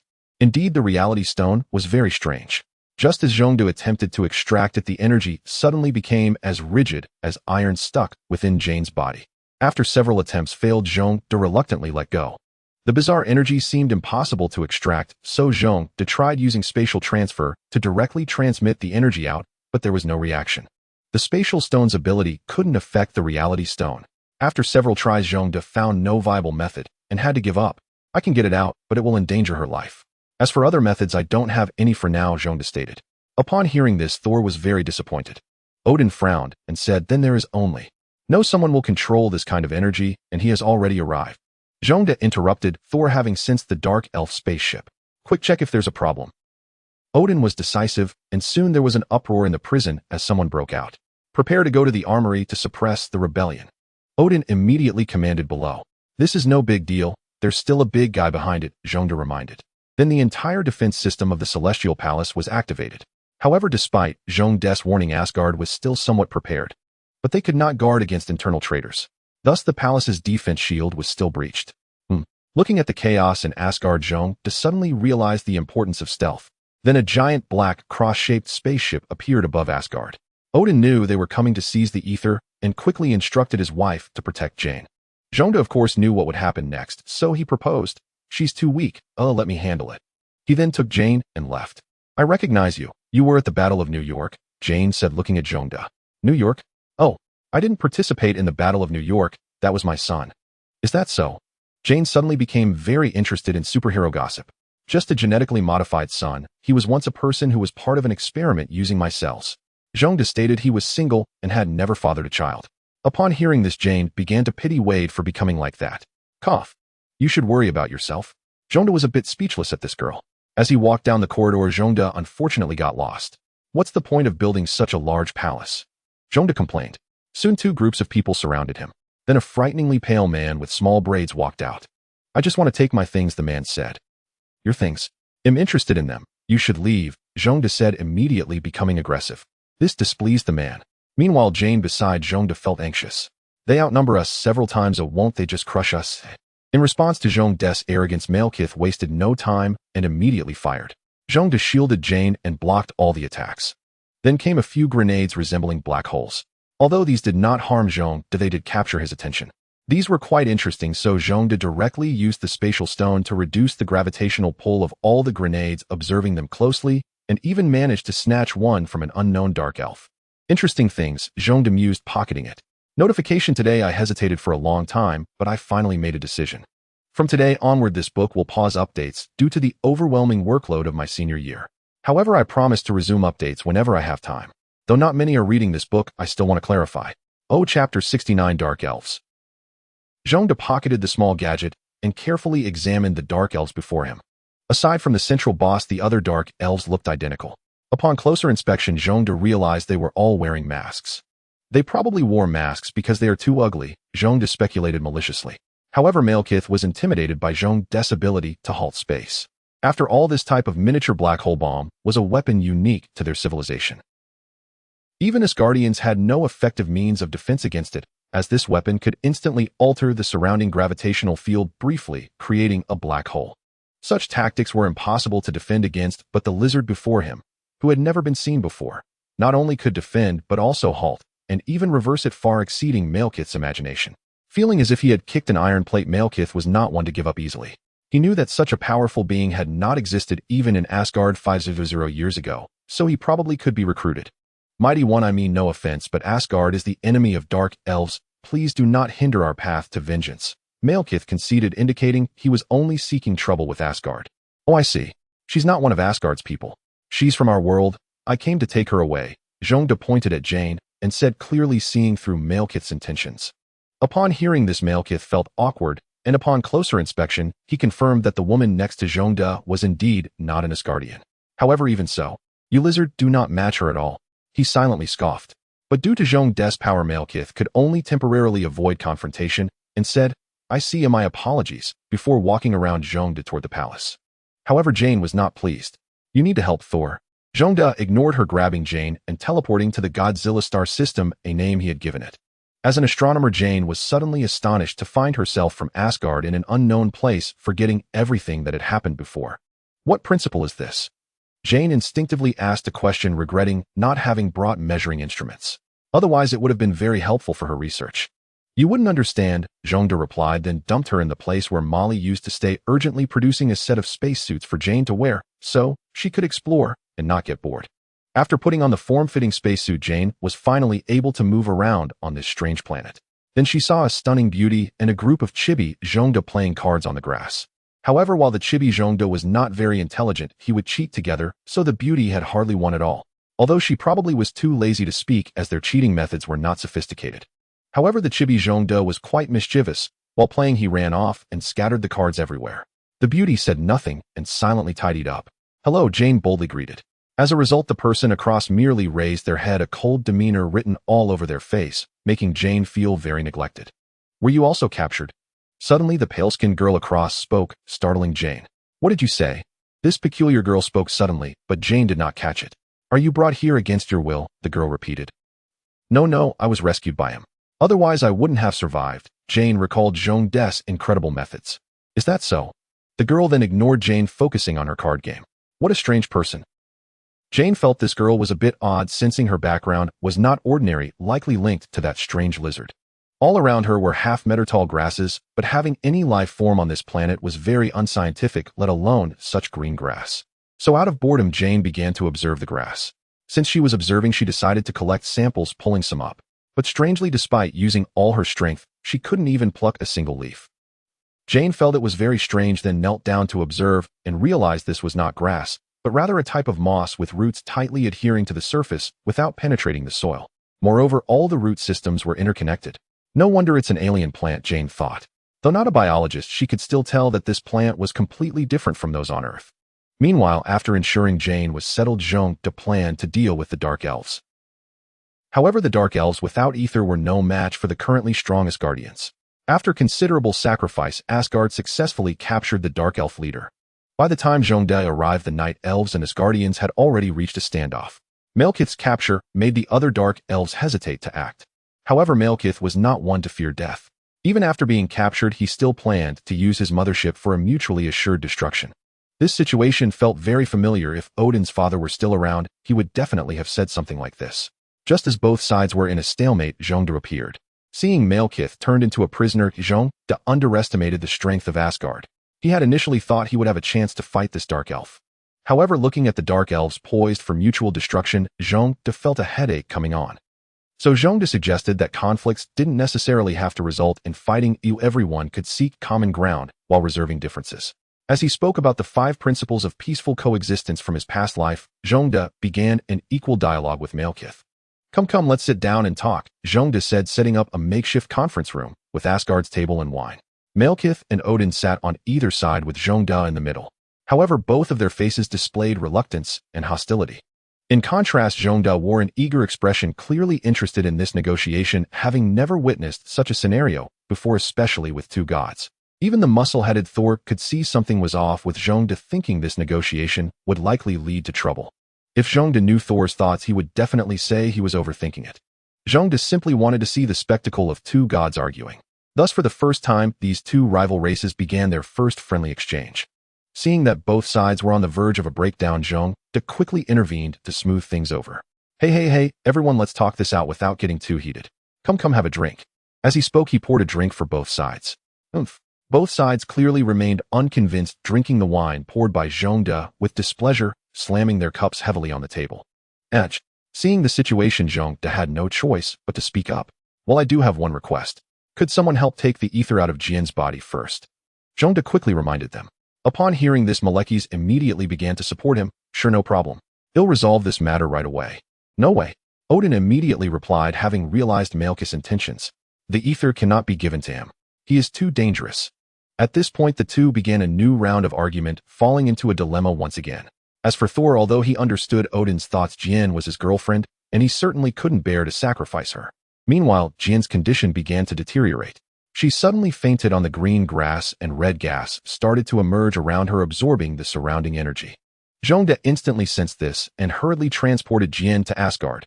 All right, have you thought of a way to find common ground? She's on the verge of collapse. Zhongde dropped the unconscious Jian on the ground. Thor rushed over, heartbroken, to check on her. Father, make a decision quickly, Thor pleaded with Odin, not wanting Jian to die right before his eyes. Observing Thor's desperate demeanor, Odin sighed.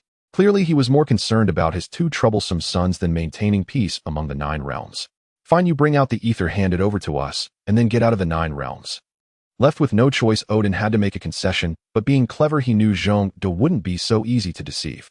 Once the ether was produced, whether Malekith could actually obtain it was still uncertain. For the sake of his son, Odin decided to take a risk. Moreover, even if Malekith obtained the ether with Zhongde and himself joining forces, dealing with a dark elf shouldn't be a problem. At the same time, seeing Odin concede, a sly smile appeared on Malekith's face. Zhongde had long since made his plans. Once the ether was extracted from Jian's body, who it belonged to would depend on their respective abilities, and naturally Odin did not possess such capabilities. Thus, the 3 scheming individuals reached an agreement. What followed was yet another series of negotiations and discussions. However, while the 3 were in discussion, miles away, a stunning beauty, seemingly an autism patient, touched a trace of the ether power left by Jian. Then her entire body began to glow, and she became increasingly beautiful, gradually exuding an enchanting aura. Meanwhile, Zhongde had already transported into the cosmic void, with only 4 individuals present. Jian, Malekith, Odin, and Zhongde. Clearly, they had agreed that when extracting the ether, no one else would be around. Malekith then began to extract the ether from Jian's body. Seeing the deep red liquid, Odin felt an uneasy sensation. However, while extracting the ether, Malekith also started absorbing it, yet Zhongde did not seem in a hurry. Among the 4, only he knew exactly what the ether was, its origins, and its effects. The key point was that the space gem had not sensed the presence of the reality gem, indicating that the reality gem was still within Jian's body. However, Odin, who was on the side, could no longer remain calm. He felt a bit anxious about Zhongde's reluctance to take action and gripped his spear vigilantly, watching Malekith. Meanwhile, Malekith saw his strength rapidly recovering and began to smile broadly. Just as the ether was about to be fully extracted, Zhongde sensed the reality gem flashing within a mass of energy. Now was the moment. Zhongde flashed to Malekith's side, interrupting the extraction while using spatial power to forcibly control the ether floating in the void. However, the ether reacted quickly. After being forcibly extracted by Zhongde, it began to retract its energy, preparing to escape from his control. But Zhongde would not underestimate the power of the infinite gem. He put forth all his strength. After a few attempts to resist, Zhongde narrowly managed to seize control of the reality gem, which then revealed its true form. However, this action was completed in an instant, so neither Odin nor Malekith had time to react. When they finally reacted, Zhongde had already used the space gem to leave his original position. Although Odin was astonished, he reacted very quickly. Seeing Zhongde disappear, his first reaction was to raise his spear and shoot at Malekith, who was still in a daze. The disappeared Zhongde had of course run away with the reality gem, and his speed was unparalleled. However, in order to control the reality gem, Zhongde De could not teleport freely throughout the universe, though he could still move short distances. Thus Zhong De first left the area of Asgard to avoid being seen by Hela. Finally, he landed on a desolate planet, which had no atmosphere due to its small mass. Now he was temporarily safe. Zhong De sensed his surroundings and found no dangerous entities, so he began to dig a hole. He dug until he reached near the center of the planet, and then stopped looking at the red reality gem in his hand before swallowing it. Immediately, an extremely unstable energy surged into Zhong De's body, and he began trying to control this energy. This energy was completely different from the space gem. It was a type of energy that excelled in erosion. This energy could transform into any other type of energy, and even manifesting a physical form counted as a great power. Just as Zhong De was preparing to control it with all his might, this energy began to invade the G cells. Then Zhong De's whole body began to turn red, clearly indicating that the G cells were no match for this energy. However, that was still manageable. Zhong De immediately transferred his consciousness into the space gem and sought to invade the reality gem through it. Then began the clash of consciousness. The goddess of revenge had placed some of her consciousness in every gem through the self-stone. Although they were not very strong, they were certainly not weak for Zhong De. Thus, each time Zhong De had to exert his full power to contend without daring to be careless. However, this time the consciousness within the reality gem resisted fiercely, and the key was that it was slippery. It never confronted Zhong De directly. If it weren't for the space gem's ability, Zhong De would not even be able to keep up with the speed of the reality gem within. However, Zhong De's progress was also very slow. Each time he managed to grasp a bit, the reality gem would slip away, which greatly frustrated him. Most critically, Zhong De had no time to waste with it, as his body was being maliciously eroded by the energy of the reality gem, which couldn't hold out for much longer. For the guerrilla warfare against the reality gem, Zhong De had to spread his consciousness to occupy the space within the reality gem. Although this would weaken his consciousness with the ability of the space gem, Zhong De could quickly mobilize his consciousness. Thus a little loss was acceptable. After several encirclements and divisions, Zhong De finally cornered the reality gem, forcing its remaining consciousness to escape by breaking the gem. In the end, Zhong De successfully gained control over the reality gem and claimed it as his own. Zhong De snatched the reality stone, and although Odin was somewhat surprised, he said nothing further. This power was beyond the control of the Immortal Palace, so it didn't trouble Zhong De. At least the Immortal Palace wouldn't attract trouble because of this. However, Zhong De spent 2 years underneath an unknown planet. Ultimately, he succeeded in mastering the Reality Stone, but he realized that stealing the Infinity Stones again would likely be impossible. During the 2 attempts to snatch the stone, Zhong De could clearly feel that the resistance from the stone was growing stronger.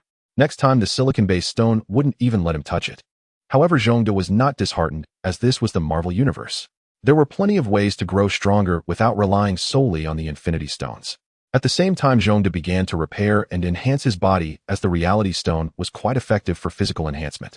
Look at the Curse Warrior. With just a bit of residual energy from the Reality Stone, he became so strong that he could stand toe-to-toe with Thor. Thus, Zhong De also used the Reality Stone to enhance himself, benefiting from its abundant and pure energy. Under the control of Zhong De's cells, this energy transformed him perfectly. Although his height and weight did not change at all, the starry red patterns on his surface revealed the truth. Thanks to the abilities of the Reality Stone, Zhong De's cells possessed a self-healing capability far superior to any other cell, even surpassing that of Deadpool. Zhong De's self-healing came directly from the Reality Stone appearing out of thin air, completely defying any scientific principle. It broke the rules of the universe and was nearly unsolvable. At the same time, Zhong De's control over the Space Stone improved, and he completed a grand concept. He referred to it as the Fly Swatter attack, a professional term known as dimensional strike, or in a more pretentious manner, a two-dimensional foil strike. Zhong De had conceived this attack method long ago, but without the Space Stone, it could only be released around him. He had yet to find the legendary materials capable of bearing such spatial power. However, with the Reality Stone, Zhong De no longer needed to worry. He could directly create such materials through the Reality Stone, skipping the research phase and producing a finished product.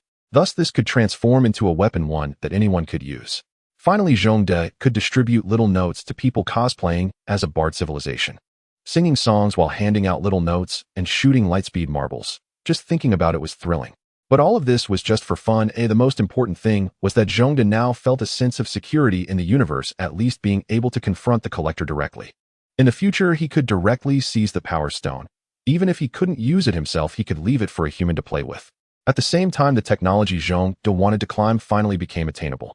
For instance, a true imitation of the Space Stone with the help of the Reality Stone was now very perfect. Aside from lacking the infinite energy of the real Infinity Stones, its other abilities were not inferior to the original. S.H.I.E.L.D. began to deploy this technology on his spaceship on a large scale. After all, since it was free, why not use it? Thus, the fastest space fleet in the universe emerged. However, they could only remain in outer space because S.H.I.E.L.D. did not have the accompanying artificial intelligence. As for letting Godzilla pilot, looking at the little Godzilla playing cards, S.H.I.E.L.D. thought better of it. But what about that Dark Elf? S.H.I.E.L.D. was somewhat puzzled. He searched around and found the girl lying in her life pod with a face full of despair. S.H.I.E.L.D. frowned and decided it was best to send this woman back to Earth. After all, he had already used her, and he was planning to go to Earth soon to see if he could get an artificial intelligence like J.R.V.I.S. or F.R.I.D.Y. Without a compatible intelligence system on his spaceship, he couldn't form a large-scale coordinated battle. However, S.H.I.E.L.D. had only learned a bit about AI technology. The AI needed for such a large fleet was not simple and required professional talent. As for professionals, S.H.I.E.L.D. only remembered Tony Stark being somewhat reliable.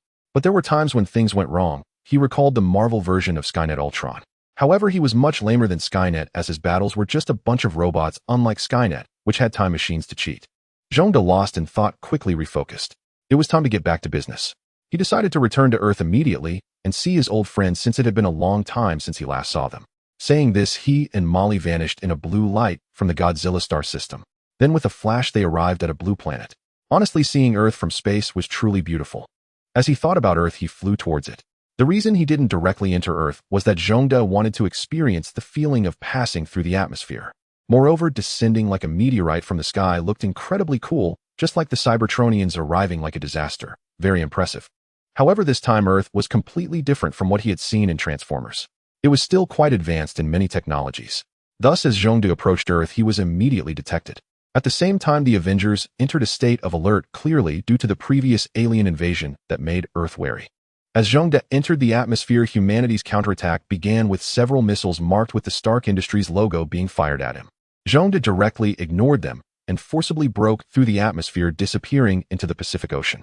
Naturally, humanity would not let it go and began searching the Pacific. However, having submerged in the Pacific, S.H.I.E.L.D. disappeared and then appeared on the island of the mutants. This was the first place S.H.I.E.L.D. arrived in this world, and also the only place where he felt a sense of belonging. As for the Avengers and S.H.I.E.L.D., S.H.I.E.L.D. was not very familiar with them. So he brought Molly to Professor X's office. The current Professor X was no longer young, but he was still working hard for the mutants. When Professor X saw S.H.I.E.L.D. suddenly appear, he was not surprised, but smiled and said, "Long time no see, old friend." It's been a while. S.H.I.E.L.D. smiled back at the elderly Professor X. Clearly, in the Marvel Universe, Professor X was the only truly good person. At the same time, Professor X noticed the girl beside S.H.I.E.L.D. and curiously asked, "Who is this?" "Oh, just a captive I captured in outer space. However, since capturing her, her mental state has been a bit unstable, so I came to Earth to take a look." S.H.I.E.L.D. did not hide the truth. "Oh, is that so?" Clearly, Professor X was quite interested in a living alien. "How is the universe?" "The universe is vast with all kinds of races and cultures, and it is also filled with dangers." S.H.I.E.L.D. replied straightforwardly without any riddles. "However, Earth is relatively safe. We belong to the 9 great realms, and ordinary aliens cannot come here freely." "Oh, I see." Although Earth had been attacked by aliens before, it still knew nothing about them. Thus, the intelligence S.H.I.E.L.D. brought back was very important. By the way, the group of aliens that attacked Earth before were under a being called Thanos. This individual is extremely powerful. The reason for the attack on Earth was that there are Infinity Stones, specifically the Cosmic Cube, that he wanted to collect all the stones to fulfill his ambition of dominating the universe. S.H.I.E.L.D. succinctly explained the reason behind the previous attack on Earth by the Mysterio. Upon hearing this, Professor X realized, so that was the cause of everything. However, Earth is relatively safe now. The Infinity Stones are with me, so as long as I am not on Earth, it will remain safe, S.H.I.E.L.D. clarified. Upon hearing this, Professor X's expression suddenly became serious, as he said, "Then I'll have to rely on you." After finishing their serious conversation, S.H.I.E.L.D. left Mo.Lee in the Academy City. Clearly, under the guidance of Professor X, an expert in psychology, S.H.I.E.L.D. believed that any mental illness could surely be cured. Little did he know that when the professor learned the whole story, his expression turned quite strange. Having left Mo.Lee behind, S.H.I.E.L.D. departed from the Academy City. However, according to Professor X, since Wade joined the Avengers, he had rarely stayed in the Academy City and was mostly in New York, apparently doing quite well, prompting S.H.I.E.L.D. to go check on him. After all, in terms of genetics, he could be considered an elder. Thus Zhongde appeared on the streets of America following the address provided by Professor X, though his appearance truly startled quite a few people. However, the crowd quickly reacted as Zhongde and Wade indeed bore a strong resemblance. They began to gather around Zhongde, watching him closely. Even heroes would hesitate to approach someone with Zhongde's fierce exterior. Ignoring the gazes of the onlookers, Zhongde followed the address in his hand to a rather luxurious villa, evidently a sign that Wade was living quite well here. At that moment, Wade was engaged in business talks. What business, you ask? It was concerning Wade's own likeness rights, as someone intended to buy Wade's appearance to create figures and related merchandise, given that Wade was also a member of the Avengers. Yet Wade was clearly very seasoned. This wasn't his first time dealing with such negotiations. Just as the two sides were at an impasse, the doorbell suddenly rang. Zhongde arrived downstairs at Wade's place. Upon hearing the doorbell, Wade muttered an apology, cursing as he opened the door, only to find a familiar yet strange figure. Zhongde, seeing that Wade hadn't changed much, warmly dragged him inside, as if he had returned home. However, those who were negotiating with Wade were shocked by this scene. What the hell, two Wades? Although Wade and Zhongde looked quite alike, there were still differences. It was evident that Zhongde was a head taller than Wade, and his aura was much more ferocious, lacking the human essence. The reason was that Wade was a product of human modification, while Zhongde was born this way. Looking at the astonished crowd, Zhongde unabashedly stated, "Well, I'm his father, otherwise how would he come here?" This explanation was evidently quite reasonable. However, it didn't take long for everyone to realize the problem isn't Wade a modified being. After all, following his fame from the Great Battle, the reason for Wade's appearance was well known. He was someone who had been modified by an evil organization. At the same time, everyone felt sympathy for Wade's plight. Just when they thought Zhongde was talking nonsense, he revealed the truth. Well, it's just genetics, not a reality. The modifications Wade underwent were derived from my genes, but I am not human. By the end, everyone felt a chill run down their spines. However, Wade was certainly displeased with Zhongde's teasing remarks, and he immediately delivered a straight punch to Zhongde. After becoming an Avenger, Wade had certainly endured his fair share of nuclear radiation. Moreover, the U.S. government was eager to see this, as nuclear waste still lacked effective disposal methods, making it a good choice for Wade. This was naturally also due to the presence of Stark, the wealthy tycoon. Wade, who had been growing stronger over the years, naturally had the confidence to defeat this person he was very displeased with, and he threw a straight punch at Zhongde, causing the onlookers to gasp in horror. Zhongde naturally didn't move, smiling at the crowd, saying, "There are some family matters here. Come back to find Wade tomorrow." Under Zhongde's certain gaze, several people indeed left in a hurry. As they exited the front door, the group distinctly felt the ground tremble a few times, and they heard Wade's screams from the car. How could Zhongde, who had been struck, not retaliate? Frankly speaking, even Zhongde's mother had never hit him like that. However, after teaching Wade a lesson, Zhongde suddenly felt refreshed, as if he had taken a magical tonic. His legs no longer ached, and his feet felt light. Feeling healthier in body and mind, Zhongde happily left Wade's grand mansion and headed towards Tony Stark's building, preparing to ask him for a powerful artificial intelligence to drive his invincible fleet. Arriving at Tony's new building, he pushed the door open to reveal a futuristic interior. There were even some sweeping and service robots, making it a highly advanced technological building. As the owner of this building, Tony was naturally on the rooftop. Zhongde, too lazy to climb the stairs, instantly teleported into Tony's room. Meanwhile, Jarvis, who had surveillance capabilities, immediately detected Zhongde, but did not raise the alarm, as Zhongde had been to Tony's house multiple times and was considered a friend. However, Tony was not so forgiving. Upon seeing Zhongde's peculiar appearance, he immediately called out for Jarvis. As a result, Jarvis informed Tony that Zhongde had previously lived off his hospitality, clearly indicating Tony's forgetfulness. Recalling this long-lost friend, Tony felt somewhat awkward. "Haha, hello Zhongde, it's been a while, my good friend." Though feeling a bit embarrassed, Tony still put on a brave face and greeted him warmly. After all, they had once worked together to create Iron Man. Zhongde understood Tony's forgetfulness, considering he was the one who had turned a genius scientist into a madman due to his memory lapses. Upon Zhongde's tactful reminder, Tony looked somewhat embarrassed, as this was evidently a sore spot for him. "Zhongde, I still have the first generation of armor you made, you know." Saying this, he led Zhongde to view the 3-metal exoskeleton armor that Zhongde had once imitated from the Invisible Man. However, seeing the somewhat rusty Invisible Man, Zhongde guessed that Tony hadn't maintained it much. At the same time, Tony showcased his anti-Hulk armor to his old friend. Looking at the armor, which was about the same height as his Invisible Man, Zhongde chuckled. According to the original work, Tony's anti-armor had a tendency to get beaten up by whatever it was designed to counter. Thus, with a kind heart, Zhongde suggested that Tony make the armor a bit larger, boasting in the universe armors are usually 70 to 80 meters tall, quite impressive. In the end, Tony agreed to increase the armor's height to about 10 meters. Little did Zhongda know for custom armors like Tony's the cost was exorbitantly high. The price would increase significantly with each meter added. Zhongda, being who he was, immediately noticed Tony's troubled expression, knowing it was likely due to financial concerns. Thus Zhongda said to him, "I've been off Earth for the past few years exploring the universe. How about I take you out to broaden your horizons?" Clearly Tony was somewhat tempted by this suggestion, but since he currently had the mission of protecting the Earth, he did not agree outright. Seeing Tony's hesitation, Zhongda continued to entice him. "Don't worry, I have superdimensional teleportation technology, so there's no need for concern." In the end, Tony could not resist Zhongda's persuasion and agreed. Upon hearing Tony's agreement, Zhongda immediately urged him to prepare for departure without delay. However, Tony was pondering what to bring, which made Zhongda realize. Thus, he said to Tony, "I'll go prepare a spacesuit for you." He hurriedly brought back a spacesuit he had produced from the Godzilla star system. After Tony put on the spacesuit, Zhongda quickly whisked him away, disappearing from his armor exhibition room. Zhongda did not directly teleport Tony to his spaceship, but instead into the void of space. However, Tony was astonished by this nearly magical means and captivated by the beauty of the universe. The orange-eyed star emitted dazzling light, illuminating the planets surrounding it, each displaying different colors due to varying atmospheres. Yet it was the drifting meteors and swiftly passing shooting stars that created an incredibly stunning beauty. Beyond the stars, the most alluring aspect was the universe's backdrop, profound and dark, evoking a sense of a fallen friend. "Isn't it beautiful?" Zhongda's voice directly entered Tony's mind.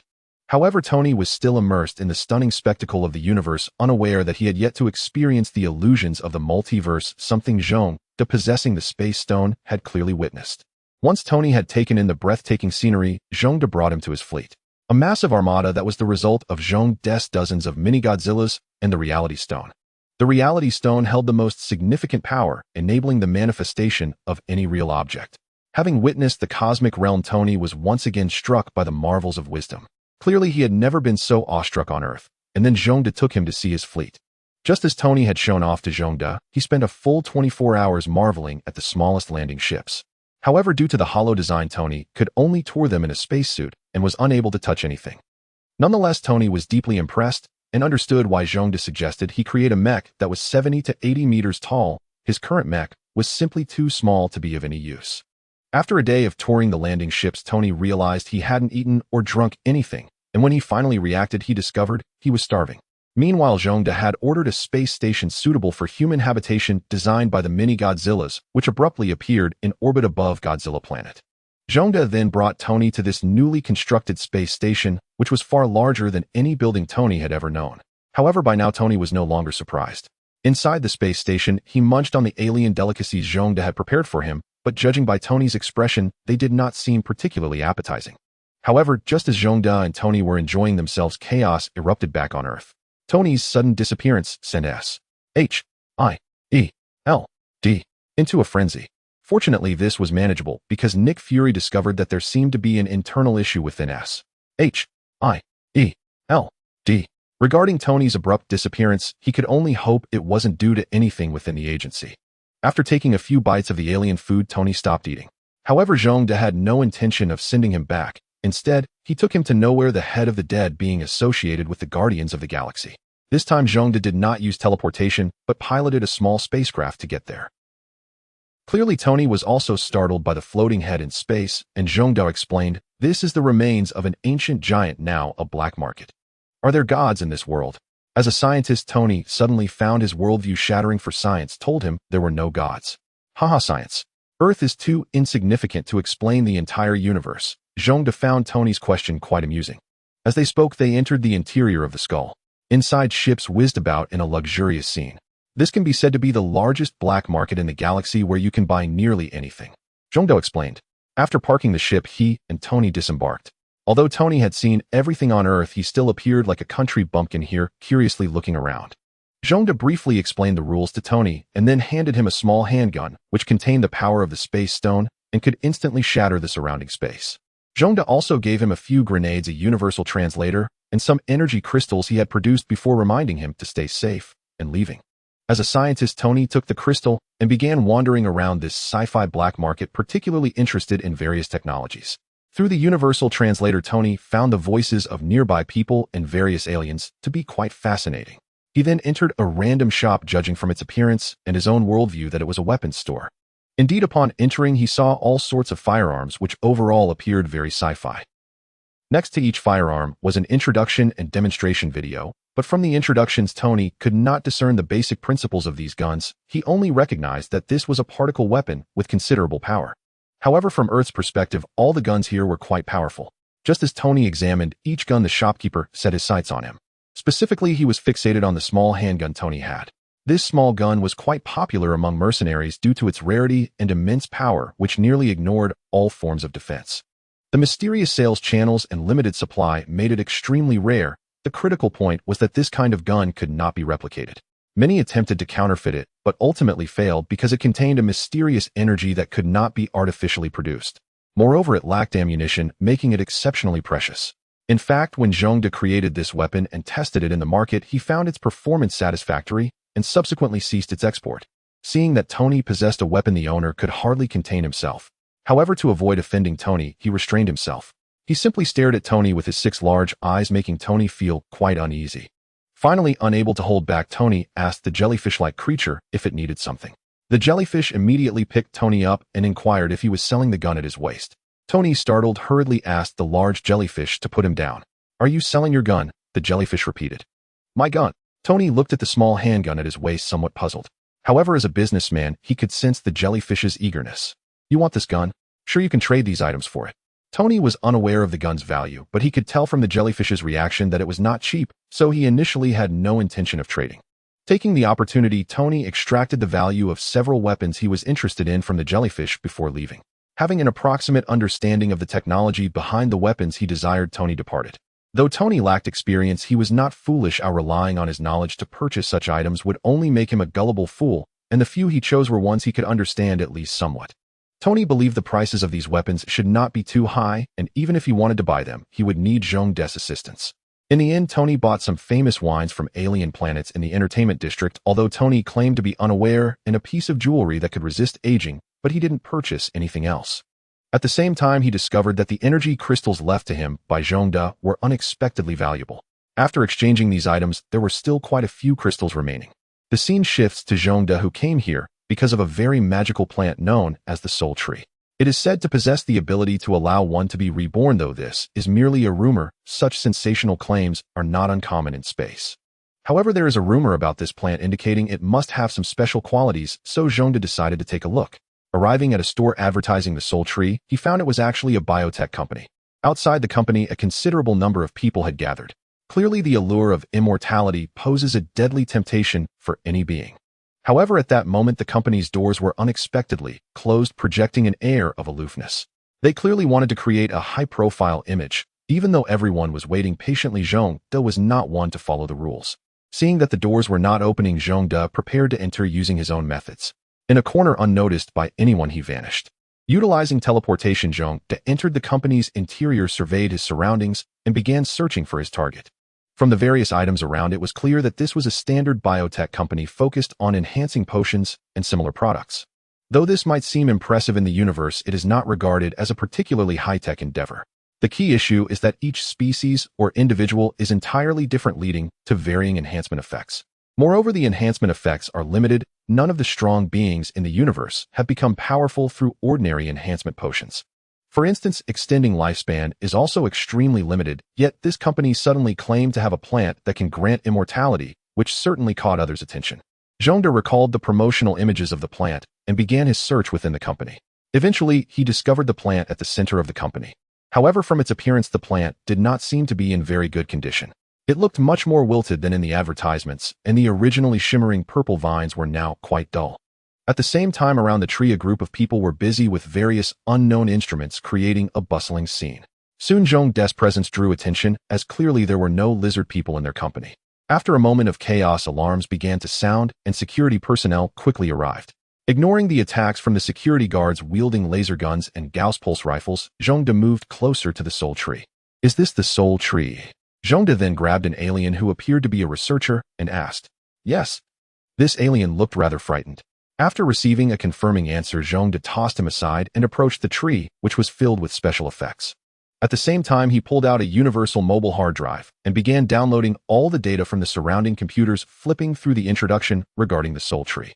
This tree was discovered by the company on a planet in the G52 star system. It possesses a strong biological electromagnetic wave, and it was found that using a special linking device one could transfer biological consciousness into the tree. Then the tree would quickly give birth to a new life, as if it were a resurrection. S.H.I.E.L.D suddenly realized he might have found the plant he needed. Clearly this plant had birthing capabilities, which meant S.H.I.E.L.D might have a method to mass-produce Godzillas. With this thought, S.H.I.E.L.D did not hesitate, waved his hand, and took the plant along with the forcibly downloaded data. As for the equipment he couldn't take, he decided against it, fearing it might have tracking capabilities. Thus S.H.I.E.L.D left the company in a very ostentatious manner. Although there are not many rules in the black market, S.H.I.E.L.D's actions were far too reckless, and his destructive behavior could lead to very negative consequences for the whole black market environment. Consequently, various forces within the black market began to hunt down S.H.I.E.L.D, and his blurry lizard-like figure began to appear on various screens. Meanwhile, Tony also saw S.H.I.E.L.D's image on the screen and immediately felt uneasy, discreetly preparing to return to the ship, obviously intending to board S.H.I.E.L.D's spacecraft. When he arrived at the dock, the entire area began to be inspected. Then he saw S.H.I.E.L.D, who had been waiting on the ship, and couldn't help but complain, "What are you doing?" Clearly Tony appeared rather timid in the universe. "Haha, it's nothing. I'm a professional," S.H.I.E.L.D replied. S.H.I.E.L.D took off with the spaceship forcefully, leaving even the pursuers behind, as how could they catch him with his spatial gem abilities? Upon arriving at his base, S.H.I.E.L.D was already looking at the soul tree he had teleported back. Tony was also curious why S.H.I.E.L.D had made such a big fuss just to bring back a tree. Tony thought he would have to take the blame. Noticing Tony's discontent, S.H.I.E.L.D explained, "This is the soul tree, which is said to have the ability to resurrect any being, and most importantly, it can resurrect infinitely. The principle is likely to store the soul and continuously produce new individuals." At this, Tony was genuinely astonished, as he had never heard of such a tree. Although he didn't know why S.H.I.E.L.D had to steal it, the ability it possessed was indeed extraordinary. However, the current state of the tree did not look good. The soul tree appeared to be dying, clearly a result of not adapting to its environment. Even though the conditions of its original planet were simulated, it was still lacking something, which led to this outcome, not to mention S.H.I.E.L.D's own actions. However, S.H.I.E.L.D had already prepared a remedy. He took out his cell serum and administered an injection. The entire tree then convulsed and quickly wilted. S.H.I.E.L.D was in no hurry because he believed his cells were very resilient. However, looking at the size of the tree, S.H.I.E.L.D felt that one small vial might not be enough, so he had little Godzilla bring a drip to hydrate the tree. As the cells invaded, the tree began to change. The originally flashy vines lost their effects, and the vines started becoming more and more grotesque, morphing into heads resembling Godzilla's lizard-like head. Then the trunk of the tree began to wriggle, continuing to undulate without making any further movement. S.H.I.E.L.D used a scanner to examine it. Clearly this tree was not simple. The cells were still assimilating and adapting, but the process was slow, and it was evident that it wouldn't recover anytime soon. S.H.I.E.L.D then shifted his attention to Tony. "Did you see anything good in the black market, Tony?" S.H.I.E.L.D asked enthusiastically. "Of course, but you messed it all up," Tony replied, gritting his teeth. "Oh, it's fine. Just let me know if you see anything, and it'll help you get it to Earth," S.H.I.E.L.D said, dismissing the matter as trivial. "You wouldn't have stolen it, would you?" Tony thought anxiously. "No, how could I be that kind of person?" S.H.I.E.L.D denied it, though it seemed not very convincing. "Actually, I was looking for you because I need your help to create an artificial intelligence. As for the requirements..." S.H.I.E.L.D pointed at the satellite in the sky, and the devices began to activate. Tony immediately realized that S.H.I.E.L.D's request was unlikely to be for anything good. Taking him to the cosmic black market and showing him the beautiful cosmic scenery was all preparation for this. However, as a scientist, Tony quickly explained, creating an artificial intelligence is not a big deal, but a powerful computer is. Upon hearing this, S.H.I.E.L.D felt much more at ease, saying, "Yes, it's a computer. I have an idea, but I need some professionals to refine it." As he spoke, he led Tony to a large screen on the space station. The screen displayed the words, "GZ Project." Then he began to introduce the plan to Tony. The plan involved S.H.I.E.L.D wanting to engrave computer chips onto a proton, and then use this proton to assemble it into a super powerful computer. After listening, Tony sighed at S.H.I.E.L.D's imagination. If this plan succeeded, the computing power of this computer would indeed be terrifying, and it would be very compact and portable. But how to perform photolithography on a particle is a question. Hearing Tony's question, S.H.I.E.L.D brought him to the laboratory, where they saw a sealed cube. S.H.I.E.L.D told him that there was only one proton inside this cube. With a wave of his hand, a glowing plane began to appear within the cube. S.H.I.E.L.D explained, "He has reduced the dimensionality of space. This is a proton unfolding in two-dimensional space." However, the next question is how to perform photolithography on this proton. As he observed the various miraculous scenes, Tony fell into deep thought. After a while, Tony helplessly said, "This is too hard to imagine. Why don't you find some technologically advanced civilizations to solve this problem? The technology on Earth is too backward. Because I come from Earth and the only person I know is you, Zhongde said matter-of-factly. But it's okay, it's fine if I can't think of anything for now. I have plenty of time. Let's first send you back to Earth. Zhongde said as he sent Tony back to Stark Tower. Upon suddenly returning to Earth, Tony was no longer surprised, but instead fell into contemplation about how to perform photolithography on a proton. At the same time, he began to browse through all the existing books on microscopic physics on Earth. Even he was not an omniscient genius. Tony also needed to recharge his knowledge. Clearly, Zhongde's question was very profound, which piqued Tony's interest. Now Tony realized, creating mechas is nothing compared to making a proton computer. This challenge to the very essence of physics is the most interesting. However, Pepper was very worried about Tony, who had mysteriously disappeared again. Moreover, after returning, he was acting very oddly and was no longer expanding his mechs. Instead, he began reading books. Tony actually started reading. Pepper had always thought that Tony had already reached the pinnacle of human science and no longer needed to read. While Tony was troubled by this matter, Zhongde also began collecting some academic books on physics. This was to recharge himself and to prepare for Tony, because he knew he was not a particularly powerful scientist, whereas Tony was. While Zhongde and Tony were digging through walls, Professor X encountered trouble. While treating Molly's psychological issues, he inadvertently triggered an unknown energy hidden in her mind, which even injured Professor X with its power. However, this power was extraordinary. During the turmoil, Professor X discovered it was a force that could make wishes come true, akin to a godly creative power. At the same time, it could also bring endless destruction. The rampaging Molly began to wreak havoc in the Academy City. Reluctantly, Professor X's X-Men had to come out of retirement once again. Due to Zhongde's departure, the fighting power of the X-Men greatly diminished, but fortunately Wade's involvement allowed the X-Men to regain some advantages and lure Molly out of the Academy City. Meanwhile, Professor X wanted to call Zhongde back because he was the one who brought him. However, Zhongde had not left any contact information, not to mention that he was far away in another galaxy. So they could only rely on themselves.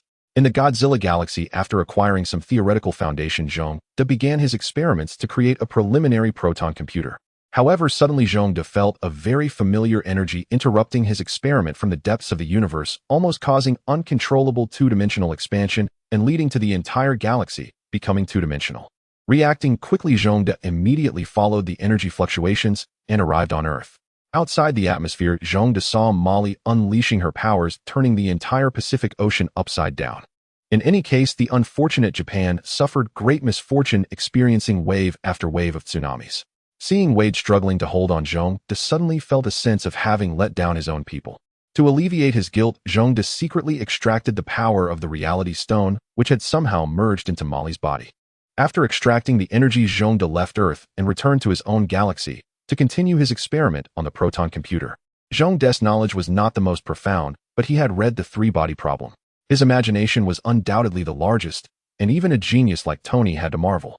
However, Tony was not in a very good state. After reading through all the known books on microscopic physics on Earth, he found no clue. This made him very desperate. Fortunately, he was not one to give up easily. With his wealth, he gathered almost all the physics experts together to discuss how to engrave circuit boards on a two-dimensional proton. Although everyone thought Tony was crazy, they were willing to discuss the problem for the sake of the money, as it seemed like a rare opportunity for Tony to seek help. However, unexpectedly, after a group of scientists put aside their focused discussions, a theoretically feasible method slowly emerged before them. However, this method turned out to be the result of nearly a week's discussions among so many people. But it was merely an idea without any theoretical proof. So the group began to conduct theoretical validation again. With the help of Tony's powerful artificial intelligence and supercomputers, they successfully proved the feasibility of this method with formulas within a month. Naturally, the scientists were very pleased, but amidst their excitement, everyone calmed down. One scientist posed a question to Tony how to actually achieve the two-dimensionalization of the proton, and everyone fell silent again. Because the theoretical validation they had tirelessly worked on for nearly a month was actually based on this premise. Who knows? Tony made a thought-provoking expression. During this month, it seemed that everyone had successfully validated a physical theory that would probably never be used, but it was not so for Tony. At the same time, Tony also witnessed the power of teamwork. He estimated that he alone would never find a solution in his lifetime, which led to a significant change in his mindset. As for the results of this research, of course, everyone had a share, and each person had a complete theoretical basis. Regarding how to engrave circuit boards on a proton, they ultimately formed the circuit through strong interaction forces. However, before that, there must first be instruments that can produce strong interaction forces.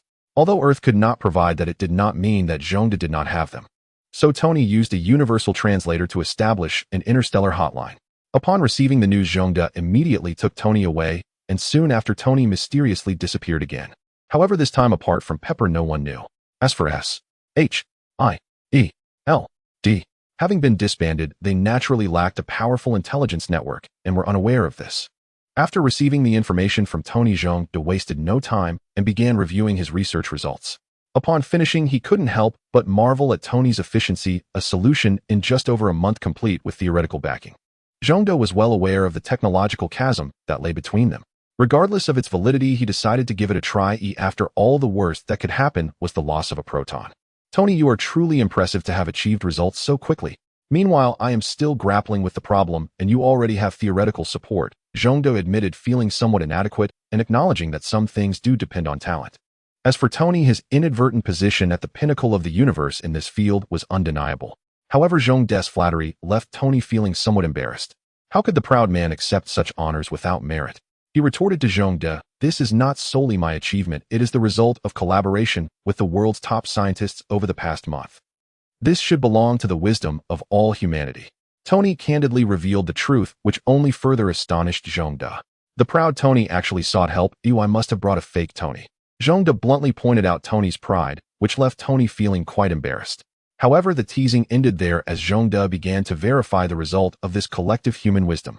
Using the Space Stone to forcibly expand the proton into 2 dimensions, Zhongde began to influence reality, with the Reality Stone generating strong interactions to start etching on the 2-dimensional proton.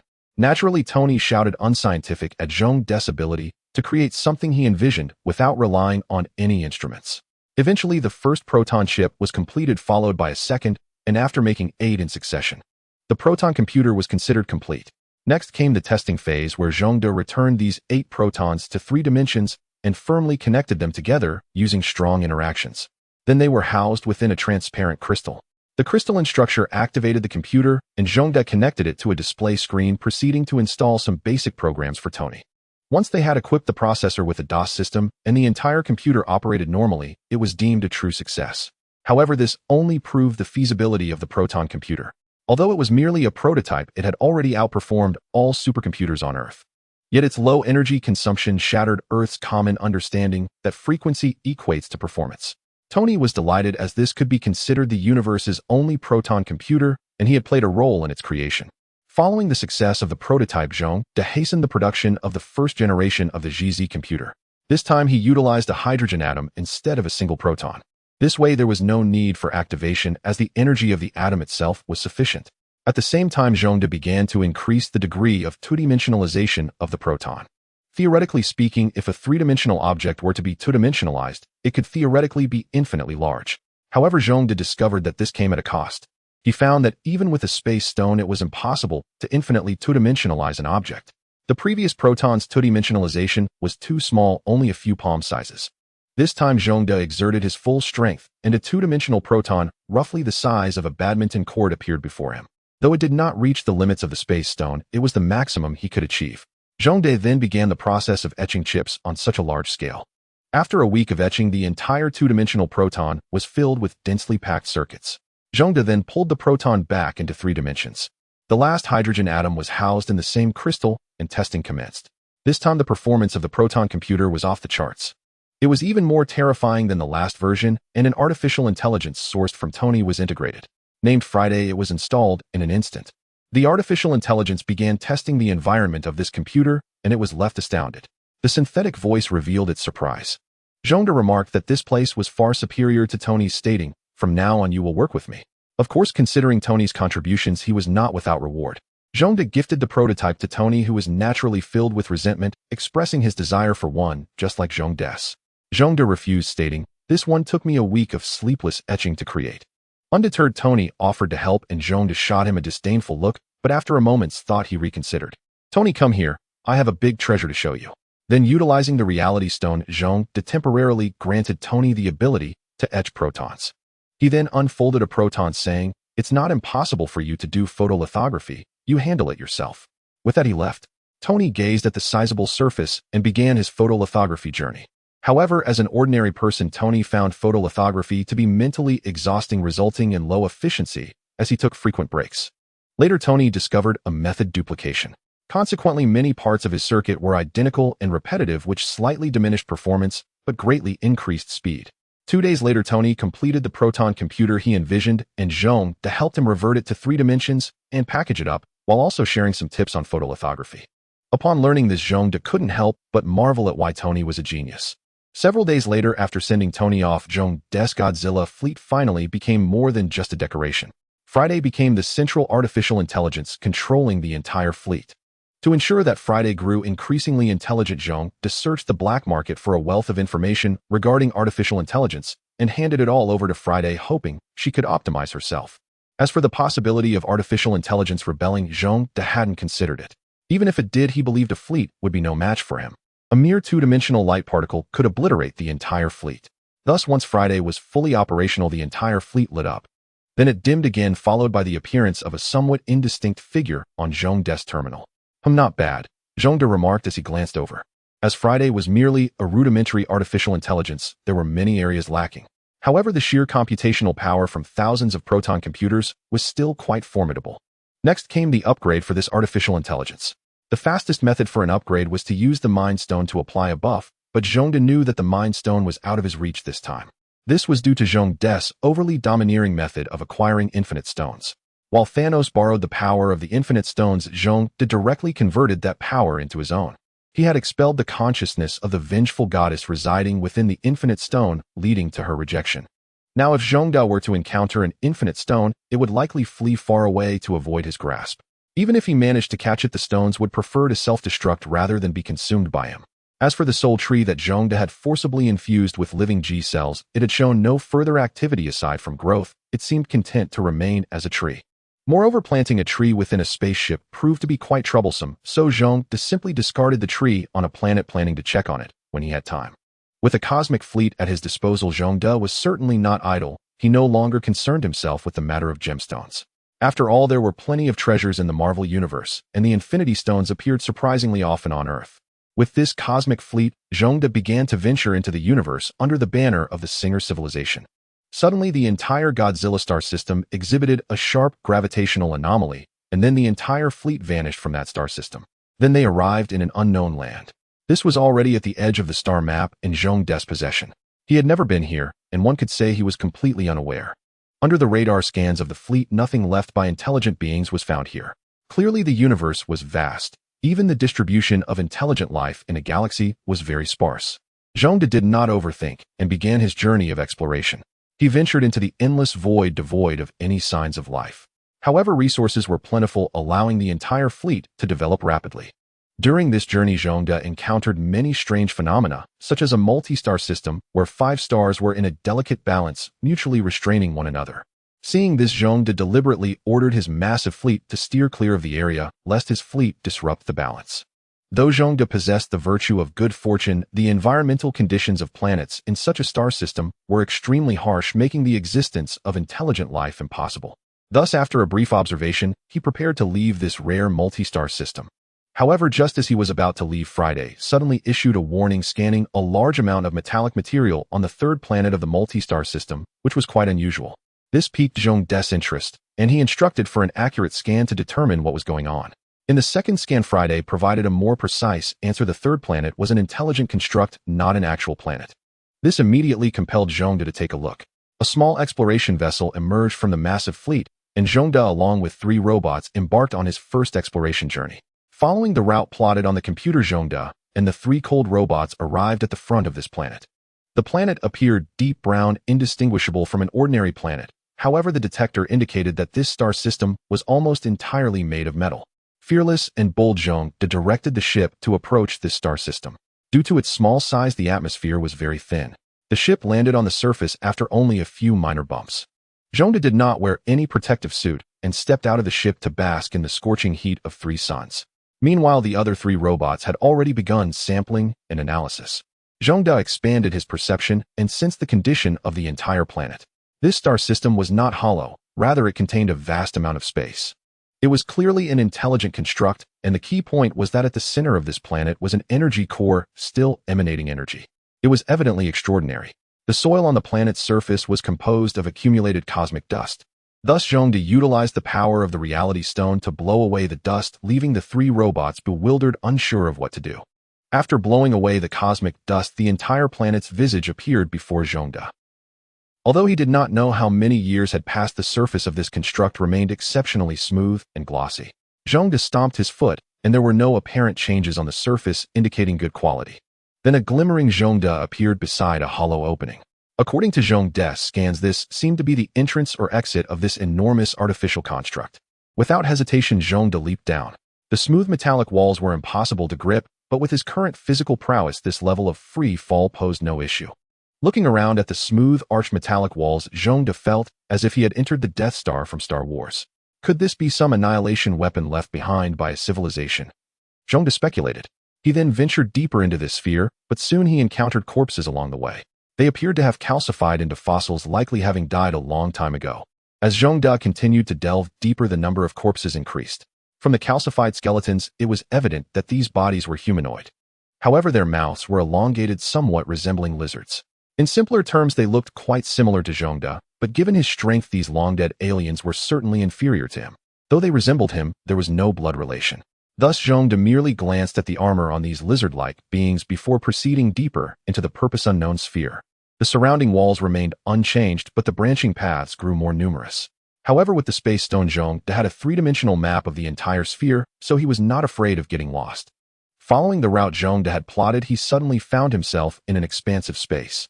No matter how hard he tried, he could not see the end with his eyes. This was the center of the entire sphere, with layers upon layers of small houses densely packed on the walls, enough to make those with agoraphobia feel nauseous. Yet S.H.I.E.L.D soared into the air here, flying upwards. His speed was rapid. Fortunately, this was a vacuum, so he was not hindered by sound barriers. After all, S.H.I.E.L.D was not particularly keen on destroying things. Upon reaching the top of this spherical space, a remarkably eye-catching red-painted large square room stood out. S.H.I.E.L.D thought that this must be the control room of the entire sphere. Arriving at the door and gazing at the heavy door, S.H.I.E.L.D simply passed through it and entered the control room. Inside there was nothing, nor were there any corpses or bloodstains as S.H.I.E.L.D had imagined. Everything seemed as if nothing had ever happened. S.H.I.E.L.D furrowed his brows, feeling something was amiss. The absence of the highest authority here was quite strange. As he stepped onto the control platform, the control room suddenly lit up. However, the outcome was of course failure. After a tremor throughout the sphere, the light went out again. Yet a faint glow remained remarkably conspicuous in the darkness. A blue sphere flickered. S.H.I.E.L.D placed his hand upon it. Suddenly a stream of information surged into S.H.I.E.L.D's body, but it was merely a jumble of code that he did not understand. Nevertheless, S.H.I.E.L.D utilized the Reality Stone to create a storage device, saving this peculiar code. He felt that this glowing sphere must convey something. As for the earlier flickering lights, S.H.I.E.L.D understood that it was due to insufficient energy, yet he had no intention of generously supplying energy to this unknown entity. After all, having read the three-body problem, S.H.I.E.L.D was quite vigilant regarding such first-contact situations. After receiving a strange message, S.H.I.E.L.D immediately teleported to the surface of the sphere, observing the three robots still collecting samples. He waved his hand to bring them aboard the small spaceship, and then departed from the metallic sphere. Back at the Godzilla First Fleet, S.H.I.E.L.D urged the little Godzilla and Friday to swiftly create a simple server, then instructed the server to read the data from the storage device. The server was physically isolated to prevent Friday from contracting any viruses. S.H.I.E.L.D was aware that his artificial intelligence was not particularly powerful. Being cautious was not an issue. However, after Friday's unilateral analysis, Lin Xin only received a report that resembled an experimental document. The content surprised S.H.I.E.L.D. He had initially thought it was a space station or a colony ship of a civilization. At worst, it could be a refugee ship from some unfortunate civilization, but this massive sphere turned out to be a biological laboratory. The purpose of the experiment was incredibly insane, referred to as God-making. Strangely, it read more like a brief introduction. There was no signature or identification. It was essentially a product with no details. The originator of this laboratory was not disclosed, as if it had appeared out of thin air. There were also no experimental results, which was very odd. Nevertheless, having learned the content, S.H.I.E.L.D decisively destroyed the entire server. Despite his curiosity, after destroying the server, S.H.I.E.L.D instructed Friday to mark a coordinate on the star map named Strange Sphere with the code SA00001. After establishing the database, S.H.I.E.L.D stored all the data. This was the first special coordinate of significance for the Godzilla fleet, and then S.H.I.E.L.D signaled for everyone to leave this not-sostable star system. As for what that object was truly for, Zhongde was not in a hurry to find out, and directed the battleship to sail into the distance. Just as Zhongde's fleet completely departed, the sphere flickered a few times before vanishing. It was as if it never existed. However, the entire star system continued to function as it always had, with the disappearance of such a massive object having no effect on the gravity of the entire star. Continuing his interstellar journey, Zhongde eventually discovered signs of civilization around a very inconspicuous star. A small satellite appeared on the periphery of this star system, which Zhongde, if not preoccupied, would have scanned and overlooked this minuscule object. He then naturally discovered this weak civilization, which was slightly more advanced in technology than normal humans and possessed mature aerospace technology. However, in the Marvel Universe, Earth's technology is somewhat peculiar and cannot be simply quantified. Zhongde had no interest in invading, but sent a proton to monitor the situation. This civilization consisted of humanoid life forms. Strangely, these humanoid beings were all small in stature, yet possessed incredibly strong vitality, with their only interest being the exploration of space. However, due to technological limitations, they had been playing around in their own star system, and their green skin reminded Lin Xian of someone. Most importantly, this species seemed to have no need for food. Everything could be sustained by light, so their space travel was quite simple. Besides oxygen, there was nothing else needed. They could survive in outer space for long periods just by wearing a space suit. The societal structure was also very simple. The entire planet comprised a single nation. It was made up of various companies focused on aerospace endeavors. They were making technological preparations for space travel. Zhongde found it very peculiar, as it was his first time seeing an entire race so passionately interested in space. Even Earthlings did not strive as hard as they did. So Zhongde curiously grabbed a lonely little green man on a satellite far from this star system. He was a brave pioneer, but due to funding issues, he had been stuck on this satellite forever. However, thanks to the characteristics of this being, he was living quite well on the satellite. The oxygen circulation system on the spaceship allowed him to almost permanently exist on the entire satellite. As long as he spent some time basking in the sun, he was fine. As for the energy for the equipment's operation, it naturally came from the solar panels on the landing module. Fortunately for him, his information transmission system was still functioning normally, so even though he was alone on the satellite, he could play some single-player games sent from his home planet to pass the time. As for when he would return to his home planet, based on the information Zhongde intercepted, he estimated it would still take about 8 years. However, this lengthy time was not considered long for them. The only thing he needed to consider was how to live happily on this planet. Yet he was destined to encounter some adventures. Today, Bob, the little green man's name, woke up early as usual, donned his spacesuit, and stepped out of his landing module. As for why he had fallen to such a state, it was of course due to his own violations, leading to the fuel needed to return to his home planet being exhausted. Today he planned to play golf on this satellite with very low gravity, which he could say was his only outdoor activity. His purpose for coming to this satellite was to search for a mysterious story that had long been circulated on their home planet, which was the deep-sea giant. According to the circulated versions, this giant was active between the satellite he was currently on and a nearby satellite fond of feasting on little green men and their rockets. However, he was undeterred in his search, attempting to prove or disprove its existence. Yet due to some mistakes, he ended up staying here forever. The good news was that Bob still had to wait another 8, 9, or 10 years for rescue to arrive. However, today, while searching for his golf ball on this atmosphereless satellite, he witnessed a shocking scene. A colossal artificial flying object slowly appeared in the sky above the tranquil satellite, which had been calm for years. Then he went mad, grabbing his airbag, which he usually hesitated to use, and rushed back to his landing module. He needed to report the situation here back to his home planet. However, the infinite signal was of course cut off by Zhongde, so all Bob received was a busy tone. Then he hurriedly checked the most expensive item in his entire landing module, the communication antenna. Next, Bob saw a creature he had never encountered before on the top of the landing module. Oh no, it was the legendary deep-sea giant, actually one of Zhongde's underlings, a little Godzilla. Bob looked at Godzilla's massive size and realized he was in trouble. The little green man was only 75 centimeters tall. Then the little Godzilla entered orbit and landed steadily next to Bob's landing module. Meanwhile, Bob was already trembling in terror. Following Zhongde's instructions, the little Godzilla placed Bob into a small container. However, Bob was indeed very small. The little green man resembled a pet. The mischievous little Godzilla used his massive claw to scratch the container, causing Bob inside to be scared out of his wits, his eyes rolling back, and he lost consciousness. Although Bob's mind was not as powerful as that of his kin, he had always adhered to the principle that safety was paramount during his space explorations.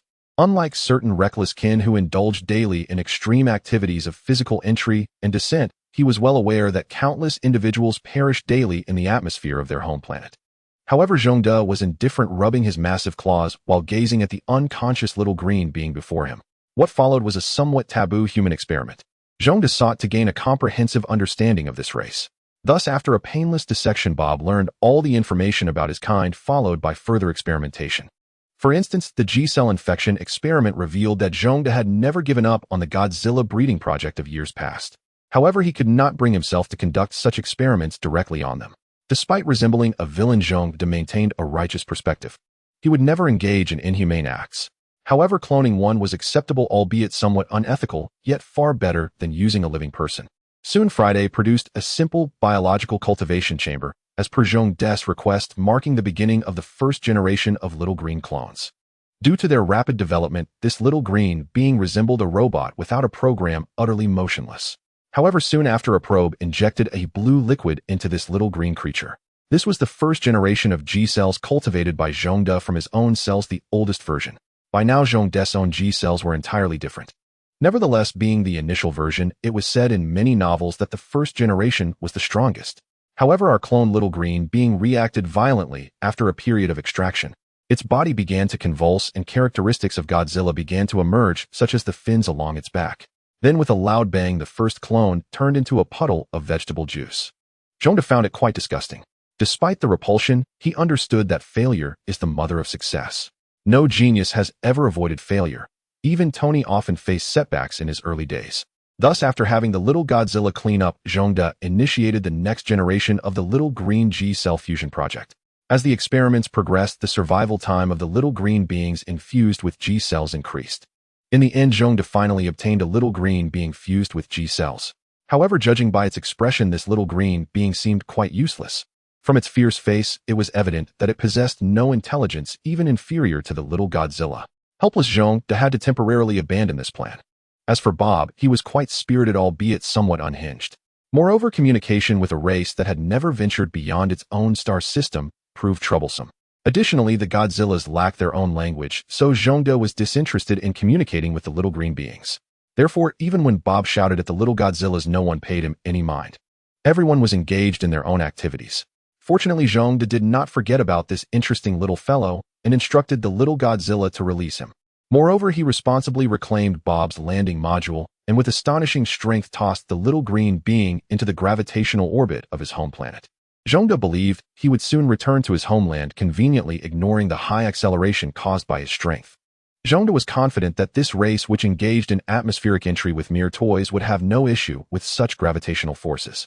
After sending Bob off, Zhongde commanded his fleet to depart from the star system that had birthed such intriguing life. Zhongde had no interest in establishing a dark forest where civilizations would be suspicious of one another. He preferred a more open, integrated interstellar society. After backing up the complete genetic information of the little green beings, Zhongde's entire fleet entered a state of warp. In a flash of blue light, the massive fleet vanished. After Zhongde and Odin defeated the Dark Elves, Odin began to prepare for retirement. Having dealt with the Dark Elves, Odin knew he had aged and could no longer wage war like before. Even a former subordinate was challenging to deal with. Thus, he prepared to abdicate, leaving his position to his son. He planned to retire to Earth for a life of leisure, although all these preparations were conducted in secrecy. As for Thor, he realized he was not fit to be king, so he generously left the throne to his brother. He then began to travel around the 9 realms seeking tasks to undertake, such as extinguishing threats to the heavenly palace at their roots. Zhongde had been exploring the universe, and he now found himself in a particularly dangerous star system. The sun of this system was in the process of destruction, transforming into a red giant that would consume the surrounding planets. The reason Zhongde stopped was that he heard this phenomenon was quite valuable. It was said that Mjolnir was made from the remnants of such dying stars, so Zhongde aimed a photon at the expanding red giant. This accelerated the star's rate of demise. After waiting for several years, Zhongde harvested the remnants of this dead star.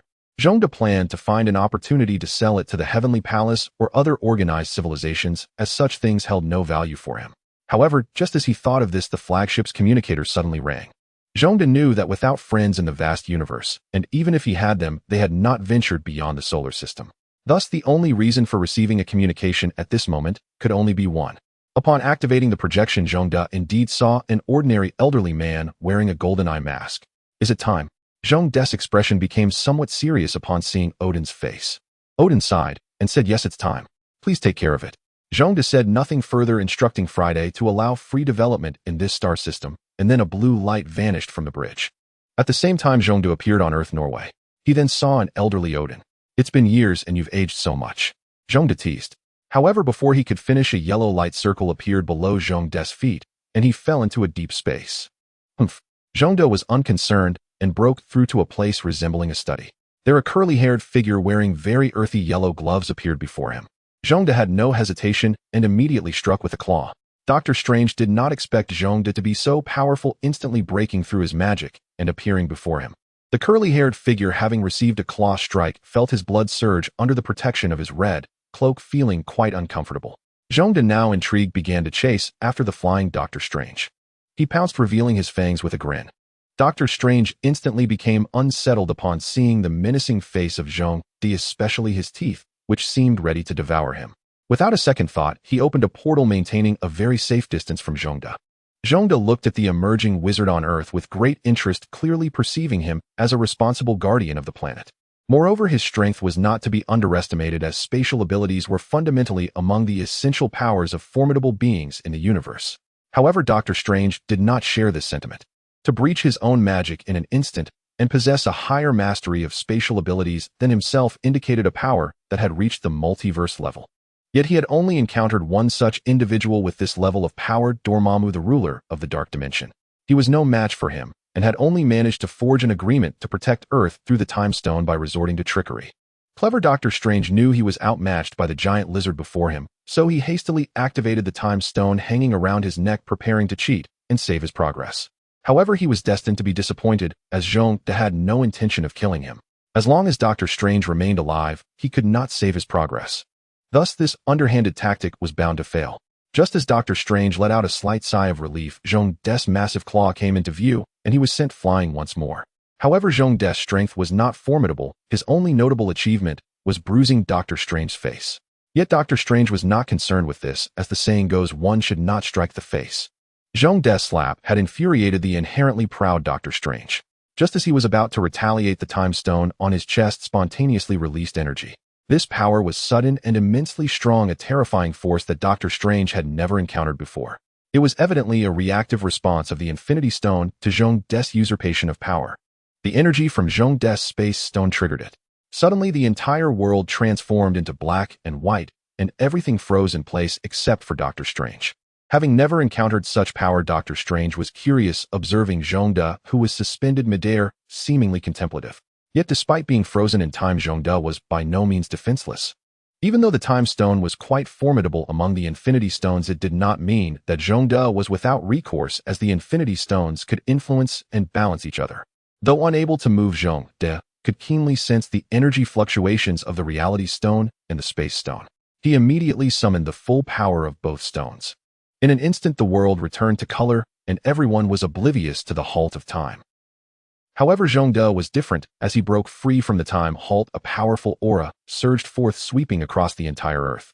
Far away in the Pacific, Professor X instantly sensed the presence of his old friend. As for Doctor Strange, who was closest to Zhongde, he was nearly petrified by the overwhelming pressure. Observing the dazed Doctor Strange, Zhongde grinned and ruffled his soft golden short hair before vanishing from his sight. Arriving in Norway, Zhongde began discussing the topic of Ragnarok. After a discussion between Zhongde and Odin produced a small square emitting golden light and placed it in Zhongde's claw. This was the trade they had made long ago. Odin provided Zhongde with the complete set of Celestial Palace technologies in exchange for Zhongde's assistance in helping Asgard survive this Ragnarok. Their previous conversation had merely concerned the transfer of the Destroyer technology. The Destroyer could be considered the pinnacle of Celestial Palace scientific technology, immensely powerful. Odin was reluctant to hand over such core technology to Zhongde, but faced with the crisis of his eldest daughter and Ragnarok, he had no choice. Moreover, under Zhongde's adept skills of taking advantage of the situation, Odin ultimately surrendered the creation method of the Destroyer. Although Zhongde was interested in this weapon, it did not necessarily mean that it was exceptionally powerful. In truth, Zhongde's interest in this technology was merely to see if he could create formidable robots to serve as cannon fodder or production units for his fleet. Because little Godzilla was starting to grow up, there were some tasks that they probably could no longer handle. For instance, cleaning, which the little Godzillas could not do like Zhongde, and shrink. At this moment, the recovering Doctor Strange had taken out an ice pack to ice his swollen face. Due to the blood congestion, his face started to show severe distortions, rendering it quite comical. Sensing Jeong De's conversation with Odin in Norway, Dr. Strange realized that this sudden appearance of the creature was likely not trouble. However, due to the grudge of his swollen face, he still placed Jeong De on the list of potential threats, while also beginning to contact the Academy City. After all, he knew he could not handle such a strong enemy alone. But soon he received a message from Professor X. After reading the contents, the expression on his distorted face became very intriguing. Why? This guy is so strong, he doesn't have to protect the Earth. Isn't it said that with great power comes great responsibility? What is going on with this alien wave from the island? Dr. Strange felt an unexpressed pain in his heart. In Norway, Jeong De obtained what he desired and then departed. Returning to his fleet, he handed over the Celestial Palace technology to Friday, hoping she could create something novel. Then Jeong De returned to Earth, but this time he did not appear before Odin. For he saw two individuals, Thor and his brother, evidently witnessing Odin's last glance at his two unruly sons. As expected, upon seeing the astonished expressions of Thor and Loki, Odin transformed into light and perished. Immediately afterward, a portal appeared before the two. Thor, as the god of thunder, immediately sprang into action. Upon hearing he had a sister who was not a good person, he transformed his umbrella into a hammer ready to fight. Loki naturally prepared to fight alongside him. Clearly, the clever Loki did not think he could take on his older sister alone. The two stood ready, soon catching sight of their elder sister, a tall woman with a voluptuous figure. However, her attire indicated she was not to be trifled with, prompting Thor to attack with his hammer without hesitation. The mighty hammer of the god of thunder did not yield the results Thor had hoped for. Instead, it was effortlessly caught by the enchanting sister. Loki, who had initially intended to fight alongside his brother, immediately lost his composure and exclaimed, "Nanny." Then, before the astonished eyes of the two brothers, the hammer was crushed. Although Thor saw his hammer was lost, he did not cower and prepared to engage unarmed. At this moment, Loki, being the more rational one, swiftly summoned the Bifrost in preparation to flee. However, Hela was a step ahead, following the two brothers into the Bifrost. Upon arriving at the Celestial Palace, Hela struck one of them out of the Bifrost while entering alone. Yet what greeted her eyes was not the Celestial Palace she had waited for years, but rather a towering lizard nearly 2.5 meters tall. As the Celestial Palace started using lizards as pets to guard the door now, the self-proclaimed invincible Hela instinctively commented, only to be flung out of the Bifrost. What she saw was our protagonist, Godzilla. Jeong De had refrained from making a move on Earth to avoid causing too much destruction, but in the Celestial Palace, that was no longer a concern.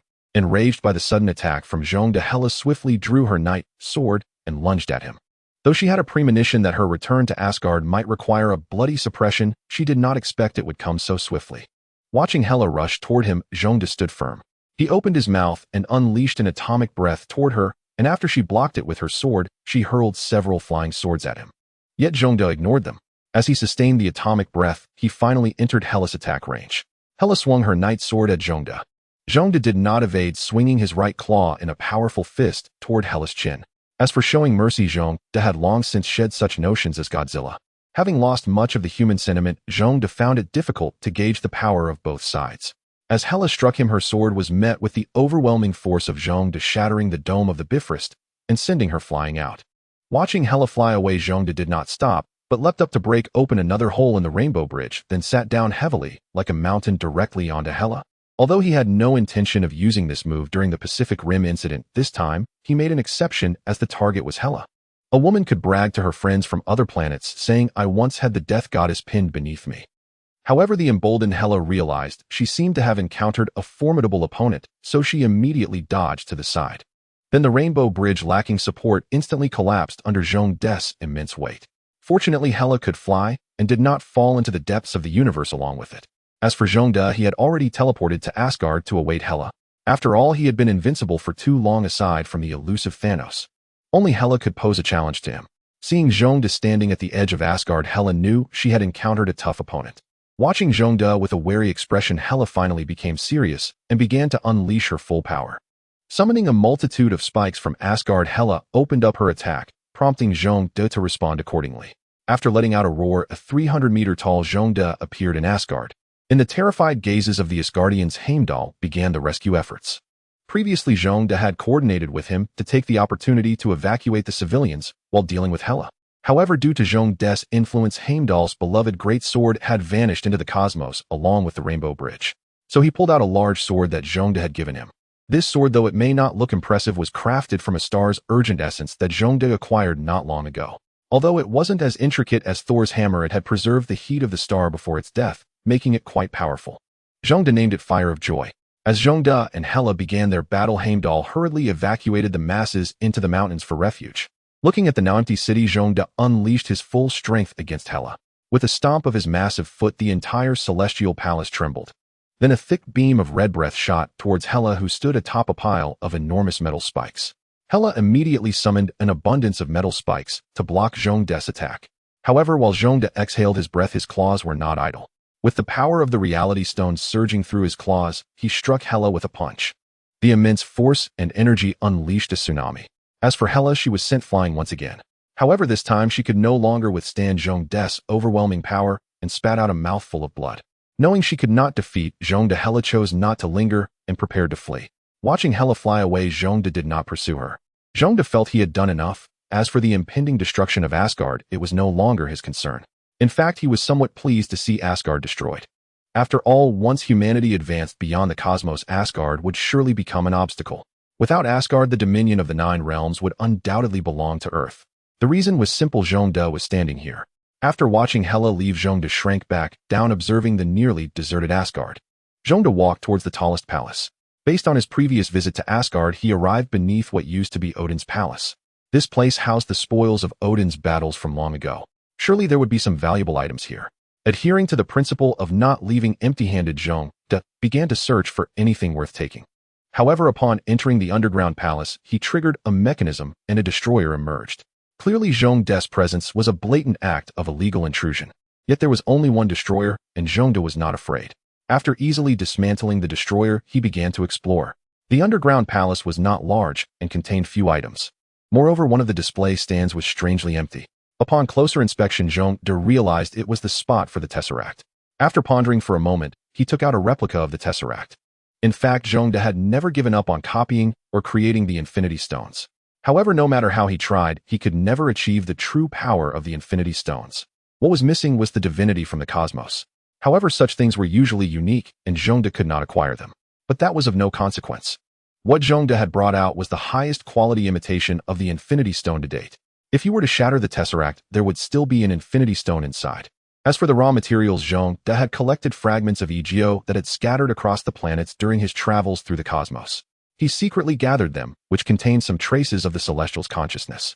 Then, using this consciousness of the Celestials, he mimicked divinity, allowing the Tesseract to form an Infinity Stone.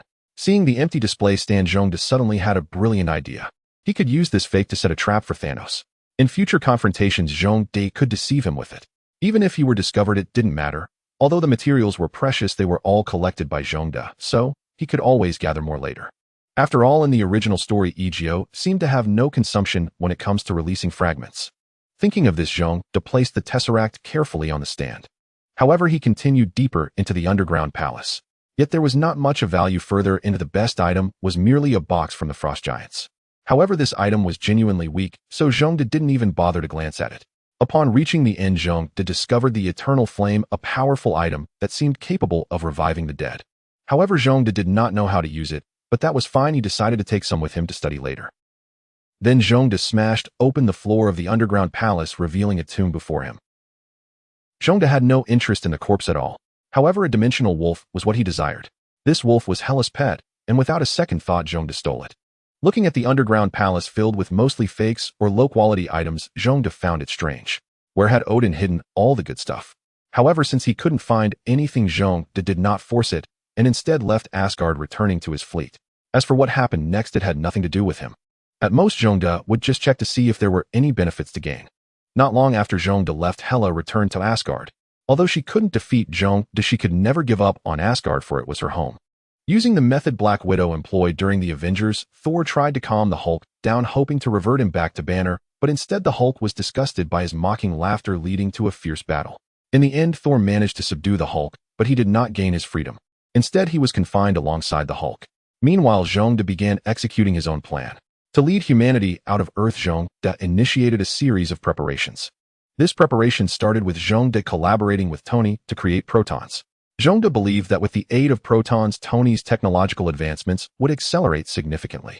After finishing up with Odin's matters, Zhongde arrived at Stark Industries. At this time, the company had transformed dramatically. If the previous holographic projections were considered quite sci-fi, now the presence of robots throughout the company was even more astounding, especially since these robots were quite intelligent. However, this situation existed only within Stark's company and had not pervaded the lives of ordinary people. As for why these robots were so intelligent, it was due to the central computer of the entire building. Inside a small box, there was a proton prototype machine that Zhongde had gifted to Tony. However, Tony still disliked it, considering it a prototype with inadequate performance. Later, he discovered just how extraordinary this proton computer was even as a prototype. Its computational capacity exceeded that of all human supercomputers combined. The most crucial aspect was its compact size and low energy consumption. With such a powerful computer, many of Tony's technologies began to advance rapidly, particularly in the field of artificial intelligence, which became quite formidable. However, when Zhongde arrived, he was greatly disappointed because he had given Tony this computer to hasten technological progress. Yet Tony was still working on domestic robots, while his skeletal power armor remained an expensive toy for the wealthy. Disappointed, Zhongde asked Tony, "Is this what you've done with the proton computer I gave you?" Initially, Tony was pleased to see the large lizard that came with the computer, although it was not very aesthetically pleasing. It was indeed generous. However, upon hearing Zhongde's reproach, Tony's mood soured. "Oh, this guy seems a bit upset," he said to Pepper. Zhongde ignored him and addressed Tony. "What have you been doing all these years?" "Just making robotic toys. I asked you to develop space travel. Where's the progress?" It was evident that during the last time Zhongde provided Tony with the computer, he aimed to accelerate humanity's venture into space. Clearly, the universe was becoming dangerous with threats like Thanos already targeting Earth. If humanity could venture into space, even if they couldn't defeat Thanos, they could at least escape. Staying on Earth, Thanos could eventually annihilate humanity. No matter how powerful the superheroes were, it wouldn't make a difference. Hearing Zhongde's words, Tony was taken aback. "Thanos? Who is Thanos?" Tony's question caught Zhongde off guard. Zhongde quickly realized that for humans who had never ventured beyond the solar system, it was like a country bumpkin, no, even less than that. They were utterly ignorant of matters concerning the universe. Zhongde pondered for a moment, and then began to explain to Tony about galactic overlords and such. In short, Thanos was extremely powerful. Hearing this, Tony felt a sense of hopelessness, but he wasn't foolish. Oh, why would such a strong entity come to Earth? Well, there is a very powerful thing on Earth that this strong being desires, and he might just destroy the Earth in the process. Zhongde did not want to disclose the existence of the Infinity Stones on Earth, especially since he possessed 2 of them. However, Zhongde's evasive remark did not convince Tony, who looked at him skeptically. Reluctantly, Zhongde had to reveal the truth. "Do you know about the illusionary world?" The stone on his forehead is no ordinary object. It is one of the 3 Infinity Stones in the universe. Thanos desires that stone. Upon hearing this, Tony was somewhat convinced, yet still doubtful. After all, from what he observed, the illusionary world did not seem that formidable. Aside from flying and being able to wield Thor's hammer to shoot lasers, there seemed to be nothing particularly special about him. Worried that Tony might still be unconvinced, Zhongde continued. "Although one stone isn't very powerful, when Thanos assembles a full set of Infinity Stones, he becomes incredibly formidable." In the end, under Zhongde's serious demeanor, Tony believed his words. After all, there was no reason for Zhongde to deceive him, especially after witnessing Zhongde's seemingly limitless cosmic worship. Finally, spurred on by Zhongde, Tony initiated humanity's ARC project and began shifting Stark Industries' focus from energy to aerospace. Under Tony's genius mind, the world quickly made significant advancements in aerospace technology. Large space stations began to emerge, and with Zhongde's friendly sponsorship, Tony manufactured the first colonization spaceship, carrying 100 people and millions of embryos away from Earth. However, at this moment, Thor had already defeated Hela a year prior, achieving the feat of Ragnarok. He brought the surviving citizens of Asgard to Earth. Following closely behind was Thanos' fleet. This series of intelligence reports were transmitted to Zhongde, who was monitoring from Venus through his probe, the Water Drop. This year, aside from the recently departed colonization spaceship, the entire Earth remained as peaceful as it was in the past. However, Iron Man's name became even more renowned as Tony had taken a substantial leap for humanity's exploration of space. Half of the funding came from Tony. Naturally, Stark Industries' influence was also unparalleled, leading in various industries and controlling the lifeblood of each sector. However, this also led to some social conflicts. Yet these conflicts would soon dissipate, and the entire Earth or human civilization would be reborn. As for Zhongde, he was well prepared. He established a massive space station at the original site of Asgard using the Reality Stone. After this, Zhongde began to replace Asgard in controlling the 9 realms. He started mass-producing both standard and specialized destroyers. Moreover, he collaborated with Tony to design a set of destroyer-themed Iron Man space mechs and various other modifications. Standing nearly 30 meters tall, it could be considered a colossal entity. The power source used was the cosmic cube reactor for which S.H.I.E.L.D held independent copyrights. This ensured that the mechs would hardly have to worry about energy issues. Meanwhile, Wakanda, the wealthiest nation in human society, also emerged, bringing about tremendous changes. The spaceship of the Thunder God arrived on Earth only to be intercepted by a space station outside the planet. After a series of information confirmations, the Asgardians became the first aliens to visit Earth. They will return to their place of origin, reconstructing their homeland. An artificial island located in the Norwegian Sea was rapidly constructed. The clever Earthlings, in order to prevent these alien refugees from becoming too powerful, forcibly distributed them across various countries to weaken their strength. Although the Thunder God was not very pleased, he could only yield when faced with the different and unfamiliar Earth. Clearly, the regions were in dire need of revival, just waiting for a chance for rebirth, which was approaching. Just a few months later, while sitting in his spacious office, a text message suddenly appeared on Tony's holographic projection. "They have arrived." Upon seeing those simple English words, Tony immediately stood up, followed by a series of encrypted coordinates. After decrypting, Tony utilized his authority to activate a probe stationed on Pluto and began scanning in the direction of the coordinates. Quickly, through the quantum entanglement communication system sponsored by S.H.I.E.L.D, he received an answer. A gigantic, unidentified object was approaching the solar system. It was moving fast and was of enormous size. This time, Tony, who had always been somewhat skeptical about S.H.I.E.L.D, was completely convinced. Fortunately, he had already sent out the hope of humanity, and as for the mission of that colonization ship, it was naturally to preserve the human legacy. The captain was fairly reliable, being the former director of S.H.I.E.L.D. Nick. Although he was an African captain, Tony believed in their luck. As for what came next, it was to unite and confront the formidable Thanos, as they had no way to escape. Tony quickly gathered all his forces, while at the same time the Academy City on the artificial island in the Pacific began to operate. However, some of the superhumans had already been sent by S.H.I.E.L.D onto Tony's colonial spaceship. The rest naturally stayed on Earth to resist the invaders. Now the aging Magneto and Professor X had retired, with Jean and Cyclops in power. Although superhumans were bound by the premise that each generation was weaker than the last, S.H.I.E.L.D felt that since it was a place he had once lived, it deserved some care. A large number of destroyers were also hidden on the artificial island, serving as the defense force for the Academy City.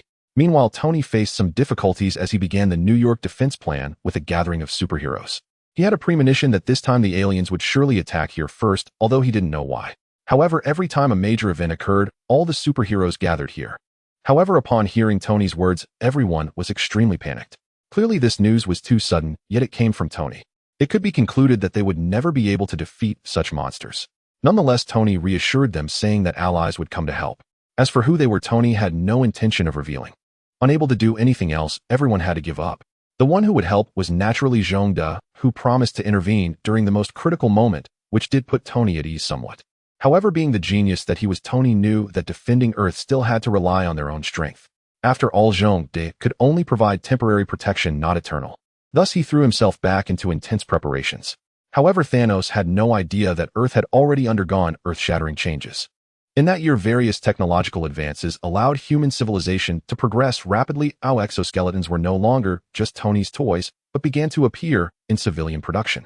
Meanwhile, Tony had moved on from those toys and began working on larger mechs reminiscent of Gundams.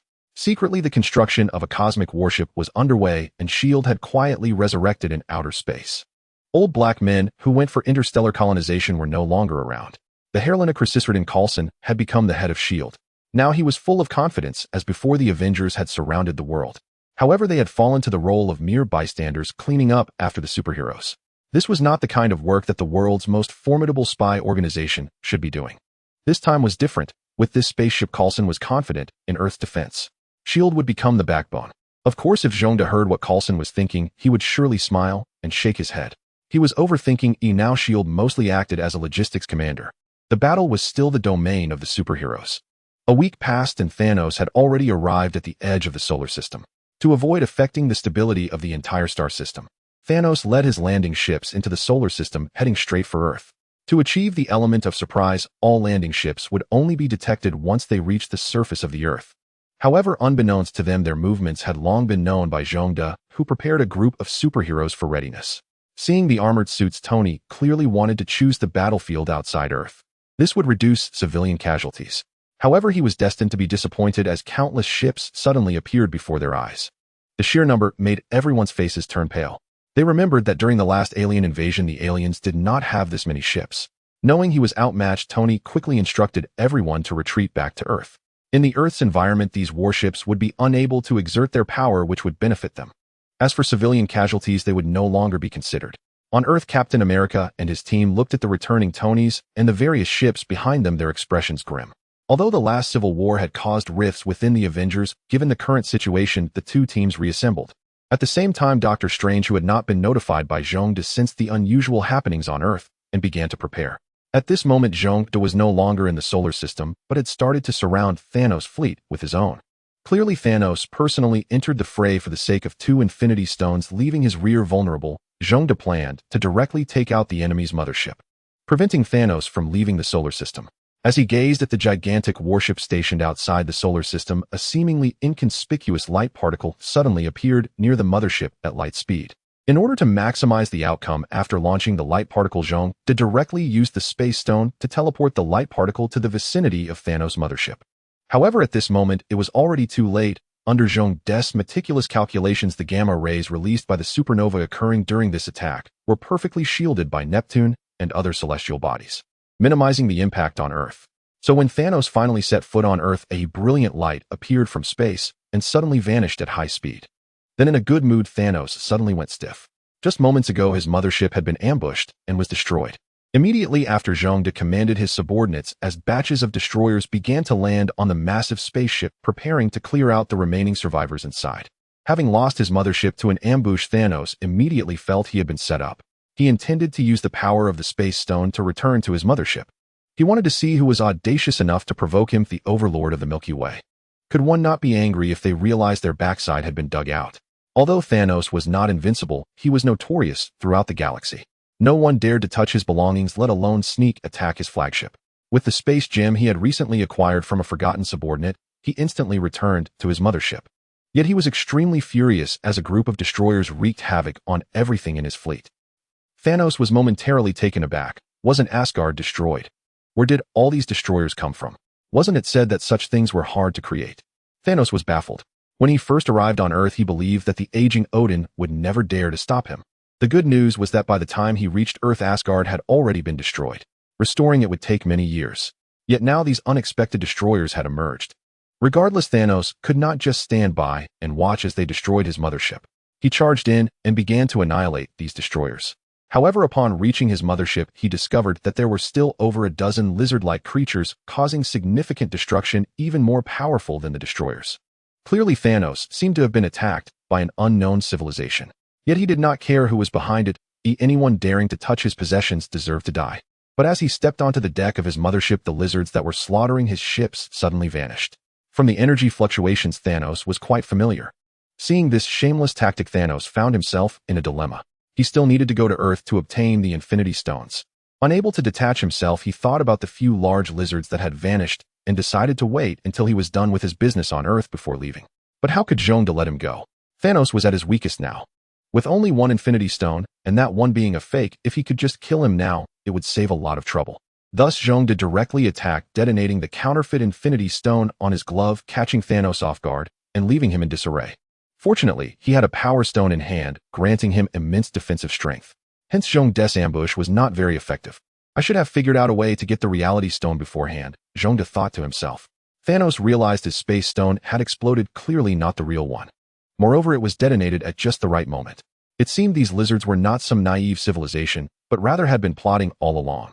Thanos could guess that these lizards had controlled the Space Stone and possessed duplication abilities. Such high-quality replicas were indistinguishable from the real Infinity Stones to someone like Thanos. Thus, Thanos was highly vigilant towards the lizard that appeared before him, glowing with blue light. However, the invincible Thanos felt confident in his chances, relying on his racial advantage and the Power Stone. Yet he was bound to be disappointed, for Zhong De indicated that Godzilla's racial value was also quite high. Compared to the Eternal race, he was not lacking at all, and the two engaged in a fierce clash. Zhong De instantly released all his weight, causing the ground to collapse. With the enhancement of the Reality Stone, Thanos' punch did not force Zhong De back an inch. In contrast, Thanos was sent flying by the impact. Emerging from the ruins, he was left in utter disbelief. Clearly such epic equipment as the Infinity Stones was something that few could contend with. Yet today Thanos encountered one. Zhongda did not care about his astonishment and smiled as he walked toward Thanos. Protected by the Power Stone, Thanos was merely a bit disheveled and had not sustained any real damage. However, Zhongda was also somewhat helpless as he realized. With the Power Stone, Thanos was akin to a turtle in its shell. Given Zhongda's current attack capabilities, it seemed futile to make an impact. As for powerful attacks like light particles and two-dimensional foil, while they had immense power, they also carried significant limitations. That was their area of effect was extremely wide. Moreover, just a moment ago Zhongda had released a light particle. If he threw another one, the pressure on Earth would be considerable. To eliminate Thanos, Zhongda figured he would need to distance him from Earth. Thus he realized he seemed to be stuck in a stalemate. However, what worried Zhongda most was Earth, as only Thanos had returned. On Earth, besides a bunch of alien soldiers, Thanos had 4 capable subordinates. Zhongda was somewhat anxious about whether the Avengers on Earth could withstand them. However, after a moment's thought, he figured that as typical protagonists, superheroes should always be able to turn peril into safety. Thus he was not as worried anymore.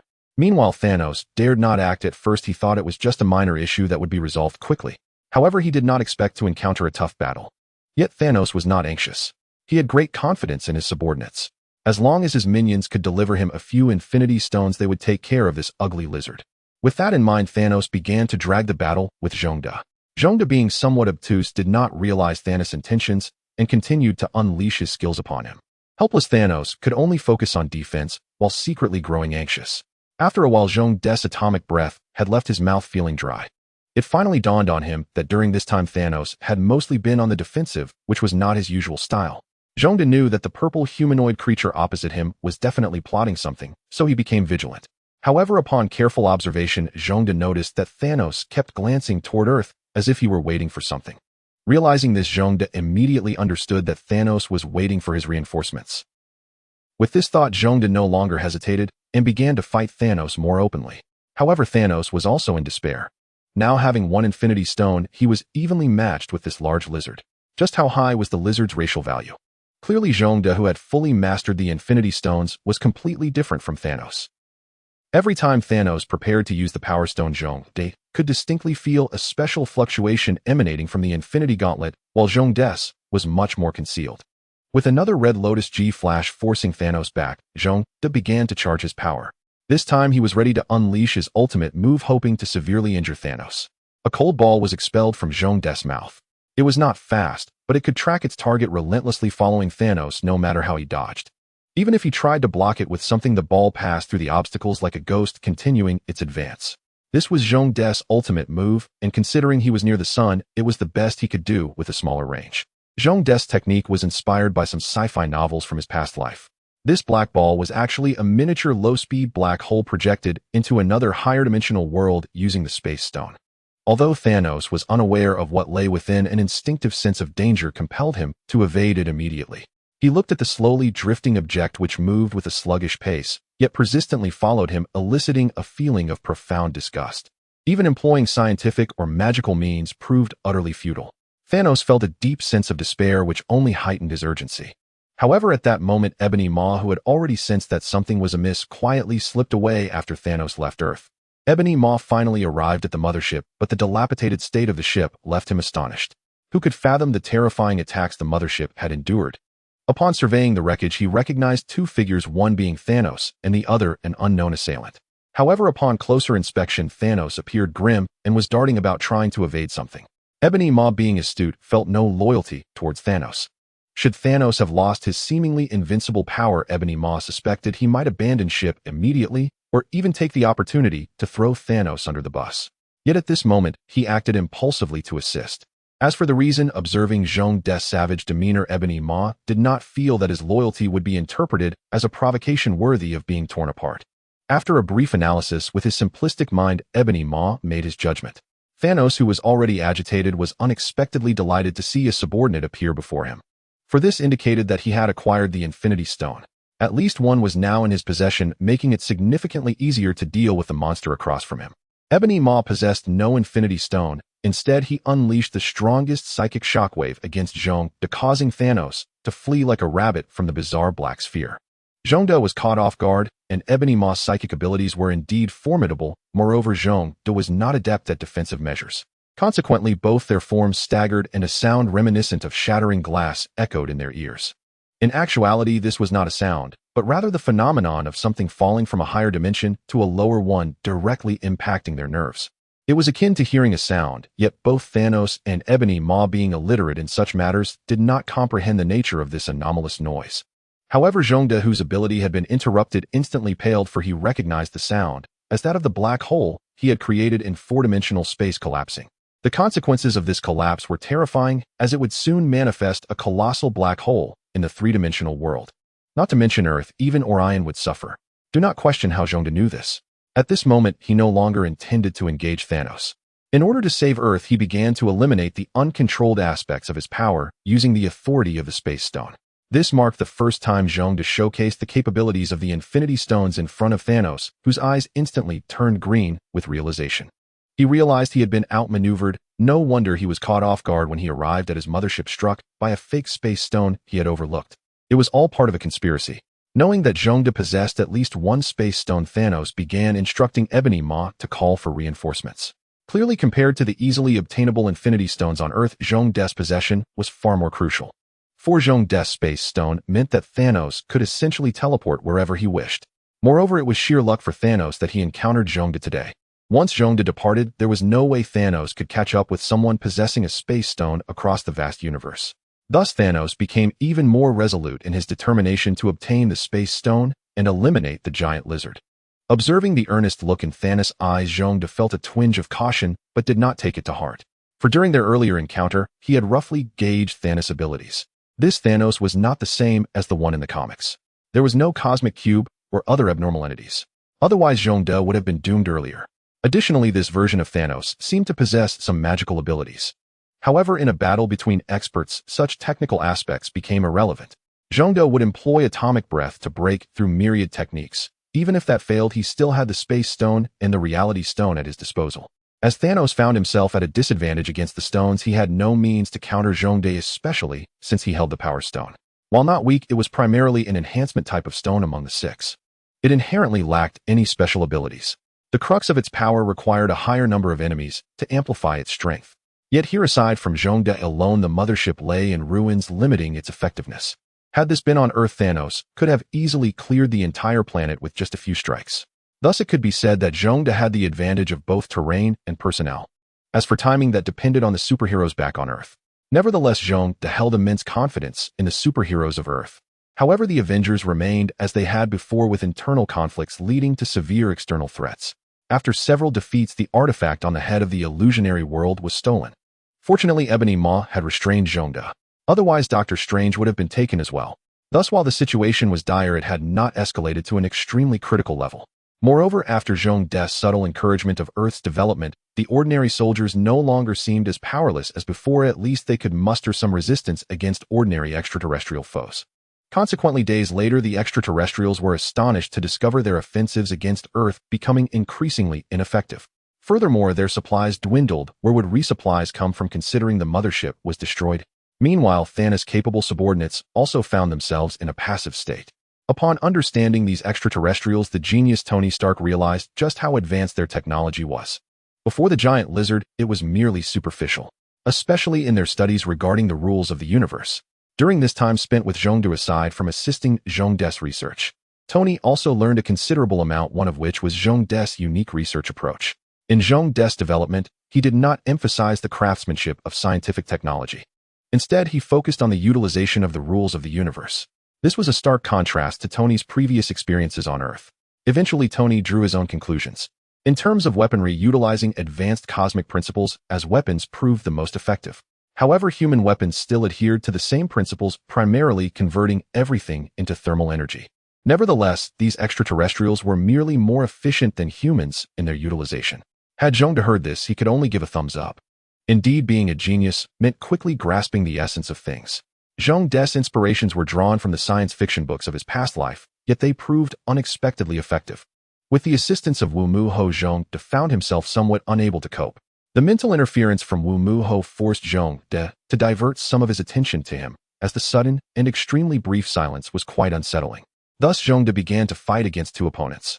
It seemed that both sides had fallen into a stalemate. However, Zhongde certainly knew what to do. Breaking the deadlock was the key. Eliminating an annoying support like Wu Mu Ho was the way to go. After all, there was no spring water for resurrection, so Zhongde shifted his attack focus to the relatively weaker Wu Mu Ho. How could Thanos not perceive Zhongde's intentions? He consciously shielded Wu Mu Ho behind him. TSK. Zhongde could only feel helpless. If the stalemate could not be broken, he would have to observe the situation on Earth. In fact, during the battle, Zhongde had secretly sent his 6 Godzilla clones to Earth. With their assistance, Earth should not lose. Thus, beneath the Pacific Ocean, the tectonic plates trembled slightly, and then 6 similarly appearing Godzillas emerged from the seabed. These Godzillas were among the first batch Zhongde had cloned, making them the largest. They were also quite intelligent, which is why Zhongde had sent them to Earth. Soon 6 monsters of similar height appeared at different locations in the Pacific. This startled the Earthlings, who were already struggling against the aliens. Clearly, who wouldn't be nervous in the face of these suddenly appearing giants? At the same time, Thanos' subordinates had an ominous premonition that these monsters were coming for them. Sure enough, the 6 monsters moved toward the main battlefield of the 3 aliens. Evidently, the configuration of 2 battlefields ensured that Earth would not fail. At this moment, the aliens turned pale, especially Black Dwarf, who was somewhat panicked. This was because he was the weakest among the Ebony Maw. He originally had no special abilities except for his strength. Aside from having very strong physical defense, he had no other special traits. However, the Godzilla sent by Zhongde could be considered among the elite of Zhongde's subordinates. With such a powerful body, even a fool could see that no matter how strong the physical defense, it was completely meaningless against such a size. Moreover, weight and strength were not the entirety of Godzilla's power. What made Godzilla formidable was his devastating innate ability, atomic breath. Any alien invaders were sent flying by Godzilla's massive claws, while the larger ones were struck down by the forked atomic breath. It was truly unstoppable. The humans, on the other hand, remained passive, feeling helpless. What else could they do? Consequently, the masses began to enter a state of inactivity. However, the Avengers began to consciously move closer to Godzilla, hoping to attract his ire. Soon after, the Avengers realized Godzilla was not attacking humans. This made the action of drawing the monsters even more commonplace, and soon Captain America devised a team plan centered around Godzilla as the primary damage dealer. Ultimately, with Godzilla being both a damage dealer and a tank under the skilled operation of the Avengers, the aliens lost all advantages. Especially with the adept manipulation of spatial portals by Doctor Strange to group the monsters together, he earned the title of the team's best support. Humans on Earth were gradually gaining the upper hand. However, at the edge of the solar system, Zhongde and Thanos were engaged in an exceptionally fierce battle, and both sides began to unleash their full power. At the same time, Thanos also realized that Zhongde possessed more than one Infinity Stone, which further solidified his resolve to eliminate this giant lizard. As both sides' movements grew more intense, the sounds of battle became increasingly loud. Now, satellites near Earth's orbit could clearly see the extraordinary energy waves erupting at the edge of the solar system. However, in order to unleash his full power, Zhongde consciously began to lead Thanos and Wu Mu Ho away from the solar system. Thanos, engrossed in battle, did not notice this subtle movement. Wu Mu Ho, however, sensed it. But due to Zhongde's intense pressure, Thanos was busy protecting him, leaving him no time to articulate this anomaly. Thus, Zhongde and Thanos slowly departed from the solar system, like playing a game of eagle catches the chick. Looking at the solar system that was already invisible to the naked eye, Zhongde felt they were far enough. He began to gather his power, and then a wave of overwhelming spatial fluctuation emanated from Zhongde, sweeping outward. Thanos' expression changed, and he forgot about Wu Mu Ho as he prepared to flee. However, at that moment, he discovered that the surrounding space had become extremely stagnant. Zhongde had created a slow lightspeed domain, and once this domain activated, the constants of light around Zhongde had significantly changed and would continue to decrease. However, those within began to feel the surrounding stagnation, and even the reactions of some beings began to slow down. For instance, the unfortunate Wu Mu Ho, who possessed superintelligence for a reason. His brain's neural responses were transmitted by electrical signals. Thus, his reaction speed and logical reasoning far exceeded that of ordinary people or even typical aliens. Meanwhile, his brain was also a high-energy organ. Otherwise, he wouldn't possess such immense mental power. However, without access to something like the Infinity Stones, facing Zhongde's attacks was akin to how an advanced civilization would crush a primitive one. At this moment, Thanos had already fled. In this black domain, apart from Zhongde, only Thanos had some color. All other entities had turned black and white. Especially the Power Stone in Thanos' hand, which glimmered brightly, resisting the pressure from Zhongde's dark domain. Zhongde looked at Thanos with a headache. Clearly, Thanos with the Infinity Stones could resist the cosmic rules. Although not completely immune, the fact that he could resist meant that Zhongde could not kill him. Sighing, Zhongde stepped out of the dark domain. He created and used the power of the space stone to erase the domain. Naturally, Wu Mu-ho also disappeared along with it, while Thanos abruptly reappeared in the universe.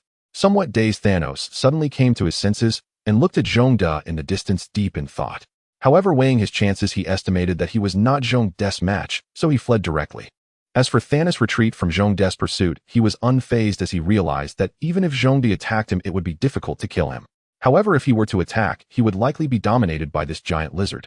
After all, Zhongde was far superior to Thanos in the skill of using the Infinity Stones. Zhongde was no longer merely treating the Infinity Stones as a weapon. Instead, he viewed them as a tool for learning.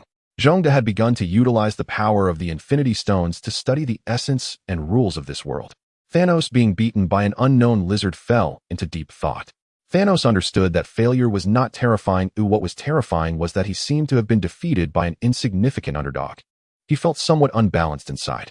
However, since Thanos could rise to a position akin to a tyrant of the galaxy, he certainly would not be disheartened by a single defeat. He quickly recovered from the setback. However, he also realized that this time obtaining the Infinity Stones was probably out of the question. Though somewhat regretful, his intentions for the Infinity Stones were not like those of other villains who sought to rule or destroy the world. His goal was merely to impress women, although this process could very likely lead to the destruction of most civilizations in the universe. With this thought, Thanos felt enlightened, since he could not use the Infinity Stones to woo his death goddess. He would think of other methods. After all, there were many ways to pursue women. Lost in thought, Thanos directly left the place, even abandoning his spaceship. As for his troops, they were forgotten. Thanos' mind was entirely consumed with devising a new strategy for attracting women. Zhongde watched as Thanos gradually distanced himself, yet he did not lower his guard, for in his past life, he knew little about him. Zhongde had never read the comics, but from some introductions online, he saw that Thanos was not only powerful, but also quite cunning. Thus, Zhongde remained vigilant in case Thanos decided to play tricks. Through the continuous sensing of his fleet and the space stone, Zhongde confirmed Thanos' departure. However, from the contemplative glint in Thanos' eyes, Zhongde wondered if it was because his overwhelming move had left Thanos shaken, altering his worldview. Without the Mind Stone, Zhongde naturally could not know what Thanos was thinking. Moreover, he didn't believe that possessing the Mind Stone would allow him to know Thanos' thoughts, so he buried his doubts deep inside. Meanwhile, the superheroes on Earth began to suppress the supply-deprived aliens as the Black Order was at a disadvantage following the loss of their strategist Ebony Maw. However, this disadvantage was magnified by the absence of supplies. The remaining four were clearly losing their resolve. Although they served Thanos, their loyalty was minimal. When it came to risking their lives, they could no longer care about whether Thanos survived. The few preparing to flee quietly readied their ships. As soon as they sensed the situation turning unfavorable, they would be ready to escape. With Earth's technology, they would likely only be able to watch them leave helplessly. Little did they know Zhongde had already laid a trap outside the solar system. These insignificant lackeys without a mothership were certainly going to be captured by Zhongde, whose outcome was inevitably death. However, Earth remained unaware as they watched the aliens continuously depart. The superheroes were understandably anxious. Especially Tony, who felt deeply as Zhongde had warned him about this situation long ago. Indeed, Earthlings were formidable, but when dealing with aliens possessing mature space technology, Earth was truly a place they could come and go as they pleased without any means to stop them. Perhaps the aliens would come again. Although humanity had no means to counter the retreating aliens, the superheroes began to put in great effort. They started to strengthen their response to the alien assaults. Clearly, since they could not stop them, they had to take down as many as possible and eliminate the aliens' combat strength. Thus, the frontline humans launched a full-scale attack on the areas where the aliens were clustered. Without Ebony Maw, the Black Order lackeys stood no chance against Doctor Strange and the illusion-wielding heroes. However, in the end, as the Avengers stormed the final stronghold, several of them had already taken off in their ships, planning to settle accounts another day. Yet in the end, they still miscalculated. Though Thanos had somehow escaped, Zhongde did not relax his vigilance because of this. After all, there were still a few of Thanos' subordinates remaining on Earth. What if Thanos had a backup plan? Thus, Zhongde remained on high alert outside the solar system, waiting for those subordinates to emerge. As for why he didn't go in himself, it was because Zhongde felt that these lackeys were not worth him personally intervening. Furthermore, he believed that Earth's superheroes could certainly solve these problems. After all, Zhongde had already dealt with the most troublesome Ebony Maw, so he could be said to have given the Avengers a relatively easy quest. After capturing a few individuals, Zhongde did not search for the Infinity Stones. From the situation on Earth, the Infinity Stones were still intact, and Thanos had not attempted any swaps. Thus, Zhongde was not bothered and killed all four of them. After the second alien invasion, Earth finally came to its senses. They realized that advancements in aerospace technology were urgent. If it weren't for the many superhumans with extraordinary combat power on Earth, it was likely that Earth would have fallen, leaving humanity with no place to escape. Meanwhile, Tony also shifted his focus. He officially established an aerospace subsidiary within Stark Industries. At the same time, he devoted himself wholeheartedly to the aerospace industry, now understanding how crucial aerospace technology was for the entire planet. Humanity also recognized this issue, especially the S.H.I.E.L.D. and various government agencies that knew more, which began to invest heavily in aerospace projects. Clearly, from the intelligence gathered, there was a leader among these aliens named Thanos. He was exceptionally strong, and it was odd that Thanos only appeared once during the battle. Then he vanished. Although it was unclear why this formidable figure did not participate in the war, it was impossible to be unprepared for his potential return. If Thanos were to come personally, next time wouldn't Earth be in trouble? Fortunately, despite the brutal nature of the war, the gains were significant. The advanced alien weapons and remnants of spacecraft led to a tremendous transformation for humanity. In the following year, the first spaceport for humanity was completed. Then mining on the moon and colonization of Mars began, and concepts for faster-than-light engines were also developed. Subsequently, the first batch of human navigators set sail into the vast ocean of stars, heading towards the planets beyond Jupiter for exploration. During these years, Earth underwent tremendous changes. S.H.I.E.L.D. could not possibly be unaware, watching as artificial objects suddenly appeared in the solar system, and he simply smiled. Then the ships hiding outside the solar system quietly vanished. Although Earth was not invincible, it could be said that everything had begun to take off, coming into contact with the true universe. Thus, S.H.I.E.L.D. felt he no longer needed to keep such a close watch on Earth. The future path would have to be walked by humanity themselves. Thus, humans began their grand age of cosmic exploration. As for S.H.I.E.L.D., he naturally found a more secluded place to begin his research. From the previous battle with Thanos, S.H.I.E.L.D. gained much. After recognizing his shortcomings, he began to focus on researching some minor skills. This was to ensure he maintained strong combat capabilities in situations where he could not fully unleash his power. As for Thanos, he started to roam the universe in search of new tools for wooing women. Of course, he would not forget his defeat by the giant lizard. Moreover, he believed that such a powerful creature would surely grant him the right to mate with his goddess. Unaware of this, S.H.I.E.L.D. suddenly felt a chill on his back. Could it be that Godzilla catches a cold too? S.H.I.E.L.D. was filled with confusion. Little did he know the immense power he unleashed far exceeded that of the Infinity Stones, and when Thanos contemplated S.H.I.E.L.D., several powerful beings in the Marvel Universe had long noticed him. Among them, the Living Tribunal was particularly interested in S.H.I.E.L.D., for the Infinity Stones held no real power against them. However, from the fluctuations emanating from S.H.I.E.L.D., it was clear that his power had long surpassed that of the stones. Thus, the Living Tribunal prepared to probe S.H.I.E.L.D.'s depths, only to be astonished. It did not know what kind of being S.H.I.E.L.D. was, or his name. From the River of Time, it had only seen about 100 years of his existence. Previously, there was nothing.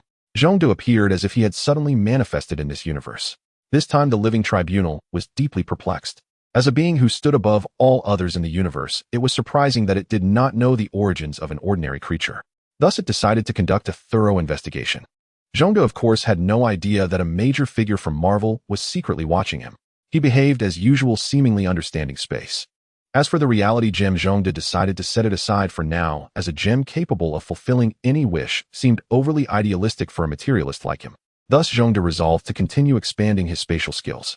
However, at this moment, S.H.I.E.L.D. found himself lacking inspiration. He had practically realized all the feasible concepts from his past life science fiction novels, leaving him troubled about the future direction. Unable to think of any new ideas, S.H.I.E.L.D. reluctantly decided to put his focus back on the Godzilla Legion project. Indeed, he planned to develop his own power to dominate the galaxy and become the next galactic overlord. As for why a lazy person like S.H.I.E.L.D. would suddenly have such thoughts, it was of course a sudden realization. S.H.I.E.L.D. believed that since he had fought against Thanos, his strength should not be lacking. Thus, he wanted to dominate the galaxy and experience the thrill of being a ruler. However, how could a ruler have no underlings? Therefore, S.H.I.E.L.D. prepared to create some flashy and cool subordinates for himself. Naturally, Godzilla was already quite impressive in appearance, so S.H.I.E.L.D. decided to restart the Godzilla Legion project. But first, S.H.I.E.L.D. needed to resolve the cloning issue of the G-cells. For a long time, the long-cycle clones did not suit his desired mass production. Thus, thinking outside the box became S.H.I.E.L.D.'s current objective. Suddenly, an old game called Swarm Heart appeared in his memory. It featured a civilization, the Zerg, known for their extreme aggressiveness and powerful reproductive capabilities, with a singularly efficient social structure. S.H.I.E.L.D. intended to draw some ideas from this, and thus began his implementation. First, he needed to find a kind of alien symbiote that might exist on Earth. A microorganism capable of symbiosis with any organism. Clearly, to mass-produce speed was essential. Therefore, he aimed to obtain the fastest. S.H.I.E.L.D. returned to Earth to inquire about Venom. However, this symbiote was not very famous. S.H.I.E.L.D. had only vaguely seen it in a Spider-Man movie. After that, he had no further impression. In the end, with Professor X's help, S.H.I.E.L.D. found a potential host for this symbiote. Without hesitation, S.H.I.E.L.D. swiftly took the host away. In truth, symbiotes were not very profound. With Friday's rapid calculations, S.H.I.E.L.D. quickly grasped the nature of the symbiote. Then S.H.I.E.L.D. used ultrasound to force the symbiote out. Watching the weakened symbiote, he directly placed part of it into a pre-prepared bottle and stored it away. Back in his lair, S.H.I.E.L.D. immediately began his research. Clearly, this symbiote was not just an ordinary entity in the Marvel Universe, even though its role was minor. Yet its origins were extraordinary. S.H.I.E.L.D. could distinctly sense a fragmented will within the symbiote. S.H.I.E.L.D. did not wish to delve into what this will was. Instead, he simply eliminated the consciousness and began his experiment, inserting a single symbiote into the G cells and observing. As expected, the symbiote was no ordinary creature. As an organic entity with biological consciousness, it quickly deceived and traversed through the cell membrane of the G cells. This surprised S.H.I.E.L.D. He knew the capabilities of the G cells, but did not expect the symbiote to enter so easily. However, what transpired next left S.H.I.E.L.D. astounded. The symbiote that entered the G cells began to swell and then exploded, leading to the disappearance of energy within the G cells. S.H.I.E.L.D. was taken aback and quickly began checking the condition of the cells. He found no trace of the symbiote, as if it had vanished. Initially, S.H.I.E.L.D. thought it was the symbiote hiding itself, but after several experiments, S.H.I.E.L.D. ultimately confirmed that the symbiote had not successfully symbiotized. It had been directly assimilated by the high-energy within the G cells. Helpless, S.H.I.E.L.D. had to temporarily set the symbiote aside. He then began his second plan, since the cloning plan for Godzilla took too long and was unsuitable for mass production. S.H.I.E.L.D. decided to create a new race, instead naming this ethnicity the Zerg. S.H.I.E.L.D. collected information on the vast majority of insect species and gradually selected the best to synthesize his own Zerg. Through biochemical organic synthesis, the first generation of Zerg was created. Rather than insects, they resembled a single-celled organism, an entity capable of infection and gene theft, but S.H.I.E.L.D. felt this was still not strong enough, so he added the remaining symbiote. Soon, significant changes occurred within the single-celled organism. While considering what organism should infect his first generation of Zerg, S.H.I.E.L.D. suddenly recalled a war prisoner he had exiled to Earth, though he had forgotten her name. Arriving at the Academy City he hadn't visited in a long time, S.H.I.E.L.D. saw the middle-aged Cyclops soaking goji berries in the principal's office, while Professor X had naturally retired. Upon S.H.I.E.L.D.'s arrival, Cyclops was naturally surprised and did not remain as calm as Professor X. However, S.H.I.E.L.D. did not mind. He straightforwardly requested to take someone. As a person in charge, Cyclops was aware of this matter. He took S.H.I.E.L.D. to a classroom where they found the Dark Elf teaching. At this moment, S.H.I.E.L.D. once again criticized Professor X's abilities, noting that the power to make someone a teacher had surpassed all levels of superhumans. The Dark Elf, now completely different from before, was dressed in Earth clothing and bore no difference from ordinary people. She was currently instructing the students below in various elven magic, which included both ordinary people and superhumans. However, Cyclops' arrival abruptly halted the class. Just as the Dark Elf was puzzled, she noticed a familiar, yet strange figure behind Cyclops. Though expressionless, her eyes betrayed a hint of fear, clearly indicating that the shadow of her past had not yet dissipated. However, there was nothing more to say about taking someone away. Thus, S.H.I.E.L.D. took the Dark Elf away, disappearing in a flash of blue light. This time, he had specially prepared a sealed spacecraft to ensure the Dark Elf would face no significant issues. Moreover, the space was large, so nothing like what happened a long time ago would occur again. As for summoning her, it was naturally to serve as an experimental subject. Although it sounded somewhat sinister, S.H.I.E.L.D. was still looking forward to creating something like the Blade Queen. By the way, what exactly was the Blade Queen? The Dark Elf, having fallen once again into S.H.I.E.L.D.'s clutches, resigned herself to fate, knowing she could not defeat him, and thus gave up. She prepared to let S.H.I.E.L.D. do as he pleased. Looking at the appearance of the Dark Knight Elf, S.H.I.E.L.D. nearly felt a surge of impulse. However, that excited feeling quickly calmed down. Due to the vast difference in size, S.H.I.E.L.D. did not believe she could endure it. So he shook his head and forced a blob of dark substance into her. Soon the Dark Elf began to react, twitching uncontrollably. As she convulsed, strange black patterns started to emerge on her body. Before long, the Dark Knight Elf was completely enveloped by this black keratinous substance, ultimately transforming into a large cocoon. S.H.I.E.L.D. was not surprised at all, as everything was clearly within his expectations. At this moment, the Dark Knight Elf was undergoing an extraordinary transformation. On Earth, some enhancement potions not only had significant side effects, but also inflicted inhuman suffering. However, Zhongde's method was on a completely different level compared to those on Earth. The Dark Night Elf felt extremely comfortable, as if nestled in her mother's embrace. Yet this feeling was something she had not experienced for a long time, especially after her planet was destroyed, and she was forced to wander the world, forming a peculiar value system. But this process was not very long. Zhongde only waited for one sunrise and sunset on this planet. The cocoon began to soften, and a figure slowly emerged from it. As the Dark Night Elf Emily was still somewhat dazed, Zhongde had already taken in her entire appearance. However, her breathing seemed to have become somewhat hurried instinctively. This biological experiment had perfectly met Zhongde's expectations. The first unit of the insect race had already been created. Emily was now completely different from her former self. Of course, apart from the absence of fat on her chest, she was now entirely encased in an exoskeleton, making her face unrecognizable. However, the design of the exoskeleton was indeed aggressive. Yet she lacked the sharp appendages that Zhongde remembered hanging from her back. Instead, there was a tentacle that somewhat disrupted the design, which, although appearing very flexible, could instantly transform into a sharp weapon. However, while Zhongde was carefully examining the newly revamped Emily, blades suddenly shot towards him. Clearly feeling her unprecedented power, Emily attacked Zhongde, without hesitation, aiming to eliminate this monster that had once left her with deep psychological scars. But what was Zhongde? He was a monster himself. Moreover, he was fully aware of what he had created. It would be impossible for it to pose a threat to him, unlike the trope in movies where the creatures turn against their creators.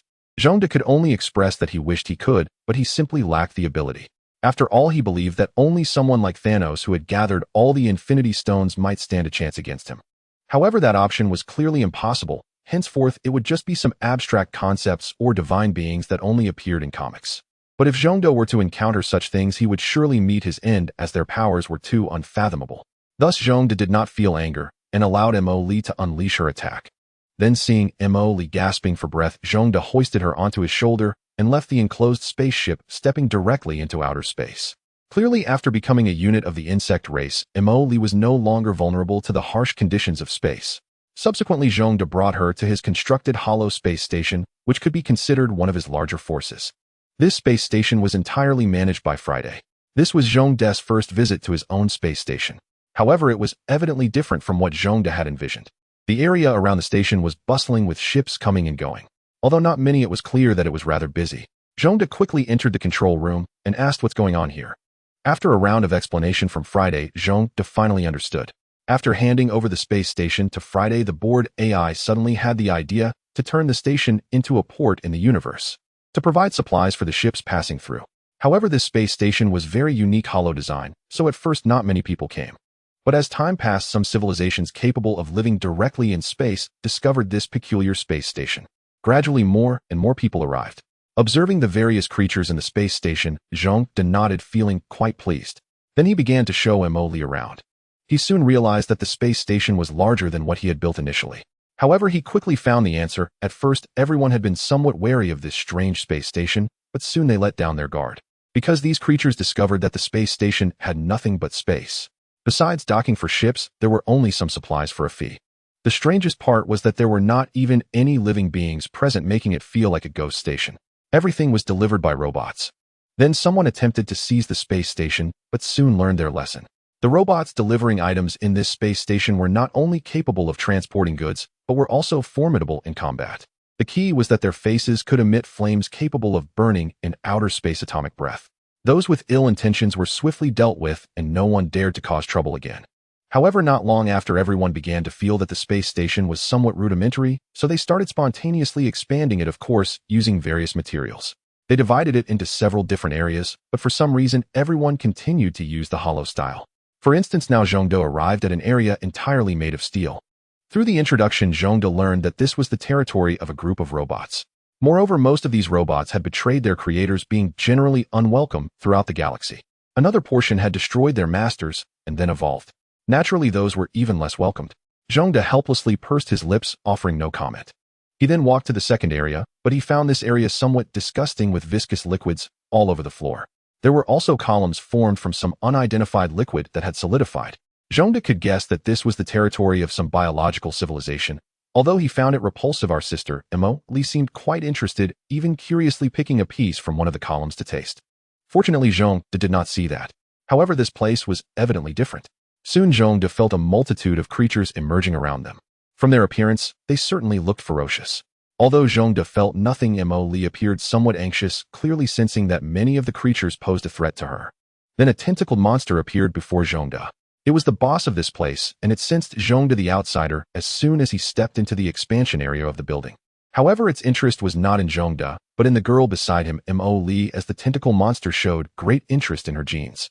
Meanwhile, Mo Li also felt the malice of this monster, and had a strong aversion to its slimy tentacles.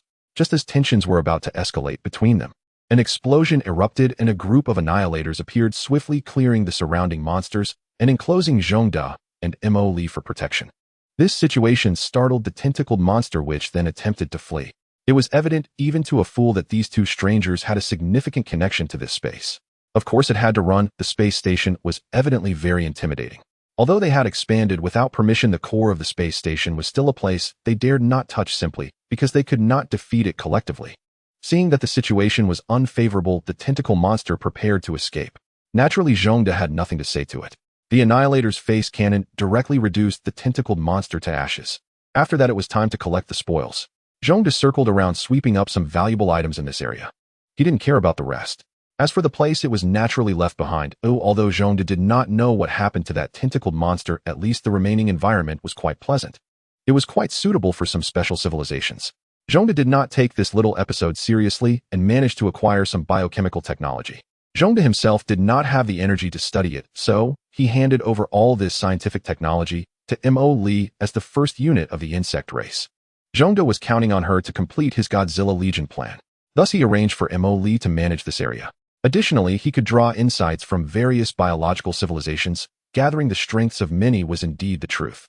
After letting Mo Li develop, he began to look at the logs of the space station.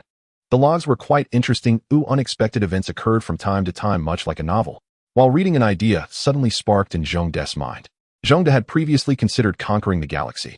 However, if he attempted to conquer through brute force like some villains, he would surely face suppression and opposition from others. In the end, there would be no good outcome. Even someone as strong as Zhongde would likely suffer considerable losses. Thus, a relatively peaceful approach to conquer the galaxy was undoubtedly a very good method. Thus, a plan called Light Up the Stars was hastily formulated. Friday, how long would it take to build a space station like this? A basic space station can be built quickly through modular and energy conversion technology. It can be completed in less than a week, Friday replied after a brief pause. So fast? Then let's start constructing a large number of space stations. We can cover the large star systems within this arm of the galaxy with our space stations in a short time. With a command from Zhongde, all of his industrial operations began. In the following years, standardized space stations appeared in the star systems of this arm. These space stations were named G. Soon different civilizations gradually accepted the existence of these space stations. Of course, during this period there were those who jumped out to cause trouble. However, they were quickly suppressed. Yet Zhongde establishing a space station within their homeworld was indeed somewhat excessive. Thus, some civilizations reacted very strongly, but Zhongde still made concessions and moved the space stations to the edge of the star system. Naturally, there would still be troublemakers, but those who went too far had already been dealt with by Zhongde. Moreover, there were quite a few of them, so other civilizations fell silent upon witnessing this. After all, such lightspeed strikes could instantly annihilate a star system, which was quite terrifying. As a result, everyone tacitly fell silent. However, the construction of these space stations by Zhongde was not without its benefits. The increased supply points allowed for exchanges among different civilizations, naturally reducing conflicts. Consequently, technological advancements followed. The speed of technological development in the areas covered by Zhongde's space stations was not slow. At the same time, because Zhongde had something like the proton that combined reconnaissance and combat capabilities, he also acquired a great deal of scientific technology from various civilizations. Thus, Zhongde discovered a curious phenomenon in the Marvel universe. The vast majority of civilizations were very comprehensive in applied sciences, such as spaceships. They were all similar. Very few civilizations like Zhongde developed technology by altering universal rules, such as creating water droplets. Thus, while the technology in Zhongde's arm developed rapidly, it was no match for him. Some could evade lightspeed strikes, but weapons like the two-dimensional foil were simply invincible.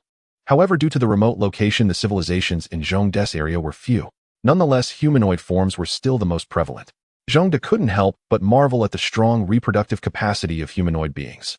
However, due to the rapid development of science and technology in Zhongde's arm, it began to attract the attention of other galactic arms. Soon someone began to set their sights on this relatively remote arm, especially Zhongde's space station. In no time, an impatient civilization launched an attack on a space station located in a remote area. However, such a surprise attack caused significant losses for the unprepared cargo ships. Unfortunately, Zhongde's self-built space stations were exceptionally sturdy. Some core components were even made using strong interaction materials. Eventually, the attackers discovered that their assault seemed unable to breach the defenses. Then, under the counterattack of the space station, they turned to ashes. However, this incident had significant repercussions. Suddenly, the arms system that Zhongde had developed began to panic, clearly indicating that security was not absolute in these spaces. This incident quickly reached Zhongde through the proton. Zhongde was stunned and thought, indeed, where there are people, there are disputes. Then a public space broadcast echoed, and some G-space stations began to enter maintenance mode, preparing for updates. Soon Zhongde equipped these offline space stations with near-light-speed black hole shields and water droplet detectors. Shortly after, a brand new space station appeared before Zhongde. He looked at it and was quite satisfied, so he ordered the protons to start mass upgrading the space stations. Soon the space stations in the entire arm began upgrading to version 1. One with a large number of water droplets swirling around the space stations, moving at very high speeds, reaching sublight speeds. Moreover, they could make right-angle turns, making them very agile. However, there were some arrogant and ignorant individuals who personally tested the hardness of the water droplets, and the order of the space station returned to its previous state. However, not long after, a civilization within a star system suddenly experienced an abnormal supernova explosion. The intelligent beings inside were basically wiped out, but this strange attack drew significant attention, particularly regarding the method used. A method that no one had ever seen before had basically annihilated a civilization. This attack, without a doubt, is orchestrated by the protagonist Zhongde. Since someone dared to reach out, they must be prepared to face retaliation, so after confirming who was behind it, Zhongde, without a second thought, unleashed a beam of light towards his home planet. However, this is the Marvel Universe, so it is not like the three-body problem where a civilization is confined to a single location. Ordinary exchanges, however, are a fusion of different civilizations. Thus, there are still quite a few survivors in the universe. Of course, that is just a small portion, and as a result, that race has rapidly become a rare species in the cosmos. However, the entire galaxy is quite lively, and everyone is intelligent. A simple analysis leads them to guess who is behind it. Yet Zhongde remained low-key and continued to operate from the shadows. As a result, no one knows what kind of power lies behind these space stations or who their master is. However, after this incident, everyone understands that the person behind it is not to be trifled with, especially with such bizarre methods of attack which are hard to guard against. While everyone is studying, a terrifying assault is being secretly planned. The planner, of course, is a remnant of the Yamalatai civilization that Zhongde had struck down. Some have integrated into the other civilizations or factions of the galaxy, while others, unwilling to accept defeat, are preparing for revenge. Without a specific target, they have set their sights on Zhongde's space station. This time our target is this space station. A Yamalatai being resembling a toad is aboard a disguised merchant ship beginning to conspire. Clearly, he is one of the Avengers. This time he carries a planet-class hydrogen bomb, planning to dock at Zhongde's space station and then detonate it for a cosmic-style suicide attack. Of course, Zhongde is unaware. However, to prevent future incidents, he had already begun implementing security checks for every space station, with the checkpoints located one light tower away, utilizing water droplets for inspections. Thus, his plan is destined to fail. As the ship enters the one light tower range, a water droplet blocks their path. When the public channel announced the need for inspection, the Avengers naturally became extremely tense. However, they had also considered such a scenario, so they did their best to disguise themselves. Yet, even with a disguise, there is always a chance of being uncovered. Naturally, they are anxious. However, Zhongde's technological level is beyond their comprehension. Thus, the detectors on the water droplet immediately detected the anomaly.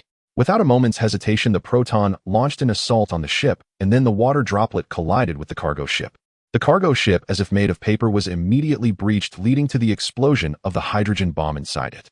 It transformed into a magnificent firework, and in an hour, everyone at the space station would see that brilliant light. Naturally, passing ships were astonished, preparing their defenses while gazing at the dazzling light. After the explosion, they could see that the water droplet at the center of the blast was completely unharmed. Making a sharp turn, it swiftly departed. Soon Zhongde learned of this incident from the proton. However, he was not surprised and instructed the proton to maintain security checks while continuing with his tasks. Currently, Zhongde is helping the Night Elves finalize the Zerg genealogy. He has made some additions, and now it is finally nearing completion. Looking at a relatively complete Zerg unit, Zhongde felt quite pleased. With a wave of his hand, a biological civilization called the Godzilla Zerg officially ventured into space to carve out its own path. This also counts as Zhongde investing significant effort, as he created an ultimate unit for the Zerg, which can only be produced once, and that is himself. Moreover, this time it is not a fake, but a true self that is equal to his own abilities. This could be considered a backup plan for Zhongde, as he has recently felt that someone abnormal is spying on him, and he cannot find out who it is. Zhongde suspects it might be one of those deities in Marvel. To prevent any mishaps in the future, he left a backup for himself within the Zerg. Next, what Zhongde is going to study can be said to be the ultimate of the universe. For Zhongde knows that he has likely reached the bottleneck of his strength. If he wishes to grow stronger apart from finding even more formidable cosmic treasures, he can only rely on the divergent thinking from his past life. However, frankly speaking, both methods are quite challenging. The universe is so vast that searching for cosmic treasures is as difficult as fishing for atoms in the sea, and Zhongde does not believe he has the luck of the protagonists and villains in Marvel. Thus, after some contemplation, Zhongde abandoned that idea. Now he focuses on other areas, drawing inspiration from his past life. He has achieved a technological tree that no one in the Marvel universe could have imagined. However, at the core of this technological tree is the utilization of universal laws. Zhongde vaguely remembers that a true divine-level civilization can harness any laws of the universe, which likely includes mathematical laws. This was mentioned towards the end of that book. However, the author did not delve deeply into it at the time, as the idea of using mathematical laws as weapons was simply too abstract. Even an author with such a vivid imagination found it hard to envision, so it was left unmentioned. Yet now Zhongde's situation is entirely different, for he has nearly completed many applications of universal laws. Moreover, after verification, it can be proven that such methods are applicable in Marvel.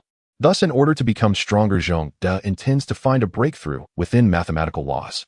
However, the progress is extremely slow, and even now he has no inkling. Meanwhile, the Life Tribunal, which has been spying on Zhongde, is secretly alarmed. They have been observing Zhongde for quite some time, and faintly sense that this extraordinary lizard is up to something significant. Moreover, this could lead to unknown changes across the entire Marvel multiverse. This uncertainty fills them with dread, as they are considered an omniscient and omnipotent existence. However, they now cannot comprehend what Zhongde is doing, which terrifies them more than it does other beings. Thus, they feel the need to take action to ensure the balance of the universe. Yet Zhongde remains oblivious to this powerful being's thoughts, continuing his search for breakthroughs without success, and begins to shift his focus elsewhere. For instance, he starts to ponder why he has come to the Marvel universe. There must be an invisible hand driving all of this, but what is its purpose? Zhongde finds himself lost in thought. Zhongde certainly was just daydreaming. The notion of time travel had no basis in reality. It was merely a figment of irresponsible authors' imaginations, lacking a plausible rationale that they simply chose not to articulate. With this thought, he couldn't help but sigh before preparing to go out for a stroll. As for the matters concerning the space station, he would leave it to Friday to manage. Zhongde's departure from the space station went unnoticed by others. Although beings capable of traversing the universe in physical form were rare in the Marvel universe, they were not entirely absent, especially since this was a space station specifically built for such civilizations or cosmic entities. However, Zhongde quickly vanished into the vastness of space, utilizing the space stone to appear in an unfamiliar location. This was on the other side of the Milky Way galaxy. It was also a source of civilization within the Milky Way, albeit somewhat different from his own. Due to the immense distance, 3.0 light-years, people only knew there existed a powerful civilization cluster there. However, the specifics remained unknown to most, as communication was limited to gravitational broadcasts relaying information back and forth. Zhongde desired to witness this place firsthand, and thanks to the convenience of the space stone, it was relatively easy for him. With a powerful proton computer at his disposal, Zhongde could accurately calculate the relative positions of all stellar systems within the Milky Way. Thus, he selected a location on the map, and after having the proton assist with the calculations, he directly jumped there using the space stone. The time taken was minimal, just the blink of an eye. In a sense, the space stone could be considered the most convenient of the infinity stones he used. Zhongde sighed and gazed at the unfamiliar star field around him. It was said that the order here was entirely different, discernible from the fragments of information available. This was a universe with a very rigid class system. Even civilizations were subjected to strict hierarchies, with many civilizations forming a massive conglomerate opposing one another. Moreover, lower-tier civilizations were treated as vassal states, or even slaves by higher-tier ones. A civilization cluster might be controlled by one or several of the most advanced civilizations, but the true nature of this arrangement could only be understood through observation. In Zhongde's perception, there were numerous civilized constructs not far away. Clearly, he was about to broaden his horizons. However, as he drew closer, disappointment soon set in. A massive planet was littered with trash. It was evidently a waste disposal site, but what was peculiar was that there was not a single person present on this planet. Only waste processing robots were present. The automation is impressive, Zhong-de muttered to himself. Such a situation was certainly not what he was accustomed to, as wherever there was waste there were typically scavengers. Zhong-de quietly landed on the planet unbothered by the filth and rummaged through the garbage. He found that most items were of no value. Evidently, this civilization cluster had a high recycling capability. In reality, however, the conflict among the civilizations in this arm of the galaxy led to frequent interstellar wars.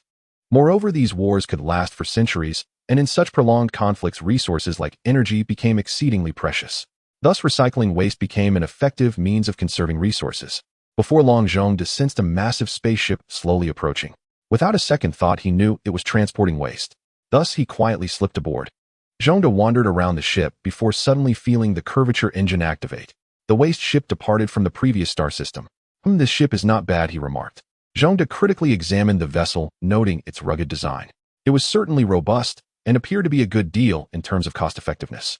Unlike the ships on Earth, which were often sleek and delicate, some even designed solely for entertainment purposes like the High Celestial. However, while Zhong-de was inspecting the ship, had already triggered an alarm. An unknown being had entered the vessel. The crew began to spring into action. From their expressions, it was clear that everyone was quite serious. Evidently, such occurrences were rare. Zhong-de, not being foolish, quickly hid. He was prepared to engage in a game of deep space fear akin to a Catan mouse chase. Thus, a game of stealth began. However, the operators of a garbage ship held a low status and were relatively safe. Who would attack a garbage ship? Thus, they were not equipped with many weapons. At most, they carried a standard-issue Gauss handgun for emergencies. Yet now they found themselves in an unexpected situation. An entity or thing had invaded their ship. According to the ship's sensors, the unknown intruder was located between the waste storage chamber and the ship's corridors. The captain was not careless and sent 3 crew members to investigate. The trio said little, donning standard protective suits and carrying self-defense handguns as they headed towards the alarmed area. However, Zhong-de would not remain in one place. Upon realizing he had been detected, he quickly concealed himself and vanished. The 3 crew members approached the location, but of course found nothing. Meanwhile, Zhong-de had already bypassed them and reached near the bridge. Throughout his journey, he was truly amazed, even though he could not understand the writing aboard the ship.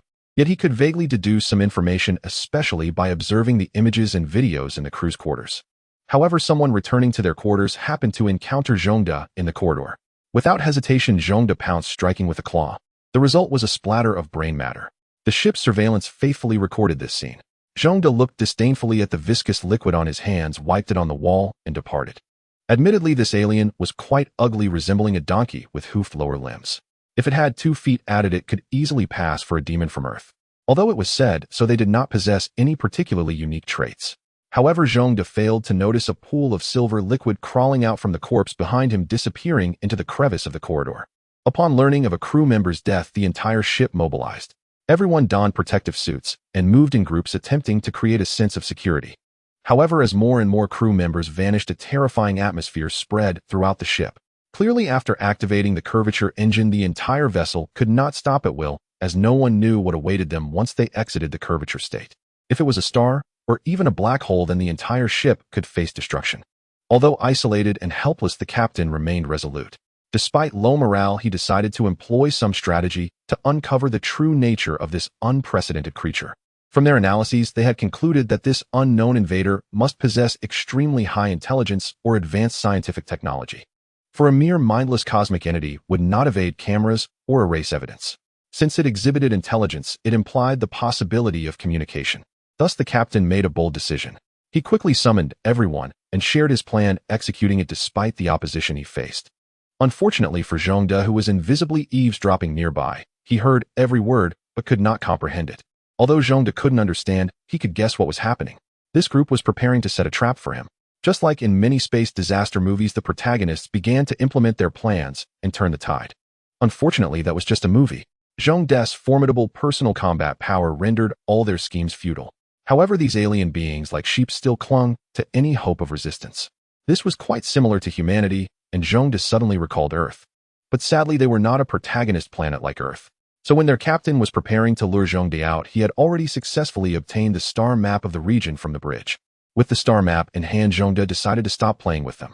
After adding a little fuel to their engines, he directly used a spatial gem to leave aboard the ship. He arrived at the next star system. This system was a resource-rich system filled with mines. Moreover, due to the long-standing warfare of this civilization, the laws were strict, leading to a significant number of prisoners. The government naturally utilized these prisoners from different civilizations and races as free labor. Of course, in space, mining wouldn't be done by humans. High levels of automation effectively improved efficiency, so the prisoners lived relatively well. However, being a resource planet, the environment was naturally very poor. The prisoners were numb, spending their days mining, eating, and sleeping, which was extremely monotonous. Unfortunately, as prisoners, they had no chance for entertainment. However, at this moment, S.H.I.E.L.D arrived.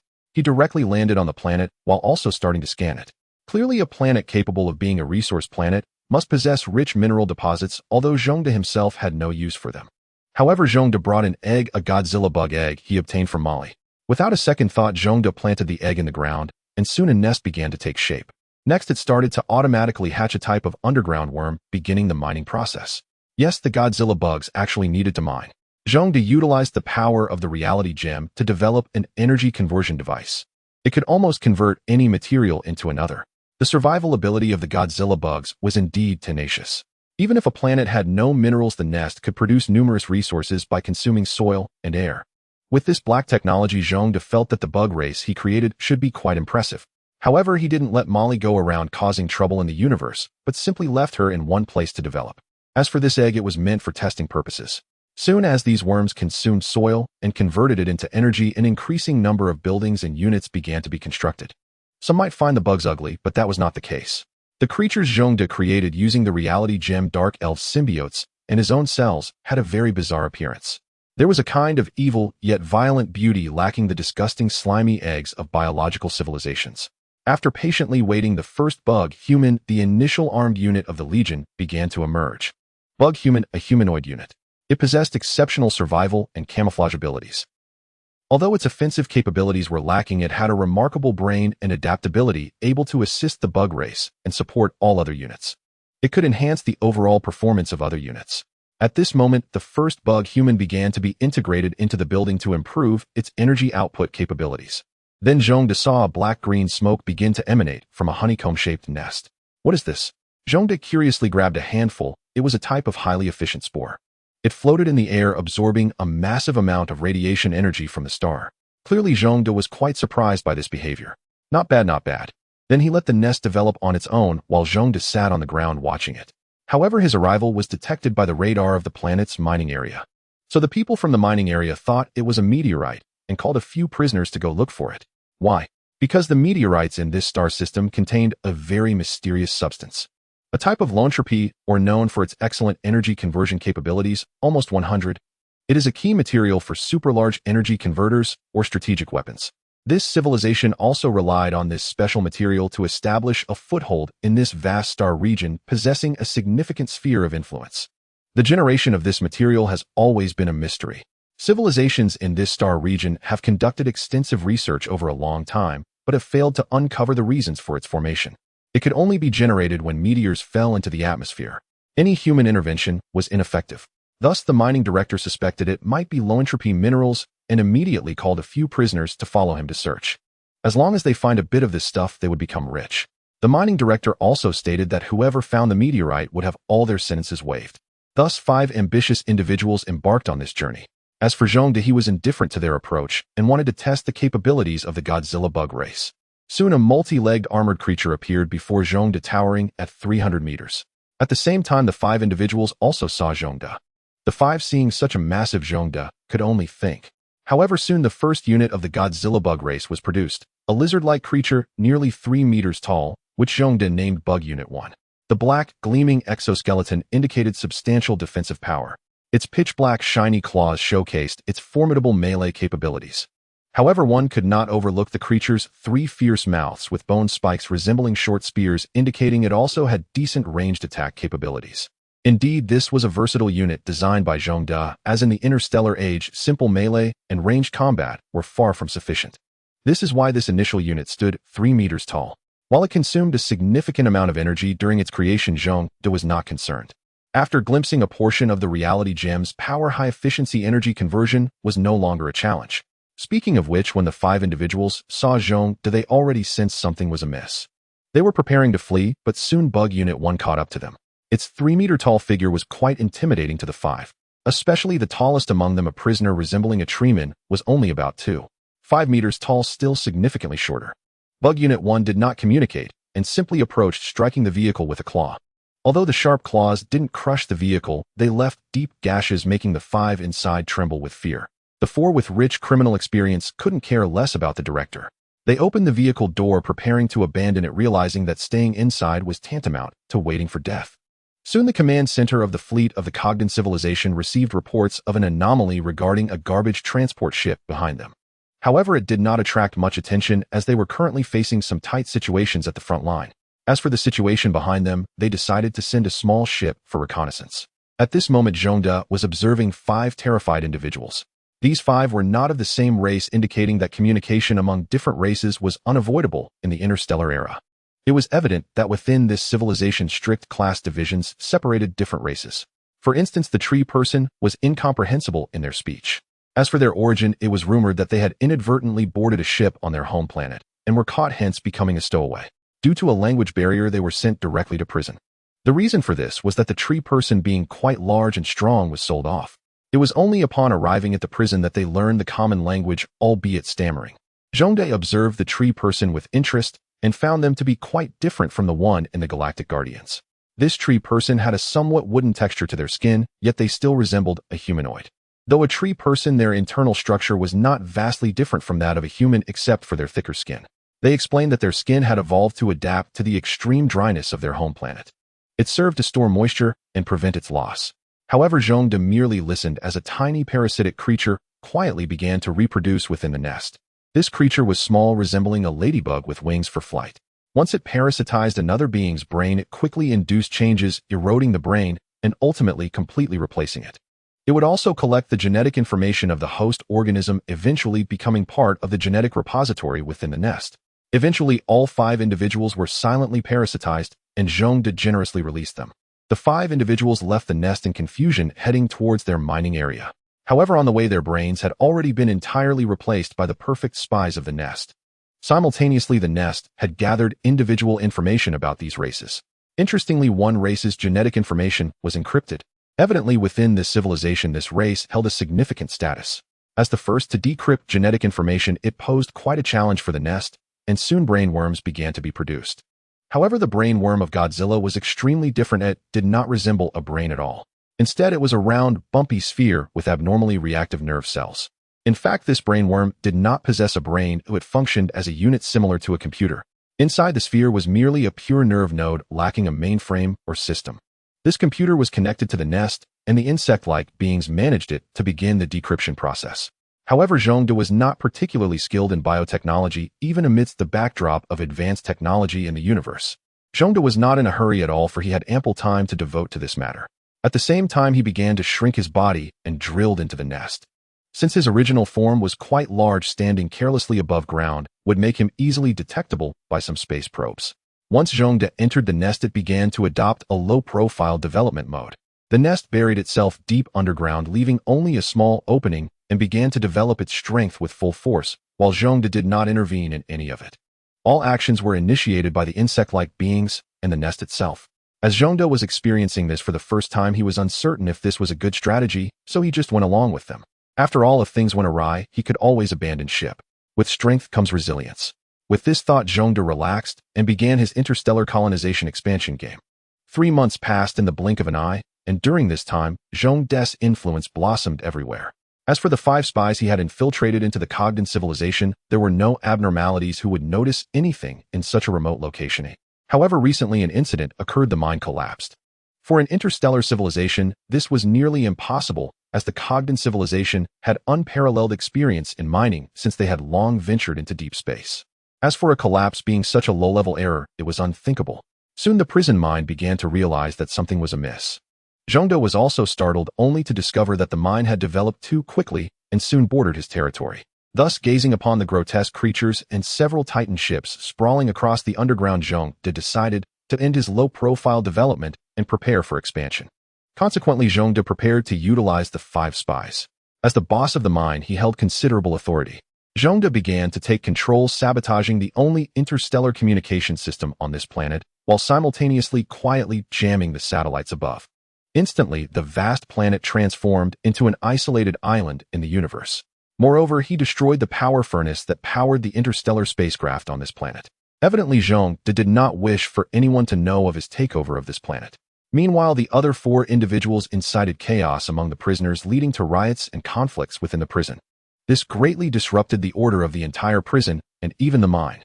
However, just as they were enjoying their tumultuous antics, Zhongde's insect race began to reveal its fangs. Soon, unfamiliar mounds began to surface near the prison, and one by one units of insectoid soldiers appeared around the prison. The most numerous were the black lizards, serving as versatile infantry alongside the black scorpions, which could spray a powerful acidic liquid.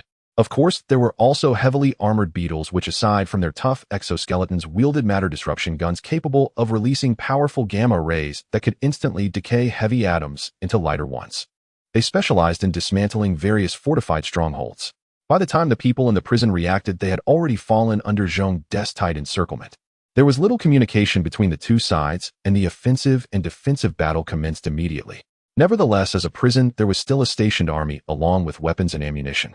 These weapons, originally meant to suppress prisoners, quickly fell into the hands of the inmates. An interstellar civilization's military was not foolish. They soon recognized the severity of the situation. They directly distributed the weapons, and as for the prisoners, they simply hoped to survive amidst the endless sea of monsters outside. Everything else could be dealt with later. Although everyone had the intention to resist, they knew that this time the odds were stacked against them. At least in terms of numbers, they were at a disadvantage, and they only had some light weapons. The most critical point was that everyone could see this was a premeditated attack. The most crucial aspect was that they did not know what had actually attacked them.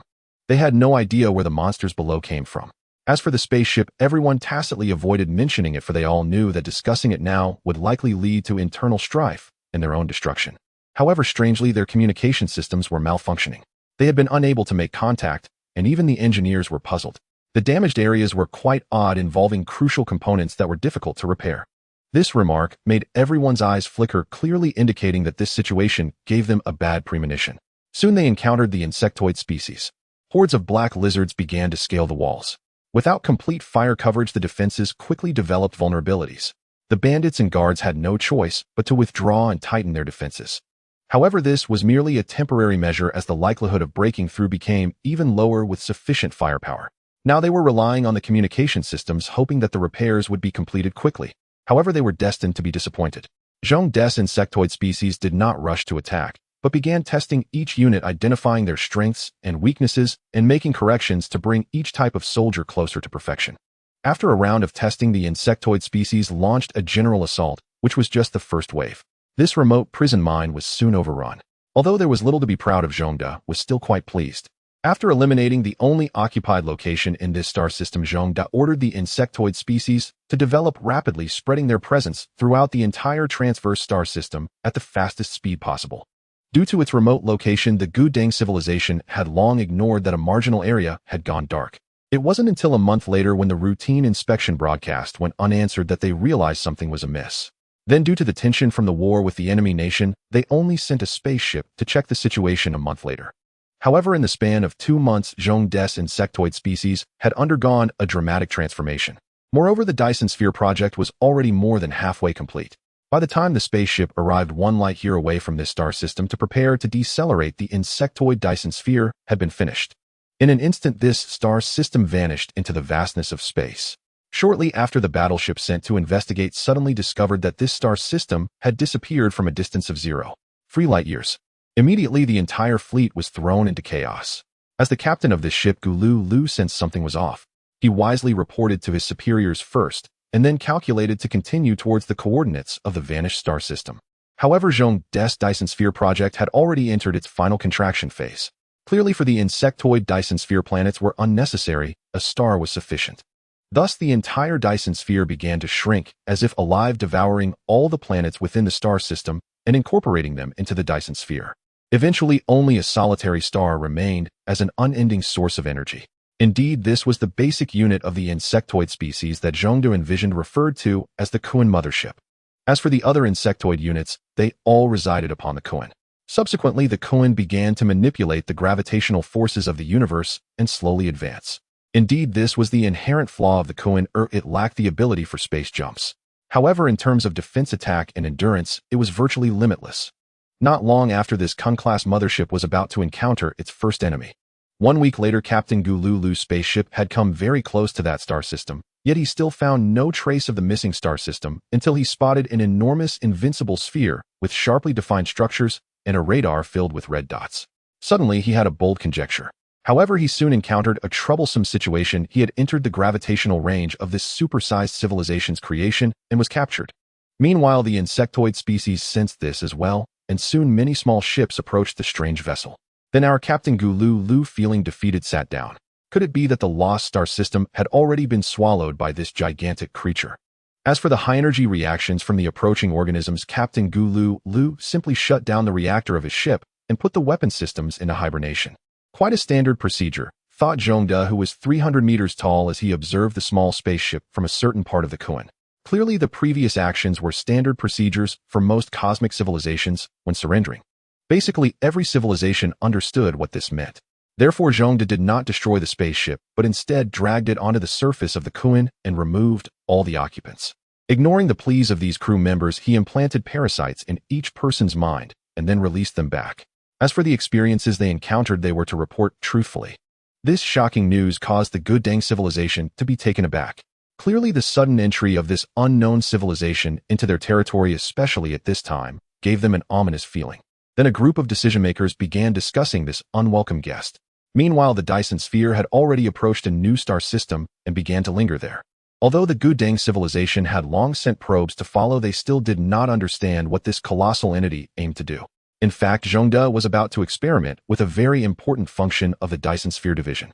Just like cellular division, when the Dyson sphere reaches a suitable star system, it would enter a self-replicating state. Similar to the division of cells, this new star system would be enveloped, forming a new Kun-class Dyson sphere. At this time, the Gudang civilization, after observing for some time, also realized the behavior of this monster and suddenly felt their civilization was doomed. Clearly, how many star systems could this monster consume in relation to their civilization? However, just as the Gudang civilization was preparing to flee this star region, the Life Tribunal, which had been observing Zhongde, suddenly changed its demeanor. During this period, the Life Tribunal had not given up searching for Zhongde's origins. Because Zhongde might originate from another dimension, the Life Tribunal of the entire Marvel multiverse began searching for Godzilla's shadow in the vast sea of dimensions. Only recently did they find a similar dimension. Initially, the Life Tribunal was merely curious about Zhongde, wanting to understand this being from another dimension, but clearly the situation had changed. The insectoid species created by Zhongde was clearly disrupting the balance of this universe. Such a weapon, akin to a virus, was simply the cancer of the cosmos, even more malignant than the planet devourers. Thus, after a very brief discussion between the Life Tribunal and the OAA, the Life Tribunal prepared to exorcise this being that did not belong to the Marvel dimension and destroy the Kun-class Dyson sphere. They then established a rule that no civilization could construct any form of object larger than a stellar class. Looking at the 002 class Dyson sphere, which was about to complete its consumption, Zhongde was quite pleased. However, suddenly the space around him seemed to freeze and a sense of repulsion emerged around Zhongde. What? Zhongde was taken aback, as he had always been in an invincible state. The sudden appearance of a powerful force beside him filled him with dread. Clearly, the energy of the infinite gems was as tiny as a mere Mars. Yet Zhongde did not succumb to the opponent's might. He immediately mobilized his spatial gem to contend for control over the surrounding space, attempting to ease the discomforting sensation. However, the Life Tribunal, backed by the OAA, exerted its full strength, despite Zhongde possessing the ultimate treasure of spatial abilities in this universe. But it was still futile. Soon after, Zhongde felt a sudden pop and found himself falling into an unknown realm. Zhongde, who had never given up resisting, was unable to stop the expulsion by the Life Tribunal, but still managed to exert a significant influence on it. The Life Tribunal sensed that although Zhongde had left the Marvel dimension, he had not returned to his original dimension, but had instead arrived somewhere else, the exact location remaining unknown to them. However, the Life Tribunal was not overly concerned as long as Godzilla was not in the Marvel universe. Then the Life Tribunal erased the existence of the two Dyson spheres, and a swarm of insectoids suddenly appeared in the cosmos. For the insectoids who had lost their commander and mothership, after a brief moment of confusion, they relied on instinct to begin their race's reproduction and expansion. Our unfortunate Zhongde was drifting in an unknown realm, unaware of how long he would be there. He was currently using the spatial gem and reality gem to analyze this unknown domain. Zhongde named this place the Void Realm, a seemingly empty space. However, as he delved deeper, he discovered it was not void, but comprised various clusters of information. These information clusters influenced each other like radiation. Yet Zhongde grew increasingly puzzled where exactly was this place. Although Zhongde knew nothing, he was still drawn to these information clusters and slowly drifted toward one of them. Zhongde was unsure of what these information clusters were composed of, but had some speculation. He believed these clusters represented individual dimensions, though he could not discern why they existed in this form. As time passed, Zhongde eventually collided uncontrollably with a sizable information cluster. Then he broke through the cluster and hit a wall. Meow, meow, meow. Zhongde was left with a face full of question marks. However, he was not one to sit idle. Since he had settled here, he might as well start researching. After a long while, with the powerful assistance of the spatial gem and reality gem, Zhongde finally deceived the wall of this dimension. However, Earth in this world was undergoing a catastrophe. The Earth of this dimension was quite normal as the entire human world began to develop technologically due to World War II and the Cold War. The information age began to change human lifestyles, and after struggling for peace, humanity started to focus on the vast stars above. Humans have always had an extraordinary interest in the stars, tirelessly searching for the patterns of celestial movements. They also attributed unique meanings or myths to different stars. It wasn't until modern times that humanity began to view the starry sky objectively. A desire for conquest began to spread in the hearts of humans. Thus, the strongest representative of Blue Star, the American Empire, embarked on its conquest journey, with the target being the moon, the closest celestial body to Earth. This endeavor seemed beneficial to all humanity and brought only positive outcomes. However, 20 years later, a lunar probe detected a massive object moving toward Earth. According to the reports, it was undoubtedly the aliens that humanity had long sought. However, regarding the arrival of aliens, governments naturally kept it secret from the public while growing anxious.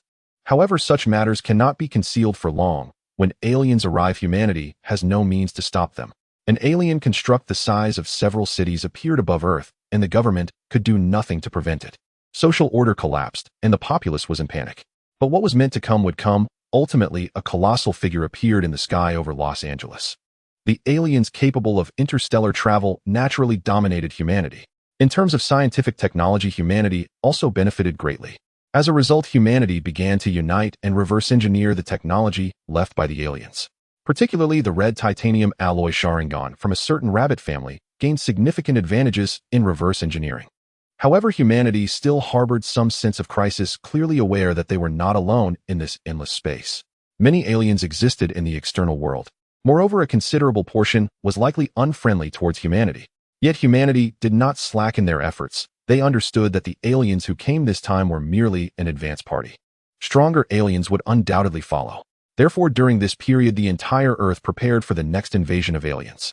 Unfortunately, humanity lacked the capability to advance into deep space. Thus, they could not leave the solar system and were unaware of when the aliens would arrive. As a result, they could only maintain surveillance within the solar system, monitoring every movement around it.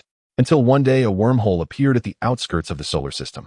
A massive gravitational wave swept across the entire solar system, triggering alarms on all human probes. This greatly frightened humanity, as it indicated an alien arrival with such a grand spectacle. However, the small black hole appeared and disappeared just as quickly. It vanished within seconds. The entire space then returned to silence as if nothing had happened. At this moment, near the orbit of Neptune, a gigantic lizard measuring nearly 600 meters long and 300 meters in body length floated in space. Indeed, it was Zhongde. After touching the wall of this dimension, he began to analyze it, and eventually succeeded in deceiving the wall and slipping through. However, since the Void Realm does not possess the concept of time, Zhongde had no idea how long he had been there, but he did not mind. After all, he had finally arrived in a new world. Thus, despite the Marvel world being so unyielding, Zhongde felt a bit frustrated, but there was nothing he could do. He was no match for it. Upon arriving in the new world, the first thing was to gather intelligence. Through simple scanning, Zhongde believed he had entered the solar system of this dimension. However, the difference was that humanity in this world had advanced technology and had achieved preliminary capabilities for space travel. Moreover, things resembling laser weapons were quite intriguing. However, the entire solar system was filled with various probes, as if they were searching for something. Humans have harbored great caution towards the wormhole that suddenly appeared near the solar system since the last alien invasion. Immediately, the probes at the periphery of the solar system began to operate in an attempt to investigate this anomaly. However, Zhongde would not overlook anything as he entered the solar system's orbit. Zhongde transformed into a towering figure over 2 meters tall, resembling a mini Godzilla as he set off towards Earth. At his current size, he was still too small in the vastness of the solar system. Thus, Zhongde effortlessly entered the Earth-Moon system. Soon a familiar yet strange azure planet appeared before his eyes. Gazing at the defensive facilities being constructed on Earth and the Moon, Zhongde took a brief glance before flicking his tail and vanishing from sight. The spatial laws of this dimension are somewhat different. Zhongde mused as he observed the stars around him distorted into silvery lines. Clearly in this world, there is no multiverse like in Marvel. Instead, it is a vast subspace where everything is intensely distorted. Approaching a state of information or entropy, Zhongde utilized the cover of subspace to pass through the human-built defensive satellite artillery. The only noticeable effect was a slight fluctuation in human gravitational waves, but the change was so minuscule that humans did not notice, thinking it was merely an abnormal wave. Upon entering the Earth's atmosphere, Zhongde accurately landed in the Pacific Ocean and disappeared into the deep sea after a few flicks of his tail. Having spent years in space, Zhongde felt quite comfortable being submerged in the ocean once again. After stretching his form, he began to explore the underwater world. Though the vastness of the ocean does not compare to space, it remains extremely mysterious to humans. Despite the average technological level of humanity in this world being higher than that of Marvel. However, due to the alien issue, it is evident that humans have not invested much in ocean technology, directing their efforts and funding towards space. While swimming in the depths, Zhongde searched for the undersea cables that connect the continent's internet. Soon he noticed this human creation beneath the sea. Using the power of the reality stone, Zhongde quickly established an underwater base beside the cable, and a supercomputer suddenly appeared connecting to the cable. Zhongde began to rapidly understand everything about this world with the help of the supercomputer. Is this Independence Day? He thought as his blue eyes blinked curiously. If that's the case. Zhongde was very interested in the alien technology that invaded Earth, especially the wormhole technology showcased in the movie. In this unfamiliar world, the rules of space were somewhat different. Though Zhongde possessed the space stone, having some references in space research could save him from taking detours. Especially after being expelled, Zhongde discovered a far more expansive world. Although he wasn't very familiar with that world, it did not hinder his curiosity. Just imagine, in a multiverse, wouldn't those paper wives also have a chance to meet real-life versions? Although Zhongde had no idea how old he was, he had never abandoned or forgotten some of his interests and hobbies from his past life. Even though he was not technically a person now, it did not stop Zhongde from fantasizing. Wouldn't it be delightful if there was a girl who loved monsters? Moreover, the two-dimensional world is a realm where anything is possible. But fantasy is just fantasy. Zhongde still had not figured out how to enter the virtual realm from a dimension, nor did he fully understand how the virtual realm operated. However, he did not mind, for he could live for a long time. One day it would be possible. Shaking off the unreliable thoughts in his mind, Zhongde installed Friday, which he had obtained from Stark, onto the supercomputer and began to infiltrate some of humanity's confidential data. Although humans have independent networks like intranets that are separate from the internet, these networks always need to connect with the outside world. Thus, through USB drives, portable hard drives, or some hidden access ports, Zhongde managed to gather a lot of confidential files and information. Zhongde then learned about the mental aftereffects caused by human contact with aliens, along with some alien languages and scripts. Clearly, various signs indicated that those aliens would return. However, Zhongde already knew this, as he vaguely remembered that this extremely old movie had recently released a second season. Moreover, there were rumors of a third season, but he did not know when it would be. In any case, Zhongde felt it would happen within his lifetime. However, for now, it was definitely a series that would happen within his lifetime. After obtaining a wealth of information, Zhongde decided to take the initiative. While humanity in this world could only passively defend the solar system due to scientific and technological limitations, Zhongde was different. He had the ability to take the initiative. For Zhongde still vaguely remembered that when the aliens came the second time, humanity was just as powerless. Had it not been for the inexplicable reason that the aliens' hive mind insisted on taking to the battlefield themselves, they would have been utterly defeated by humanity despite having defensive shields. Of course, now Zhongde had a clearer map of the celestial distribution in this world, allowing him to venture out. This way he wouldn't have to worry about finding a place to land. However, to ensure he could return later, Zhongde planned to make a grand entrance before the world. First, Zhongde needed to spread rumors in human society to transform himself into a legend within CD City before appearing before the world. However, urban legends are still timeless in Japan, so Zhongde set his sights on Japan. Clearly, he intended to turn Japan into his stage. To make himself popular, Zhongde seriously named himself and posted several ambiguous, highly edited photos on some Japanese urban legend websites. Before long, these seemingly real and fake messages began to spread across the internet. As many began to focus on this intriguing urban legend, S.H.I.E.L.D used his account EarthGuardian on 2ch to post a video. While it was unclear, it was evident that a massive creature passed beneath a fishing boat. Clearly, the weight of the video was significant, and soon those who had previously shown interest took notice. As it spread further, many experts could not discern the formidable deception abilities of S.H.I.E.L.D's proton computer and Friday. Thus, many experts confirmed the authenticity of this short video, further igniting curiosity. However, the greater curiosity was about the individual who posted the video, an account with only a nickname and nothing else left behind, which also drew attention. What kind of person could this individual who released the video be? This question also attracted considerable interest. Lurking at the bottom of the Pacific Ocean, S.H.I.E.L.D was quite satisfied to see his post gaining traction on the computer, especially since he had always been a small fry just spamming for levels. As the name of Godzilla began to circulate on the internet, S.H.I.E.L.D planned to make a statement in the Pacific to assert his existence, and soon after, idle good souls started searching for these elusive urban legends in the Pacific. However, they did not expect that someone actually witnessed the shadow of a deep-sea monster. In fact, S.H.I.E.L.D took a swim to make the urban legends seem more realistic. One could say that S.H.I.E.L.D was truly idle, engaging in such activities out of boredom. Clearly, there were witnesses, and quite a few of them. Some fishermen from Japan also saw it. This obviously made the false urban legend suddenly real, which drew the government's attention. There was a monster in the sea. Although this news was not entirely accurate officially, an unusually large marine creature was indeed discovered in the waters near Japan. The Japanese Navy then began to conduct reconnaissance in this area. Unfortunately, S.H.I.E.L.D had only taken a swim and returned to the seabed to continue gathering the intelligence he desired. The Japanese Navy, having found nothing, eventually stopped paying attention to the deep-sea giant monster information, and the monster became just an urban legend. Various paranormal enthusiasts began to discuss theories, including government, evil biological experiments, Cthulhu mythology, aliens, and various conspiracy theories spreading across social media. However, urban legends are meant to be enjoyed. Yet S.H.I.E.L.D, who had planned a dazzling appearance, suddenly scrapped that idea. While searching for secret intelligence for a long time, S.H.I.E.L.D came across a very interesting confidential document from the United States. The document's header was about speculations on Earth's ultra-ancient civilizations.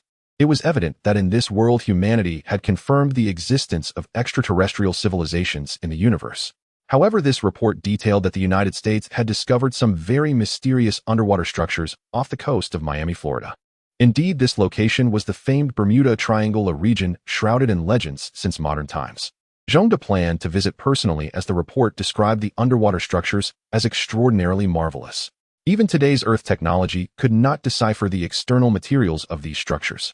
After setting off, S.H.I.E.L.D soon arrived in the Atlantic region.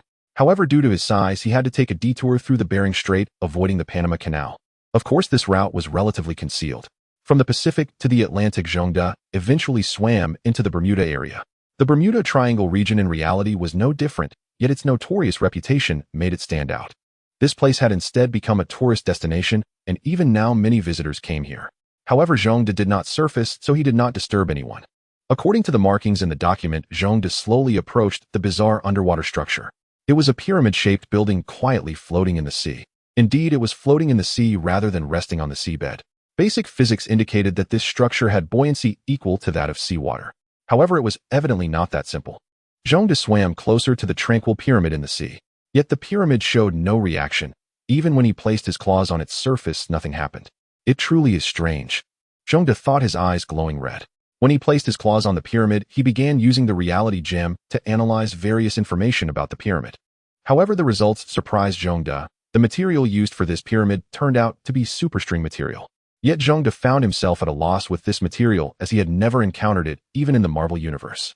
Although many civilizations had researched this material, they ultimately abandoned it due to the various stringent requirements for development and production. Moreover, since the Marvel Universe was fond of applied science, this seemingly profound technology naturally became advanced black technology, coveted by powerful civilizations, with its development shrouded in secrecy by several major civilizational groups. Even though this was no longer the Marvel Universe, it did not mean that studying such advanced materials was easy. So why did this ultramodern technology building appear on Earth? S.H.I.E.L.D wasn't particularly curious about this reason, since he was not a historian. However, he was very curious about the contents inside the entire building, so he decided to find a way to open it. Superstring material means that this material is not composed of fundamental particles, so its properties are completely different from most materials in the universe. Of course, it can also bypass many physical rules in the universe. Thus, ordinary methods to open this pyramid would probably not work. So Zhongde planned to think of other ways, as he had already tested it with his atomic breath. High-speed, high-energy particles impacted it without leaving even a black mark. Moreover, Zhongde's perception could not sense this large pyramid. If it weren't for him seeing it right in front of his eyes, he would not believe such a massive structure existed. Since ordinary methods were ineffective, Zhongde had to resort to some special methods. For example, the power of the space gem. Of course, the usual method of opening a wormhole would not work, as superstring material could sever the continuity of three-dimensional space. If Zhongde were to open a wormhole directly, he would probably just end up elsewhere. Fortunately, Zhongde was a beast that had been baptized in the Marvel Universe, so he quickly thought of a method. That is to elevate dimensions, as Zhongde planned to temporarily unfold a four-dimensional space in this small area, and then observe this three-dimensional region from the four-dimensional space. In four-dimensional space, just like looking at two-dimensional blueprints from three-dimensional space, everything could be seen clearly with no secrets. However, in this relatively unfamiliar world, forcibly opening a piece of four-dimensional space was quite strenuous for Zhongde. Thus, Zhongde needed to prepare and accumulate some power. Time passed quickly, and Zhongde temporarily settled down in this underwater location. He then began to make his preparations. Over the course of 3 months, Zhongde crafted dozens of high-fidelity cosmic cubes. However, for ease of use, these cosmic cubes were not cube-shaped, but rather elongated rods emitting blue light.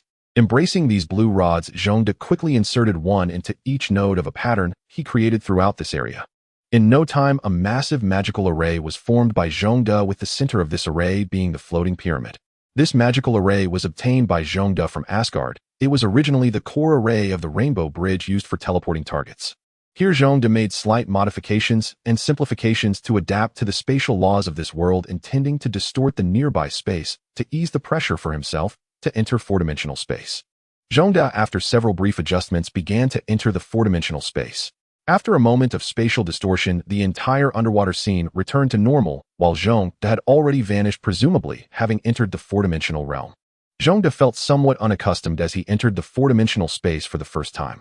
The multitude of information flooding his eyes and ears left his immense brain in a state of chaos. Fortunately, Godzilla's remarkable adaptability quickly adjusted to the environment here. However, Zhongde did not linger for long, instead directing his gaze at the object he desired most within this space. The superstring material was indeed extraordinary. In the four-dimensional space, Zhongde could see that the superstring material resembled fissures, effectively isolating the three-dimensional space within the pyramid from the three-dimensional space of the entire world. This is also why there was essentially nothing in the three-dimensional world capable of shaking this bizarre pyramid. Yet Zhongde soon spotted something within the pyramid, a snake. To be precise, it was a snake with wings and a head resembling that of an eagle. Moreover, its size was considerable, slightly shorter than Zhongde. In the four-dimensional realm, Zhongde could perceive its structure in detail, as if viewing a 3D anatomical diagram. However, Zhongde had only studied himself and had not researched other large organisms. Therefore, he was unsure of the functions of these organs, muscles, or genes. No matter, Zhongde directly reached out within the four-dimensional space and extracted the snake from its triangular confines. Then he exited the four-dimensional space, causing the freed snake to plummet back into the three-dimensional realm alongside Zhongde. He appeared abruptly in the ocean, yet did not disturb anything. Not even the seawater rippled, as if Zhongde was always meant to be there. However, the appearance of the large snake generated significant tremors in the three-dimensional world. Due to the sudden appearance of an object, the three-dimensional space began to distort and tremble. This caught Zhongde, who had just entered the three-dimensional space, off guard. However, the pyramid, made of superstring material, quickly collapsed, and the isolated space began to revert to the three-dimensional universe before vanishing. At last, the snake truly appeared before Zhongde. However, the newly freed feathered serpent was still in a state of confusion and by instinct swished its tail to leave the ocean floor. Zhongde naturally did not hinder it, as he was observing and sensing the process of the superstring material pyramid collapsing. Clearly, during this process, Zhongde benefited greatly, as he began to understand some characteristics and structures of the superstring material. As for its creation, he believed that with some time reality gems could be directly manifested. After witnessing the collapse of the pyramid, Zhongde shifted his attention. At this moment, the large snake soaring in the sky was howling, expressing its excitement at regaining freedom. Naturally, those nearby, particularly the Americans, had a different perspective, as the sudden emergence of a monster from the sea made them instinctively think alien invasion. Though the first alien invasion incident was somewhat distant in the past, the shadow of it lingered for a lifetime. The monster that suddenly appeared in the ocean. triggered heightened sensitivity in nearly every country around the world. Soon a small squad of modified F-22 fighter jets appeared in the nearby sky to observe the large snake. At this moment, Zhongde was searching for information underwater as this large snake had emerged from the pyramid. Since the pyramid was on Earth, the snake must be related to the planet. Quickly, Zhongde found the information he sought online. From its appearance, this snake bore a striking resemblance to the serpent god worshipped by the vanished Mayan civilization. However, according to the descriptions online, this snake was anything but weak. It governed the stars and invented books and calendars, bringing maize food to the Maya while also symbolizing death and rebirth. A single snake endowed with so many powers was akin to a creator god. Yet as Zhongde watched the feathered serpent howl in the sky, he felt that the information on Wikipedia must not be entirely accurate. After all, it seemed completely devoid of wisdom. How could it possibly provide people with books of calendars and maize? Next, the conflict between the feathered serpent and the Americans escalated. The modified F-22s were the first to launch a missile at the feathered serpent floating in the sky. Naturally, the feathered serpent, unaware of what a missile was, took the hit head-on. After the explosion, the injured feathered serpent let out a roar. Subsequently, the surrounding planes began to lose control in a bizarre manner and ultimately crashed to the ground, transforming into a series of fireballs. Controlling gravity. Zhongde pondered from the underwater vantage point. It shouldn't be gravity. Sure enough, the furious feathered serpent began to draw meteors from outside the atmosphere into the atmosphere. Controlling the stars and dawn. Zhongde gained another useful piece of information. However, now was not the time to hide. He prepared for a grand entrance. Then a purple laser shot up from the sea, slicing through the night sky and shattering the falling stars before heading toward the feathered serpent. Yet the feathered serpent was agile. Upon seeing the laser that split the meteor, it swiftly dodged. At this point, the temporarily established command center for the Atlantic was somewhat bewildered by the sudden turn of events. However, they quickly reacted, realizing that there was a high-energy reaction from the seabed alongside life signs. This indicated yet another giant beast.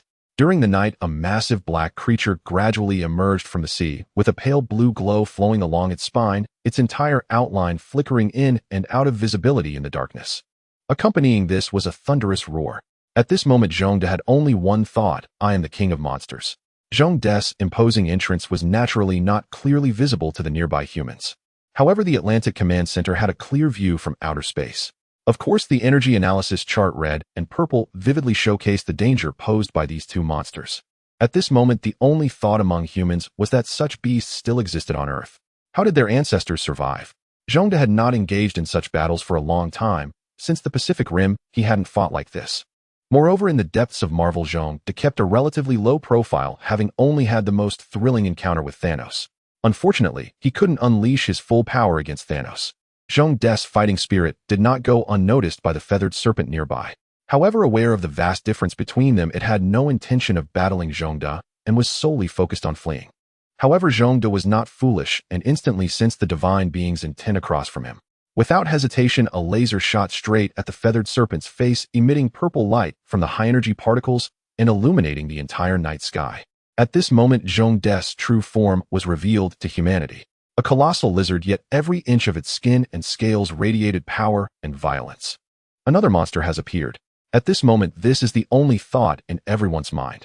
However, the United States currently has no way to deal with these two suddenly emerging giants and can only ensure the safety of ordinary people for now.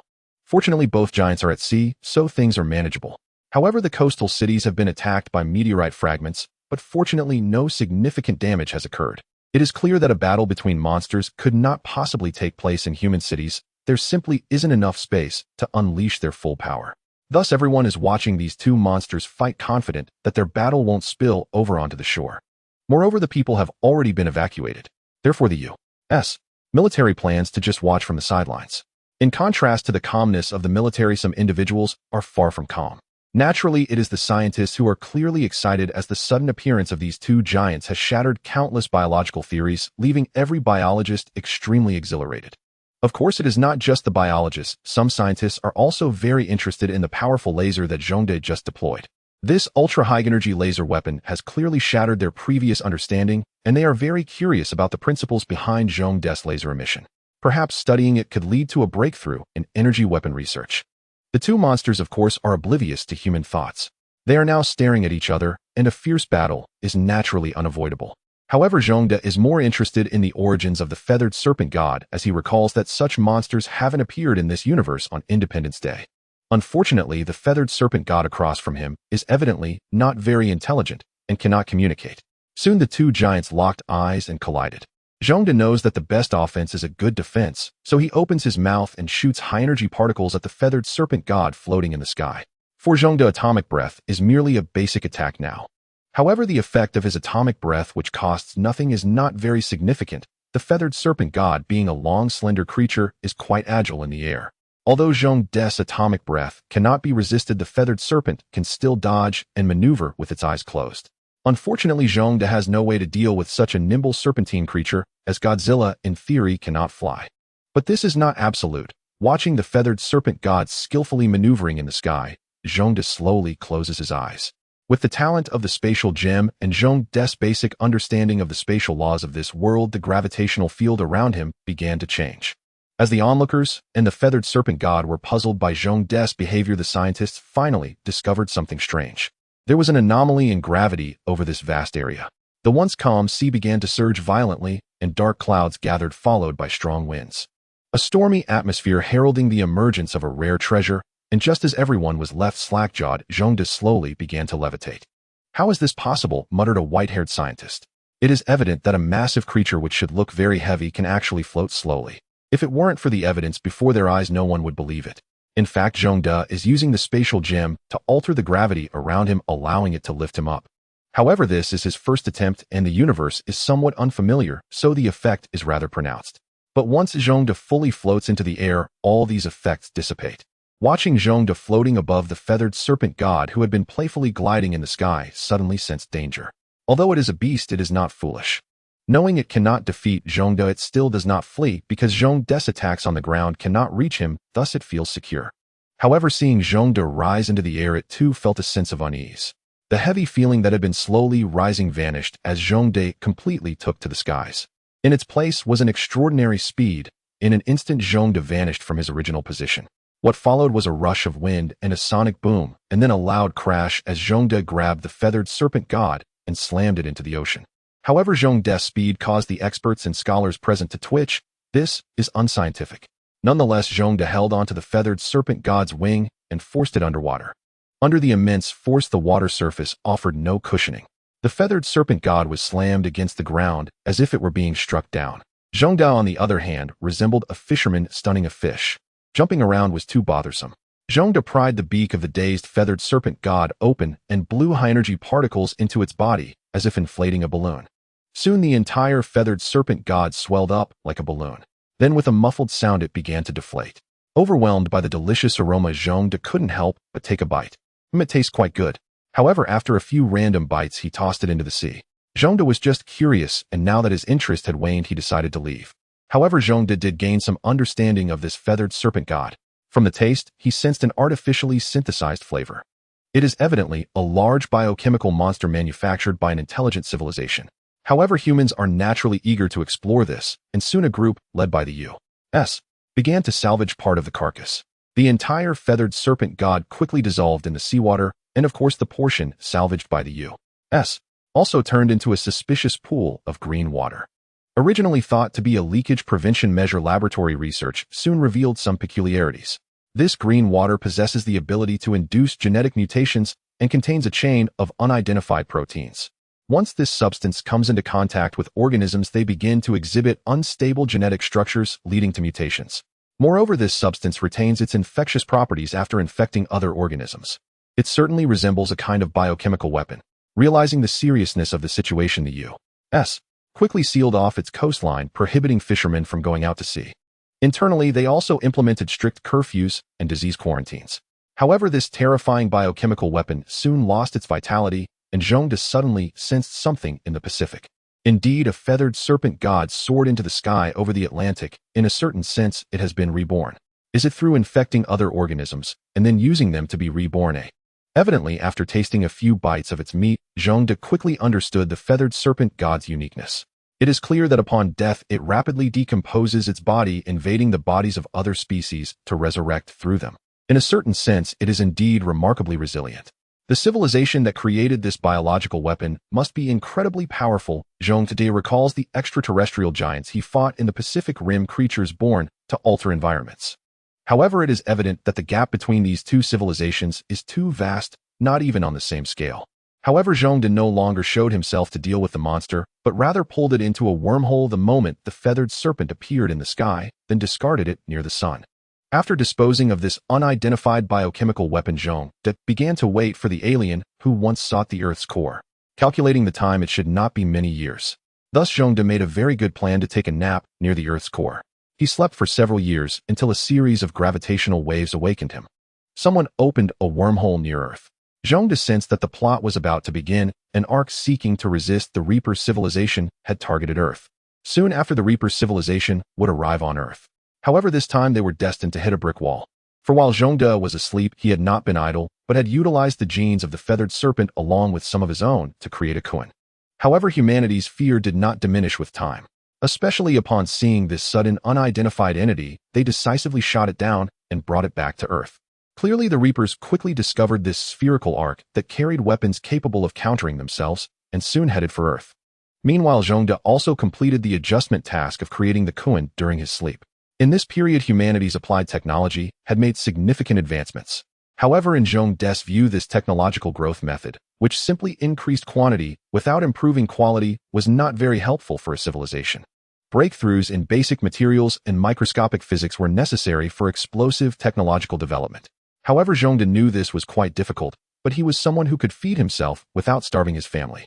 Moreover, with the advantage of possessing 2 infinity gems and a long-term technological foundation, he could achieve quite rapid technological growth in this new dimension. Zhongde looked at the Kuan beside him, which was at least 10 times his size, waiting for the arrival of the Reaper's civilization. Just as humanity received their extraterrestrial gift, which they had shot down, the Reaper's civilization soon arrived at the moon. After effortlessly eliminating the electromagnetic cannons on the moon and the synchronous orbital cannons in Earth's orbit, they headed straight for Earth. At this moment, Zhongde's Kuan also took off. Meanwhile, the Reaper's large flying saucer began to enter Earth's atmosphere. Zhongde knew that his Kuan and this flying saucer were not on the same scale, but he had the home advantage.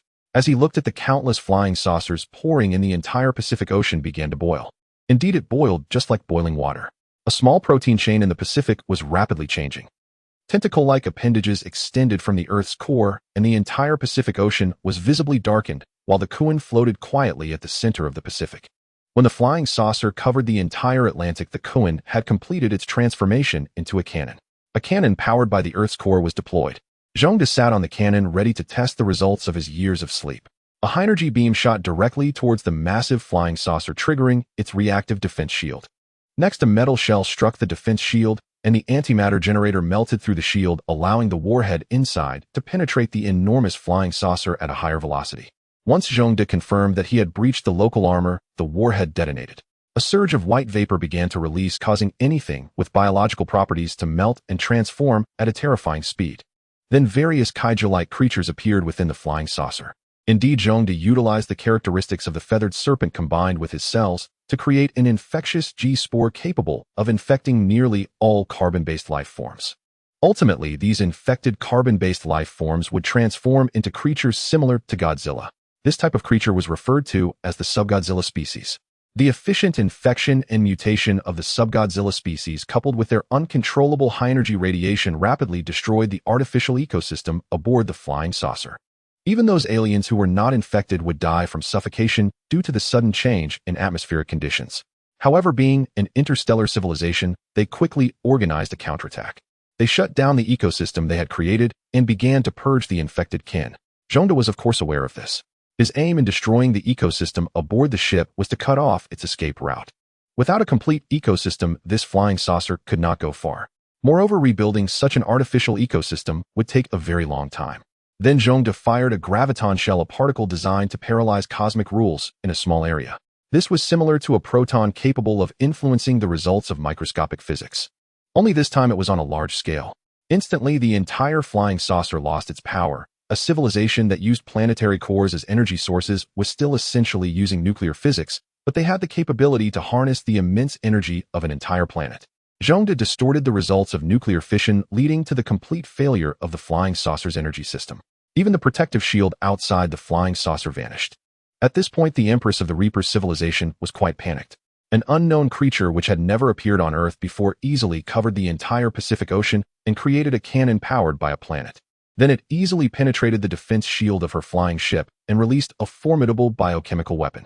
Next, an unknown force disabled their power system. Yet the most critical thing was that she still did not know the reason. The power system of the flying ship was functioning normally with the fission reaction proceeding as usual. It simply had no energy output. This frightened her greatly. Now she was essentially trapped on this planet, unable to escape. However, humanity was facing problems as well. Their electrical systems seemed to be malfunctioning, and planes powered by fuel cells could not take off. Fortunately, internal combustion engines were still functioning normally, and cars could still be driven. Everything that needed to be done had been done, and now it was time to reap the rewards. S.H.I.E.L.D patted the Kuan, which had transformed into a cannon. The entire Kuan detached from the cannon after a brief withdrawal. Simultaneously, the black organic matter throughout the Pacific visibly dissipated, returning to the sea. Transformed back into a flying ship, the Kuan soared into the distance towards the flying saucer. Indeed, the reason S.H.I.E.L.D stayed on Earth was to await the arrival of the Reaper's civilization, as they were a genuine interstellar civilization, and their technological level held great significance for S.H.I.E.L.D. As for humanity, S.H.I.E.L.D truly looked down upon them. At the same time, he was very interested in the ark that had come to Earth, especially in its weapons designed specifically to counter the Reaper's civilization. Fortunately, the Queen of the Reaper civilization is a massive creature resembling an alien. Thus, S.H.I.E.L.D did not shrink when entering their spaceship, but rather squeezed and discarded some unnecessary items inside the ship into the control room that originally belonged to the Queen. As for the Queen, she had already been pinned down by S.H.I.E.L.D, her exoskeleton armor immobilized under his feet, reduced to nothing but helplessly roaring. However, through contact, S.H.I.E.L.D also sensed a faint mental impact. Just as depicted in the movies, despite the Reaper civilization's alien appearance, they possess a highly developed brain and commendable mental control abilities.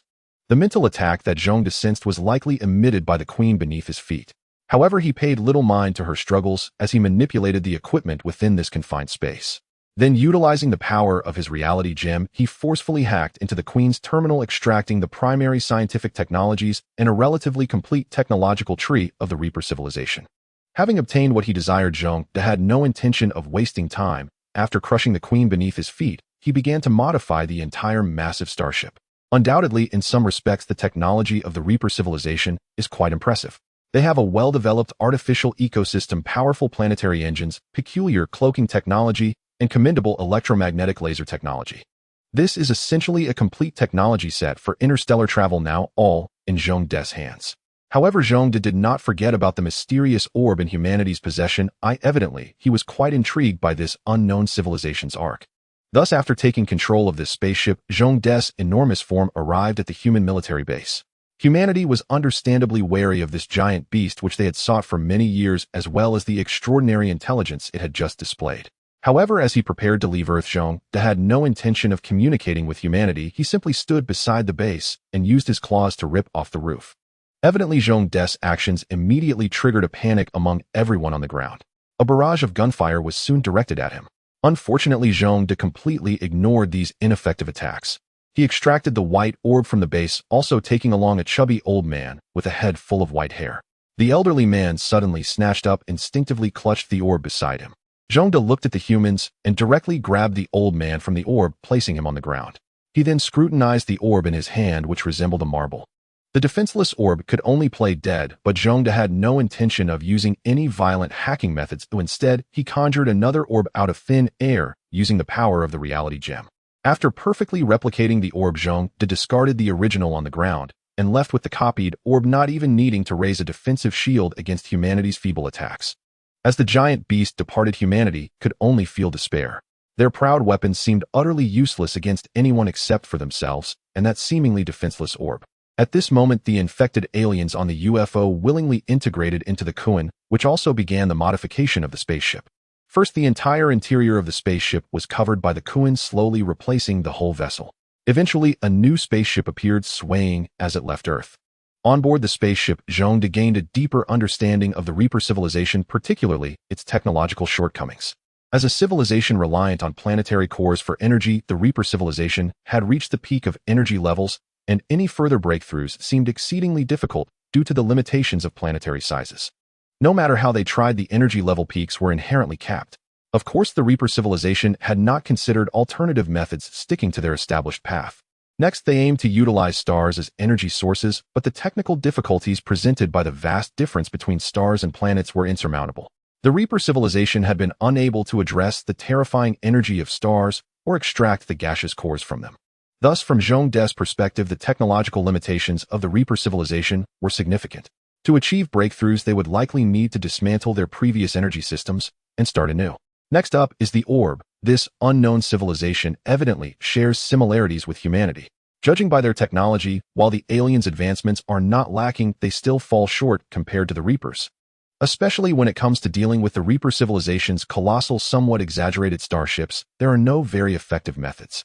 After all, such man-made planets capable of offense, defense, and consumption have no good solutions. Moreover, according to the data from this civilization, the Reaper civilization has a notably poor reputation in the Orion Arm. Thus, it would be wise for Zhong De as a lone commander to adopt a different persona. Saying this, the UFO resembling an octopus in space began to change shape. Soon a cube with equal length, width, and height appeared in space, as Zhong De, lacking design talent, opted for simple geometric shapes. However, Zhong De felt quite satisfied. After properly configuring the main cannon of the UFO, he finally entered the depths of this universe. However, the first civilizations Zhong De intended to visit were those that had lost their home worlds to the Reapers, as he conveniently had their coordinates. Having piloted the Ark, Zhong De knew that these so-called friendly civilizations did not provide any exceptionally advanced technologies. Yet for Earth at present, these technologies were indeed crucial. However, in Zhong De's view, they were merely some necessary technologies to enter the universe, such as faster fanlight engines and large-scale biological hibernation technology. From Zhong De's perspective, the so-called faster fanlight engines are actually the least efficient method for space travel. As for other methods, having a spatial gem is the most convenient and quickest way. Then there is a weapon specifically designed to combat the Reaper civilization, a combined reconnaissance and attack orbital weapon. This weapon is meant to be deployed as satellite weapons outside a planet's atmosphere, specifically targeting the shields of the Reaper civilization's massive UFOs. Once the shields are breached, even a small-power electromagnetic cannon, mimicked by humanity, could inflict significant damage on the starship. However, it was evident that this held little value for Zhong De. Nonetheless, the idea that the shield's energy imbalance could cause it to shatter is quite good. Zhong De believes that this method can be adapted to enhance his atomic breath and improve his shield's defensive mode. Evidently, Zhong De believes that even a shield centered around spatial gems is not infallible. Moreover, in many parts of the universe, the development of military technology often leads to an imbalance between offense and defense, with offensive capabilities far surpassing physical defenses, making such protections like shields critically important. The invincible Zhong De, after modifying his spaceship, set course directly towards the star region, where several victims of the so-called Reaper civilizations were hidden. In this unfamiliar universe, Zhong De only knew of one place inhabited by intelligent life. Meanwhile, he also deployed numerous unmanned probes from his spaceship to search for civilizations in the cosmos. He believed that in this universe, the emergence of life should be a highly probable event. Thus, Zhong De traveled along, scattering his essence, until he eventually arrived at an unfamiliar star region. It was the hiding place of several civilizations whose home planets had been seized by the Reapers. Before entering the star region, Zhong De's gravity radar sensed various energy reactions within it. It seems these people are doing quite well. He mused as the energy reactions indicated that these civilizations lacked for resources. It appeared to be relatively prosperous, but once Zhong De's massive cube entered, he discovered that life for these civilizations was not particularly good. This star region was not conducive to life. The planets within the entire solar system were extremely desolate, with the planets close to the star being small in mass and experiencing high temperatures unsuitable for the development of life. As a result, these civilizations had to settle on the moons of several gaseous planets far from the star. However, the moons lacked an atmosphere, so their habitats were either space stations or enclosed bases on the moons. This indicates that they did not possess a well-developed artificial ecosystem technology. Zhong De pondered, feeling he knew how to approach these extraterrestrials. Due to the enormous size of his spaceship and Zhong De's blatant presence, various crafts from the space station swiftly took off to block his path. The victims were evidently very alert, especially when they saw Zhong De's colossal ship, which conjured up some unpleasant memories for them. Please, unknown civilization, halt and identify yourselves. This is the star region of the Outlay Alliance, a voice from the public channel of Zhong De's ship announced. As for why Zhong De understood it was because the white sphere contained a lexicon of this language. This is the Godzilla civilization, though I mean no harm. Zhong De was not here to cause trouble, so he quickly conveyed his benign intent and powered down his ship's engines to signal his harmlessness. However, the group remained quite cautious, insisting on coming aboard his ship for inspection. Zhongde, unusually magnanimous, agreed. A group of bipedal arthropod-like creatures resembling scorpions entered. They were indeed scorpions, as each one had a tail with a prominent stinger. Truly, the world is full of wonders, Zhongde thought. However, the scorpion aliens were even more astonished upon entering, for they immediately laid eyes on the enormous control room. The sheer size of Zhongde left these scorpion aliens in disbelief. "This is too exaggerated," muttered one of the scorpion aliens, stepping onto Zhongde's ship. Evidently, Zhongde's size was somewhat overwhelming beyond the comprehension of these scorpion aliens. "Hello, scorpion aliens," Zhongde greeted them warmly, noting their pitiable state. "You good?" stammered the scorpion aliens. Zhongde's ship was designed quite simply to accommodate his size. The entire spaceship was just one room, part of which was the control room, while the rest was rather empty. "So what brings you here?" The scorpion aliens felt somewhat reassured by Zhongde's friendliness, but they could not read his intentions from their completely black eyes. "I came because of this," Zhongde said, dragging his enormous form away and deep into the space, where he found the white sphere he had carelessly discarded. Seeing the marble-like white sphere in Zhongde's hand, the extraterrestrials felt relieved, for this object, akin to a seed of civilization, would greatly aid them. Since it was brought by the white sphere, there should be no problems. However, at this moment, the scorpion aliens suddenly recalled that Zhongde's strength was quite formidable. It was evident from the size of his spaceship. As for such a large craft, to claim it bore no weapons would be a fool's errand. Such a powerful spaceship surely needed no assistance. Instantly, the scorpion aliens became alert. Zhongde felt somewhat helpless regarding their sudden vigilance. After all, who could blame him for looking so menacing while being a good person? Thus he explained, "This white sphere came to my home planet to help the intelligent life there resist the Reaper civilization. However, I did not expect our civilization to have an ultra-ancient civilization, which is me. So after I drove away the Reapers, I captured their ship, modified it, and followed the coordinates in its database directly here. I was quite curious about what extraterrestrial civilizations looked like," Zhongde elaborated. The Scorpion civilization did not readily accept Zhongde's explanation and continued to inquire. Zhongde was patient, explaining everything and even describing what Earthlings looked like. Eventually, the Scorpions lowered their guard and Zhongde's enormous spaceship settled into orbit around the planet they inhabited, becoming a massive artificial satellite. Afterward, Zhongde immediately revealed his intent to exchange technological achievements. Clearly, he was very interested in the technologies developed by this Scorpion race. Of course, not those taught by the White Sphere, but rather some technologies they had researched on their own after venturing into space. However, Zhongde was also quite generous. There was no way he would trade the achievements of the Reaper civilization with these Scorpion aliens. Moreover, he did not care about the value difference between the two. So soon, he had thoroughly extracted all of the Scorpion civilization's scientific achievements. The Scorpion civilization was indeed very excited. For example, the large-scale artificial ecology technology received from the Reapers had begun to improve their living conditions. They even began drafting plans to enhance the ecological conditions on a relatively suitable moon to adapt it to their needs. Although Zhongde was not optimistic, he refrained from commenting. At the same time, Zhongde also learned that when they first moved here, there were 3 different civilizations. However, due to various resource difficulties, only their civilization survived in the end. Yet, Zhongde knew that dark events must have transpired, such as wars for resources, but clearly the Scorpion civilization had triumphed. As for how they won and what means they used, Zhongde did not care.